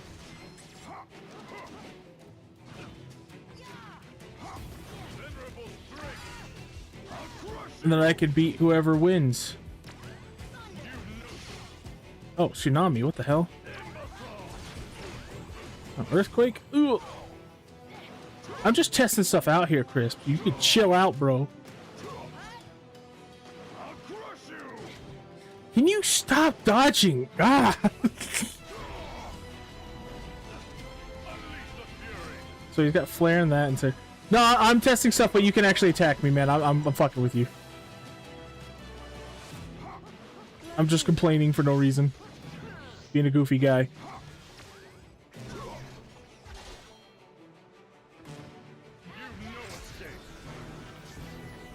Oh yeah, Tsunami's actually pretty good.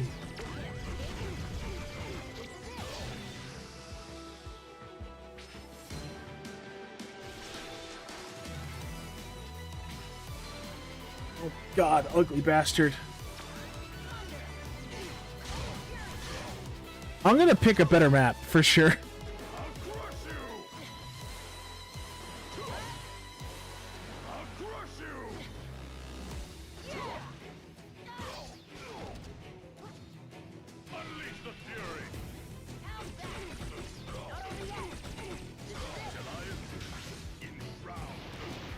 Really? In the corner. Chris, you're beating me up for no reason? What the fuck, man?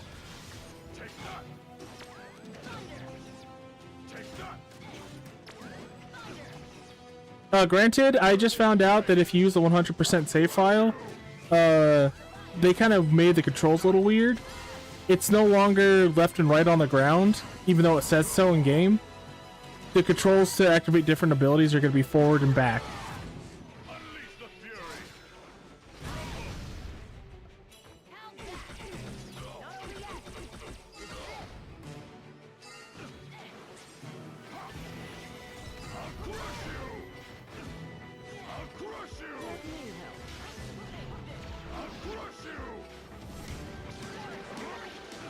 Uh-oh. Oh, an inch away, bro.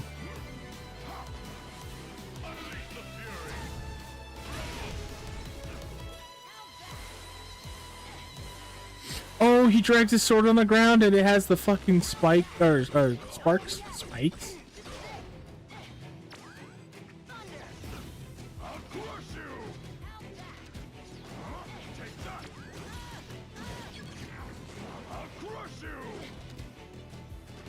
Oh no, yeah, you're fine. I just warning you, if you play this and you play the 100% file to play with other people, they did something weird to the controls to where if you're on the ground, even though in game it says you map this to left or right. What kind of awesome is this? This is Final Fantasy, Dan. You know what kind of awesome this is. Sorry, if you...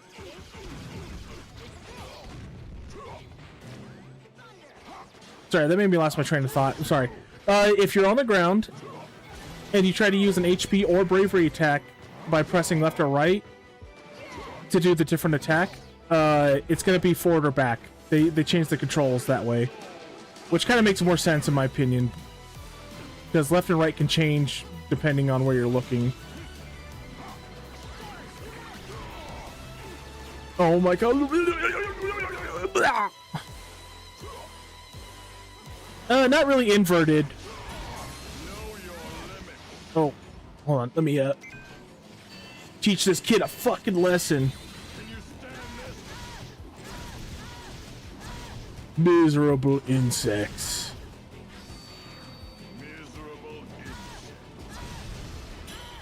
If that did one more hit, man, that would have killed you.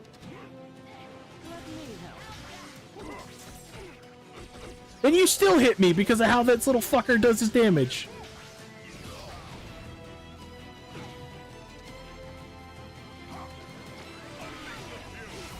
That's not what I wanted to do, but that's okay. No, please, Chris. No. I can't see shit.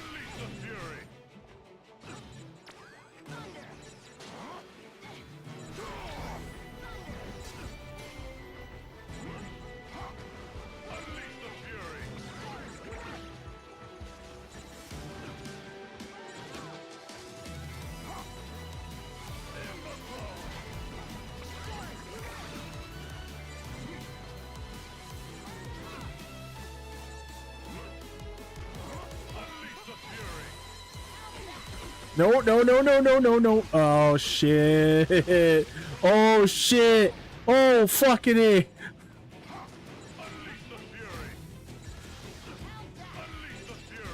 Got his ass. Whew, good game, dude. Good game.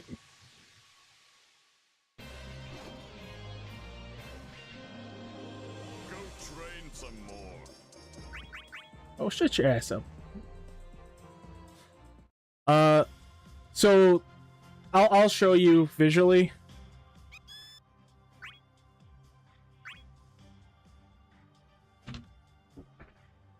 Okay, so it says here that like if you're on the ground, if you push left or right, it's gonna do lance charge or Thundaga. However, they changed the controls to where if you press forward, it's gonna do lance charge, and if you push back, it's gonna do Thundaga, which kind of do make sense because with how the camera works in this game, if you're on the left side, and with your opponent in the center, and you press left, it'll do lance charge and whatever. But if you flip it over, it's going to require you to do the opposite input.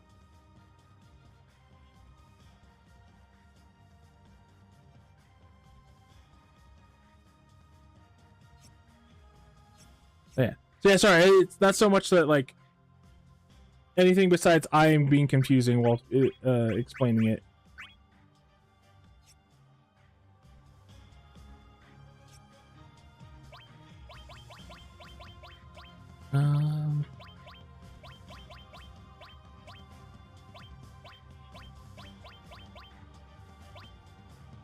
Why have I not played it? Oh, yeah, why not? I used to play with this guy a little bit. Was this guy?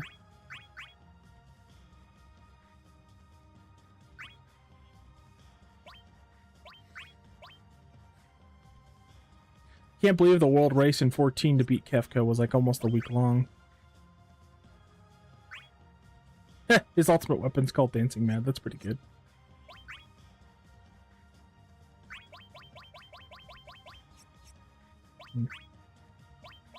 Yeah, they just have you have the 4 archfiends for everything. That's pretty boring.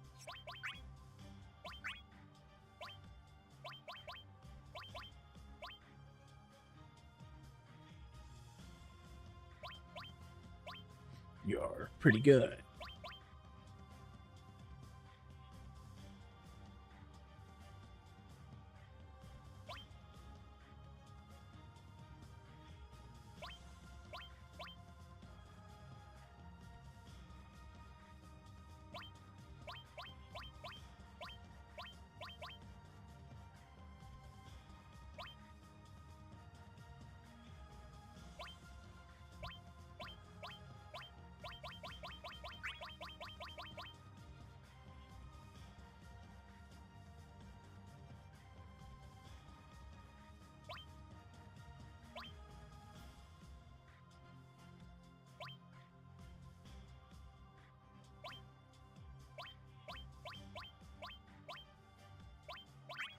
Sure, why not?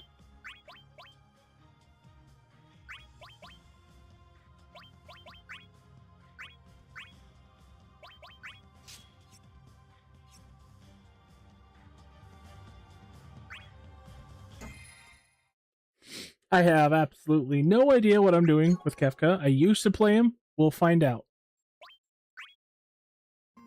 Ooh, a new plaything.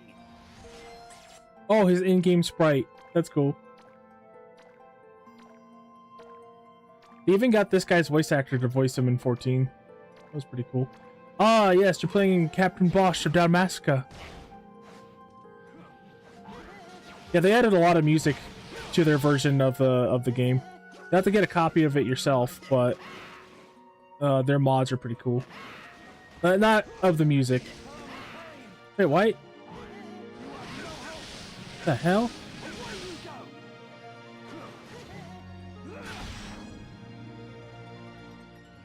No, I'm surprised you didn't use your thing.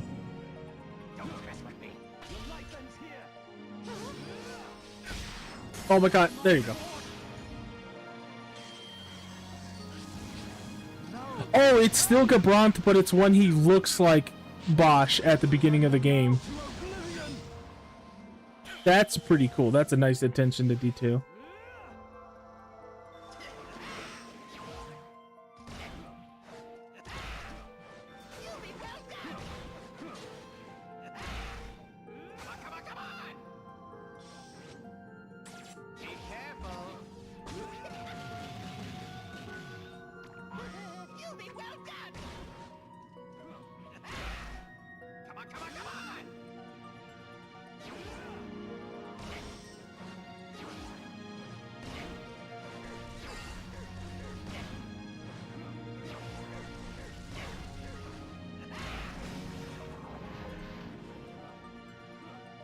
Uh-oh.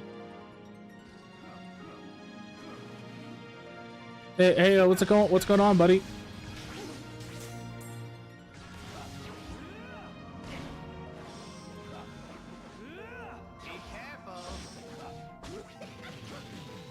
I like that attack a lot. It looks cool. Hey, hey!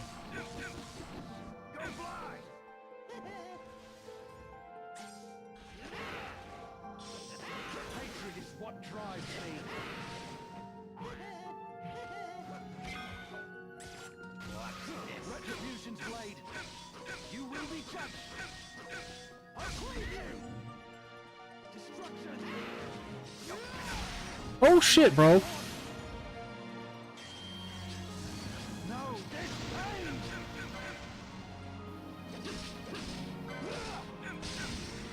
Take your last breath. Oh wait, you won? Fuck! I was like defending this entire time, like, oh, I'll make it, I'll make it, I'll make it. I will pay you back for this.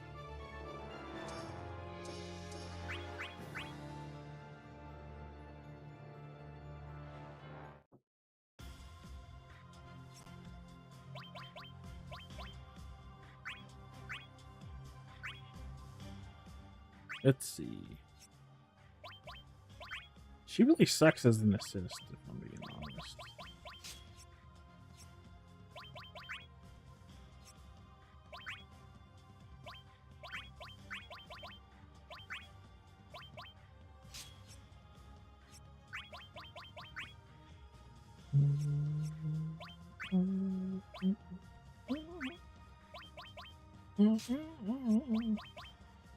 I like that speed quite a lot.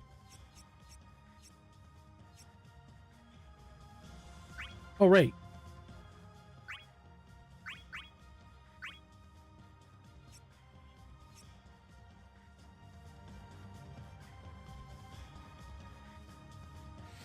I played Cecil a little bit. I can't say I played him a lot, because and this is a really stupid reason, okay? But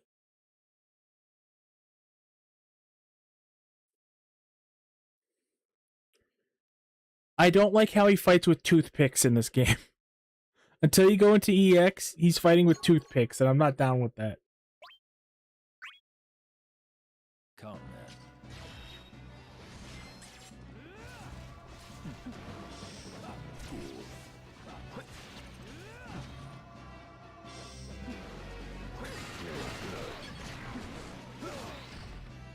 Fear not.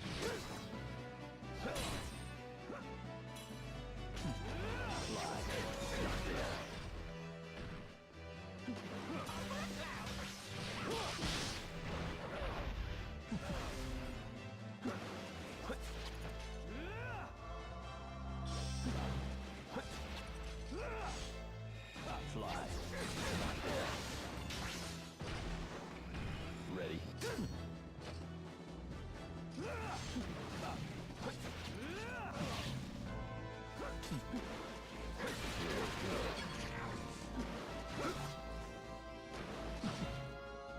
Ready. Oh man, he called my bluff again? Fuck!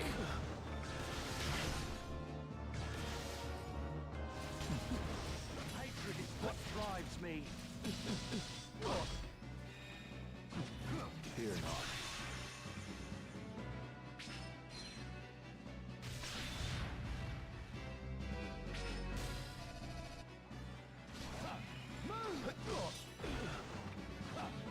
Your life ends Fear here. not. Eternal pain. Destruction.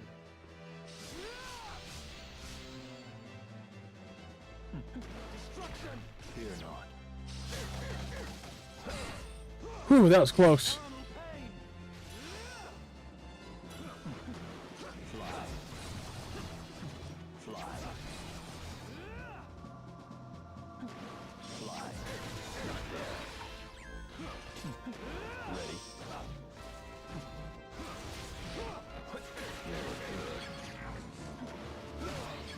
Whew. Fear not.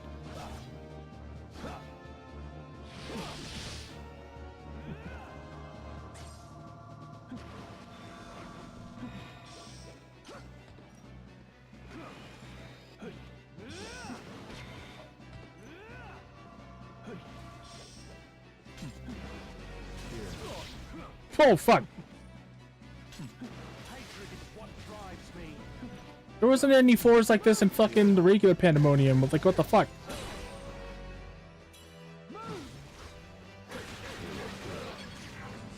Ready. It's time. Damn! I could get away with it.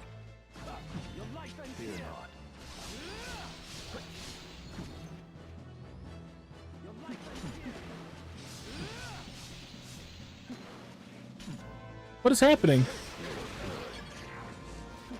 Ready? Always call my fucking bluffs.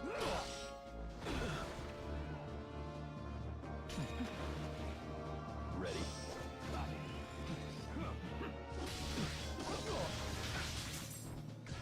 Fear not.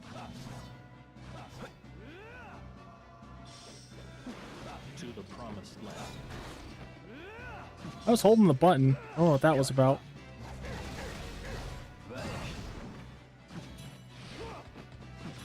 Cut. Vanish. Cut. Vanish.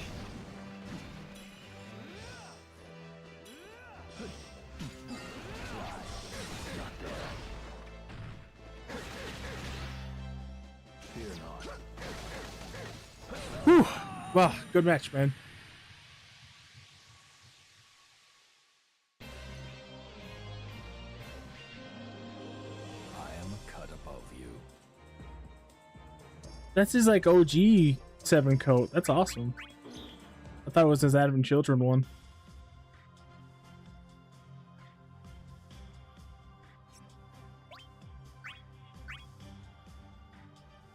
Oh, I'll be right back.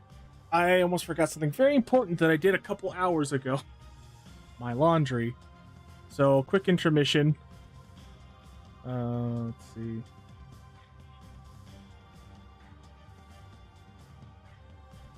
I'll be back very shortly.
Okay, I'm back. It took a little longer than I wanted.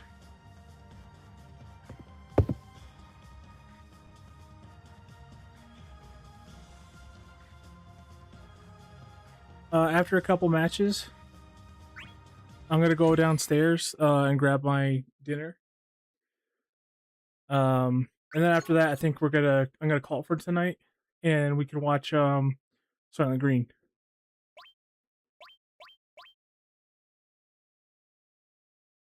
Ooh, regen 20% HP to Brave, each score appearance boost. Wow, that's really good. I can't lose this fight.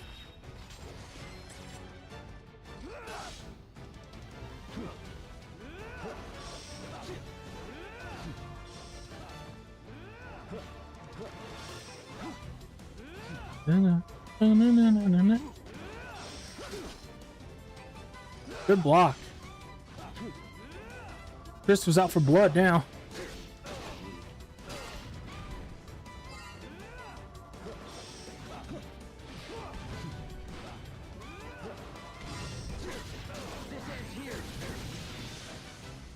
Oh shit.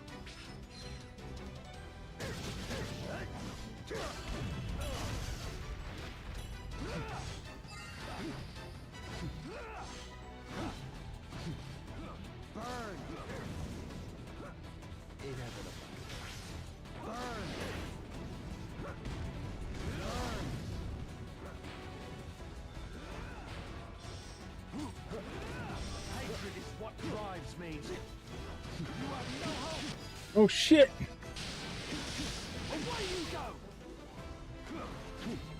Oh no, no, no! Oh fuck!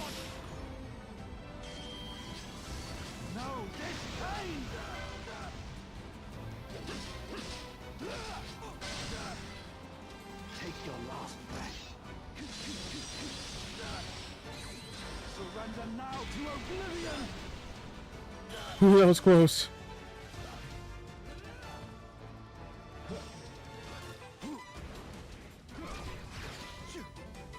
I'm surprised I didn't put Blade Beam on him.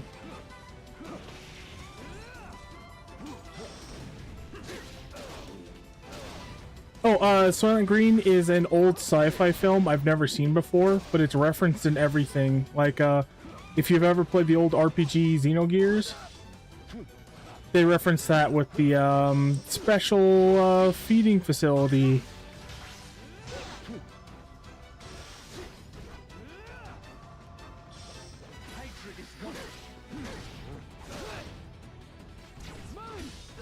Oh shit!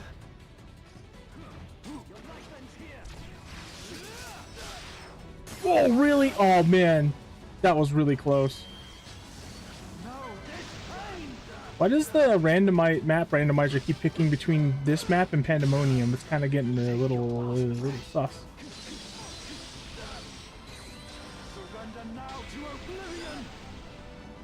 Damn, broke me. Did a shit ton of damage. Shit. Oh, you're lucky. Oh, really? I had no idea. Yeah, Gojira X Dan here is our movie expert. Usually defer to him to like movie stuff. But yeah, if you're interested, we're gonna watch it here in a little bit. I'm curious.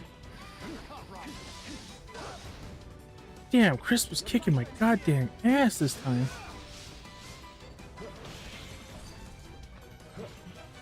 I feel like it's because they don't have a lot of range attacks. It's really hard to fight Gabranth.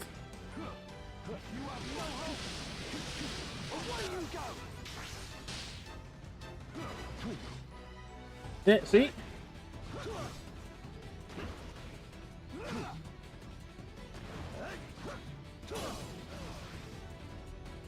He likes the movies. He likes the 4Ks.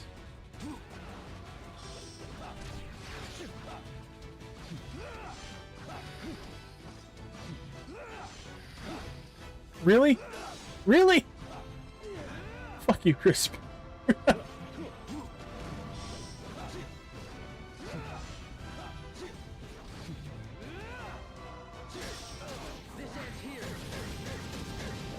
I'm gonna at least do a little bit of damage. You're not getting a fucking flawless victory against me, asshole. Hatred is what drives me. Destruction. You have no hope. Oh. Well. Well. No, this pain.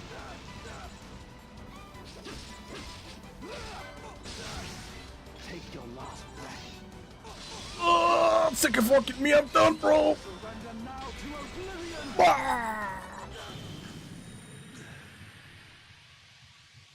oblivion. GG, bro. You kicked my ass and got a flawless victory anyway. Also, fuck you, I guess.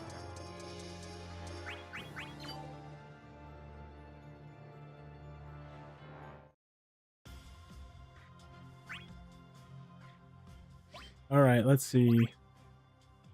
I really don't like how they don't have Blade Beam on him. It's not a bad move at all. And Clim Hazard? Dude, I feel double cut's kind of mid.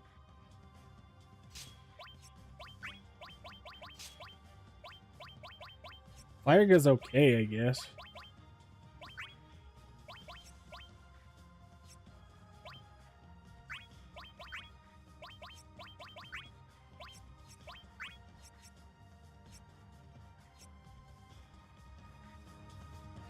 Oh, Shintoto.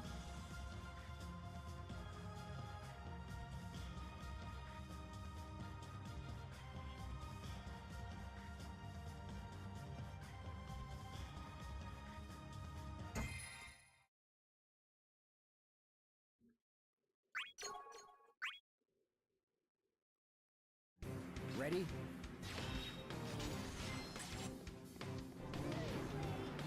Why you got flowers, bro?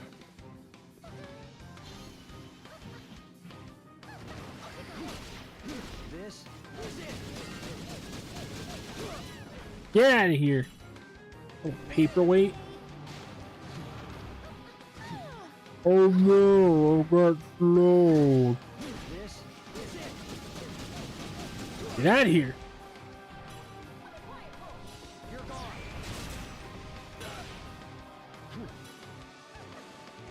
You're gone. Oh my god, dog.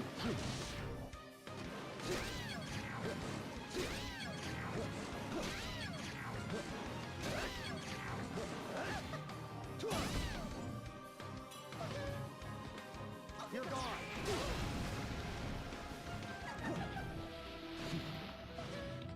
You're gone. You're gone. Oh, bro. Uh-oh.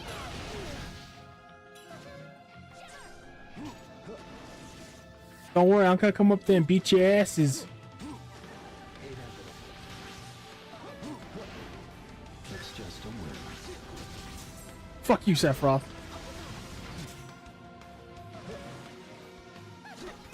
This ends here.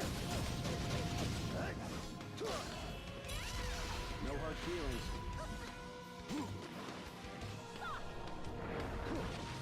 Stars.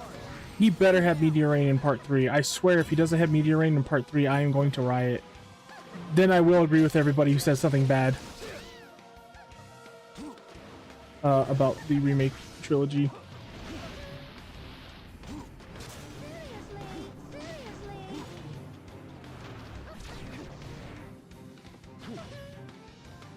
I don't know what that was about.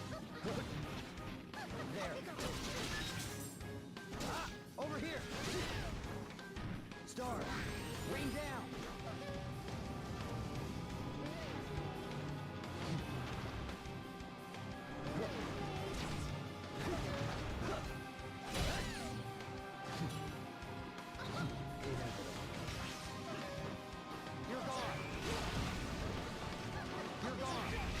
I would love for a multiplayer game that just played like Dissidia. What, you can like fight monsters together?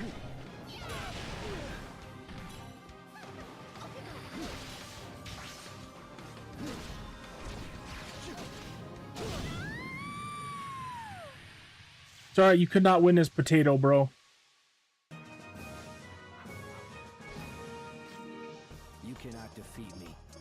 You are nothing but a potato.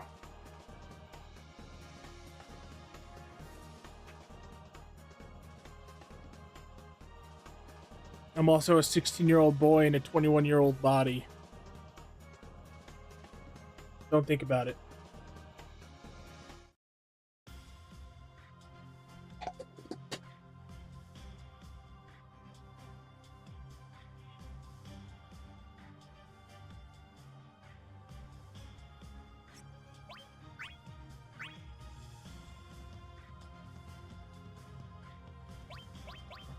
I'm gonna choose the map this time because I'm getting pretty fucking sick of those two maps. It's like the Cloud of Darkness map, Pandemonium, or the Material Lab. Fighters of the Crystals. What other music do they have on here?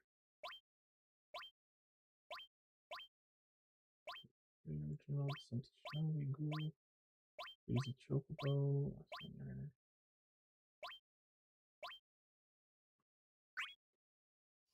I'll do my best. How do you like this? So how do you like this? Just fine. But you get hit by a laser, dumbass. The only good thing about Final Fantasy XV was its music and design.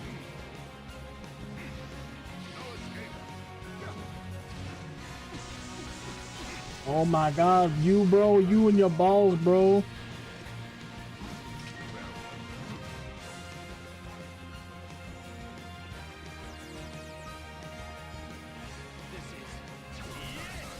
We're going for a ride, buddy. We're going for a ride, buddy. I love that attack.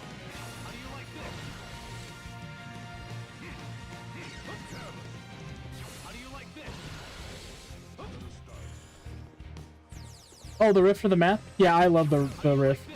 Final Fantasy V is one of my favorites. But the map for this is also just really good.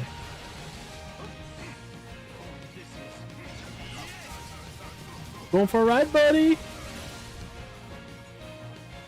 It's so stupid. No, my ass!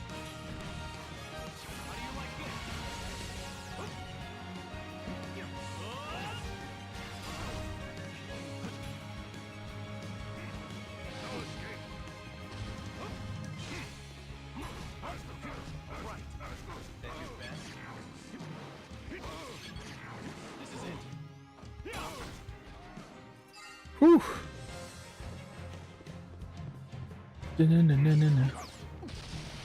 Sorry, with how my setup is right now, there's also a glitch on my screen, so it kind of covers up the first message on my chat.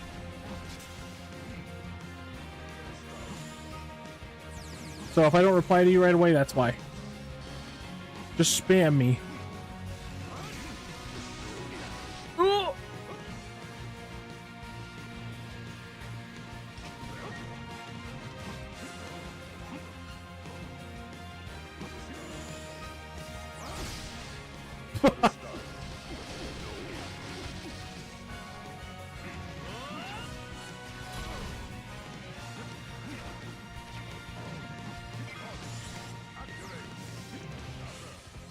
The hell? Damn. Double damn.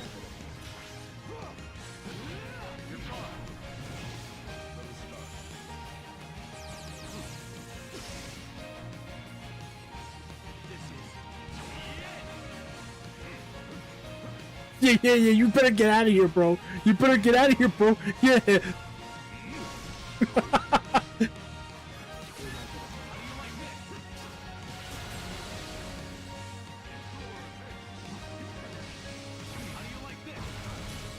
Ah, just after.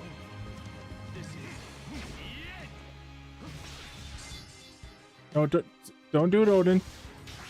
Odin, I mean, I'm sorry you were killed in my game, but please, please, Odin, please.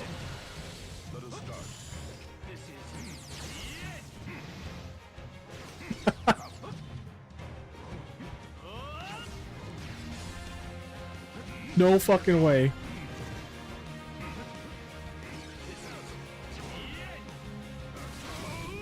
Oh, gotcha. That move is so stupid, but it's the coolest thing ever. I can fight so long as I survive.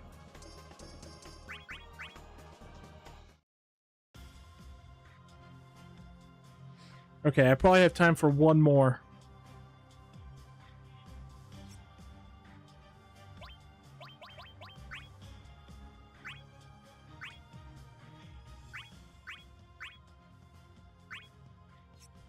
Oh yeah, I can see what his normal set is. What do they have equipped to this guy normally? Check rush, check block. Ultimate check shot, check blade, check beam. Interesting. Piggy stick? What?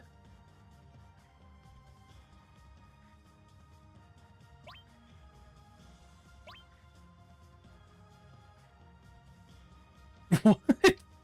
Brave boost on block. I get punished for dodging and blocking? Oh, I see why now. That's a lot of brave.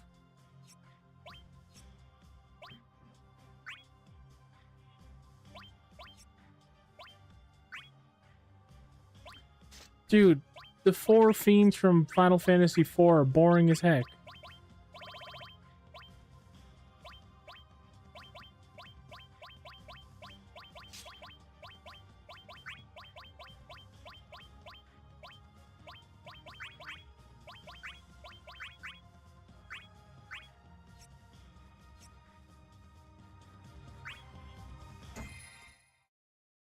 Our battle will be legendary.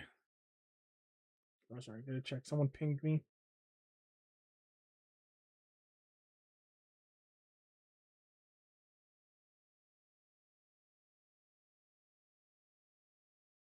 Damn, dude, you found me through the server? Damn.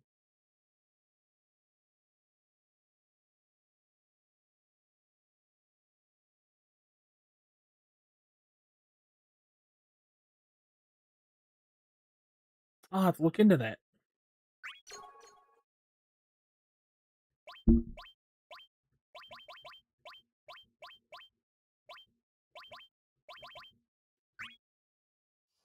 You want some of this?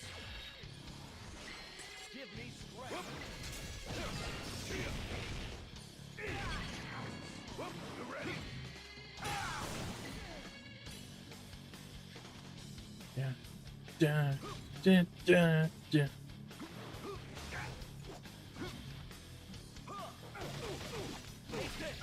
Uh-oh.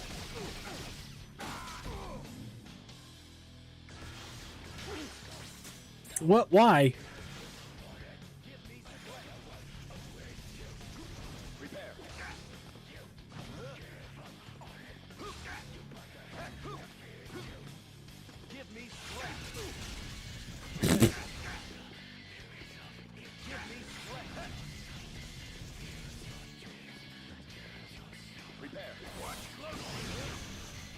Damn, good job. That was a good dodge.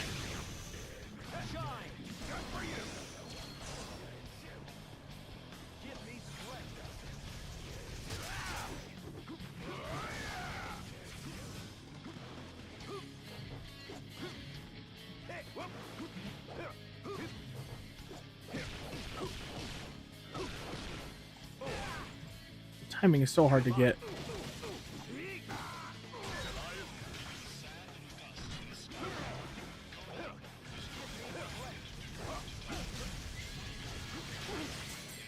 Son of a bitch.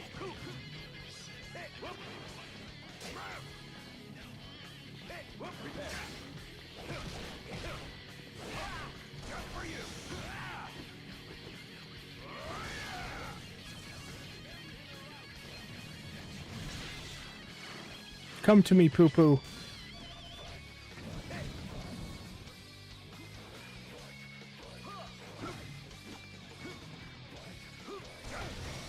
What? No! Oh, I hit the wrong button. That was my bad. Uh-oh. Ooh.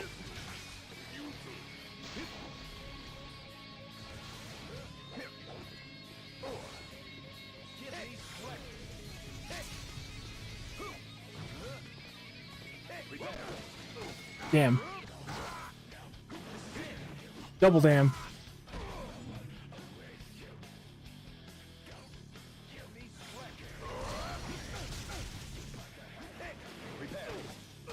Damn, dude, you're so fast.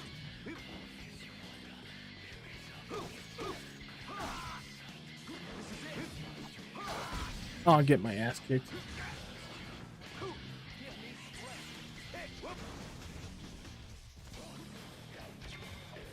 Oh, I can't even get EX.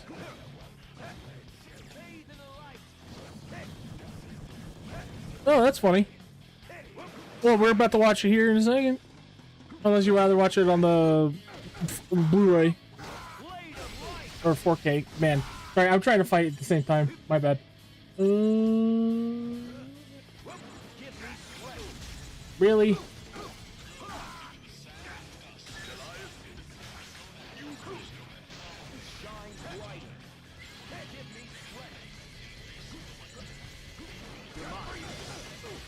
I can't even get that off in time? Jesus, bro. Oh, well, it's over.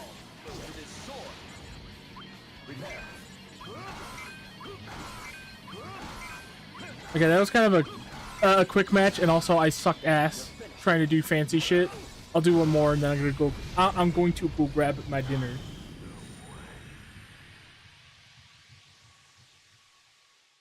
I'm not convinced. Neither am I.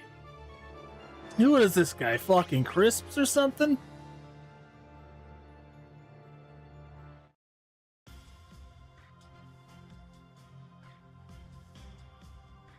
No, I'm gonna watch it here on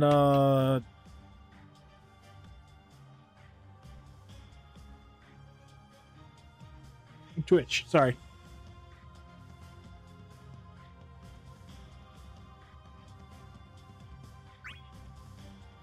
See how it goes. Yeah.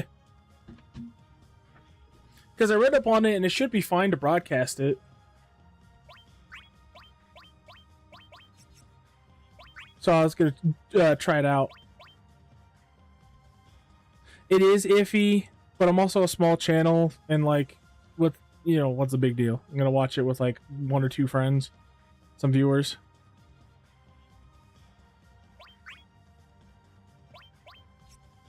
And I also read online that it's an older movie with a broader broadcasting license. Because it's older. I think it's almost... It's not quite in public domain territory, but it's getting there. So I thought I'd try it out. And if I get in trouble, that's a strike. Yeah, that's a strike. But hey, it is what it is.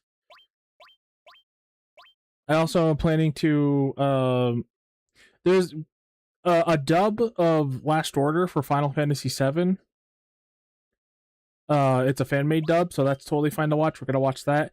And I'm going to risk it and try to watch Advent Children with people on here because we're going to do all the compilation stuff before Revelations comes out. We'll see how it goes. It's more just trying to celebrate Final Fantasy VII because it's a kind of historic moment.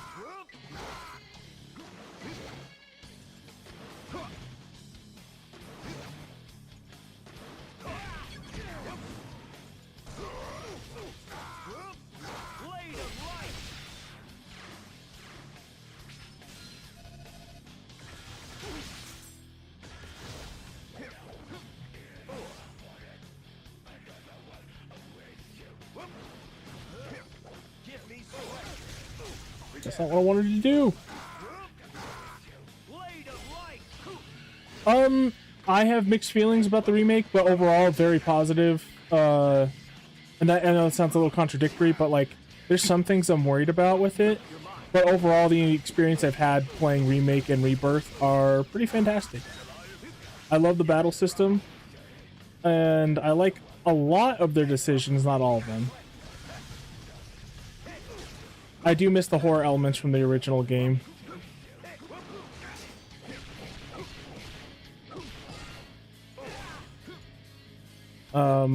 I miss the darker tones that they had. But what they did with Rebirth I thought was pretty great.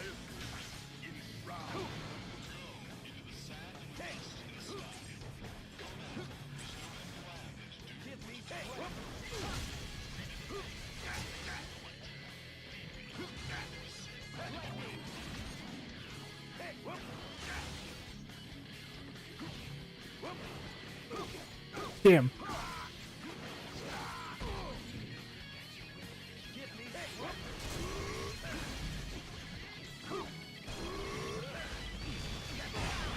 Whew, gotcha.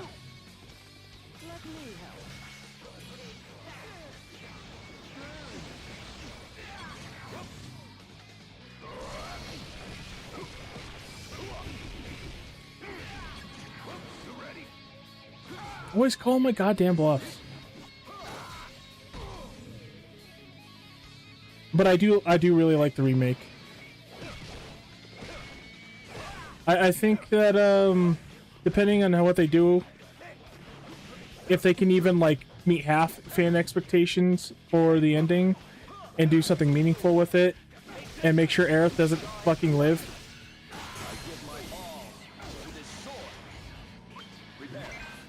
Or ruin the themes of the original game, then I think it'll be good. It's not going to replace the original ever, but it'll be good. I think it'll be another supplementary, something to add to 7. I don't think the goal was ever to replace the original in the first place. Damn.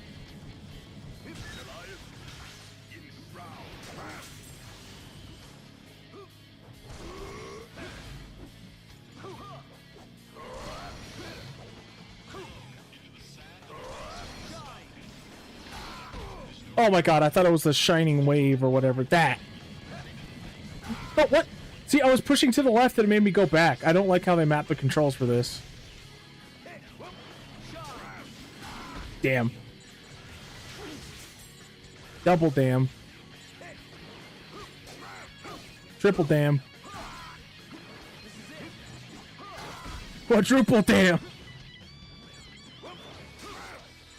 I didn't even attack you. What the fuck, dude? Why did it give you a block? I didn't even hit anything. Alright.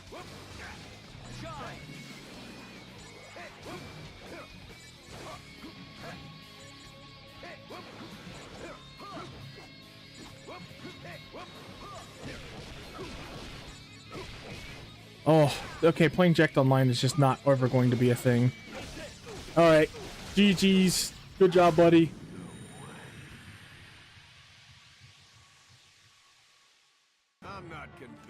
I'm not convinced.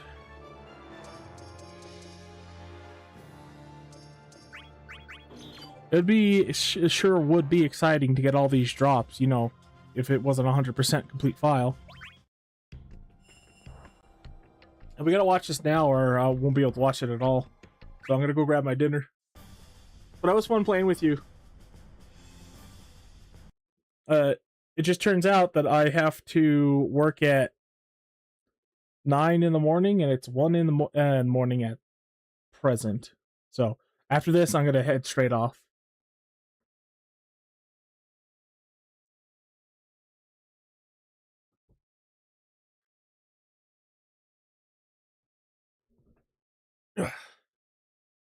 Yeah, we should do this more often, man. I really like, especially now that I have like all the stuff. I'll make some custom builds with all the characters. We have more of a fun time. I'm going to ban Jekt. I'm going to ban him. Okay, so let me see if this works. In case it does, anybody watching on YouTube, thanks for stopping by. Hope you enjoyed, and we'll catch you next time.